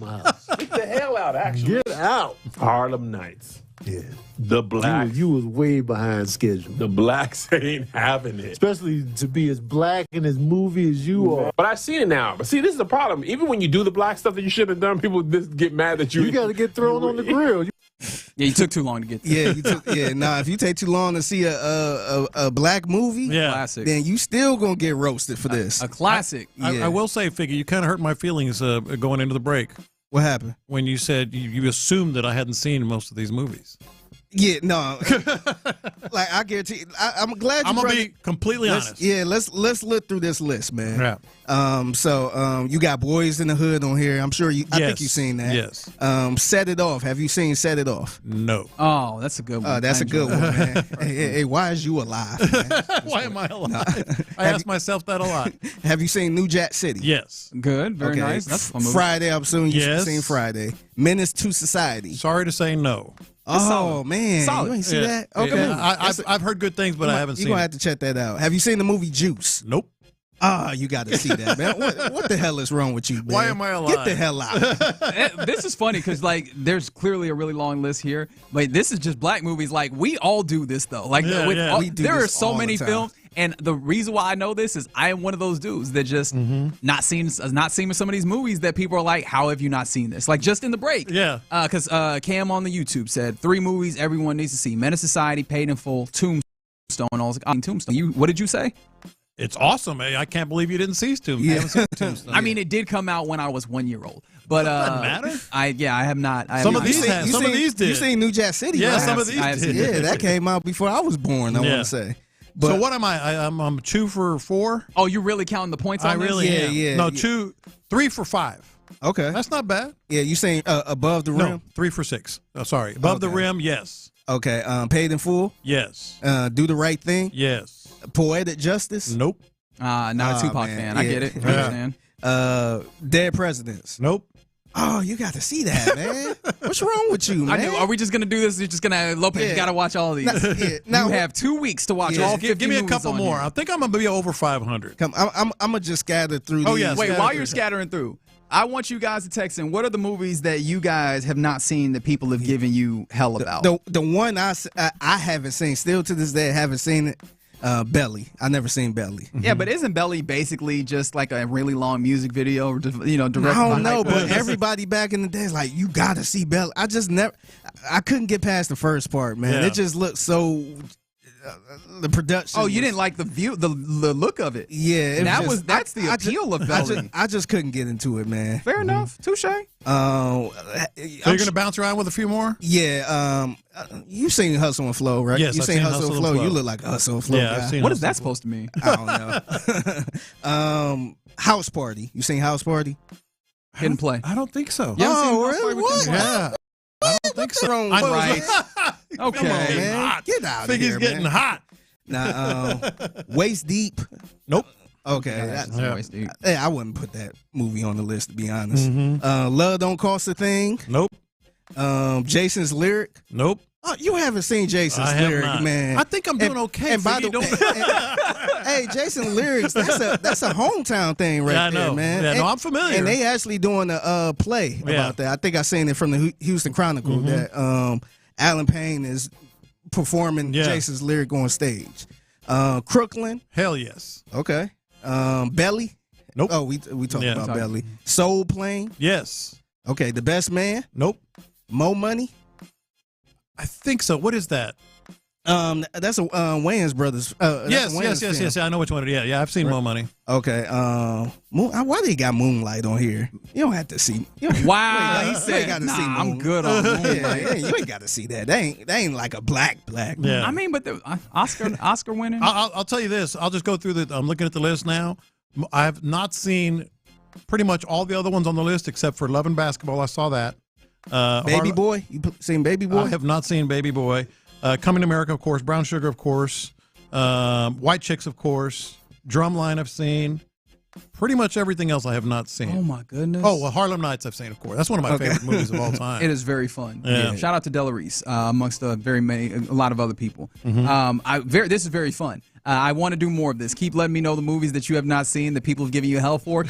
'Cause from the 8 through 36 years old, never seen any of the Godfather movies. Oh, wow, that's almost impossible. I know people were whooping your keister. My goodness. You almost watch it by accident at somebody else's house or something. Yeah, but out of all these movies, I want us to pick a movie for John to watch that I haven't seen. That you haven't seen. What movie do you? What movie? Let's do it like a little top 3. Okay. Movies. You should watch it and you come tell back me. and Y'all tell me top 3 that I haven't seen that I've mentioned. You said you seen New Jack City, right? I have seen New Jack City. You say you seen School Days? I have not seen School Days. I feel like School Days is a good one. Okay. Let me write this down. I was thinking. I feel like but Juice is one of my favorite movies. You gotta see Juice. Yeah, put Juice on School there. Days, Juice. Yeah. That's a homework assignment. I like it. I mean, we about to be on the plane. That's what I'm talking is about. that something we? Yeah. Although I'm gonna be reading a book on the plane. I'm gonna be that guy. Oh man! But I haven't been able to. I bought like 5 books since the last time I actually finished the book, and so I'm really, digging a hole here on this reading list that I'm not getting to at all. Yeah, another movie I think you got to see, Players Club. I haven't seen that. You got to see the Players Club. I haven't seen Players Club either. Oh, what? Wait, what? Oh. Oh, you don't want me to actually answer these? Hey, I expect that from John Lewis. You're gonna be real. I'm telling you, you never seen the Players Club. I'm gonna be real disappointed. I'm going to turn this disappointment elsewhere. For the 281, they said I was the only white guy when I went to see Barbershop. Also, I haven't seen Top Gun. I had not seen Top Gun. I haven't seen Top Gun until I hadn't seen Top Gun until maybe 4 years ago. Really? Or so. I think y'all might be doing a lot. Although the action scenes, incredible. Like I think. Oh yeah. And you talk better. Absolutely. You know what I'm gonna do tomorrow? I'm gonna do all non-black movies. That people get upset about if you haven't saw it, because I have not seen Top Gun either. I just couldn't get into it. So Juice, I'm writing them down. Juice. That was a good one. Sorry. School Days. Yeah, School Days is one I want for sure. And Players Club. Okay. Okay, very good. All right, cool, man. I'm on it. I'm glad that I don't got 3.5 hour flight. Yeah, I'm glad that I don't have homework right now. Somebody said Baby Boy is one that we should make him see. Yeah, that one. I'm surprised you ain't see that on accident. That joint used to come on. I'm familiar, but I've never seen it. Well, on what channel was he watching? Well, BT. Come on now. Yeah. As we all know, John's more of an MTV guy. Get out of here. BT stays on John's TV. We know that. Or Telemundo guy. Yeah. Well, man. What are you doing? Occasionally. Occasionally. All right, so since it's cold outside, man, I wanted to get to some audio that I feel like people was just being so cold at. So Brendan Williams, who played in the not Brendan Williams, Brendan Haywood. Yeah, he played in the NBA for some years, and I want to say his last season was with the Cavs in 2015, and he played with LeBron. And he was telling a story about how LeBron used to coach up his teammates on the Cavs, and whenever he ran across somebody that wasn't really coachable, he just like done with them, kind of send them out. Like they're dead to him. Yeah, and this happened to Deion Waiters. Remember Deion Waiters? Oh, yeah. So apparently Coach LeBron couldn't coach him up, so he turned to GM LeBron and traded his ass out. And this is Brendan Haywood telling the story. Deion then learns that he had to go, so they traded him. Yeah, cold blood. He's from Philly too. Yeah. Deion. They traded him in Philly in the middle of the national anthem. True story. No, that's crazy. I promise you. I mean, we're looking around and he didn't even play. Huh? He didn't play that game. I mean, hell no. He got traded in the middle of the national anthem. They went and yanked him out the lineup. They cut the lights. They start singing, "Oh, say can you see?" And we see security walk out of there and grab like, "Hey, you, get out of here." You know, like what? In his hometown, his whole family sitting there in the front row, Meek Mill, everybody. Stop Meek Mill. Hold on, wait a minute. Yeah, that's crazy. Y'all thought I was finished. My man got evicted, man. That's crazy. Finding out you're getting traded in the middle of the national anthem. That makes it worse, man. In your hometown of Philly, where your family sitting in the crowd. I know you had to pay for hella tickets for people to come and watch the game. Yes. You done warmed up. You did all your stretching. Here we go. Yeah. Let's get the game going, actually. Yeah, party started, party over. You have a plane to catch, friend. Yeah, get out of here. Man. I've seen players like baseball especially come off the field. Yeah. No, but that's middle of the anthem? In his hometown? In his hometown. That was cold. Was that cold? That was cold-blooded. Yeah, very cold. Yeah. Another one, Joey Porter Sr., who played with the Pittsburgh Steelers. His son currently played for the Pittsburgh Steelers, That's right. Joey Porter Jr., and they were on Hard Knocks last night. And, I forgot about that. Or was it last night? It might have been. No, it was last night. Last night, Tuesday. Yeah, and I know I was forgetting some. Yeah. And Big Joey was talking about how much he hate the AFC North. Oh, wow. He hate these teams in the AFC North. Let me know if this is really cold-blooded, how much he hate the AFC North. It's way more intense than anybody can speak on it. Like, it's really from the time, like, I don't even eat in Cleveland. I never eat in Cincinnati, and I never eat in Baltimore. Like, they can just forget about it.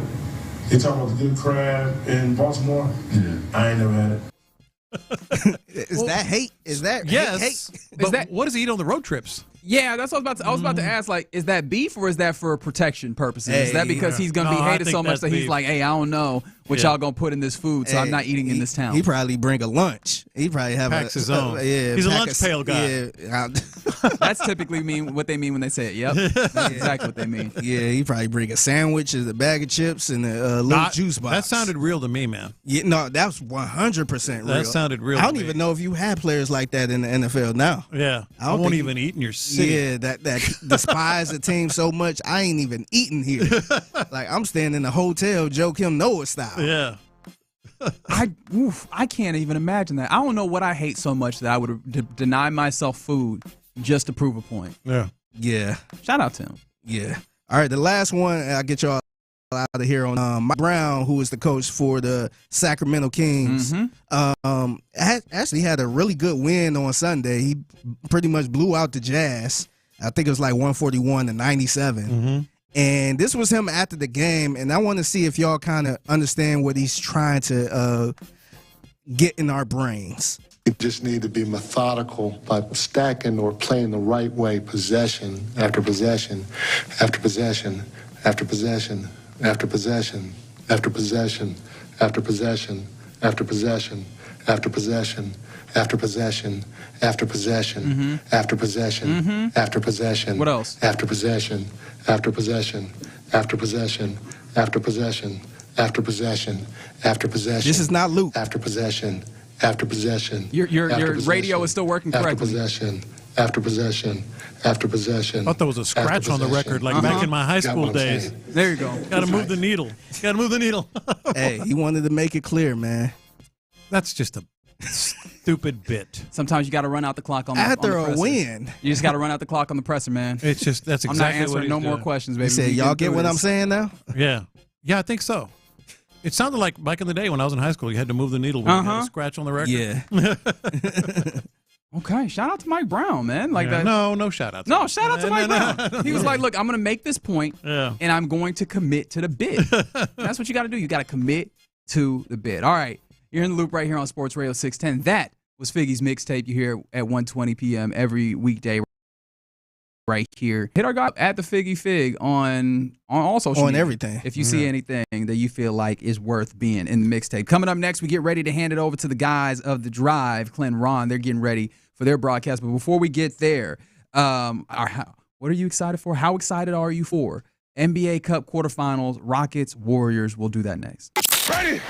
Fresh off their bye week, the Texans tackle the Dolphins.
Veriscan today.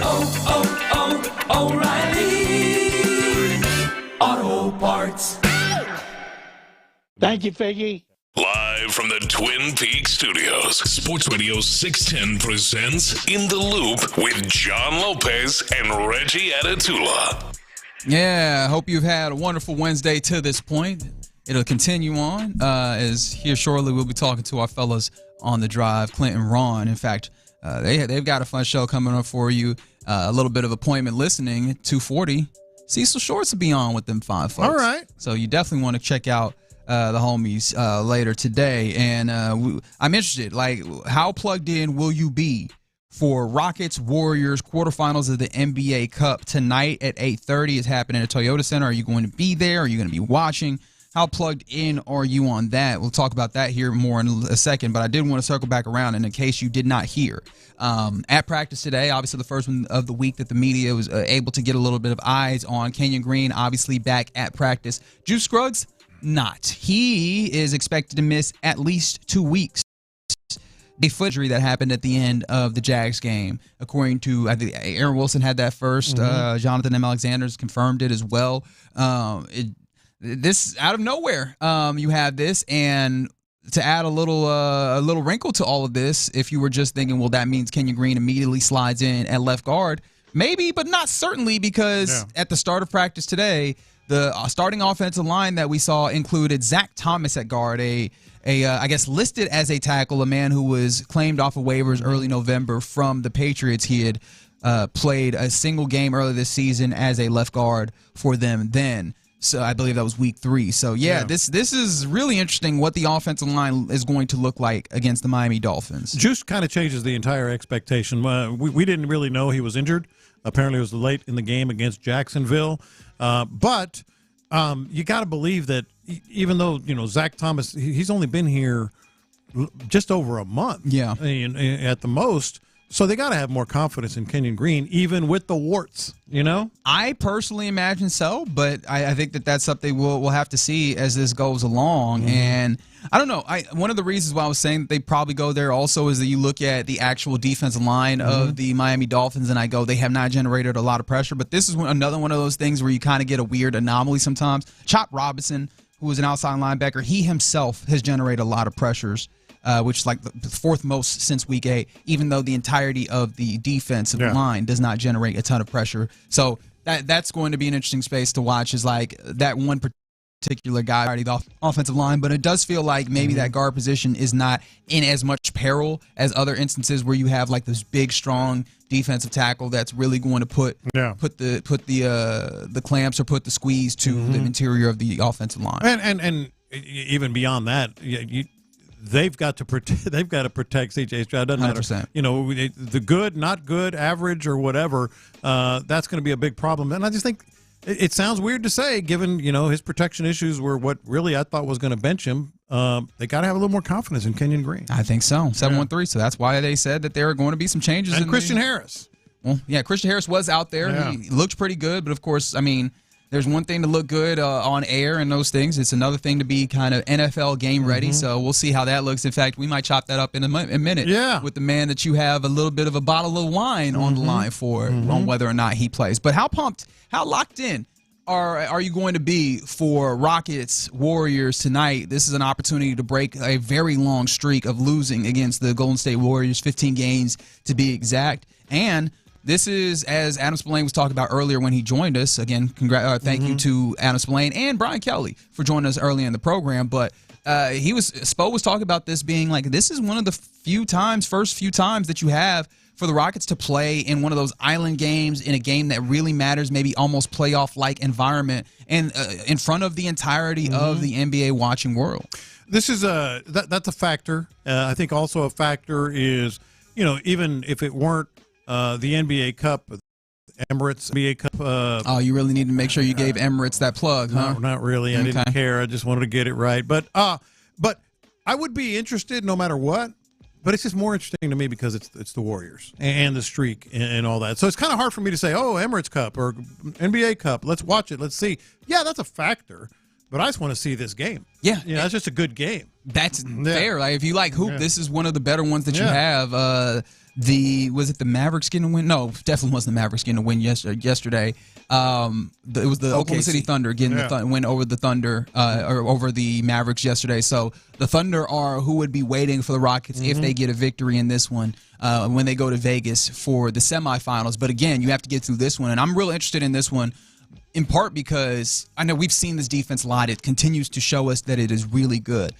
This is one of those teams that shows that they have a type of offense that it feels like can really get at this defense. And admittedly, they held that offense to under 100, to 99 points when they played the Warriors in the other side of this trip earlier.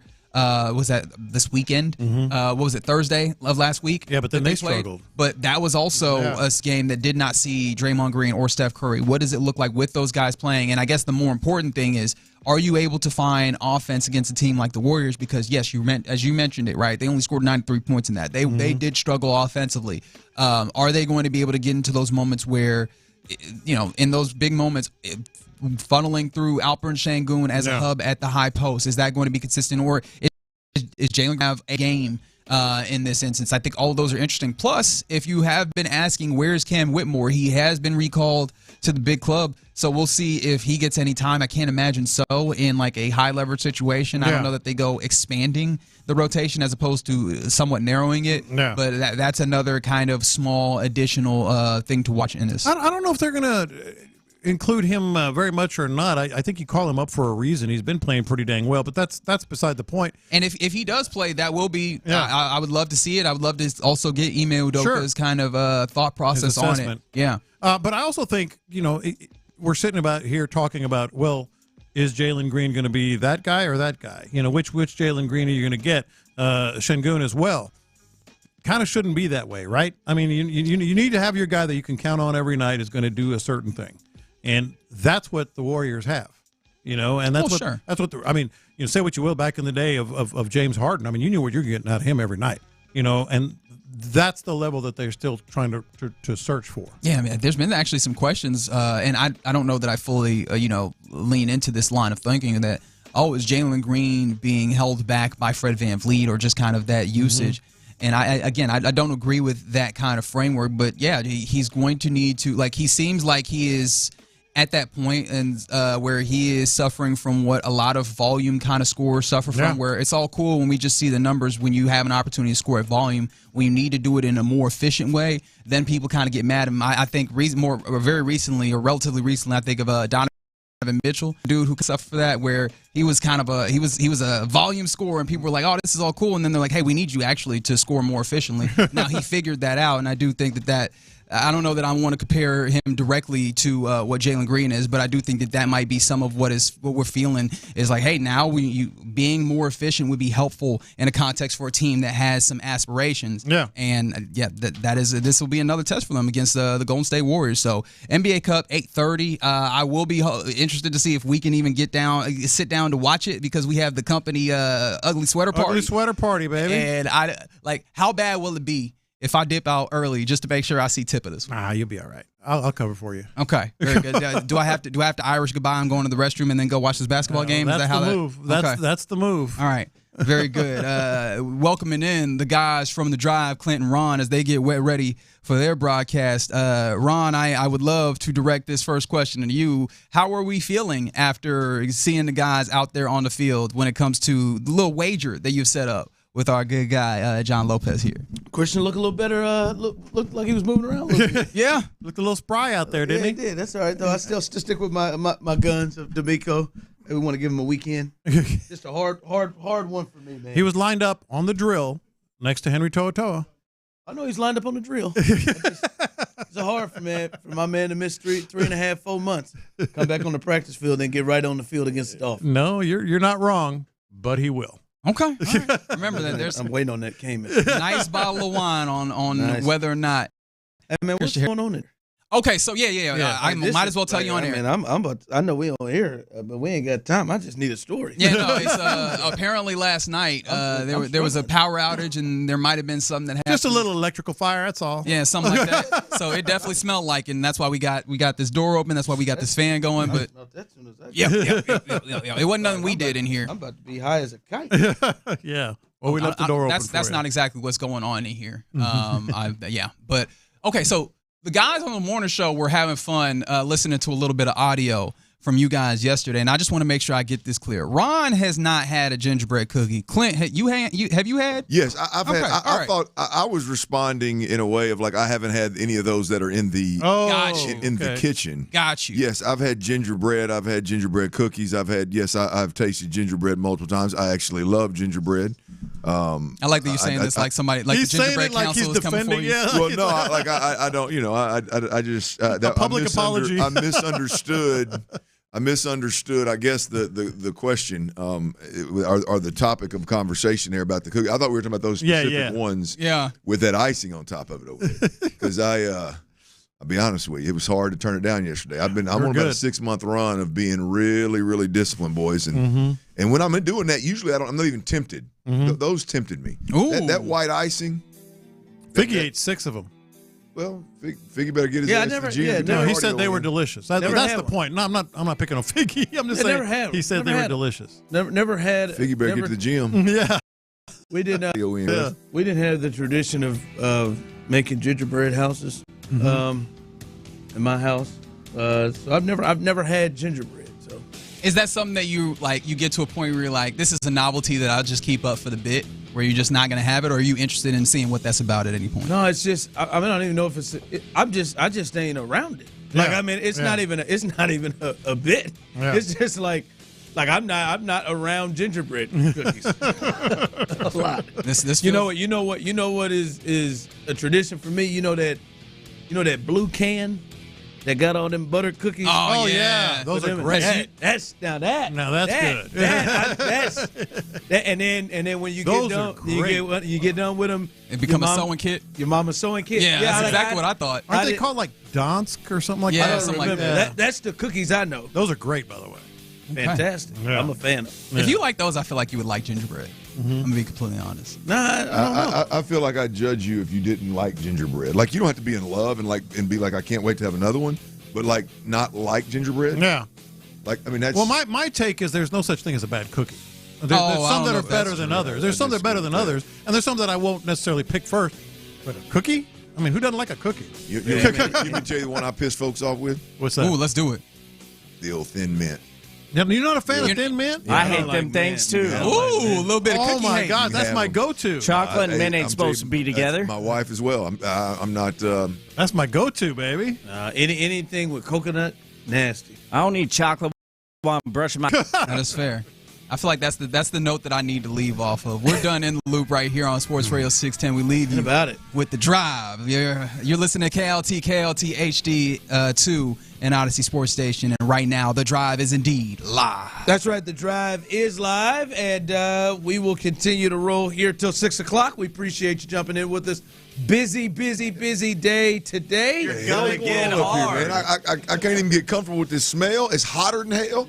Well, what's going on, man? I was telling y'all about that fire. Yeah, I ain't gonna lie to you. Fire? I'm fighting. I'm in a fight here. Man, my wife was in danger last night. In this mess. I'm telling you, I'm dipping out every break to give me some fresh air. Where are you going? It's coming from out there. I'm you going down 19 floors? No, it wasn't like y'all being some babies. No, it wasn't like that. You gonna be down there with B. Scott? It wasn't like this next door. It wasn't like this any other place I've been. So it did happen in this building. See, this is what happens when it was somewhere up in the ceiling. When you right give above your head. Really, when you give Creighton and Bijani the studio for late night session, stuff like this happens. And it's like that happens. That's a record. Don't worry, I got it. 202 in this beast. And I had to dump y'all in the first segment yesterday too. Get it in line, boys. Who said something in the first segment yesterday? Y'all didn't even realize it. I think it was you. You dropped an S-bomb. I did not. In your passion, you did. I said the S word? Yeah. I need to go back and listen to that. Did I really? That's 2 days in a row, boys. My finger's getting sore over here pushing this down. I do not remember saying the S word. Do you remember it? I got you, man. I don't remember it. You should have said something to you. Like, watch your mouth. I didn't see nobody text in. I know people generally want to jump all over. It was kind of like under your breath. You probably could have got away with it, but I just don't chance it. I hit that red button. Well, I feel like I'm in Denver. I need to I need an oxygen mask in here. I'll be there Friday. You think that smells like weed? No, I'm just saying. I'm just saying. I need plastic wiring. I'm not talking about weed, or I'm just talking about I need that oxygen mask. I just need some turd covered in burnt hair. All right. Doing in here. All right. Like I said, a lot to get to. We'll hear from D'Amico. We'll hear from C.J. Stroud for the first time since they've returned from the bye week. Brandon Scott will join us in the 4 o'clock hour. Cecil Shorts III, former Houston Texan, wide receiver in the league, and I mean, he's got to be. I don't know if he's up for an Emmy or something. I don't know if they win Emmys, but in terms of field guys with the mic, ladies with the mic on the field before games, during games, whatever that job is called, Cecil is strong. There is nothing. The Whataburger burger challenge with the fans that Cecil leads, good. That's got to be one of the top 5 experiences in NRG every Sunday. Hey, good season, bad season, good squad, dysfunctional squad, win, lose, don't matter, man. Bad first half, can't score in the second half. Cecil's got that burger race going on. There was one time I was about to go in there and give me another plate. I saw things started. I stopped and I said, "Let me come back here and stand in here and watch Cecil direct traffic on this burger challenge." That guy's so whoever it is always running out of steam. Always there and ready, man. So whoever it is always running out of steam when they got to jump on that damn thing at the end. Always run out of steam. But Cecil will join us. Should be a packed show, but a good show here today. I do want to get this news off, and as they return to practice, this reported from Aaron Wilson, Texans guard Juice Scruggs, who graded out highly against the Jags, didn't practice today due to a foot injury, likely at the end of the Jags game. And this is the key note to that. Juice Scruggs, who was the starting center, then moved to left guard, is expected to miss a few games. Few is that's 3, right? More than 2. Yeah, fewest is at least 3. So right now, as I've always known, 3, that would be Dolphins, Chiefs, and Ravens. But he's to miss a few games and return this season. Kenyon Green is back at practice today. There is video footage of that. Also, Christian Harris is back at practice, was moving around. There's video of that. He looked good, obviously not in pads or not hitting anybody, but running the drills, he looked good moving. And also Jimmy Ward, who had a concussion. He apparently cleared enough to be at practice. And then Foley Fatakasi, who has missed the last several games, was back at practice too. But I think the headline thing there, Clint, and the good people out there, is Juice Scruggs is going to miss several games, and it looks like it's going to be between Kenyon Green, if he's ready, and this Zach Thomas gentleman, who they signed in November. Your thoughts there, Juice Scruggs being out for a few games there and potentially have to roll back with Kenyon Green? Yeah, it's a rough reality at this point in time, right? Thinking that you're going to have to go back to Kenyon Green after, they thought Jarrett Patterson was a better choice at guard, and they thought Kendrick Green was a better choice at guard, and rightfully so. Both of those guys in a short stint at the guard position have played better than Kenyon Green. So, I've heard Nick Caserio, the general manager, talking about Juice Scruggs is better center than guard. I don't know that I agree with that. I don't know that I agree with that one bit. I mean, I think the communication issues that were a problem for the Texans for a good stretch of the first half of the season. The biggest bugaboo. You can't be a center if you can't do that part of it and play. And as a second-year player, get better every single year and get better every single snap. I don't know that Juice Scruggs doesn't find his home at guard moving forward with this football team. So I disagree with Nick on that, and I do believe that Kenyon Green is a step down from Juice Scruggs, both in the run game and in the pass game. That's what I was going to say. So you do think this is a step down, and clearly, I mean, you think, I know a lot of people have said maybe it's not that big of a difference, and that Kenyon Green is a better run blocker with maybe Juice being a better in pass protection. So I don't know, man. The last we saw of Kenyon Green, Like, that was the Jets game, and it was rough. Yeah. It was rough. I think if you just lined up in a drill scenario, I think your statement about the two players would be true. I think if Kenyon Green gets his hands on your chest plate and he's squared up on a defender, I think he's probably a more powerful mover of men than Juice Scruggs.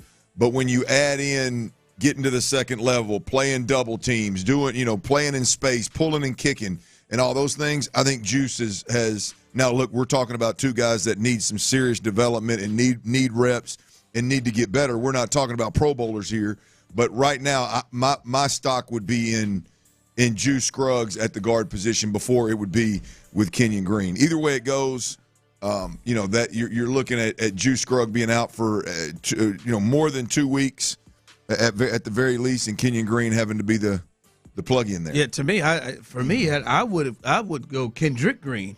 I think from the last we've seen, being that Kenyon Green has been off for a long time, right, and the nature of his injury, there's probably not a lot that he's been able to do physically with the shoulder or whatever that was. Kendrick, I would have gone with Kendrick Green the last time we saw the two, right? And they played, and it did get better. So he's still available out there. I'm still in a space where I'd be surprised if Kenyon gets the call and he's starting this game on Sunday. Yeah, we'll see. I'm with you. I like, again, Kendrick Green is a guy that at times gets outmanned because he's not as gifted as your big time guards in this league, but he is a guy that seems, again, small sample size. Kendrick Green is a guy that seems to know my arms are shorter, I'm a little bit smaller, I got to win with body position and quickness. And it seems like Bobby used him in some ways of the pulling and kicking, pulling and leading, and his athletic ability, his good feet, the footwork that he has is second to nobody on the line, which is obvious with them playing him at some goal line fullback stuff. Like, I wouldn't be opposed to him being there either. I think you're going to have some problems with Calais Campbell inside. Just from a length standpoint, that's a scary matchup. But I love the fight. I mean, that's one. That's what I say. He's going to give it everything he's got. Ron, there's, to me, and Juice is one of these guys, that gives you everything he's got. But to me, on this offense right now, there's 4 or 5 guys that are giving everything you got, guys. And I think this team needs that. I think you got Cade Stover. I think Irv Smith, the old boy that came in from bouncing around the league a little bit, played at Alabama. What he showed a little bit in a small sample size last week is he will lay his body on the line to get a run block done. I think Kendrick Green is I think Teagan is one of those guys. Now we're talking about what we need is some of our more gifted guys that are playing more snaps to be the guys that appear to be laying on the line a little bit more, but getting those guys on the field or having those kind of guys on the field is never a bad thing. I know for you, Jimmy Ward and Foley Falakasi are ones that maybe at the lower level because Juice is out, those jumped out to you as being important at their return. Yeah, I think those guys being back, and I don't know if Foley is officially back yet, but I know Nick mentioned that they expect him to play on Sunday. So I think getting your best 2 interior players back. And when I say best 2, I'm talking more along the lines of run stoppers, but they've been able to penetrate as well and help collapse the pocket as well. I think Tim Settle and Foley Fatukasi and getting that group whole, I think, is big. And Foley is the piece that if he plays Sunday, I think that defensive line is whole and everybody's healthy and ready to go. So Foley, yes, I think is big. The biggest one for me is Jimmy Ward. I think Jimmy Ward at that nickel position. This is not a week where I believe the plan is going to be to try to man these guys up. So when I talk about Jimmy Ward, and even Eric Murray for that matter, but Jimmy Ward's the one coming back, talking about Jimmy Ward coming back of just having that savvy veteran. We've seen all these motions. We've seen these bunch formations. We've seen these screens. We know how to play downhill versus those screens.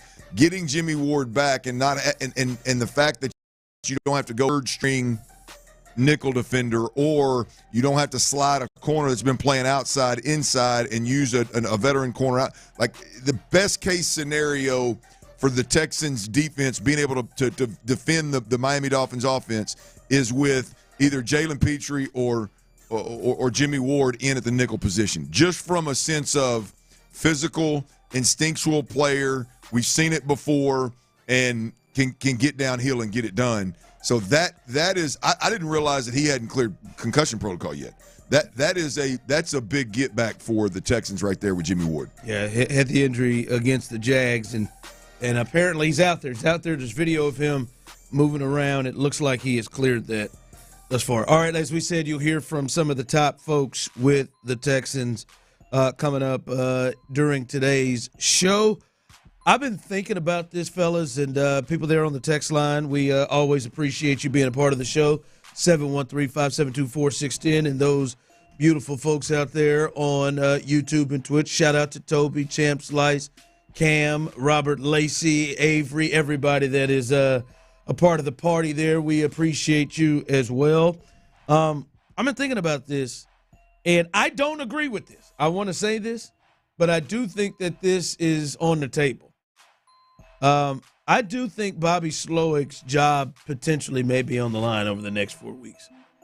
Coming back from a bye week, and if there is a point, and you talked about it early last week, of, all right, hey, there should be some adjustments here. There should be some different things. Is Slowick losing it? Yes, and if I don't think so. I don't. As I said, I don't agree. I think there are a lot of understandable circumstances that probably need to be looked at before he would lose his gig. That is added to why the offense has looked the way it has. But I mean, I can't lie and say noise won't really grow in a major way, Clint, if he comes off a bye week against these teams that they're playing and CJ doesn't look better. The offensive line doesn't look like it has answers, although now we know they're going to take another hit from a guy that they wanted to have in there, Juice Scruggs. And as you pointed out last week, Tank doesn't become more involved in this thing.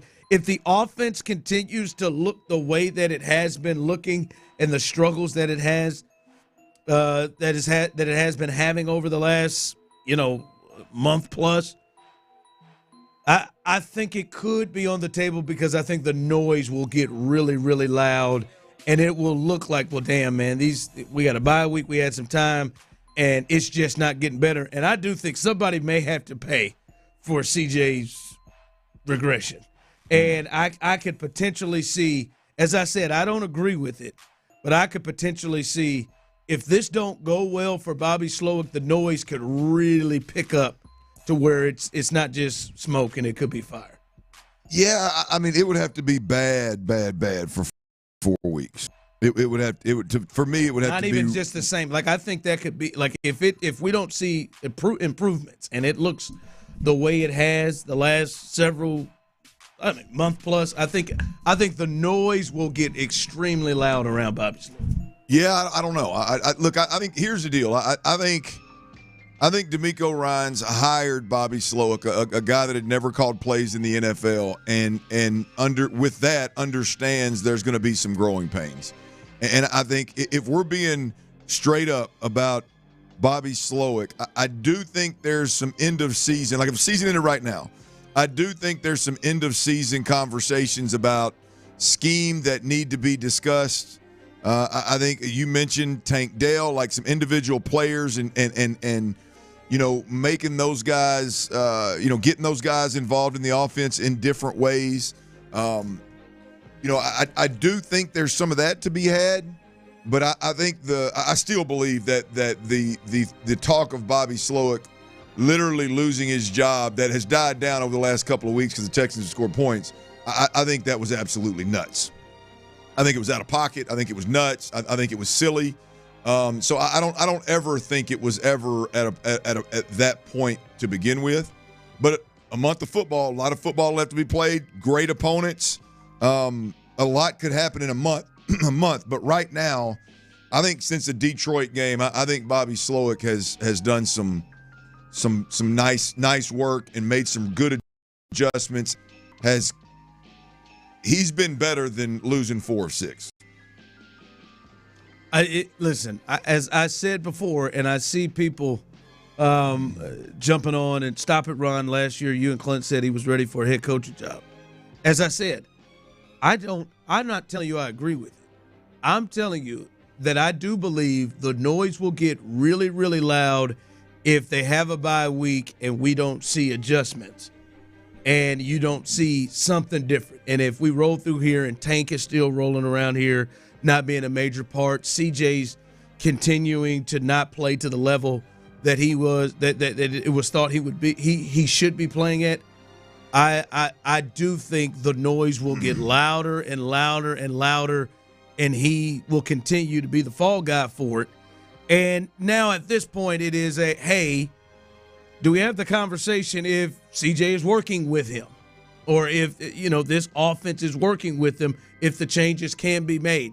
I do think the next 4 weeks are critical against the opponents that they are playing against for Bobby Slowick, for us to see improvements, to see some changes. And I think the noise has been loud a lot. And I think we're hearing people like we're coming off of 2 weeks ago, multiple people in the media talking about there should be a change. And I was with you. Like, I don't agree with it, but like, not just, anybody. I'm talking about players and Dan Orlowski and people who think, like, I do think if he continues to, especially CJ continues to struggle, this could be something that Bobby has to look at, or they will look at with Bobby. All right, coming up, we are hoping to potentially hear from the head coach, D'Amico Ryans, but the Rockets got a big one tonight. When's the last time the Rockets played a bigger game before tonight? We'll discuss that coming up next.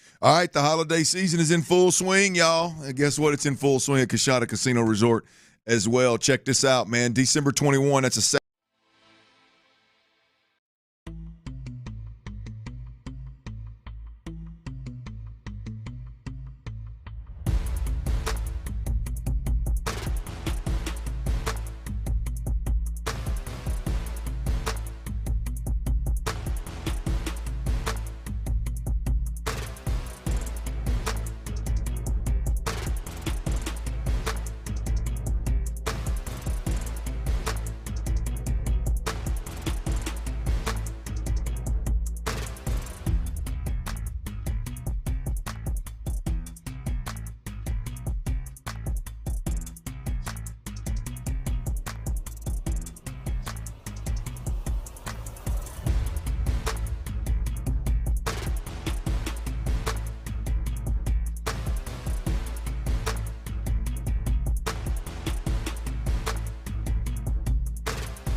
by Verlo Mattress. Verlo, crafted for your comfort and guaranteed for life. The best football breakdown is here on Sports Radio 610.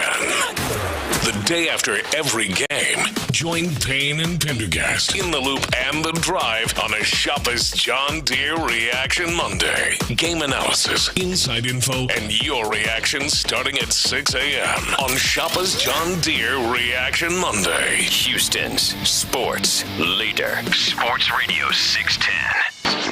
Live from the Twin Peaks studios, Sports Radio 610 presents The Drive with Stoerner and Hughley. All right, welcome back into The Drive. There is some news around the Houston Texans, and why not allow the head coach to talk about that and other things. Here is D'Amico Ryans as he is speaking to the media at NRG.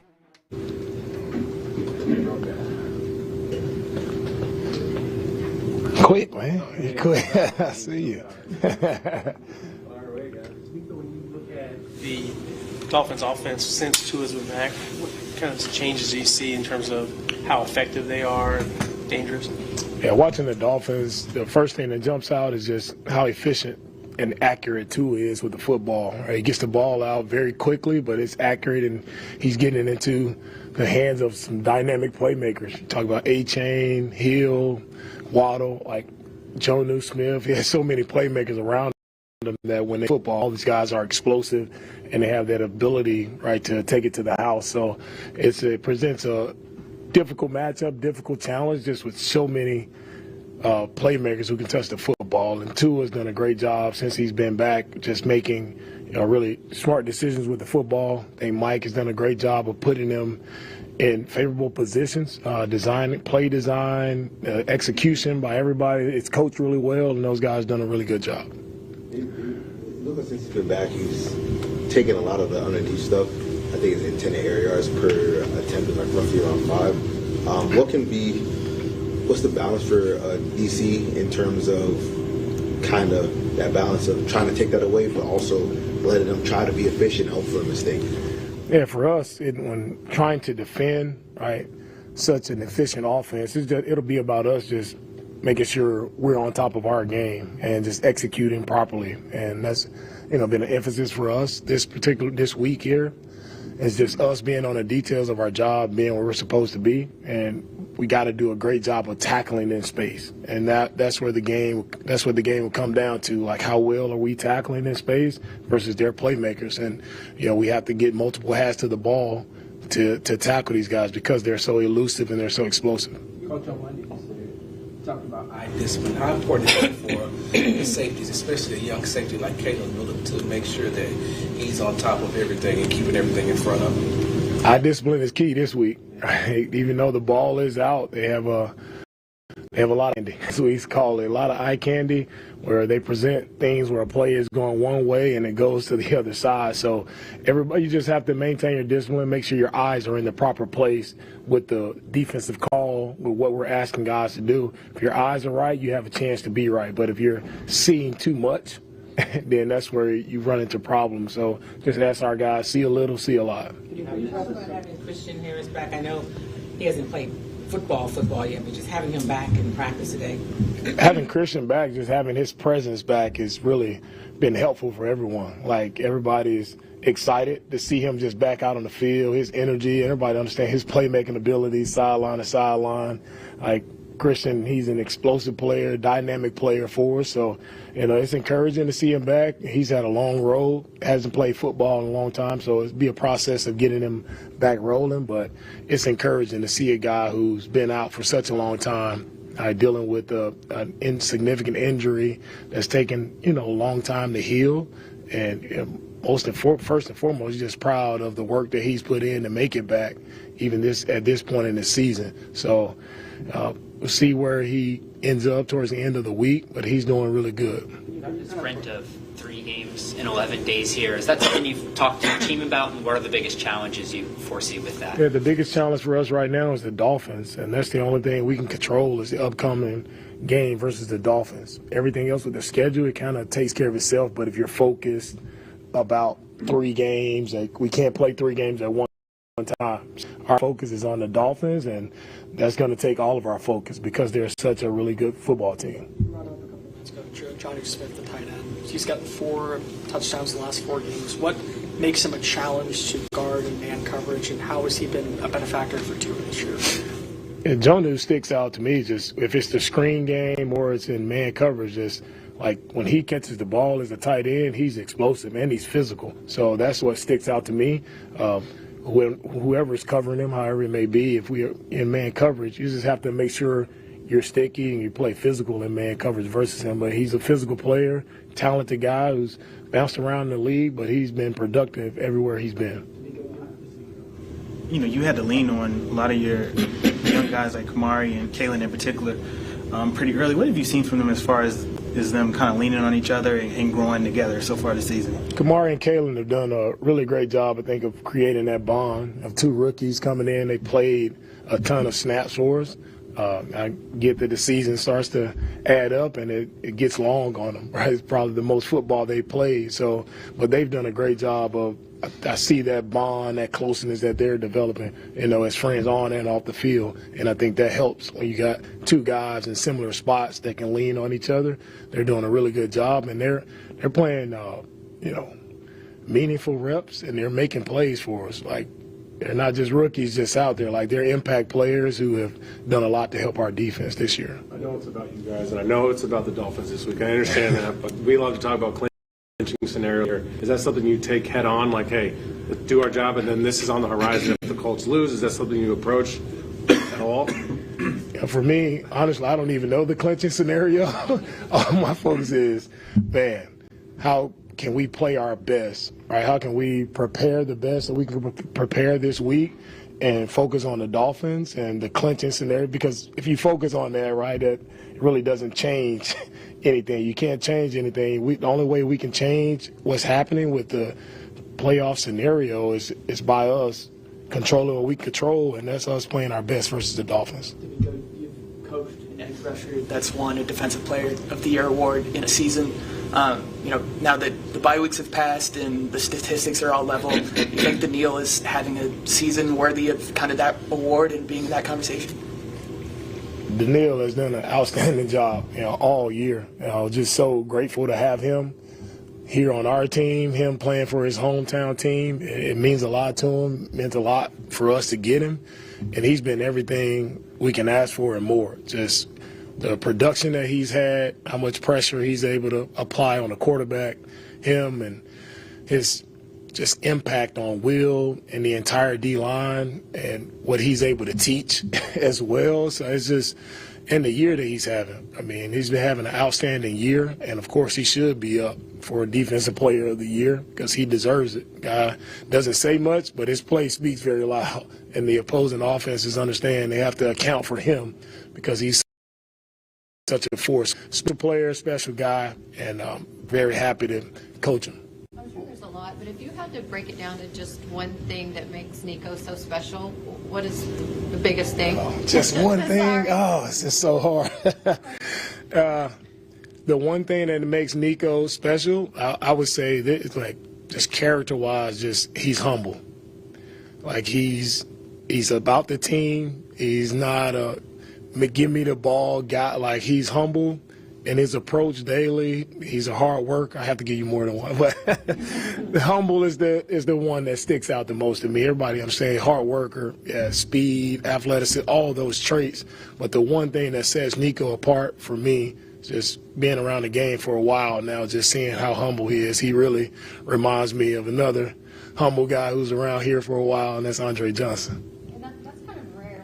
To these elite receivers, right? A lot of them are known as divas, or, you know, like that's kind of, I mean, I'm not saying the ones here, but, you know, in the history of the league. So is it rare to have someone that's with that skill at that position that's so humble? Yeah, for me, it's rare to have a guy like of Nico's size, his ability, and just his mindset. You know, there are a lot of great receivers that's played the game, and a lot of great personalities that make the game fun.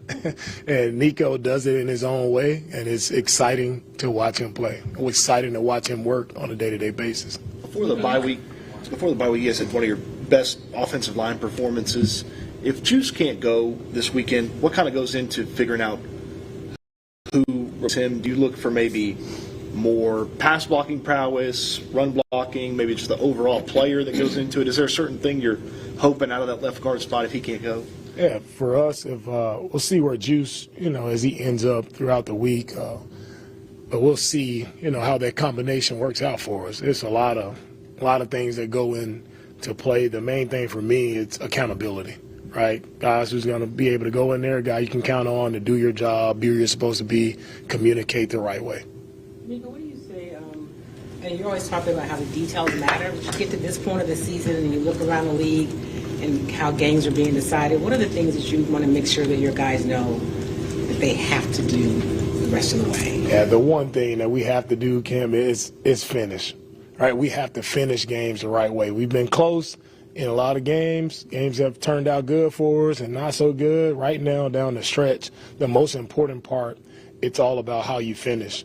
Right? It doesn't matter how it looks. It doesn't matter what the score is, or how much or how less the score. It's all about how do you finish that game and finish it the right way with the win. That's the only thing that matters now. It's get into December, January, it's meaningful playoff, really football, and every game matters, right? The importance is heightened every single week. So you have to be, of course, be on the details, but it'll be about the team who finishes the right way. Those will be the teams that win. Coach, I know that you have that team first mentality. You preach that. That's something that these guys have bought in as to. What does it mean to see a lot of your players being considered for Pro Bowl consideration for their play on the field, the way that they have been playing? I'm so proud of our guys, man. We have not only great guys, and that's how I always wanted to build it, with the right people, right? Guys who have the right spirit, the right attitude. But also to win, you need great players, and we have a lot of really great players that are really top players at their positions in the league, and that's why we're in the position we're in because of the players and what they do on the field. With them executing, them playing the game the right way, like playing great football, and they deserve every honor they get. They deserve it. We have a lot of great guys, and I hope they all get some type of accolade, some type of recognition, because a lot of guys are deserving. And the team full of guys who are deserving, that means we're in a really good spot. All right, thank you, guys. Thank you. All right, that's head coach DeMeco Ryans as he spoke to the media today. A lot to say there that I'm sure we will look at throughout the next several hours here on the show. Coming up, though, former Houston Texan, you've heard him a lot on these airwaves as well. Cecil Shorts III will get his thoughts and preview this big game against the Dolphins coming up. That's next, right here live on The Drive. All right, y'all, a great day. It starts with a great night's sleep. There's no doubt about it, man. The quickest way to make that happen is to make sure that you're sleeping on the right mattress. Now, comfort to comfort, dollar to dollar, Verlo mattress wins every single time. You got to check them out at Verlo.com. That's VERLO.com. When you check out Verlo mattress, you're definitely going to find the things that you love, but there's a couple of things that I got to tell you about before you ever don the door of Verlo mattress, right? They're offering a custom fit. Verlo will literally build you a mattress of your dreams right there in the store. That's right, the factory where they build them is right there on the showroom floor. You got to check it out. It's a cool process. What does that mean? They cut out the middleman. They pass the savings on to you. So again, comfort to comfort, dollar to dollar, Verlo mattress wins every single time. I'm talking about truly a better mattress at a better price. There's no doubt about it. You will love your Verlo. Check them out online at Verlo.com. That's VERLO.com. Verlo mattress. The Texans are back on the field and ready for the home stretch. Ready! Did the bye week give DeMeco's crew the reset they needed to get things clicking on all cylinders? We'll see on Sunday with the Dolphins coming into town. Insider access, exclusive content, Sports Radio 610. The Texans play here. This holiday, shop at Hellsberg and get up to 50% off select jewelry, like a unique engagement ring to say, I want to spend my life with you. a stunning tennis bracelet that says, You thought I forgot our anniversary? or huggy hoop earrings that tell her, See, I was.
That's hims.com/joy for your free online visit. Live from the Twin Peaks studios, Sports Radio 610 presents The Drive with Stoerner and Hughley.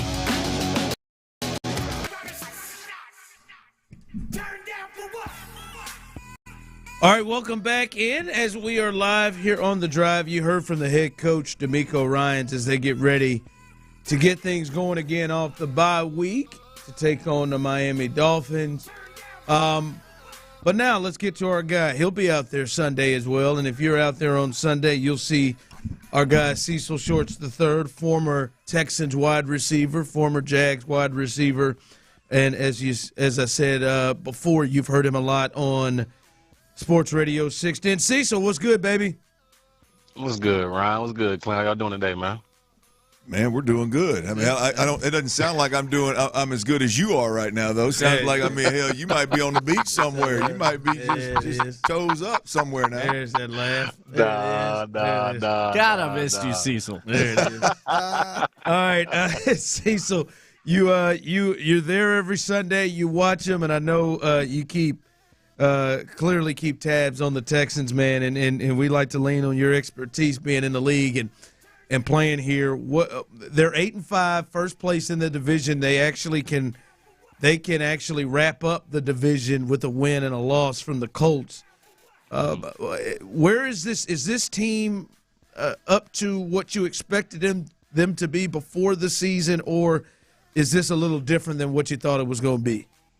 It's a little different than what I thought it would be. I think the expectations were higher, right? I think expectations did coming into this year that they were Super Bowl contenders, that be in the mix for the number 1, number 2, number 3 seed in the AFC. One of the better teams in the league with the acquisitions, that you came in with in the offseason, right? So with the Neil Hunter and all those guys, Joe Mixon, all those guys you brought in, you would think, and with CJ continuing to ascend, you would think they'll be in the 1, 2, 3 seed range, but it's not been that way. It's been a year where I think it's been some revelations, like, okay, for a fan or for myself, I'll choose myself, you have a year 2 coach who's learning, you have a year 2 offensive coordinator who's learning, you have a year 2 quarterback who's learning. And the defenses around the league have started to figure out, okay, how do we attack the Texans offense? How do we attack CJ Stroud? How do we get them to be, get him uncomfortable? And they figured out what to do. And I think we're watching what the Texans offense are trying to figure out. Like this, they're in their not rebuild mode, but they're in a mode where they're trying to be great, but they're not great on offense yet. So I think it's under expectations, is not where I thought they would be. They're still in a good position. That's not, they're still 8-5. The division is trash, just to be honest. So it's no surprise they're winning the AFC South. Damn. But I would think they would be a little higher. This thinking back from in August. Well, Cecil, you talk about, because I couldn't agree more with just the not really knowing what the identity is, and kind of it's having a hard time finding a way to punch back to all the adjustments that the league has made to CJ and Bobby and company. But as they position themselves really, really well to have those growing pains, to allow themselves those growing pains. And the beautiful thing about the schedule is that, you finish strong, particularly the next 3 weeks, even if it's just 2 of the next 3. If you find a way to win those games, I think the narrative changes around this team. Just a little bit about I think what is ahead for the Texans, and I guess the opportunities that lie when you have the Ravens, the Chiefs, the Dolphins, and obviously a rival in the Tennessee Titans on the schedule left. Well, I think the next 3 you got to win 2. I think that's critical.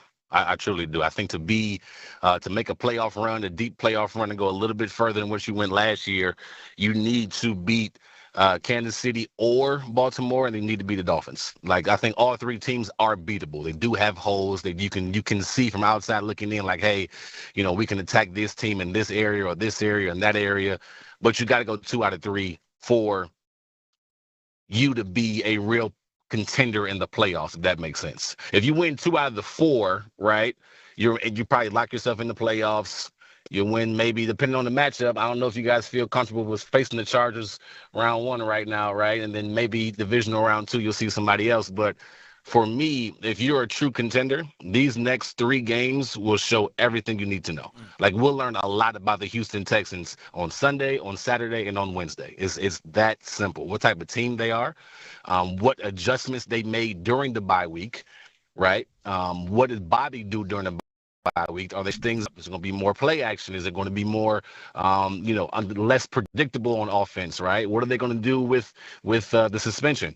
Who's going to step up? Is Christian Harris good enough or healthy enough or in shape enough to go against this track meet that's about to happen on Sunday?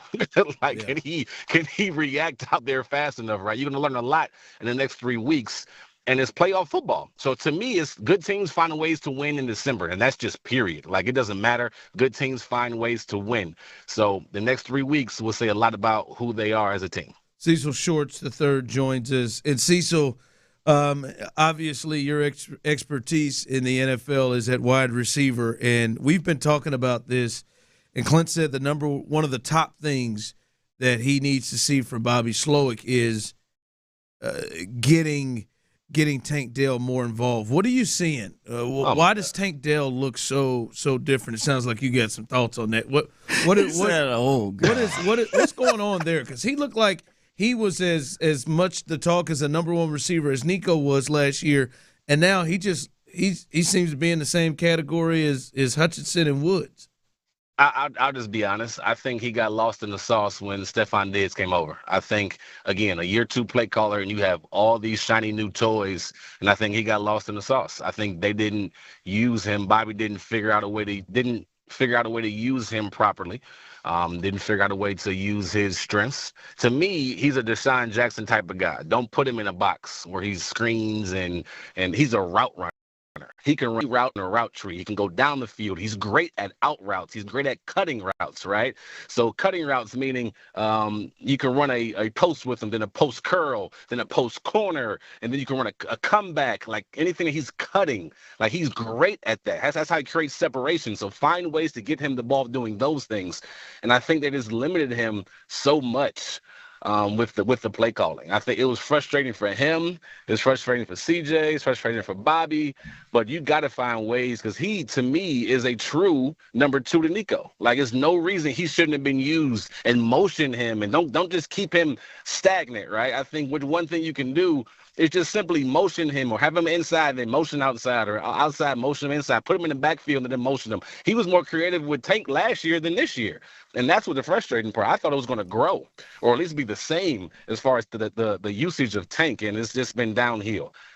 He's kind of been, like you mentioned, in the Xavier world or the Mechie world, and it's like, and then Mechie's getting better, by the way, but it's just like frustrating because you expected a big jump from year 1 to year 2. 700-something yards last year before he got hurt. He was on pace to have 1,000 yards last year before he got hurt. And then this year, it's like he was just lost. But I think it was a combination of not using him correctly, and then too many. Everybody's not Ben Johnson. Everybody can't handle a bunch of weapons and use them how they need to be used, right? So I think Bobby is just growing, and hopefully this bye week they find ways to get Tank the ball, because to make a run in the playoffs, to win these next 2 out of 3 or whatever many games you got to win in December, you need Tank to have the ball in his hands. He can make some plays. See, this is more of a response to your comments than it is a question. But I think the interesting thing with Tank is, like, I'm at a point where there should be a Tank package at the very least. I agree with you. The route running, the cutting in and out of break, creating separation. But the truth is, there's only so many balls to go around, right? And Nico is going to get the priority on those the majority of the time. When it comes to reading the defense and going, I've got my outside receivers manned up. I can go either way. He's going to go to Nico, right? So I'm at a point where, while I agree that all that is very, very possible with Tank, and I'd like to see it happen, the part that frustrates me is, like, the packages of Tank Dell being used in the sideline to sideline jet motions and stuff that could also help the run game, be a counterpunch to Joe Mixon, who's been great by himself. You need somebody else to counterpunch. The fact that none of that exists absolutely drives me nuts when I watch this offense.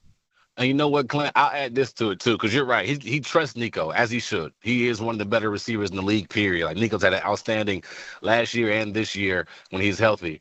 But at least to get him touches, I would even put him on punt return. Like, legit, put him on punt return. Let him get a touch. Because if you put him on punt return, don't worry about him getting hurt, nothing like that. That's an explosive guy touching the ball, and now it's out of your hands as a play caller, right? Now he can make a guy miss and get 15 yards. That gets him fired up. That gets him in his rhythm. That gets him going. So now you get him going in another way, and it's just another first down for the Texans. Like 15-yard return, that's a first down. Like gets the crowd excited. It gets the team excited. Every time he touches the ball, it's electric, right? It gets the people going. Yes, I agree. I knew Cecil would get going on take. Man, we appreciate you jumping on with us, man, and giving us your thoughts on what's happening the rest of the way. We'll see you out there Sunday, and as we said, man, we always enjoy you and the work you do out there. And for us, man, good to catch up with you. Hey, likewise, man. Y'all take care. All right, that is Cecil Shorts III. Coming up, this thing is starting to get serious. This Kyle Tucker stuff, it feels like it's getting real. It's reports daily about him potentially being traded. Whew, why? We'll discuss that coming up next. All right, look, if you found that dream home, you and your significant other, y'all found that dream home that you want, you don't have to wait.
Insider access, exclusive content. Sports Radio 610. The Texans play here. An Odyssey sports station.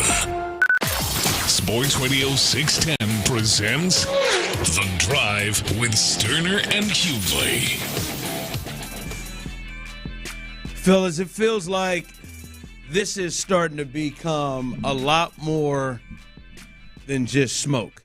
This Kyle Tucker thing, this is becoming a daily topic in the baseball circles during the winter meetings, that Kyle Tucker is potentially going to get traded. Chandler Rome of The Athletic, he said it's his bold prediction that Kyle Tucker is traded. Tuck time is coming. And is not a part of the Astros in 2025. And this is the amount of people talking about it and the type of people talking about it, and the fact that Dana Brown, the general manager, has talked about Bregman being a priority and talked about that a lot. But then on the other side said, yeah, willing to listen on trades with Kyle Tucker and Framber Valdez.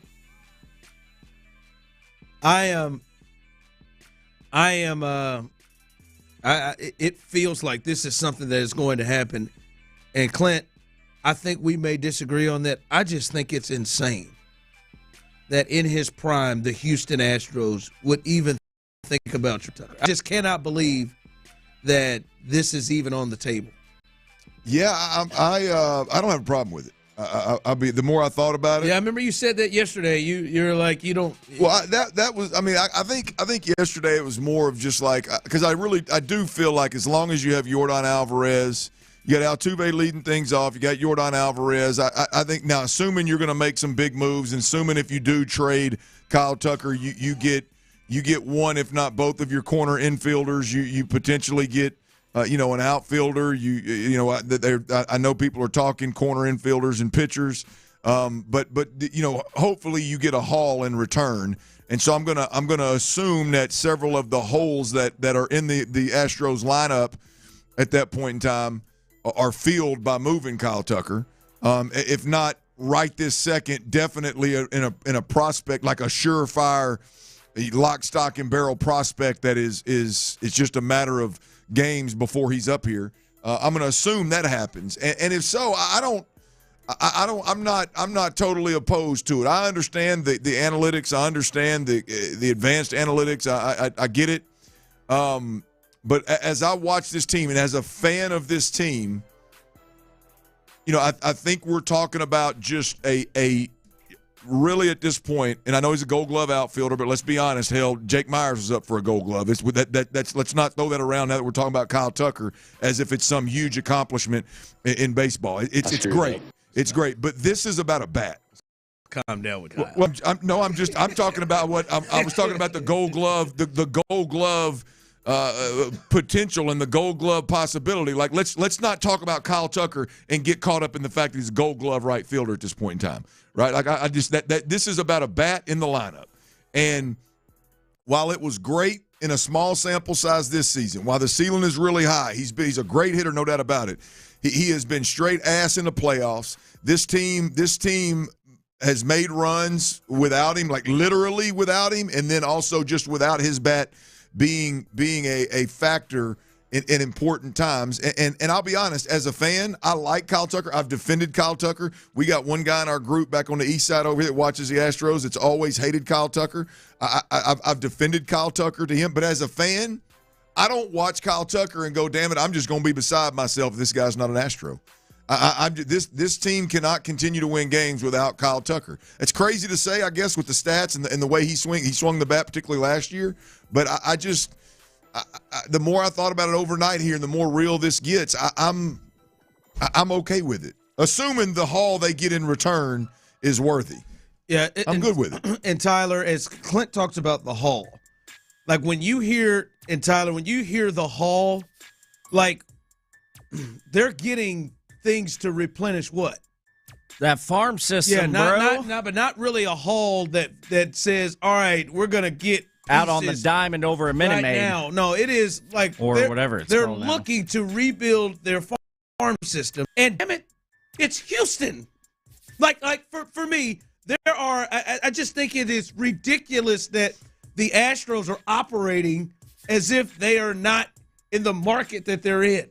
Like, for me, I'm not telling you you got to go be the Dodgers and you got to go have Mookie and Shohei and Freddie Freeman and Tyler Glass now and all the pitchers and all the guys they got. But there are four guys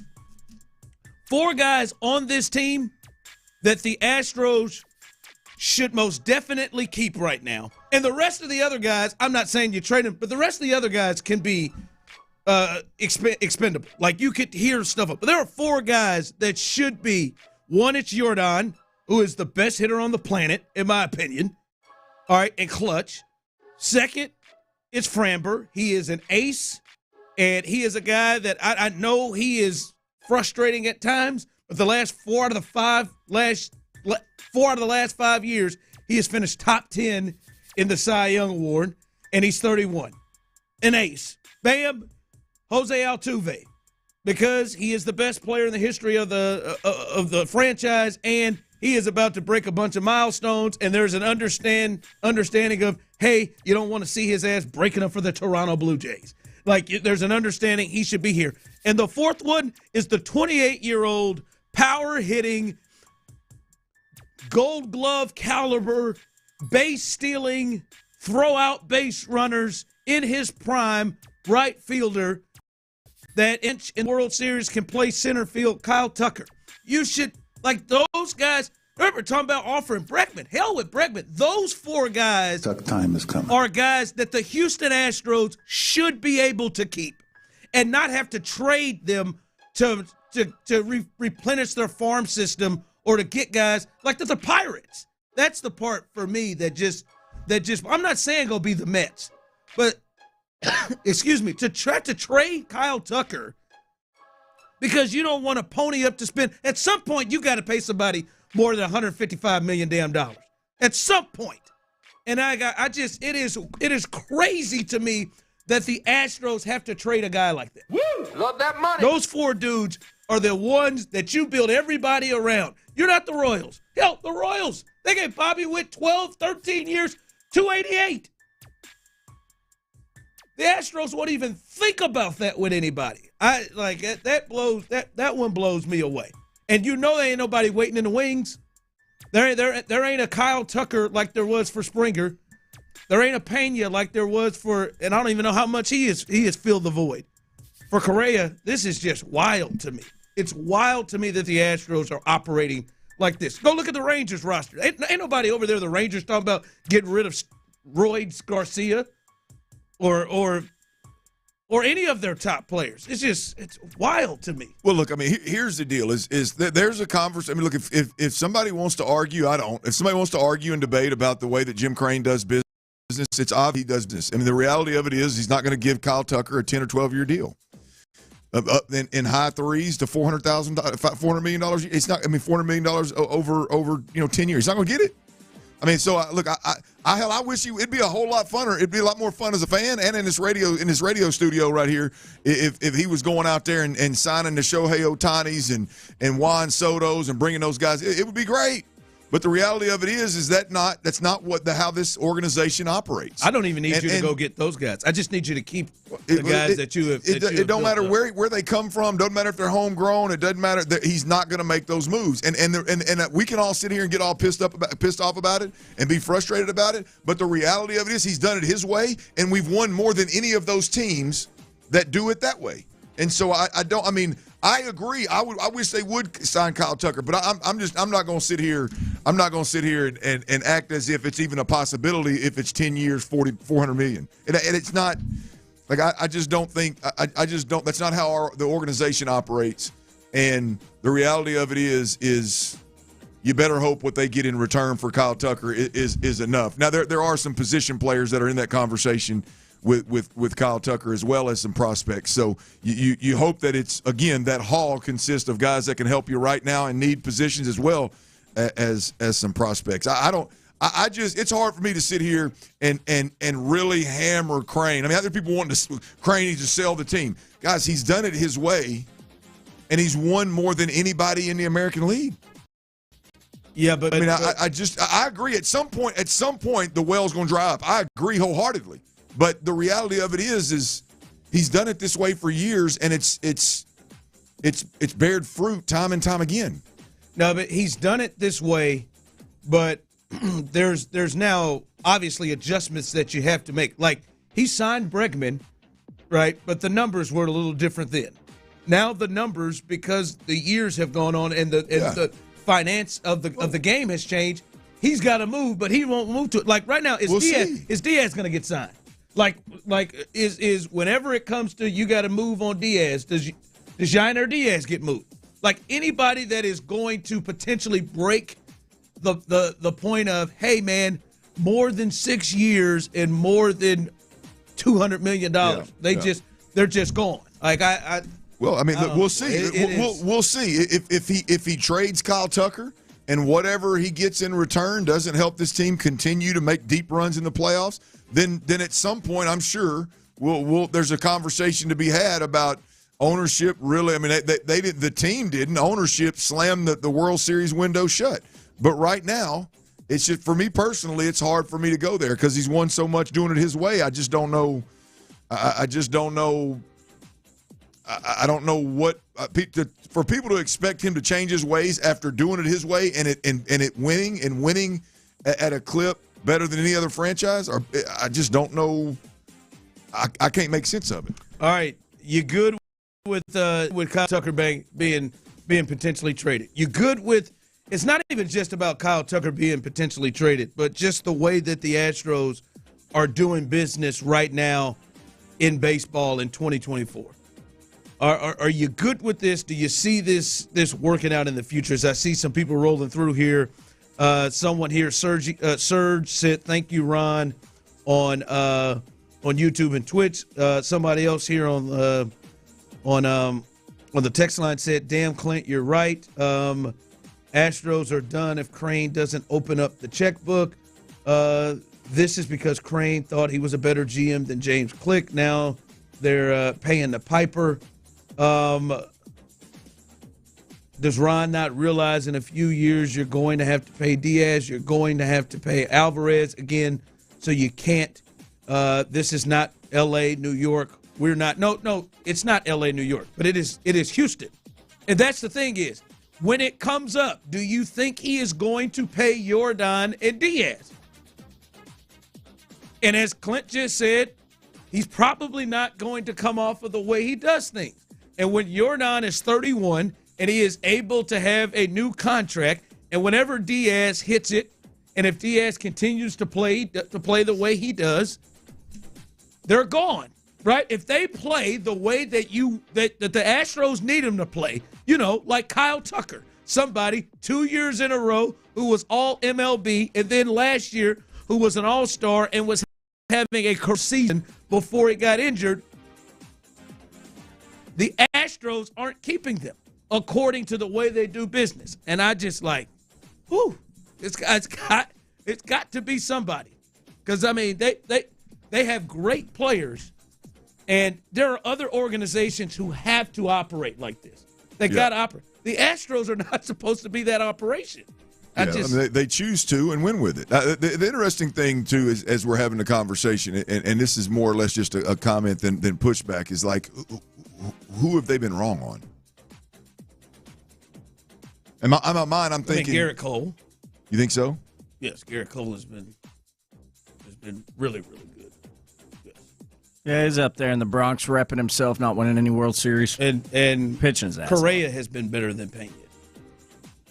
Correa's been still kind of plagued with that little ongoing injury problem. But in the I'm not saying that Payne is better than Correa. I'm just saying the not spending the money, because when you look at that combination, it's got to be Pena plus the money, whatever that is. I don't know. But it's I guess it's more or less of where has it hurt them, I guess, what player they were wrong on. Where it hadn't hurt them with Springer. It didn't hurt him with Correa. I mean, I guess Cole is a good one. But also, I don't. But I'm just thinking in my mind, like, what? But also in all those examples, though, the other part is they had people to fill the void, right? Even with Cole, they had Sure. They had other guys coming through. Like right now, like they don't have those guys coming through. It's just the understand it as a Houston Astros fan in the fourth in a top 5 market. When your players become good, you have to trade them or expect that your team's not going to sign them the way that the Royals, Pirates, not even the Twins. Hell, the Twins might sign guys. Well, like look, trading Kyle Tucker will be a move in the right direction. If that's the case, they let them other cats we all mentioned walk. Didn't get nothing for them. Yeah. We'll see what rolls through there. All right, coming up, a little stock up, stock down. You can join us as well. Of the Texans, whose stock is up, whose stock is down. We'll get into that coming up next. All right, fellas, you got to listen up now. Look, it's not if, it's when. At some point in time, low testosterone is going to be your problem, right? Look, if you're dealing with low energy, maybe you're moody as hell, maybe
crafted for your comfort and guaranteed for life. New time, new sponsor, same incredible football experience. The Baylor Bears and LSU Tigers battle it out in the Kinder's Texas Bowl at 2:30 p.m. on New Year's Eve. There's no better way to close out 2024 than with some early Five Energy Stadium. Hit up kinderstexasbowl.com now for tickets and more information. And hear the game exclusively here on Houston Sports Leader, Sports Radio 610. Tootski, come on.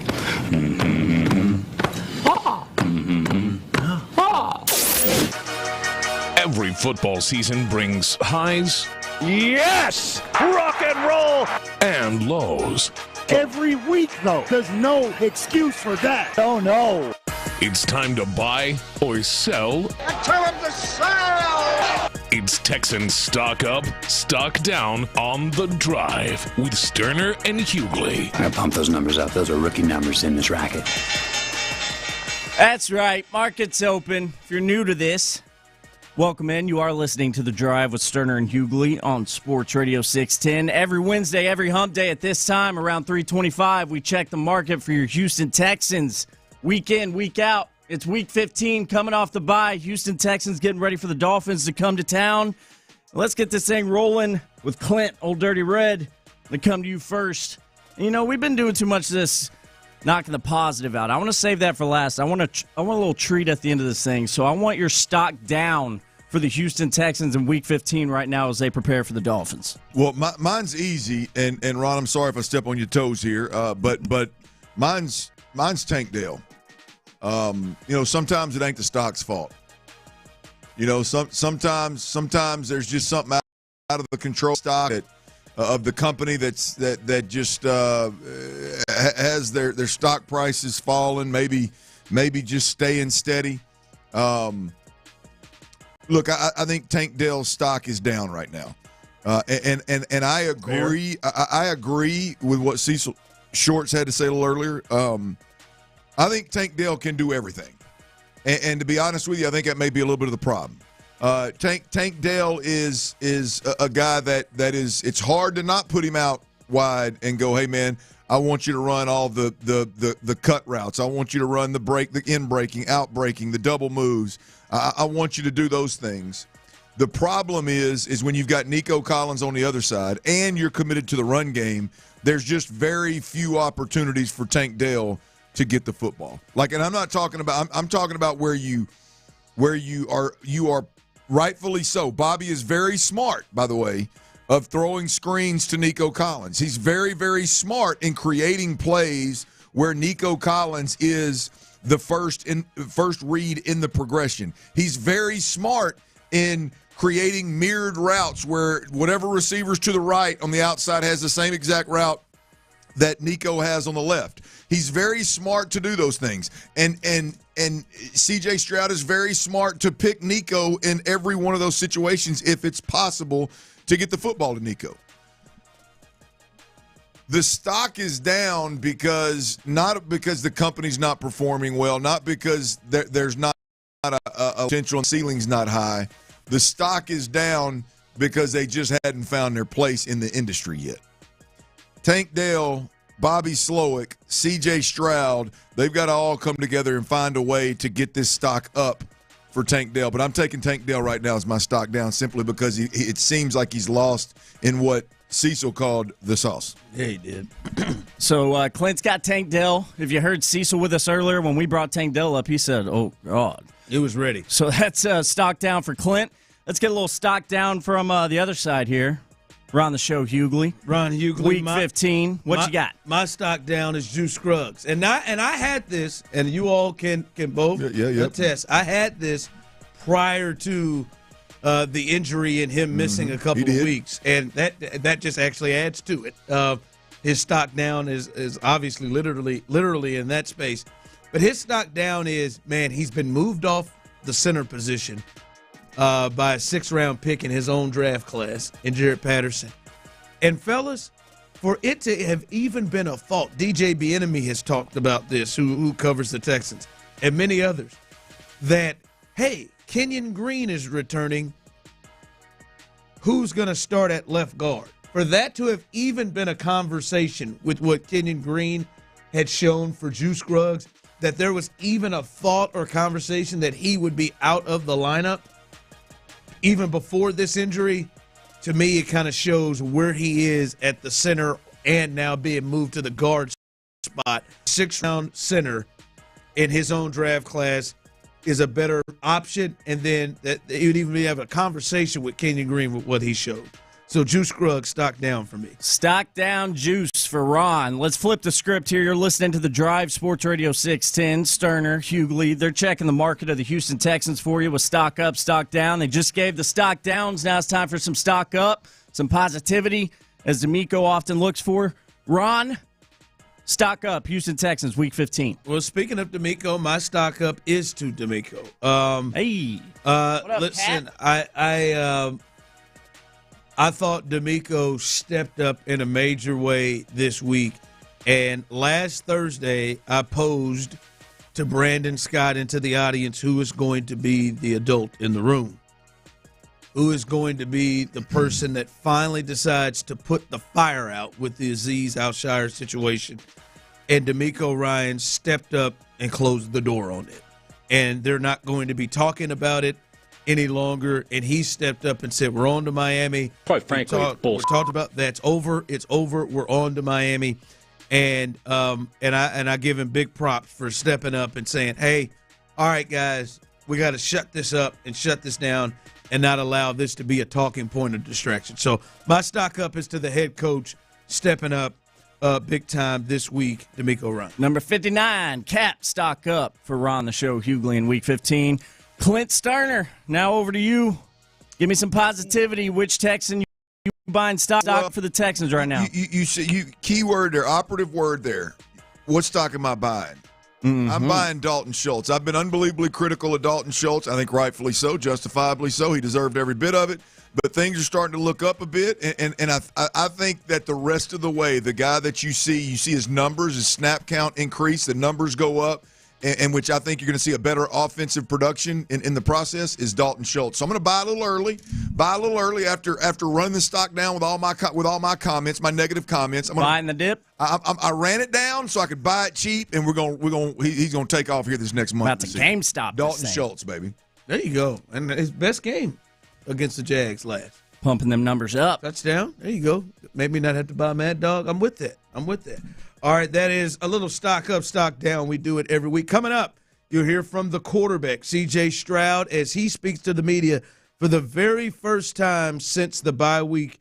Be big to hear from the quarterback, C.J. Stroud, coming up next. But before we do,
credits and qualify new line for well-qualified customers, plus tax and $35 device connection charge. Contact us before canceling your entire account to continue remaining bill credits, and if you pay off device early. See details at T-Mobile.com. If your bedroom performance needs work, then it's time for a tune-up. TheMen'sClinic.com, TheMen'sClinic.com.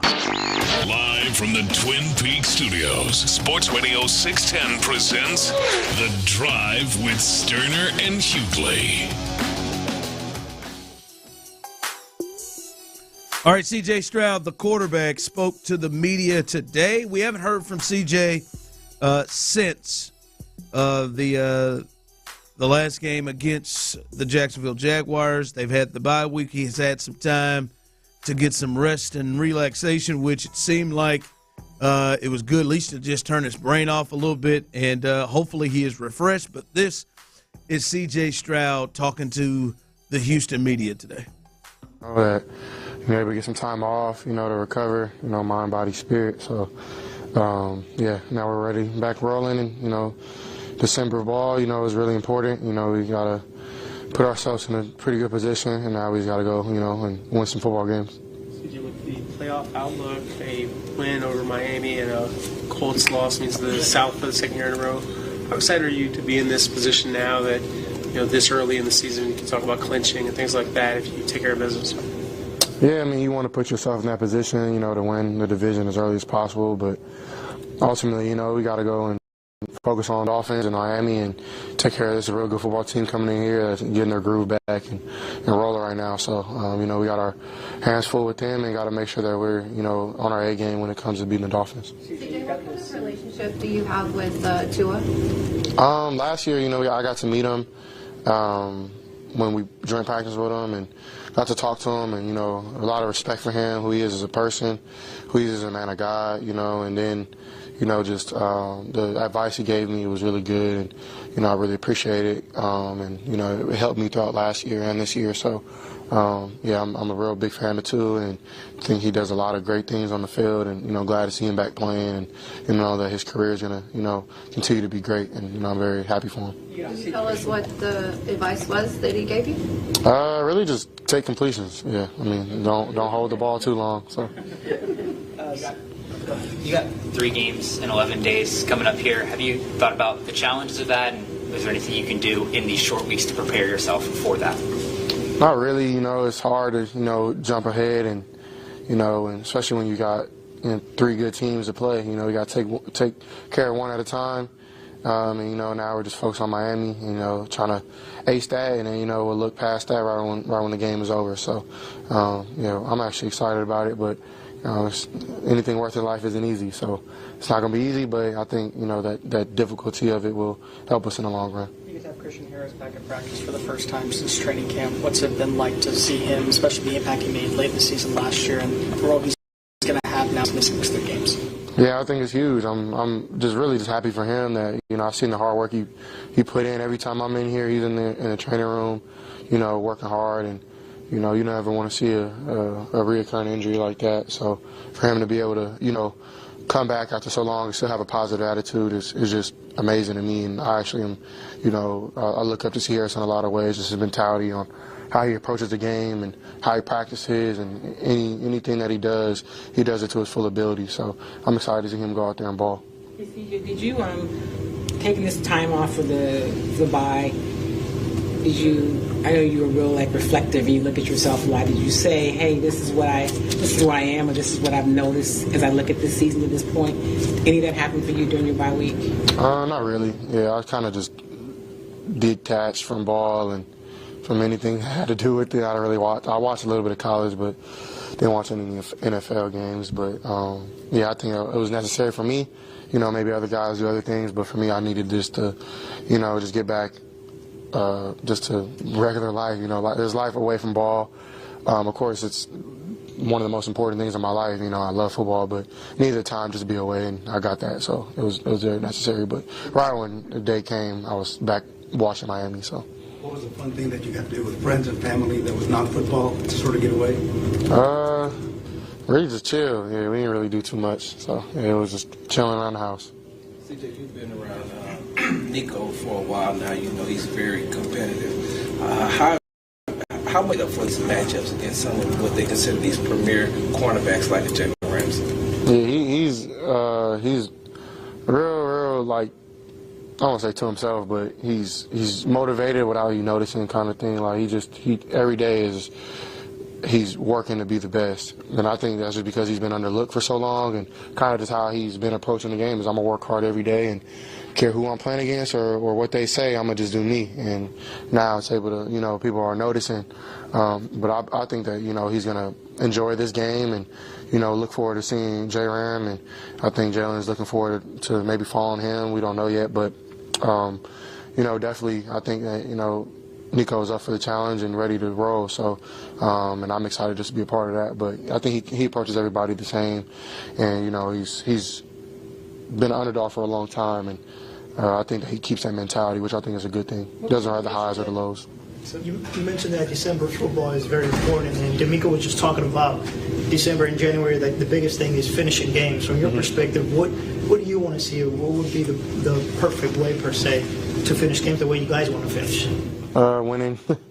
Yeah, it's really no crazy proof to the pudding. Just win. I know it sounds simple, but finding a way to win. Like there's a lot of games come down to one score, and some teams find a way, some teams don't. And I think we've put ourselves in position in a lot of games to win games, and haven't got it done. And other times we do get it done. So you don't want to be 50-50 in December and January.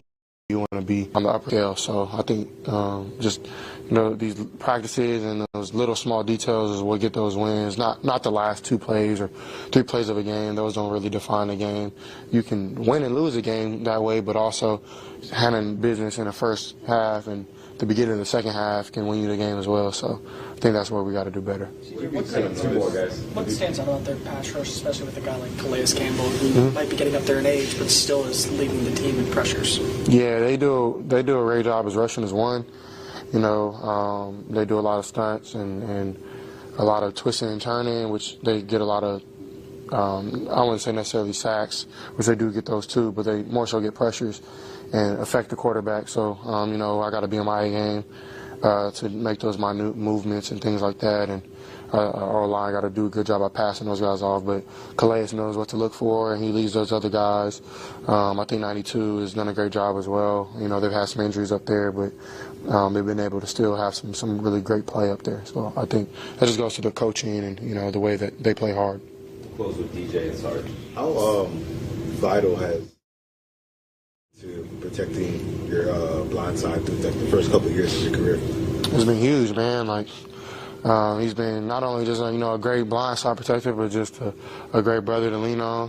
He's seen a lot, been through a lot, and somebody who I lean on. So, but yeah, when you can lock down the whole side and just be like, LT, go do your thing, is amazing. Then how special he is in the run game as well, and I think he's been even more this year, which has been on film. So I'm definitely just happy and super blessed to have him as a teammate and as a brother.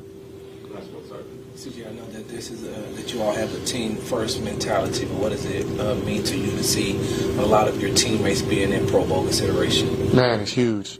Yeah, I think especially last year we didn't really have many people because we didn't have any primetime games, and you got guys who've been balling out on primetime, and that gives you those opportunities. So I really hope that we get a lot of guys in there. I know Sting should be all pro if you ask me. That's ballot number 1, and LT too. So, but yeah, I think we have a ton of guys that have put themselves in position to do that. So, definitely huge.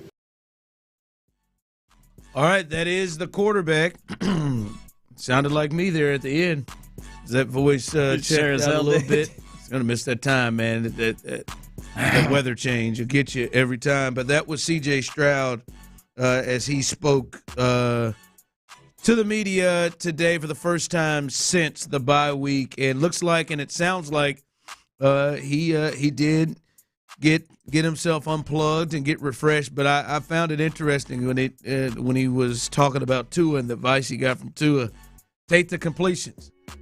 Stop taking them hits. He hands that advice out. But he didn't have to make that long-distance phone call to Tua. He could have just tuned in Sports Radio 610 2 months ago.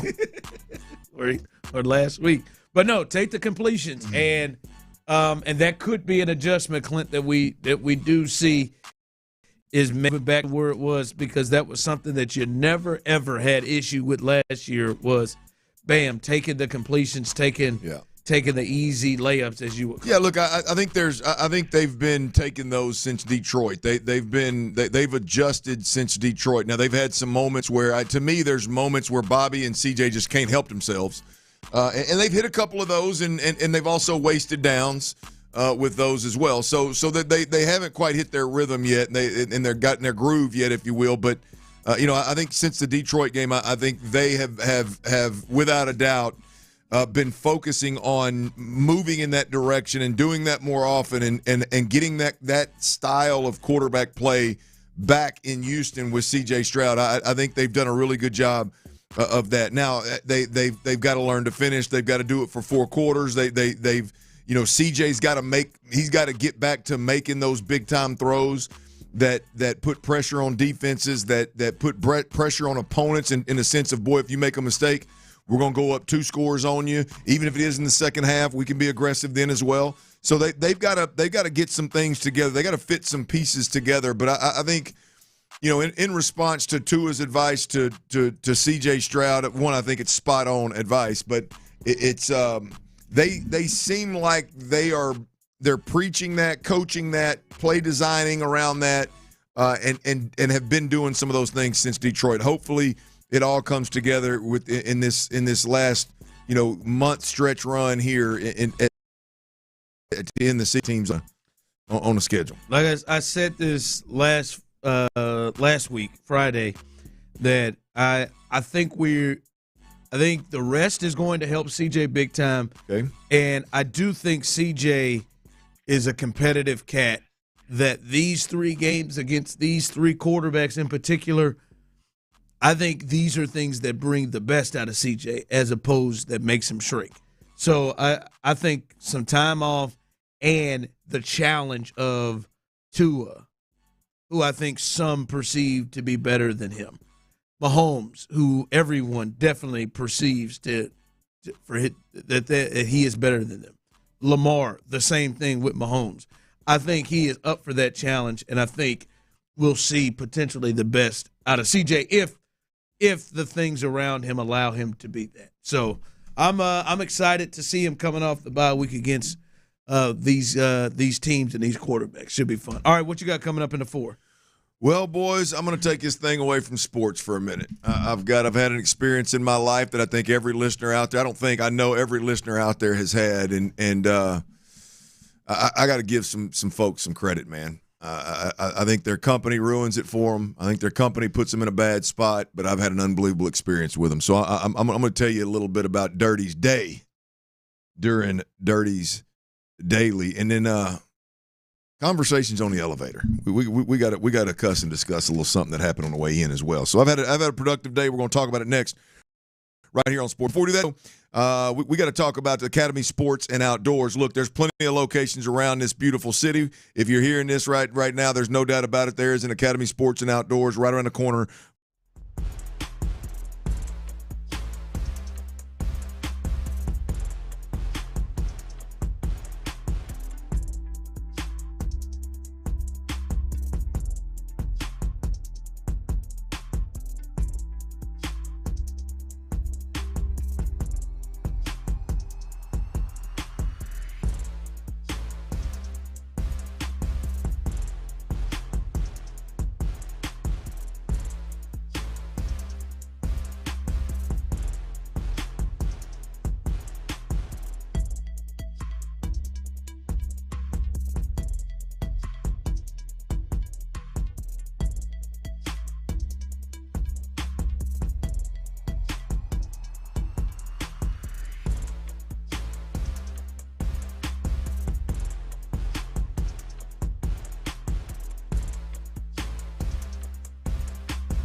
But baby back ribs?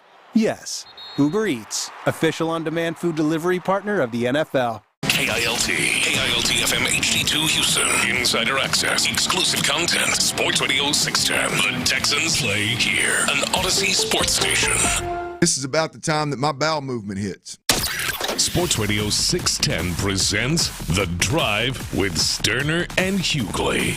Dive into the mind of former NFL quarterback Clint Stoerner. I like a good time. I like to have a party. I know you do. It's Dirty's Daily. I do like to have a party, and we got one tonight, a little Christmas party, a little ugly sweater party going on. Ron, I'm looking forward to it, bud. We're going to have a good time? Oh, I'm getting loaded. Oh, you're going to get loaded. You already ordered your Uber, huh? That's good. That's good. Oh, yeah. I like it, man. That's gives me something to look for. Red Bulls and vodkas, baby, all night. Really? Is that right? Is that right? Bull and Goose, huh? Back in the day, I thought it was cool as hell. Bull and Goose. Huh?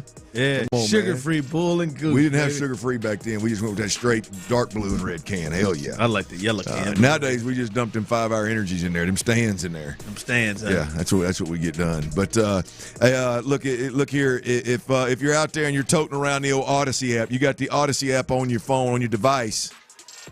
Good for you, because guess what? This show right here, we've had D'Amico Ryans, his Wednesday presser, game week Wednesday presser. That's right, we're back into football week here, folks. D'Amico Ryans was on at about 2:25 in that second segment, 2:20, 2:25-ish, somewhere in there. So you can use that rewind feature. You can catch that. We also had Cecil Shorts on the phone on the show, former Houston Texan, former Jacksonville Jaguars. Boy, you talking about former players, man. Cecil brings it now. He brought it. He had some very interesting comments about Tank Dell and the offense, Bobby Slowick and the offense. That was at the 2:40 mark, wasn't it, Tyler? Wasn't it at the back end of the That's correct, yes, sir. I think he joined us right around 2:45. Yeah, you can use that rewind feature to get that. And I'm not done yet. C.J. Stroud was just on with us at 3:40, meeting with the media for the first time in 9 days, 10 days, whatever it's been. So it was good. Damn good content, man. Yeah, great. What spot in town can you get that at? Oh, hell, Sports Radio 610. Are you kidding me? Alley-oop. The hell, ain't no question, but yeah, I got your answer. That's for damn sure. But that Odyssey app, if you don't have it on your hip, AUDACY, download the app, keep it on your phone. 1, you can take us everywhere you go, but 2, you can always go back and catch the pressers. We'll carry those suckers live and in color, and then obviously when we have guests like Cecil Short, you'll be able to go back and listen to them as well, boys. But I got to get something off my chest, boys. I had a real life experience that everybody in Texas, but everybody in the city of Houston for damn sure has experienced and can relate to what I'm fixing to say. 713-572-4610, right? I've been thinking about this for a while. Center Point. We're all familiar with Center Point. Hell, even Mattress Mac had some beef with Center Point. Wasn't that Mattress Mac that had some beef with Center Point with some of the outages? Those Astros, they're kicking ass and taking names. That guy right there. By the way, prayers up. I hope he's doing well. I hadn't checked in with Mac to see how he's doing since his surgery, since his heart surgery a couple days ago. Hope he's doing well. Prayers up for the big man. But Center Point, Center Point Energy, they also work with gas, obviously, gas service at the house too. All right. And I had some gas problems, boys. I'm not talking about my internal gas. So you eating pizza again? Well, my wife, boy, it's rough. I don't eat pizza, luckily. But my wife would tell you that I've got gas problems personally, like internally. But I'm talking about the kind that's out at the meter at the crib. Yeah, kind of smelling. Potentially. Yeah, we're potentially putting in our bodies. They're going to blow us up in here in the studio if anybody lights a cigarette. Luckily, those days are behind us. But so I just want to take a time. I just want to take a minute, and I want to thank and I want to give a shout out to all the guys and gals, fellas and ladies that are out there that work for Center Point that get such a bad rap. Because I'm going to tell you, customers, folks like myself, it is extremely difficult to be cordial when a Center Point rep shows up.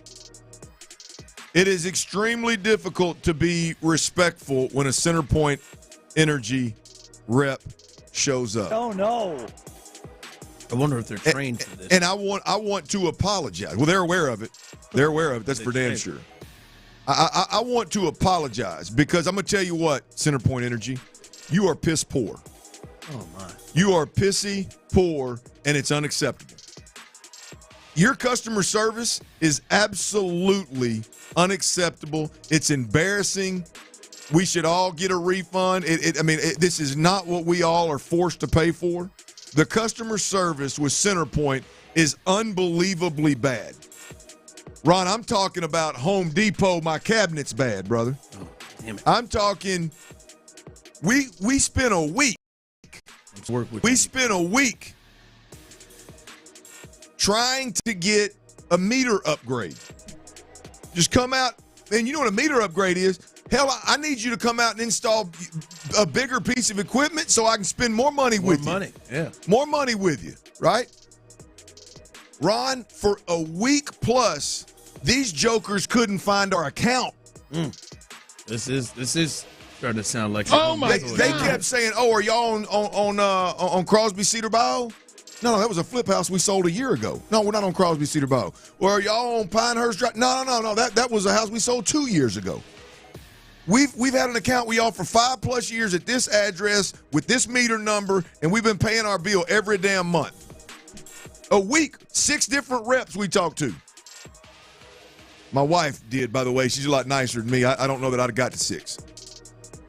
But nothing. Hey, call back in 2 hours. We may have this account thing figured out. Before they even get out there. Before they ever get out there. Are you right? So I posted a little something on social media, Ron, and within 3 hours, I don't know if it's because I got a little bit of a platform or not, but within 3 hours, I had me a response of, hey, here's what happened. Here's how it all went down.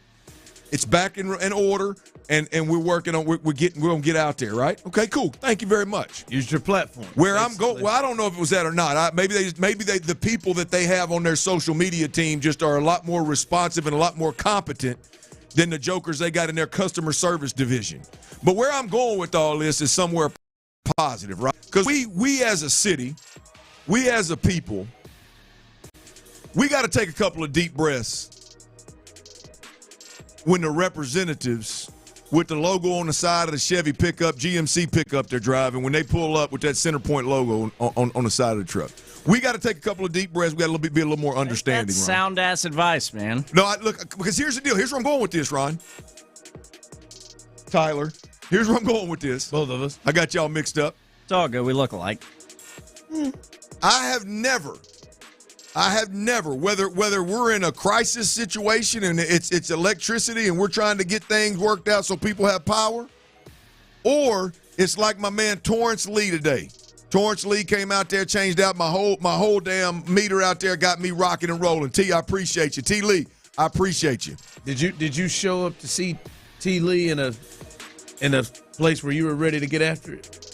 Were you ready to get after it? No. My wife has dealt with this, so I'm a little bit removed from the situation. I dealt with my boy T. Lee today, and we had a conversation about what I've went through. Yeah, and he listened and he understood, right? But here's the deal. Through this process, Ron, I've had run-ins, and I mean positive run-ins, not negative.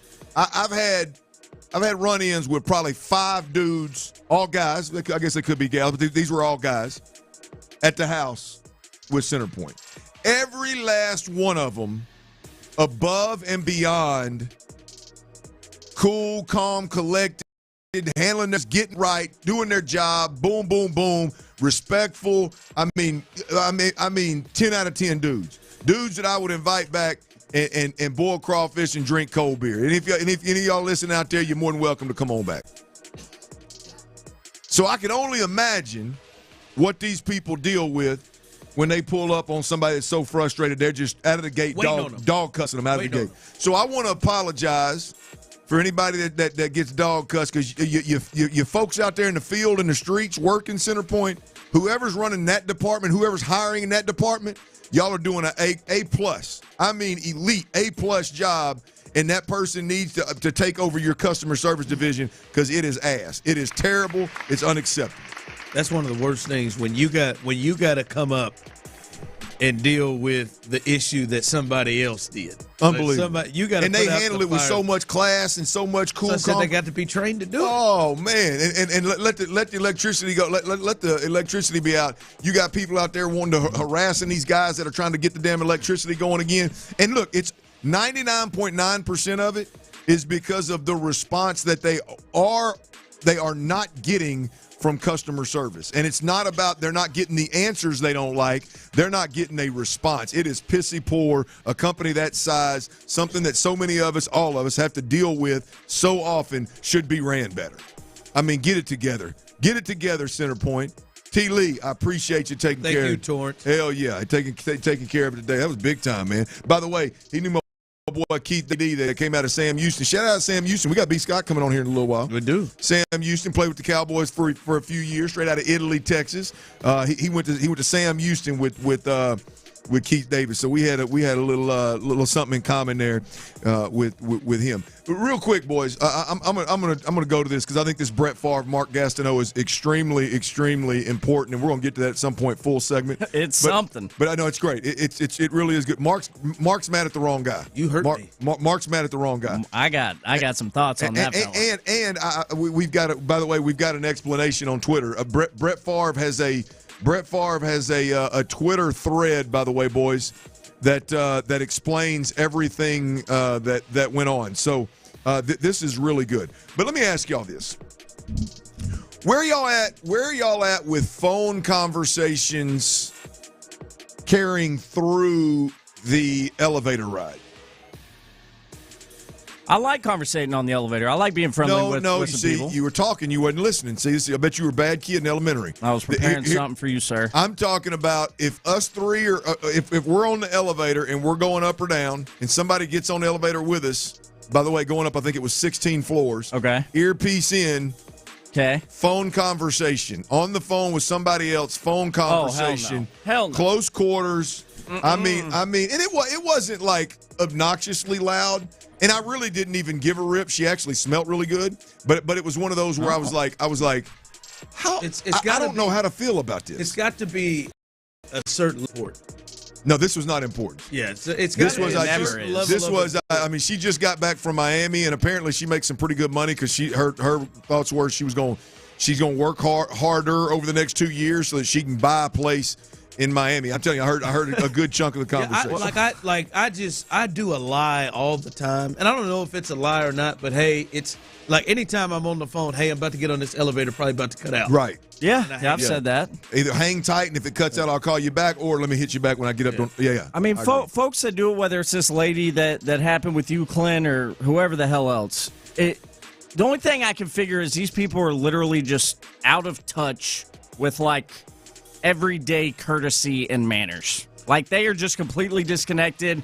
They run their own world, and they really have no clue. Yeah, people who don't follow the door rules, the clear opening door rules. Yeah, you can tell. Yeah, man, come on. Like we show Southern hospitality down here. You don't need to be doing that. No, like if it's an important conversation, like if you were having a conversation with Megan, and this is something like, all right, hey. Like we're talking about something that has to do with the house or something that we're about to do. Like I would expect you to, to kind of bring it down a little bit. All right, man, we're gonna hold through this. I gotta hold through this, or like, yeah. But if you're just talking.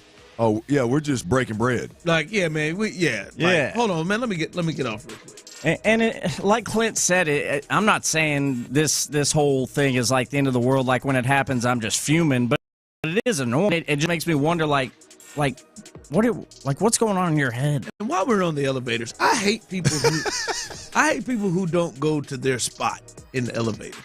We got 4 corners. I was on the elevator with somebody. We got 4 stood tight to you. We got 4 corners, 3 people on the elevator. 2 people was in corners, and then you were in the middle. And then Phil, like the lady was up front. Over there, and she puts the button. She's right up there in her corner on the button.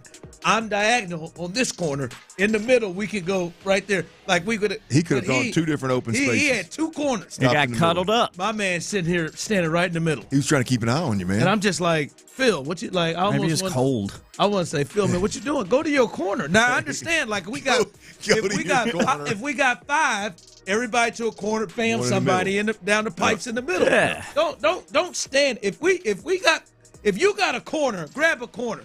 All right, especially post COVID. Phil had a lot on his mind. I think Phil had a lot on his mind. Probably. And the dude that gonna fight you to get off last. Like, that's silly. Go ahead, man. Go ahead, man. No, you go ahead, man. All right.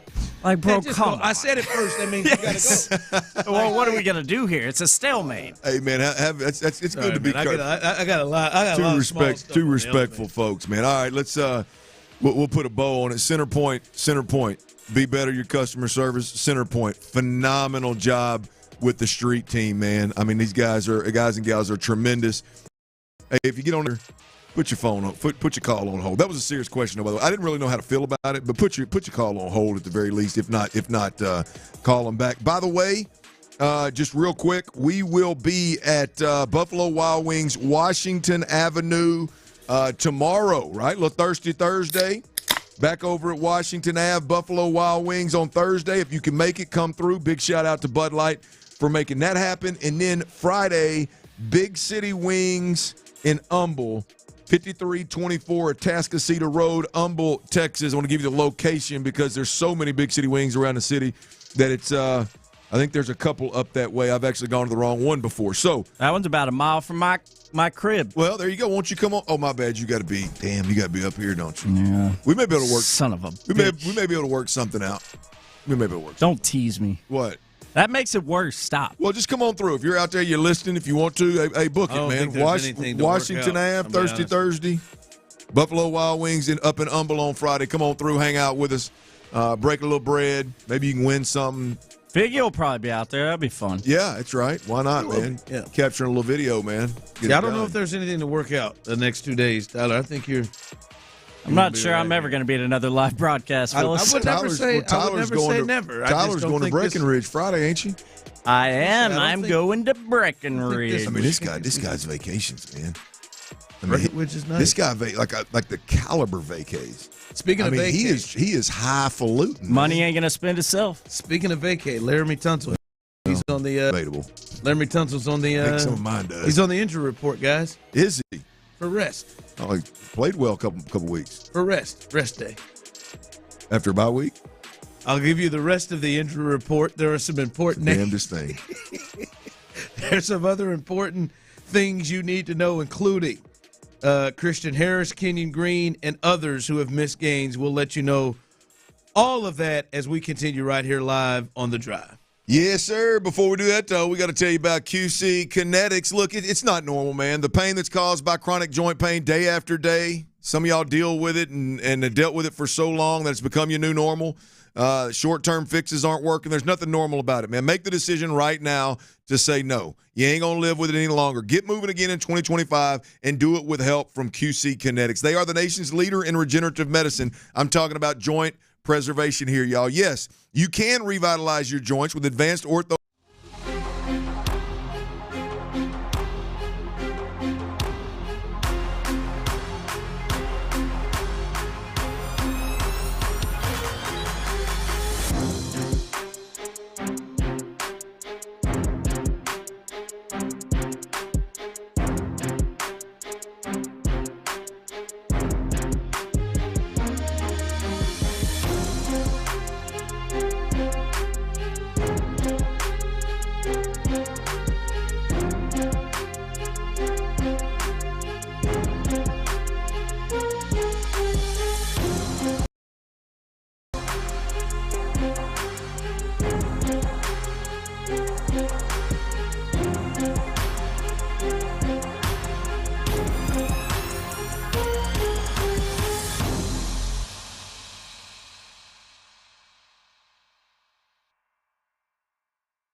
for your comfort and guaranteed for life.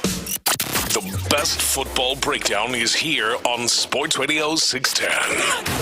The day after every game, join Payne and Pendergast in the loop and the drive on a Shopper's John Deere Reaction Monday. Game analysis, inside info, and your reaction starting at 6 a.m. on Shopper's John Deere Reaction Monday. Houston's sports leader. Sports Radio 610.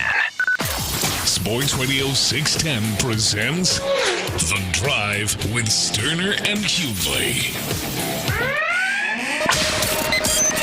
Sports Radio 610, Houston Texans breaking news.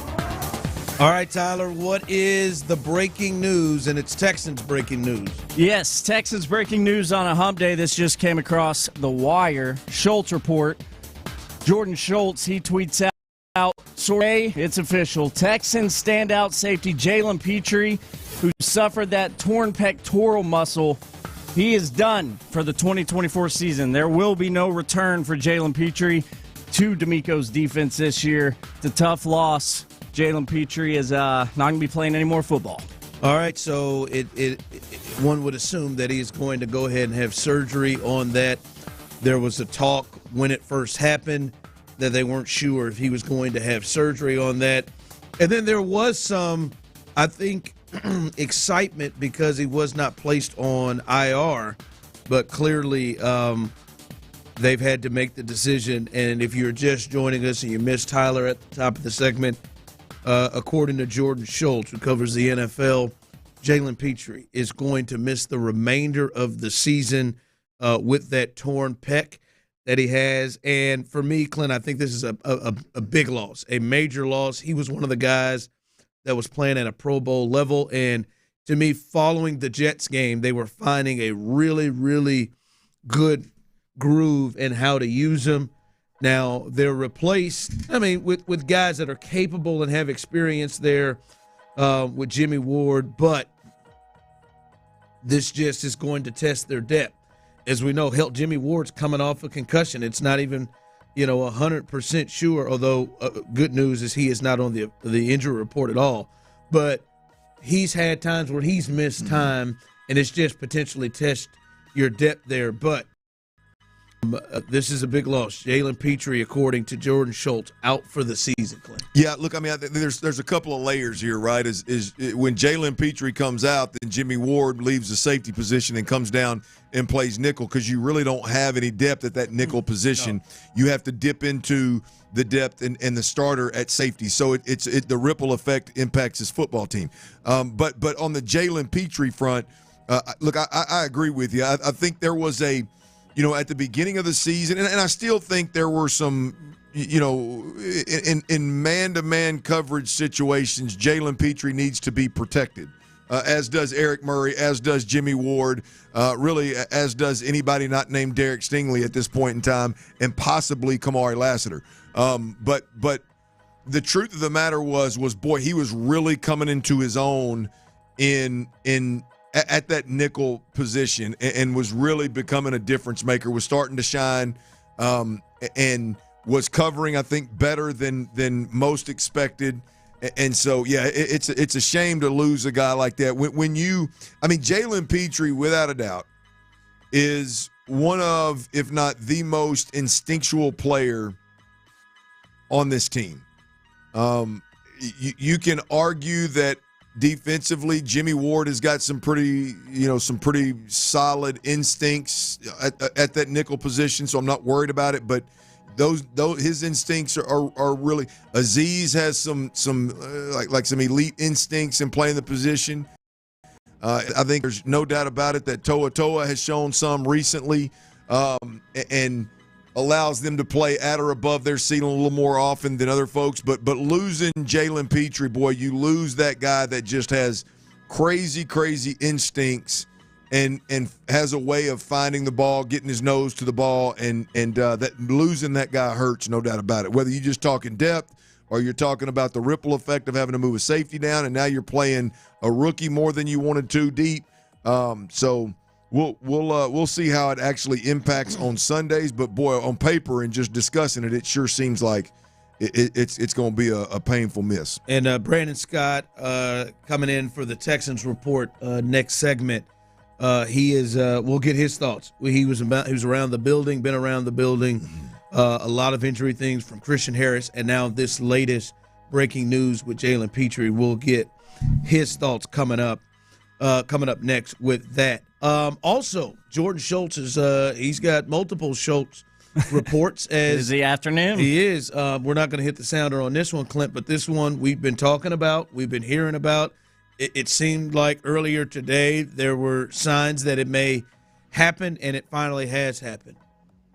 Bill Belichick, the greatest coach, arguably the greatest coach in the history of football, 6 championships, is not going to coach for the Dallas Cowboys, is not going to coach for the Jacksonville Jaguars, not going to coach for any of those openings in the NFL.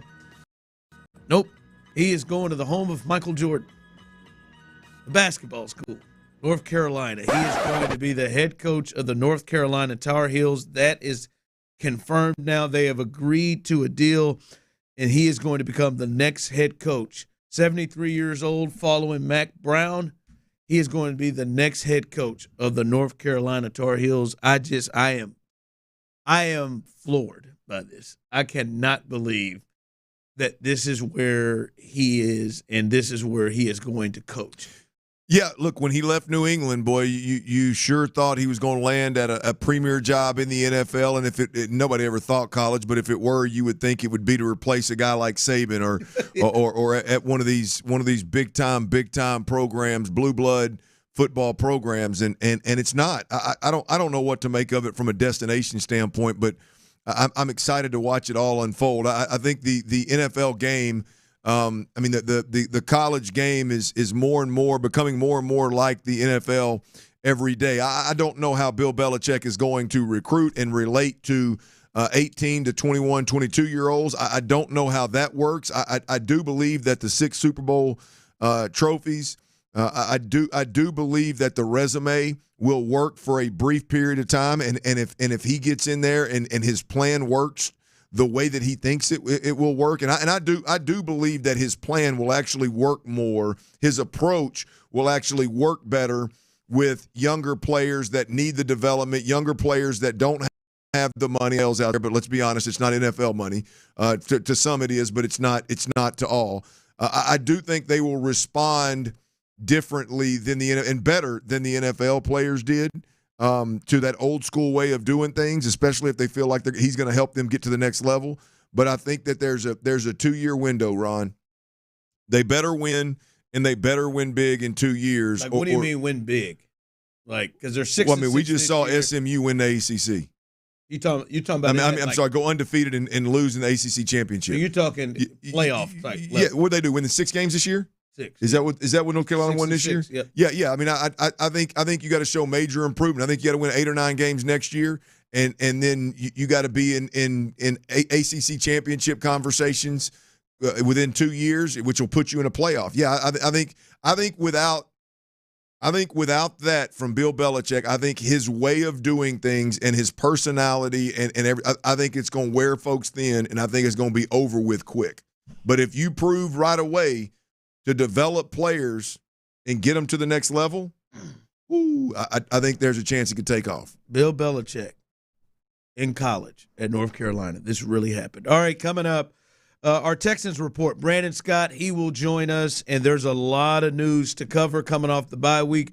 Christian Harris, how did he look out there? What's he hearing from D'Amico and Joe Mixon and C.J. Stroud, all the guys who spoke today, and we'll get his thoughts on the latest breaking news. Jalen Petrie out for the season.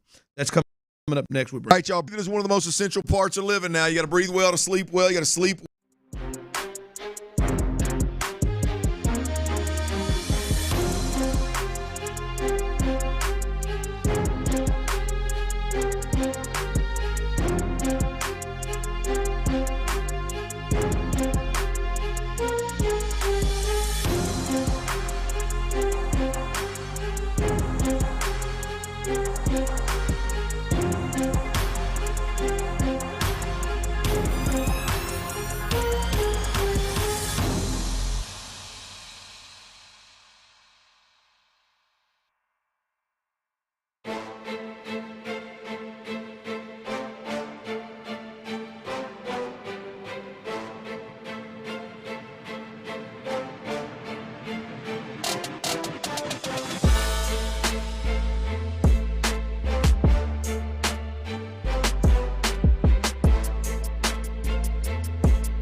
Every bite is better with Pepsi.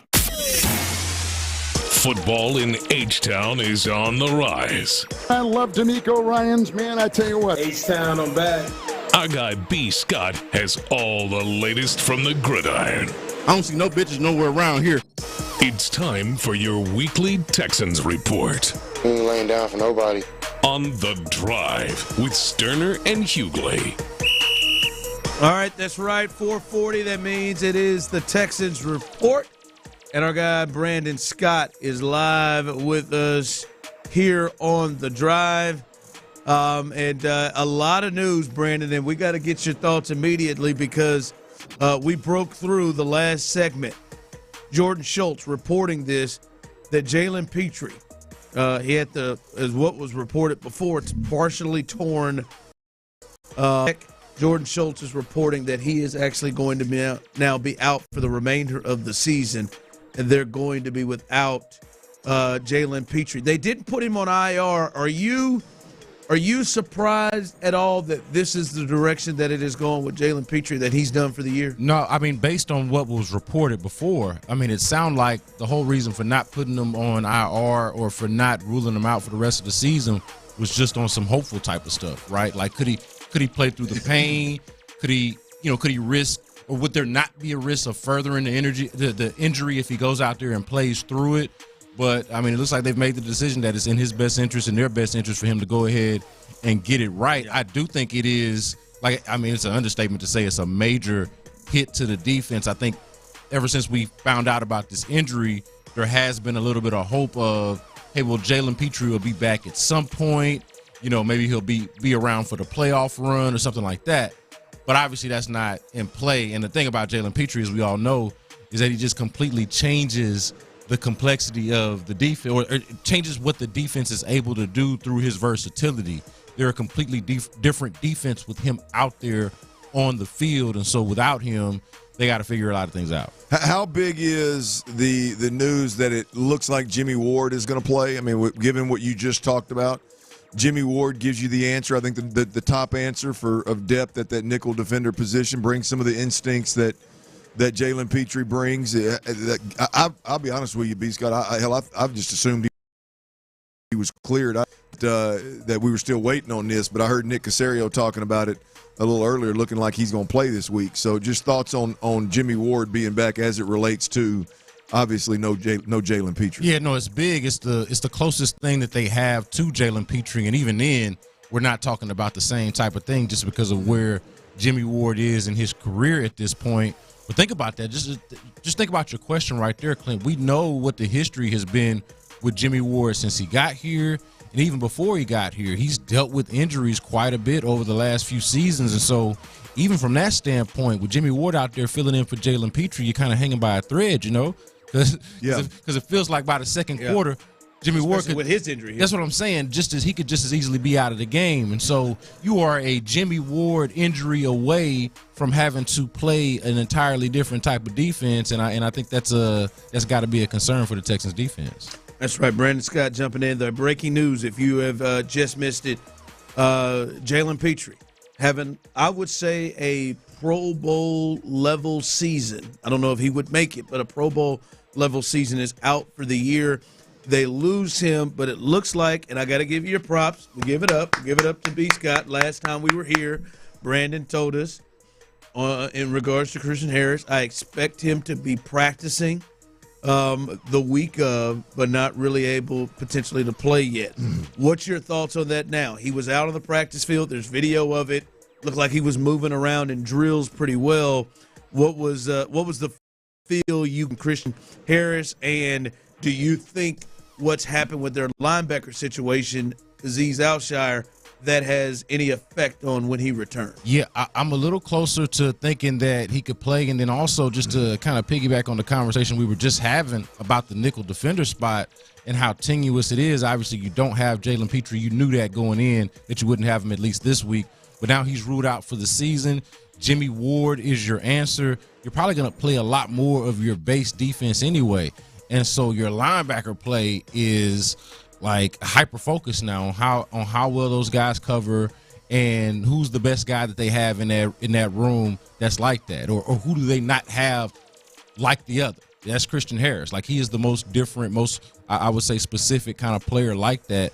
So, yeah, I feel a lot better about his potential for playing after watching him out there or seeing that he was out there on the practice field today. But I would imagine that that's still, you know, Clint, you were hitting on this earlier in the week, man. I mean, he hasn't played football in so long. Yeah. The contact, everything that just goes into playing a football game. D'Amico said that today. Yeah, I mean, even if he does play, you got to imagine he'd be on some type of snap count. Maybe he's in there for certain types of situations.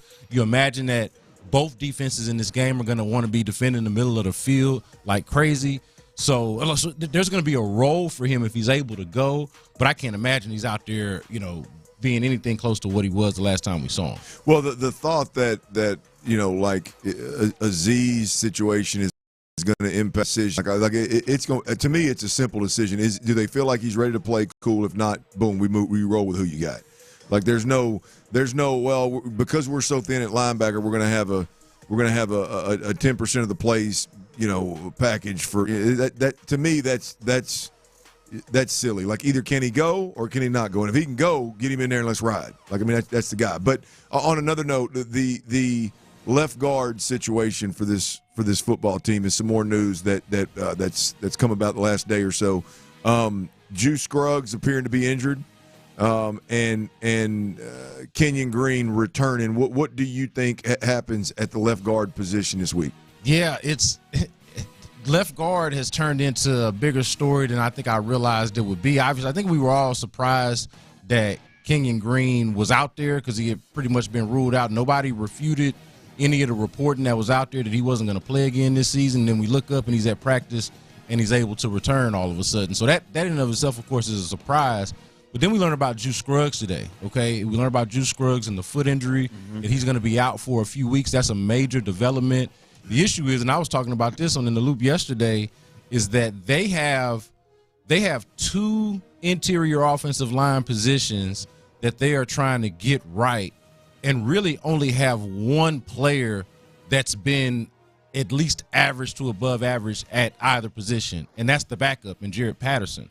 Like, it's kind of gone underrated that Juice Scruggs has also performed because he was moved from his spot from guard, a position that he doesn't even play, and now we're talking about, okay, who's going to play that position between the guy who was, you know, about to get benched and you know, probably should have been benched and who people don't want to see out there versus the guy who doesn't even play the position and now he's out. So it was Zach Thomas, I think they had out there today. Yeah, not the retired one, but the one that played. That played. His sister looks just like him. Yeah, played for the Patriots previously. So that could be their answer. Obviously, Kendrick Green is still on the team, but left guard now is a curious situation for. You think it's Kenyon Green out there? Do you think Kenyon Green will be the starting left guard on Sunday versus the Dolphins? Well, that makes the most sense now, especially if Juice Scruggs is hurt and like you're not even talking about weighing the two. I mean, do you think when he left, he was over Kendrick Green? No, I think when he left, he was one of the worst guards in football. That's what I'm saying. Because the last we saw him, Kendrick Green was over him, and Kendrick Green is still out here. That's why I wonder, does he now re-jump him coming back from injury? I've seen some of my colleagues make the case for Kenyon Green because of what he does for you in the run game. Yeah, DJ Bieniemy's big on that. And what he's capable of in the run game. But the reality is he was hurting you out there, man. Like, let's not forget. Let's not act like we didn't see what we saw. He was hurting you out there. He was one of the worst. Him and Shaq Mason together as a combo, probably one of the worst combination of guards in all of football. Between them, yeah. Yeah. I mean, it was really bad out there. So it's not like you can just expect. Now he's coming back from an injury. He was supposed to be fully healthy, coming off of a whole year get right. Yeah. When we were seeing that, now he's coming off of a shoulder dislocation. And we're expecting it to be better. Yeah, it's a question. We're really looking to be positive if we're going to really lean into. Well, maybe Jared Patterson. I tried at the start of the season. No, I'm talking about Kenyon Green. I tried at the start of the season. If we're going to lean into, but he brings a little more to the table in the run. Like, we're really trying to be positive. They're all fixable. Yeah. I tried. Which, I mean, that's cool. I'm just telling you, like, there's. I tried about 15, 16 weeks ago. I tried. Yeah, no, look, I mean, I think there are some things there in the run game that are promising. I mean, that you can see, like, hey man, if this guy develops a little bit, he got a chance. But there's nothing that he's done where I would go, boy, this guy's better in the run blocking than Juice. They're both young dudes that get out of pocket and don't really, I would say Juice is significantly more impressive with just how he plays, the physicality that he brings, the dog that appears to be there. It's a stretch for me to say that, the positive is that Kenyon brings more than the other guys in the run game. Hell, I would even say that Kendrick Green, the guy that you talked about, the small sample size that we saw of him, just the effort that he plays with and the skill set that he has to play to with them short arms and the quick feet. Like, he's got to play different, but my man's got some dog in him. My man's at least coming. My man's at least giving it. Like, I don't know that we've necessarily seen that on a Sunday from Kenyon Green. I do think he looks like he's swimming the majority of the time. I do think it's an indictment that in a smaller sample size, albeit the backups, whether it's Jared Patterson or Kendrick Green, have been arguably more impressive than the highly drafted starters, the first round pick in Kenyon Green and the second round pick at center. Betting on the come with them boys in Juice Scruggs. And that's the reality of it. And the math is messed up for the Texans because you got one decent offensive lineman in 2 spots to fill. Yeah. And that's not even to say anything about the right guard position. That's been curious as well. Before we get you out of here, B. Scott, do you, just being around the building, hearing them the last since the bye week, since Monday, do you get the sense that we're going to see serious adjustments, changes off the bye week, offensively or defensively, which I think a lot of people who listen to this show and listen to and follow the Texans are hoping to see? Yeah, so I felt like we have started to see the adjustments even going into the bye week and that have started to work a little bit. And now it's just more so, not even to be cliche about it, but it's actually about, like, doing the work. And that's the issue that they've had. Like, they have had, and D'Amico Ryans has talked about this, they have had precision and physicality issues. And, like, does the bye week help with that? What exactly helps with that after 13 games? I mean, y'all tell me. Like, I'm not exactly sure when do you cure that if you are not a precise or physical enough football team, which has been an issue for the Texans, and you need to be that going against a Dolphins team where if you need precision to beat the Dolphins, and obviously if you are the more physical football team, that is advantage you, because that would be the one weakness that they have is that they've been known not to be physical football team. If you don't have those things down, I mean, like, I don't know what the adjustment is exactly other than just doing that exactly better. Yeah. Being more precise and more physical of a football team. It's adjusting around it. Yeah, look, I mean, that's the fear here, in my opinion, is a physical football team is just gonna trounce the Texans. That's the fear. Is just like that physicality is going to be suffocating, right? But the reality of it is with this football team moving forward, we sit right now on December 11. Like, this defense, the one thing that they can do, if the defense can at the very least keep the explosive plays to a minimum, keep the score down, don't get in shootouts, right? Then this offense is talented enough to make enough plays to win ball games. But the minute that this defense starts getting ran through like they have multiple times, it just seems to be like they come in groves, you know what I mean? It just like Minnesota, bang, bang, bang, bang. Next thing you know, you're like, what the hell happened, right? Mac Jones in the second half, right? Like I don't think this team can withstand that versus better football teams, obviously. Yeah. All right, that's Brandon Scott. He joins us each and every Wednesday, 4:40 for the Texans Report. We appreciate you, B. Scott. Coming up, a little 5 o'clock fire. NBA Cup tonight. The Rockets. This feels like their biggest game since the bubble. You going, B. Scott? Nah, man, we got a Christmas party, man. Christmas party. We get loose the party and go to the game. And starts at 8:30. It is an 8:30. Show up and be the party at the Rockets game. Up to you. I'm sorry. Don't hurt you guys there. Sorry. Big one tonight as the Rockets host the Warriors. Again, we'll get you updated if you are just joining us on the injury news. And there is news about Jalen Petrie as well as the breaking news of Bill Belichick. Just I don't know why. I just feel sad when I see that. That's all coming up next right here live on The Drive. All right, y'all, check it out, man. All my college football fans out there. Baylor Bears, LSU Tigers meet at NRG.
KILT-FM HD2 Houston. Insider access, exclusive content. Sports Radio 610. The Texans play here. An Odyssey sports station.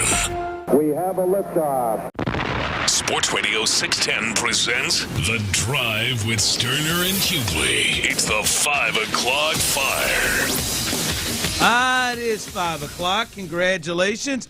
Hopefully you're off work. Luckily for you, Old Dirty and the Blonde Tip Bomber. And Psycho T, a.k.a. T-Mill, and we'll hear from Moneybags in just a bit. Have the latest for you. And the latest is 1. 5 o'clock fire is brought to you by Kirk Holmes. Remember that. And 2, a lot to get to here, including some big Texans news. But before that, let's get to the Rockets, man. They've got a big game tonight as they are in the knockout round, the quarterfinals of the NBA Cup, and they will host tonight, 8:30, host the Golden State Warriors.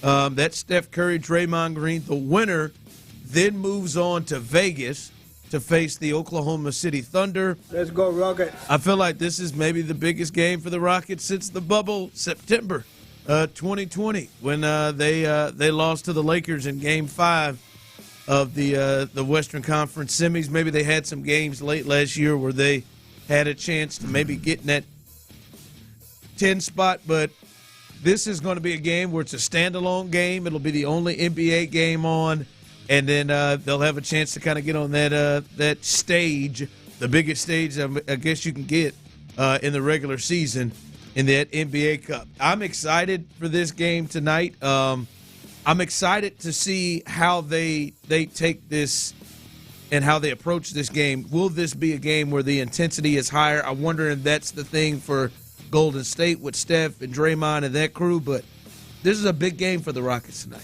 It's a big game, Ron, and I'm going to tell you one thing that really, other than you talking about it, and I trust your NBA knowledge and beliefs and understandings, and listening to you go at it about these Rockets, man, really got me dialed in. And then I'm sitting there watching one night, and it was Dylan Brooks. I can't remember who they had played, but Dylan Brooks, it was one night when everybody was rocking and rolling. Şengün was lighting it up. I think they ended up winning in overtime maybe. No, they came back, had a big comeback late. Anyway, Dylan Brooks said after the game, he was asked about this tournament and the significance of it. And he flat out said, yeah, it's important to us.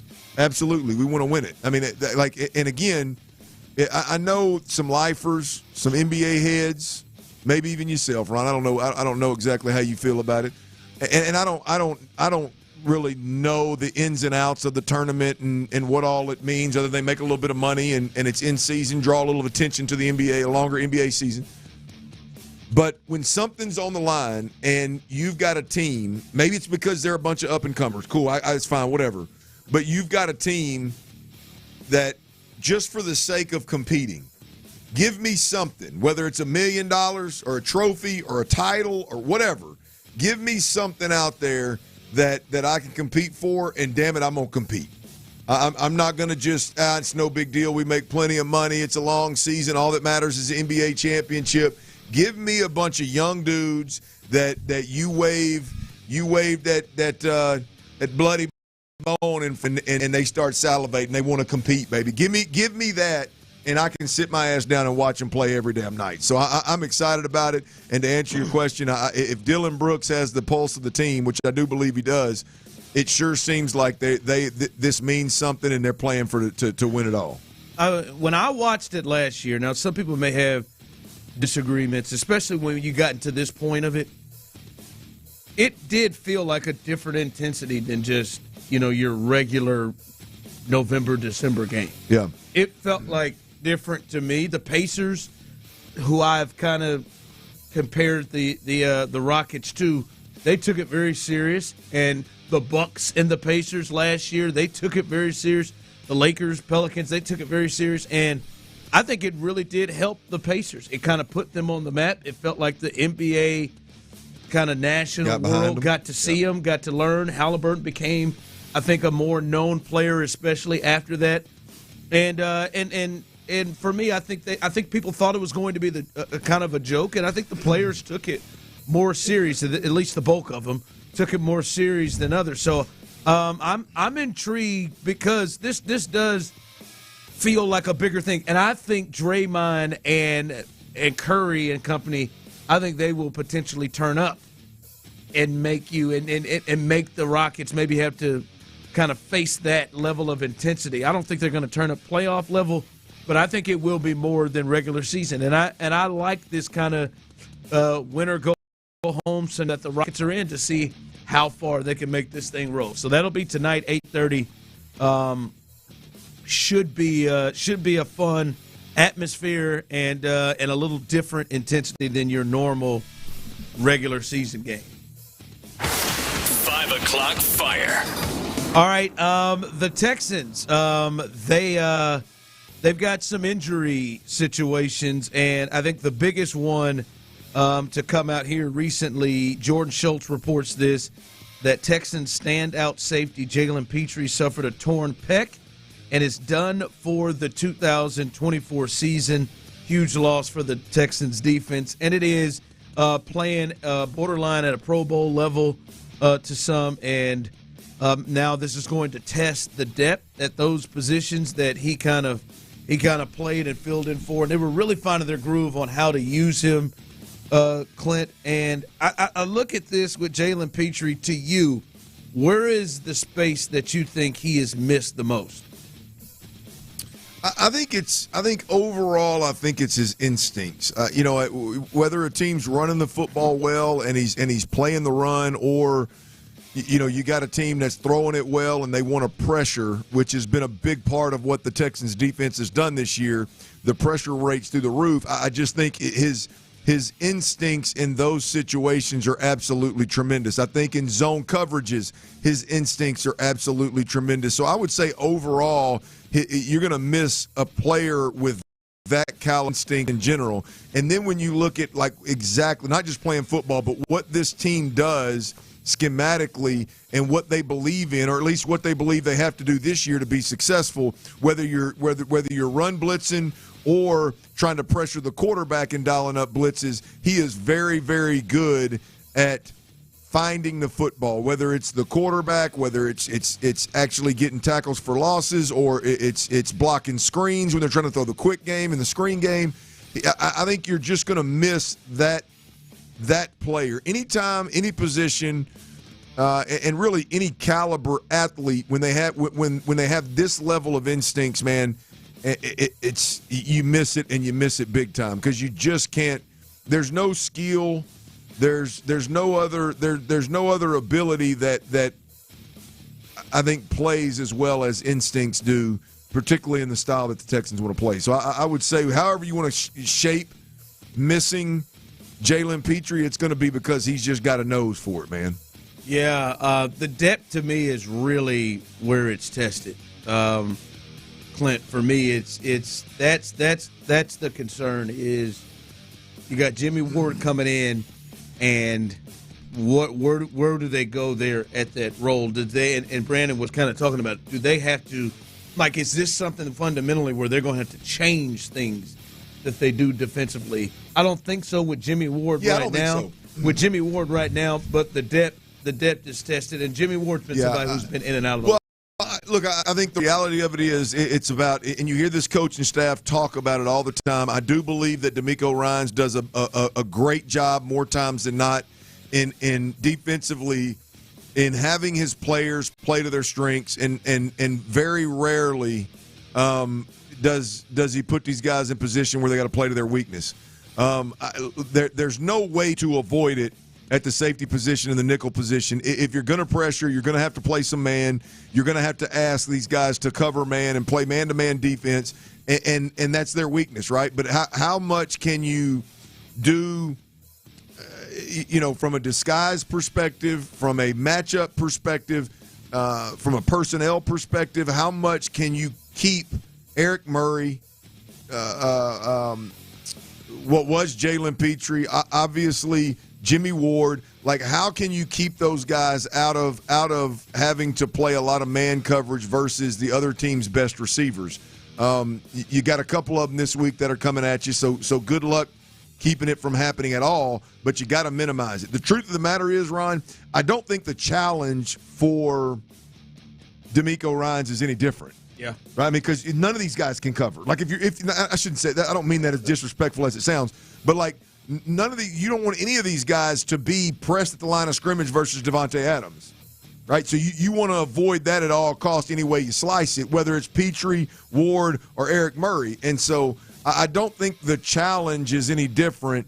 I just think the player is a little different. I think, obviously you've got the best one in Jalen Petrie, and then Jimmy Ward, I think, with the veteran experience, I think can play as good a brand of nickel as Jalen Petrie plays. We'll see how it unfolds. Also, side notes with this other injury stuff there with the Texans. If you're just joining us, Juice Scruggs, he is going to be out with a foot injury and is likely to miss a few weeks, reported by Aaron Wilson. Kenyon Green is back, so he's back in the mix with Zach Thomas, who they signed in November, and also in the mix with Kendrick Green. So they're going to be without Juice Scruggs as well. Christian Harris returned to practice. Foley Fatukasi returned to practice. Jimmy Ward returned to practice. So those are things there on the injury front for the Texans. By the way, Juice Scruggs and Petrie were the only ones who did not practice. Foley, Kenyon Green, Christian Harris, Nico Collins, Autry, and Laramie Tunsil were all limited. So that is the clear injury report right now for the Texans as they go into Thursday. 5 o'clock fire. A lot happened in the sports world, and the latest here with Bill Belichick. There had been rumblings of this, then there was thoughts that it was getting closer, and now it's official. Bill Belichick has agreed to become the next head coach at the University of North Carolina. Jordan Schultz is who we saw head that first. There is a new era in college football. And, fellas, maybe I'm just looking at this. My approach is all wrong because I do feel that. But I look at this, fellas, and I just, like, I almost feel bad for Bill. Like, I feel like this feels like a desperate man who is so desperate to coach that he is willing to take, I think, roles that he is way overqualified for and beneath him at 73 years old. And it just, to me, I don't know why, it just feels sad to me. It just feels sad to watch Bill Belichick, who arguably is the greatest coach of all time, is now going to finish it off potentially at North Carolina. I know you kind of. You ain't usually the ones with feelings. You ain't the one that typically has feelings, especially for old heads. It's just the hell's like, wrong man, with you? like, What is this? like, is this smell in the attic up here I getting don't to know what you? it is. To me, it's just like I told you, I feel that way with Greg Popovich. I feel that way with others. Like, dude, man, you just want to, you can't do nothing else so bad. I mean, the deal is look, I think he could coach at the NFL level if he wanted to. I just don't think anybody was willing to meet him, probably even in the middle of his demands. Do you think somebody would have hired him? Oh, I think somebody would have eventually hired him, yes. I think it would have been bad enough because he's the safest hire for any NFL team, right? You look at the Jets and their ownership. I mean, that is a team that you have to get – you literally have to either, one, get the next one right or hire a guy that no bitch moan about if he doesn't work out. You hire – if the Jags, the Jets, the Bears, any of those teams, if they hire Bill Belichick, in 2 years it doesn't work, nobody's going to say, well, that owner's a dumbass. What the hell's that owner doing? You hired the best coach that the game's ever seen. What are you talking about? It's the safest hire. So I think somebody would have hired him. I just don't know that anybody was willing to meet all of the requirements that Bill wanted to throw on the table. And I think that probably soured a lot of folks on Bill Belichick. Yeah, I was going to say. I'm anxious to see what it, I know. I think I saw 3 years, $30 million, $10 million a year. I was going to say what the numbers is. Money obviously is. And what'd you say, Tyler? The NIL money went from $4 million to $20 million. Yeah, part of the deal to get him to take the job and come and start this journey with North Carolina was that UNC agreed to up that NIL money that budget from $4 million all the way up to 20. Well, that puts North Carolina in line with the Texases and the Texas A&Ms and the Ohio States. And I bet TJ Yates is pissed. Round the horn real quick. You can text in also on this 713-572-4610. Those who are on YouTube and Twitch. How long is Bill Belichick the head coach of North Carolina? 1 year.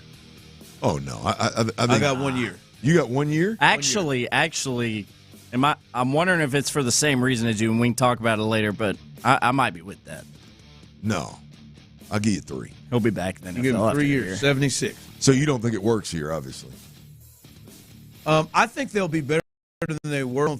I think it will be a deal of, for him, what am I doing? Why I do not want to deal with all of this. And I think an NFL organization will roll the dice after. And then I think people, and I do think he'll try to do what he can to make himself look more viable to an NFL group. And then I think the university will look at it and they're going to lose. I think they're going to lose a lot of kids after they get around Bill. Not if he just got a 500% bump in NIL. Yeah, but if he's got $20 million in NIL, Ron, he's got as much as anybody in the country in North Carolina. But then he's got those people have a choice to go there and not deal with him.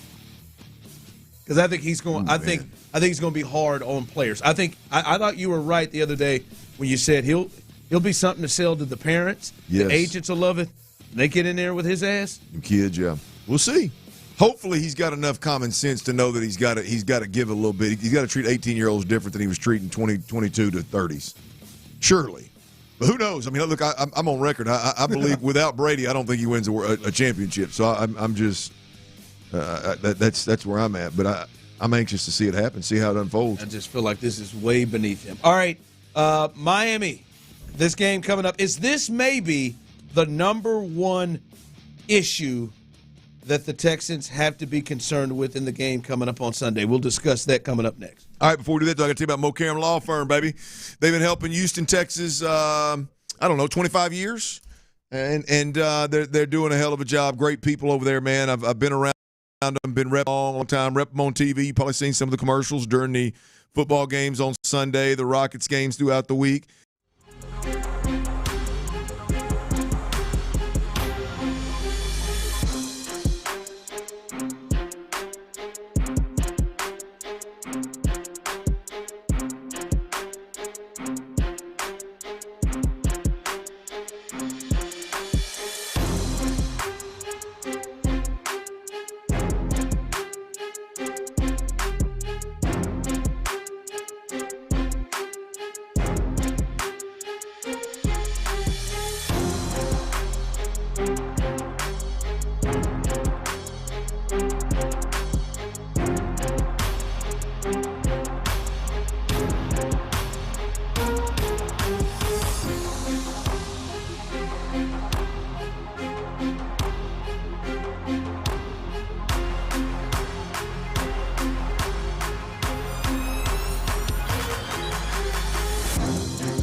7:30 p.m. New Year's Eve. There's no better way to close out 2024 than with some early fireworks at NRG Stadium. Hit up KindersTexasBowl.com now for tickets and more information. And hear the game exclusively here on Houston Sports Leader, Sports Radio 610. Sports Radio 610 presents The Drive with Stoerner and Hughley.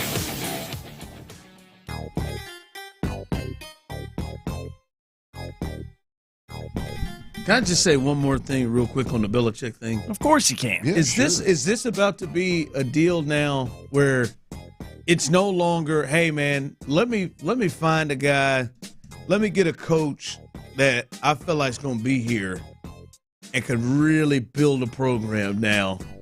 Let me hunt down that guy, or are we rolling into where this is really becoming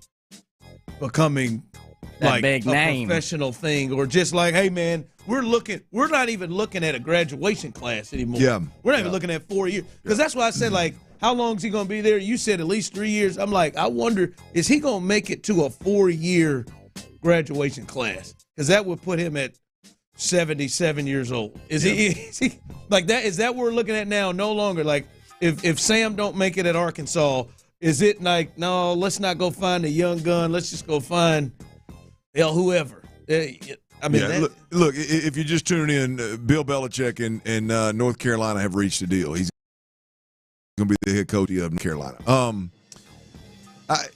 Here's the deal. The game has changed. The college game has changed. It's changed quicker than anybody expected. It is more like pro football right now than it is like than it is like college football from 2 years ago, 3 years ago. You gotta have not necessarily a general manager to pick players, but you better have a money man to decide where you allocate those dollars. Right to your point specifically, Ryan. You said it like listen to Bill Belichick's remarks on Pat McAfee's show yesterday or day before yesterday, whatever it was. Day before yesterday. I mean, my man was and rightfully so passionate about. Make no mistake about it, this will be a pipeline to the NFL. And then he goes down the list, and also, and a place where you can get an education just in case football doesn't work. Like it was an afterthought. Like it student was athletes. It's like somebody behind the camera threw up a flashcard and said, "Hey, mention this education you can get too." Yeah, right. It was Matt Patricia. Matt Patricia's going to be there. They said, I can't wait to see this coach. And he drove off on his four-wheeler. I'm cool if he's on the defensive side of the ball. I can't wait to see this coach. I'm cool on the defensive side of the football. I mean, if that is, I will be on the 1 year side with you if he hires Matt Patricia as the offensive coordinator. Where's Billy O? These guys, Billy's at Boston College head coach. That's right. So there's, I mean, it's wild, man. Like the thought, like what Nick Caserio said earlier. Like Nick Caserio said in his Texans test, he says, Bill could coach in any sport and win. And I want to be like, I mean, I get your point. Bill's a good coach. I get it. But like these guys in their thought of like anybody, if you're a good coach, you can do anything in the coaching world. Like, no, Matt Patricia can't call offensive plays. I don't care how good of a coach he is. He can't call offensive plays. Like the pushing the envelope. Well, Joe was with him too. Well, yeah, Joe Judge as well. Was he coaching quarterbacks and a special teams guy? Together. Like there's got to be some level of like we got to temper that, right? I mean, he's got to get a real offensive guy in there. Like I mean, where's Josh? Yeah, I mean, you would think that's McCown. Probably no, what he does. McDaniel. Just kidding. But again, like, because I'm thinking about it, and it's like, all right, hey, they're going to take it from $4 million to $20 million to compete with everybody. And I'm thinking to myself, well, if you can do that, wouldn't you go after somebody that is, all right, man, we got a guy that's going to be here. If I can try to compete like that, then hell, I'm going to go after somebody that, hell, can I get Lane?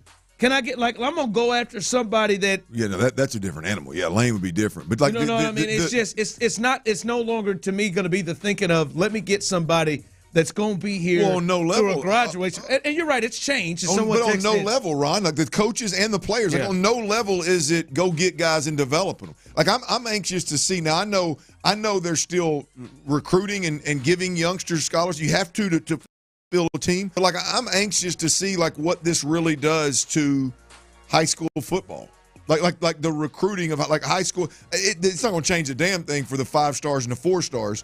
But there's a lot of 3s and 2s and no stars that were really, really good players at the college level. I'm anxious to see what it does for those guys and kind of how the college do more guys start going to JUCO and start going to smaller Division II schools, balling out, and then going and eating up one of them scholarships as a sophomore, junior, senior.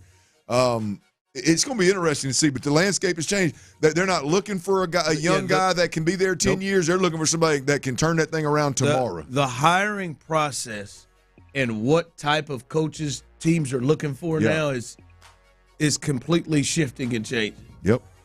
Like they're going to be some because Bill O'Brien went over there and had some. I mean, I guess they're probably happy at Boston College that they won 6 or 7 ball games. Shocker, he couldn't get along with his quarterback. That when I watched him early in the year was playing well. Yeah, no, it's just and the quarterback's getting the bad rap, by the way, in case you're wondering. Yeah, because he quit the team. Like it's like, hey, because you're thinking like, all right, who am I looking for? I'm looking for Dan Lannings. I'm looking for those types. Now, I mean, it might be, hey, let me get Chip Kelly for a couple of years. Let me get a guy who was a good head coach in the NFL, and I don't care if he's 73, 75, 68. I don't care. I'm just we're just so focusing on a 2-year window. See it right now, man. I'm gonna take it at Arkansas right now. I'm just gonna tell you, man. You sitting over at Kansas, you fat and happy over there. You got a coach that's doing more with less and keeping the quarterback around. And man, we just had every promising pass catcher on the offense and our 2 best offensive linemen jump in the portal with Bobby Petrino. And so you're saying like a guy like Bobby Petrino maybe have a shot now. As old as he is, as wild as he is. But you're saying at Arkansas, I'm not going to ride a motorcycle again. You'd be like 73-year-old Bill Belichick, anything to get competitive with NIL. That potentially is out in 2 years. Yes. 3 years. If you're not willing as a program, as a college program, if you're not willing to do whatever it takes to get your NIL to $20 million, if you're not willing to do that, you're not serious about winning. Like right now, if you just see this, the beautiful thing about this, forget about whether you like the hire or not. The beautiful thing about this is to show you that the Power 4 schools, if you hire, maybe a risk, but if you hire the right guy, the money's there. I mean, getting to $20 million a year for any of these universities, it's not a problem. The problem is the people that have $20 million that can make it happen only want to do it for certain people. They ain't going to do it if they don't trust that you're going to go win games. Yeah. They don't want to do it. They've already given $1 million and you bought the wrong quarterback. Right? You spin it across the offensive line and they can't play dead in a damn horror movie or a war movie, whichever. I mean, it's like they just got to – it's possible to get to that $15, $20 million mark. It's damn sure possible for my alma mater with Walmart and all them joints. I'll tell you what's going to happen. They're going to end up selling these college programs. I don't know how much that y'all been paying attention, but I can't wait for Walmart to buy 51% of Arkansas. Come on, Bucky's A&M. Coming up, we will get to that, I promise. C.J. Stroud talked about it a bit, and this could be, maybe he was foreshadowing, could be the biggest concern for the Texans going against this game, against the Dolphins. That's next. Fellas, look here, if you're dealing with low energy, you're dealing with a bad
Special offers for groups of 10 or more. That's KindersTexasBowl.com.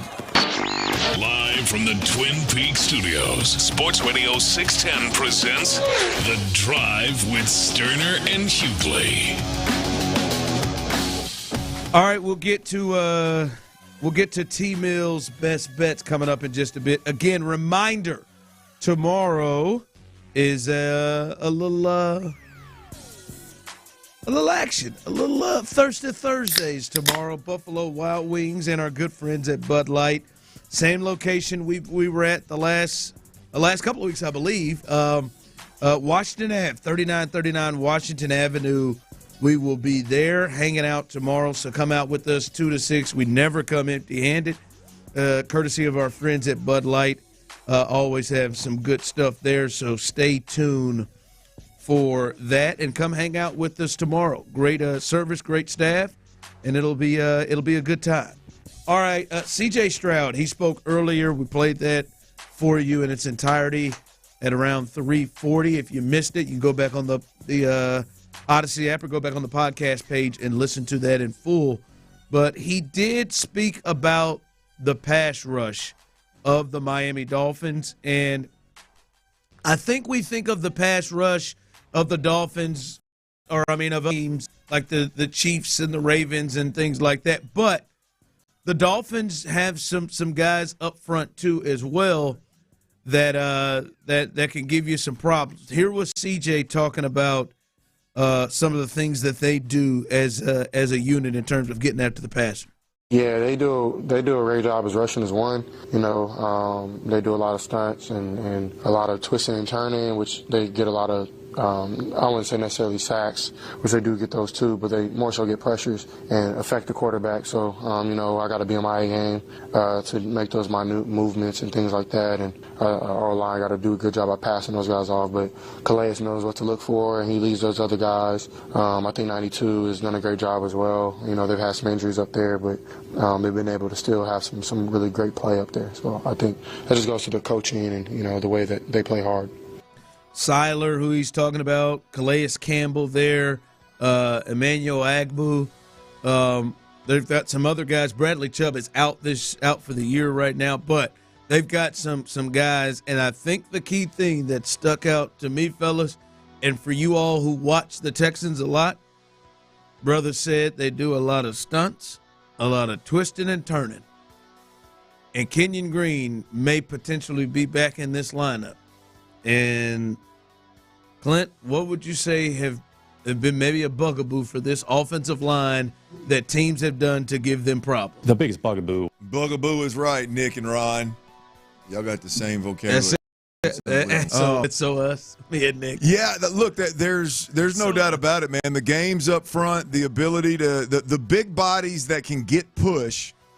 And and then they use the twist games, right? So you can't just sit back there and twist. But the ability to get the Texans' offensive linemen on different planes, right? Get good push versus a guard, or get good push versus the opposite guard, and then all of a sudden now your twister has a downhill lane. The Texans have just not. They haven't handled it well physically. They haven't handled it well technically. They haven't handled it well schematically. And so, yeah, with a guy like Calais Campbell who can get that push, who is just a physical monster, and then guys that can move around and schematically are asked to twist and turn. And that has been the issue for the Texans offensive line. And a team that CJ, the first time you hear him speak about him, says, yeah, this is what they're going to do up front. Clearly they do a lot of it. CJ's watching it on film, and that, to me, that is a big concern this week, and quite frankly, it's a big concern for the rest of the year. And it doesn't matter necessarily how good the defensive line is, as the Texans have been have struggled with it all year long. And Clint, in particular, it's been when Kenyon Green has been in there. Oh, yeah. The Jets did it and just absolutely befuddled them. What was the game he got benched in? I believe the Colts got benched in. they did it a lot up front, just stunts, twists, and they would do it with their linebackers as well. The Packers, that 3-game stretch, it was really bad. The interesting thing is with that being the issue, and Miami, everybody they play, they're going to bring that to some degree. They're going to bring that to the table, and the Texans are going to have to find a way to figure it out. Right. The good thing about, I say good thing, the hopeful thing is that schematically, the Texans need to be better. They have been very soft up front, not personally, but I'm talking like by design schematically. They've got to quick set these guys, not allow them to get downhill as much, not allow the games to impact the pocket so easily. You give a 250, 300-pounder, you give him an alley to run down, and I'm talking between the tackle alley, he's going to collapse the pocket every single time. And so I think they got to be a little bit more stern up front. And so where I'm going with that is I think schematically and technically, mechanically, they can change that, right? They can, and I'm talking, when I say they, I mean the O-line coach and the interior 3. They're all fixable. They're not going to be physically better. Like, they're not going to get better from week 12 to week 18. But when it's all said and done, I think schematically, if you can get your guard and your two guards and your center to try, just try, because they haven't even tried. It hasn't even been a focal point. Get those guys to stay on the same plane, then it becomes a lot more difficult to pick guys off and run downhill. If you can push that, I think the protection improves tenfold, Ron. So we'll see what they can do. But the scary part is that Miami clearly is going to bring and focus on doing the things that the Texans' offensive line has struggled with. They do it naturally. Yeah, that's just what they do each week. And like he said, they don't generally get a lot of sacks. You know, that reminds me of the Packers. That was what it was like when the Texans went into the Packers game. They don't get a lot of sacks, but they were doing those stunts and twists, and it just gave them hell. The Dolphins' defense has allowed a little over 200 yards passing per game. You know, they've been pretty dang good defensively. I'd say top third, top half of the league in scoring, and you know, I think overall just a pretty good defense. And so they're going to do some things up front. I'm looking; they're a top 10 defense overall from a yardage perspective. You can get into the advanced stats and the deep dive stuff, but you know, I think they're a top 10 defense, and I think they're going to be good against the run. I think they're going to do some things. They're going to have the ability to overall, they're going to be good against the pass. They're also going to have the ability to cause some major problems in situational football, and the Texans are going to have to deal with it. I mean, they're not far behind the Texans' offense from a stat perspective. I'm not looking at any advanced pressure stuff, but which is what the Texans hang their hat on. But just from a yardage perspective, they're right there in the roughly in the same neck of the woods with the Texans. So they're a good defense. The one thing we can't say is different though from that part of the year where they struggle with that. It does seem like the communication with Jarrett Patterson at center has been better. And so maybe that is a helpful thing. Yeah. Look, Ron, I think that's where it was coming from. Absolutely. And that's what could cause guys to not stay on the same plane. You got to have somebody communicating that's coming. You know, if I've got a guy, you know, you got to be yelling that the twist is coming to whichever guard is standing there. Almost cussed. You know, you got to communicate those things pre-snap and in the moment, and they have been better with Jarrett Patterson. Look, the double teams inside in the run game have been significantly better with Jarrett Patterson. I don't know if they changed scheme and changed what they were coaching or what, but those have been significantly better. And so we'll see if all of that translates to a better defense, right? You can be really good against a piss-poor run defense in Indy or whatever the hell they're doing in Jacksonville. You can be really good in those situations, but then when you get Calais Campbell and company and a top 10 defense come to town, all of a sudden it goes to hell in a handbasket. So we'll see if everything translates into a Sunday game where the opponent is significantly better. And I do think the Dolphins are significantly better across the board. You talk about, I know we're talking offensive line and we're talking those struggles. You talk about Jalen Ramsey. You know, they got a corner where they can shadow Nico Collins in more of a man situation and make his life a little bit more difficult. Because if we're honest about Nico Collins, like I feel more comfortable about Nico Collins doing work in open spaces, getting the screen game, in the quick game, even in the mid-range to deep game versus zones. What does that look like when you've got a guy, like Jalen Ramsey, potentially shadowing you in critical situations? So have we seen that this year with the Texans? Have we seen anybody? I don't know. I don't think so. I don't think. Have we seen anybody with Nico in 2 years? I think he made it. I think we may see it. Yeah. Well, I'm looking. I mean, that'll be great to see, man. I mean, that'd be great to see Nico matched up on him.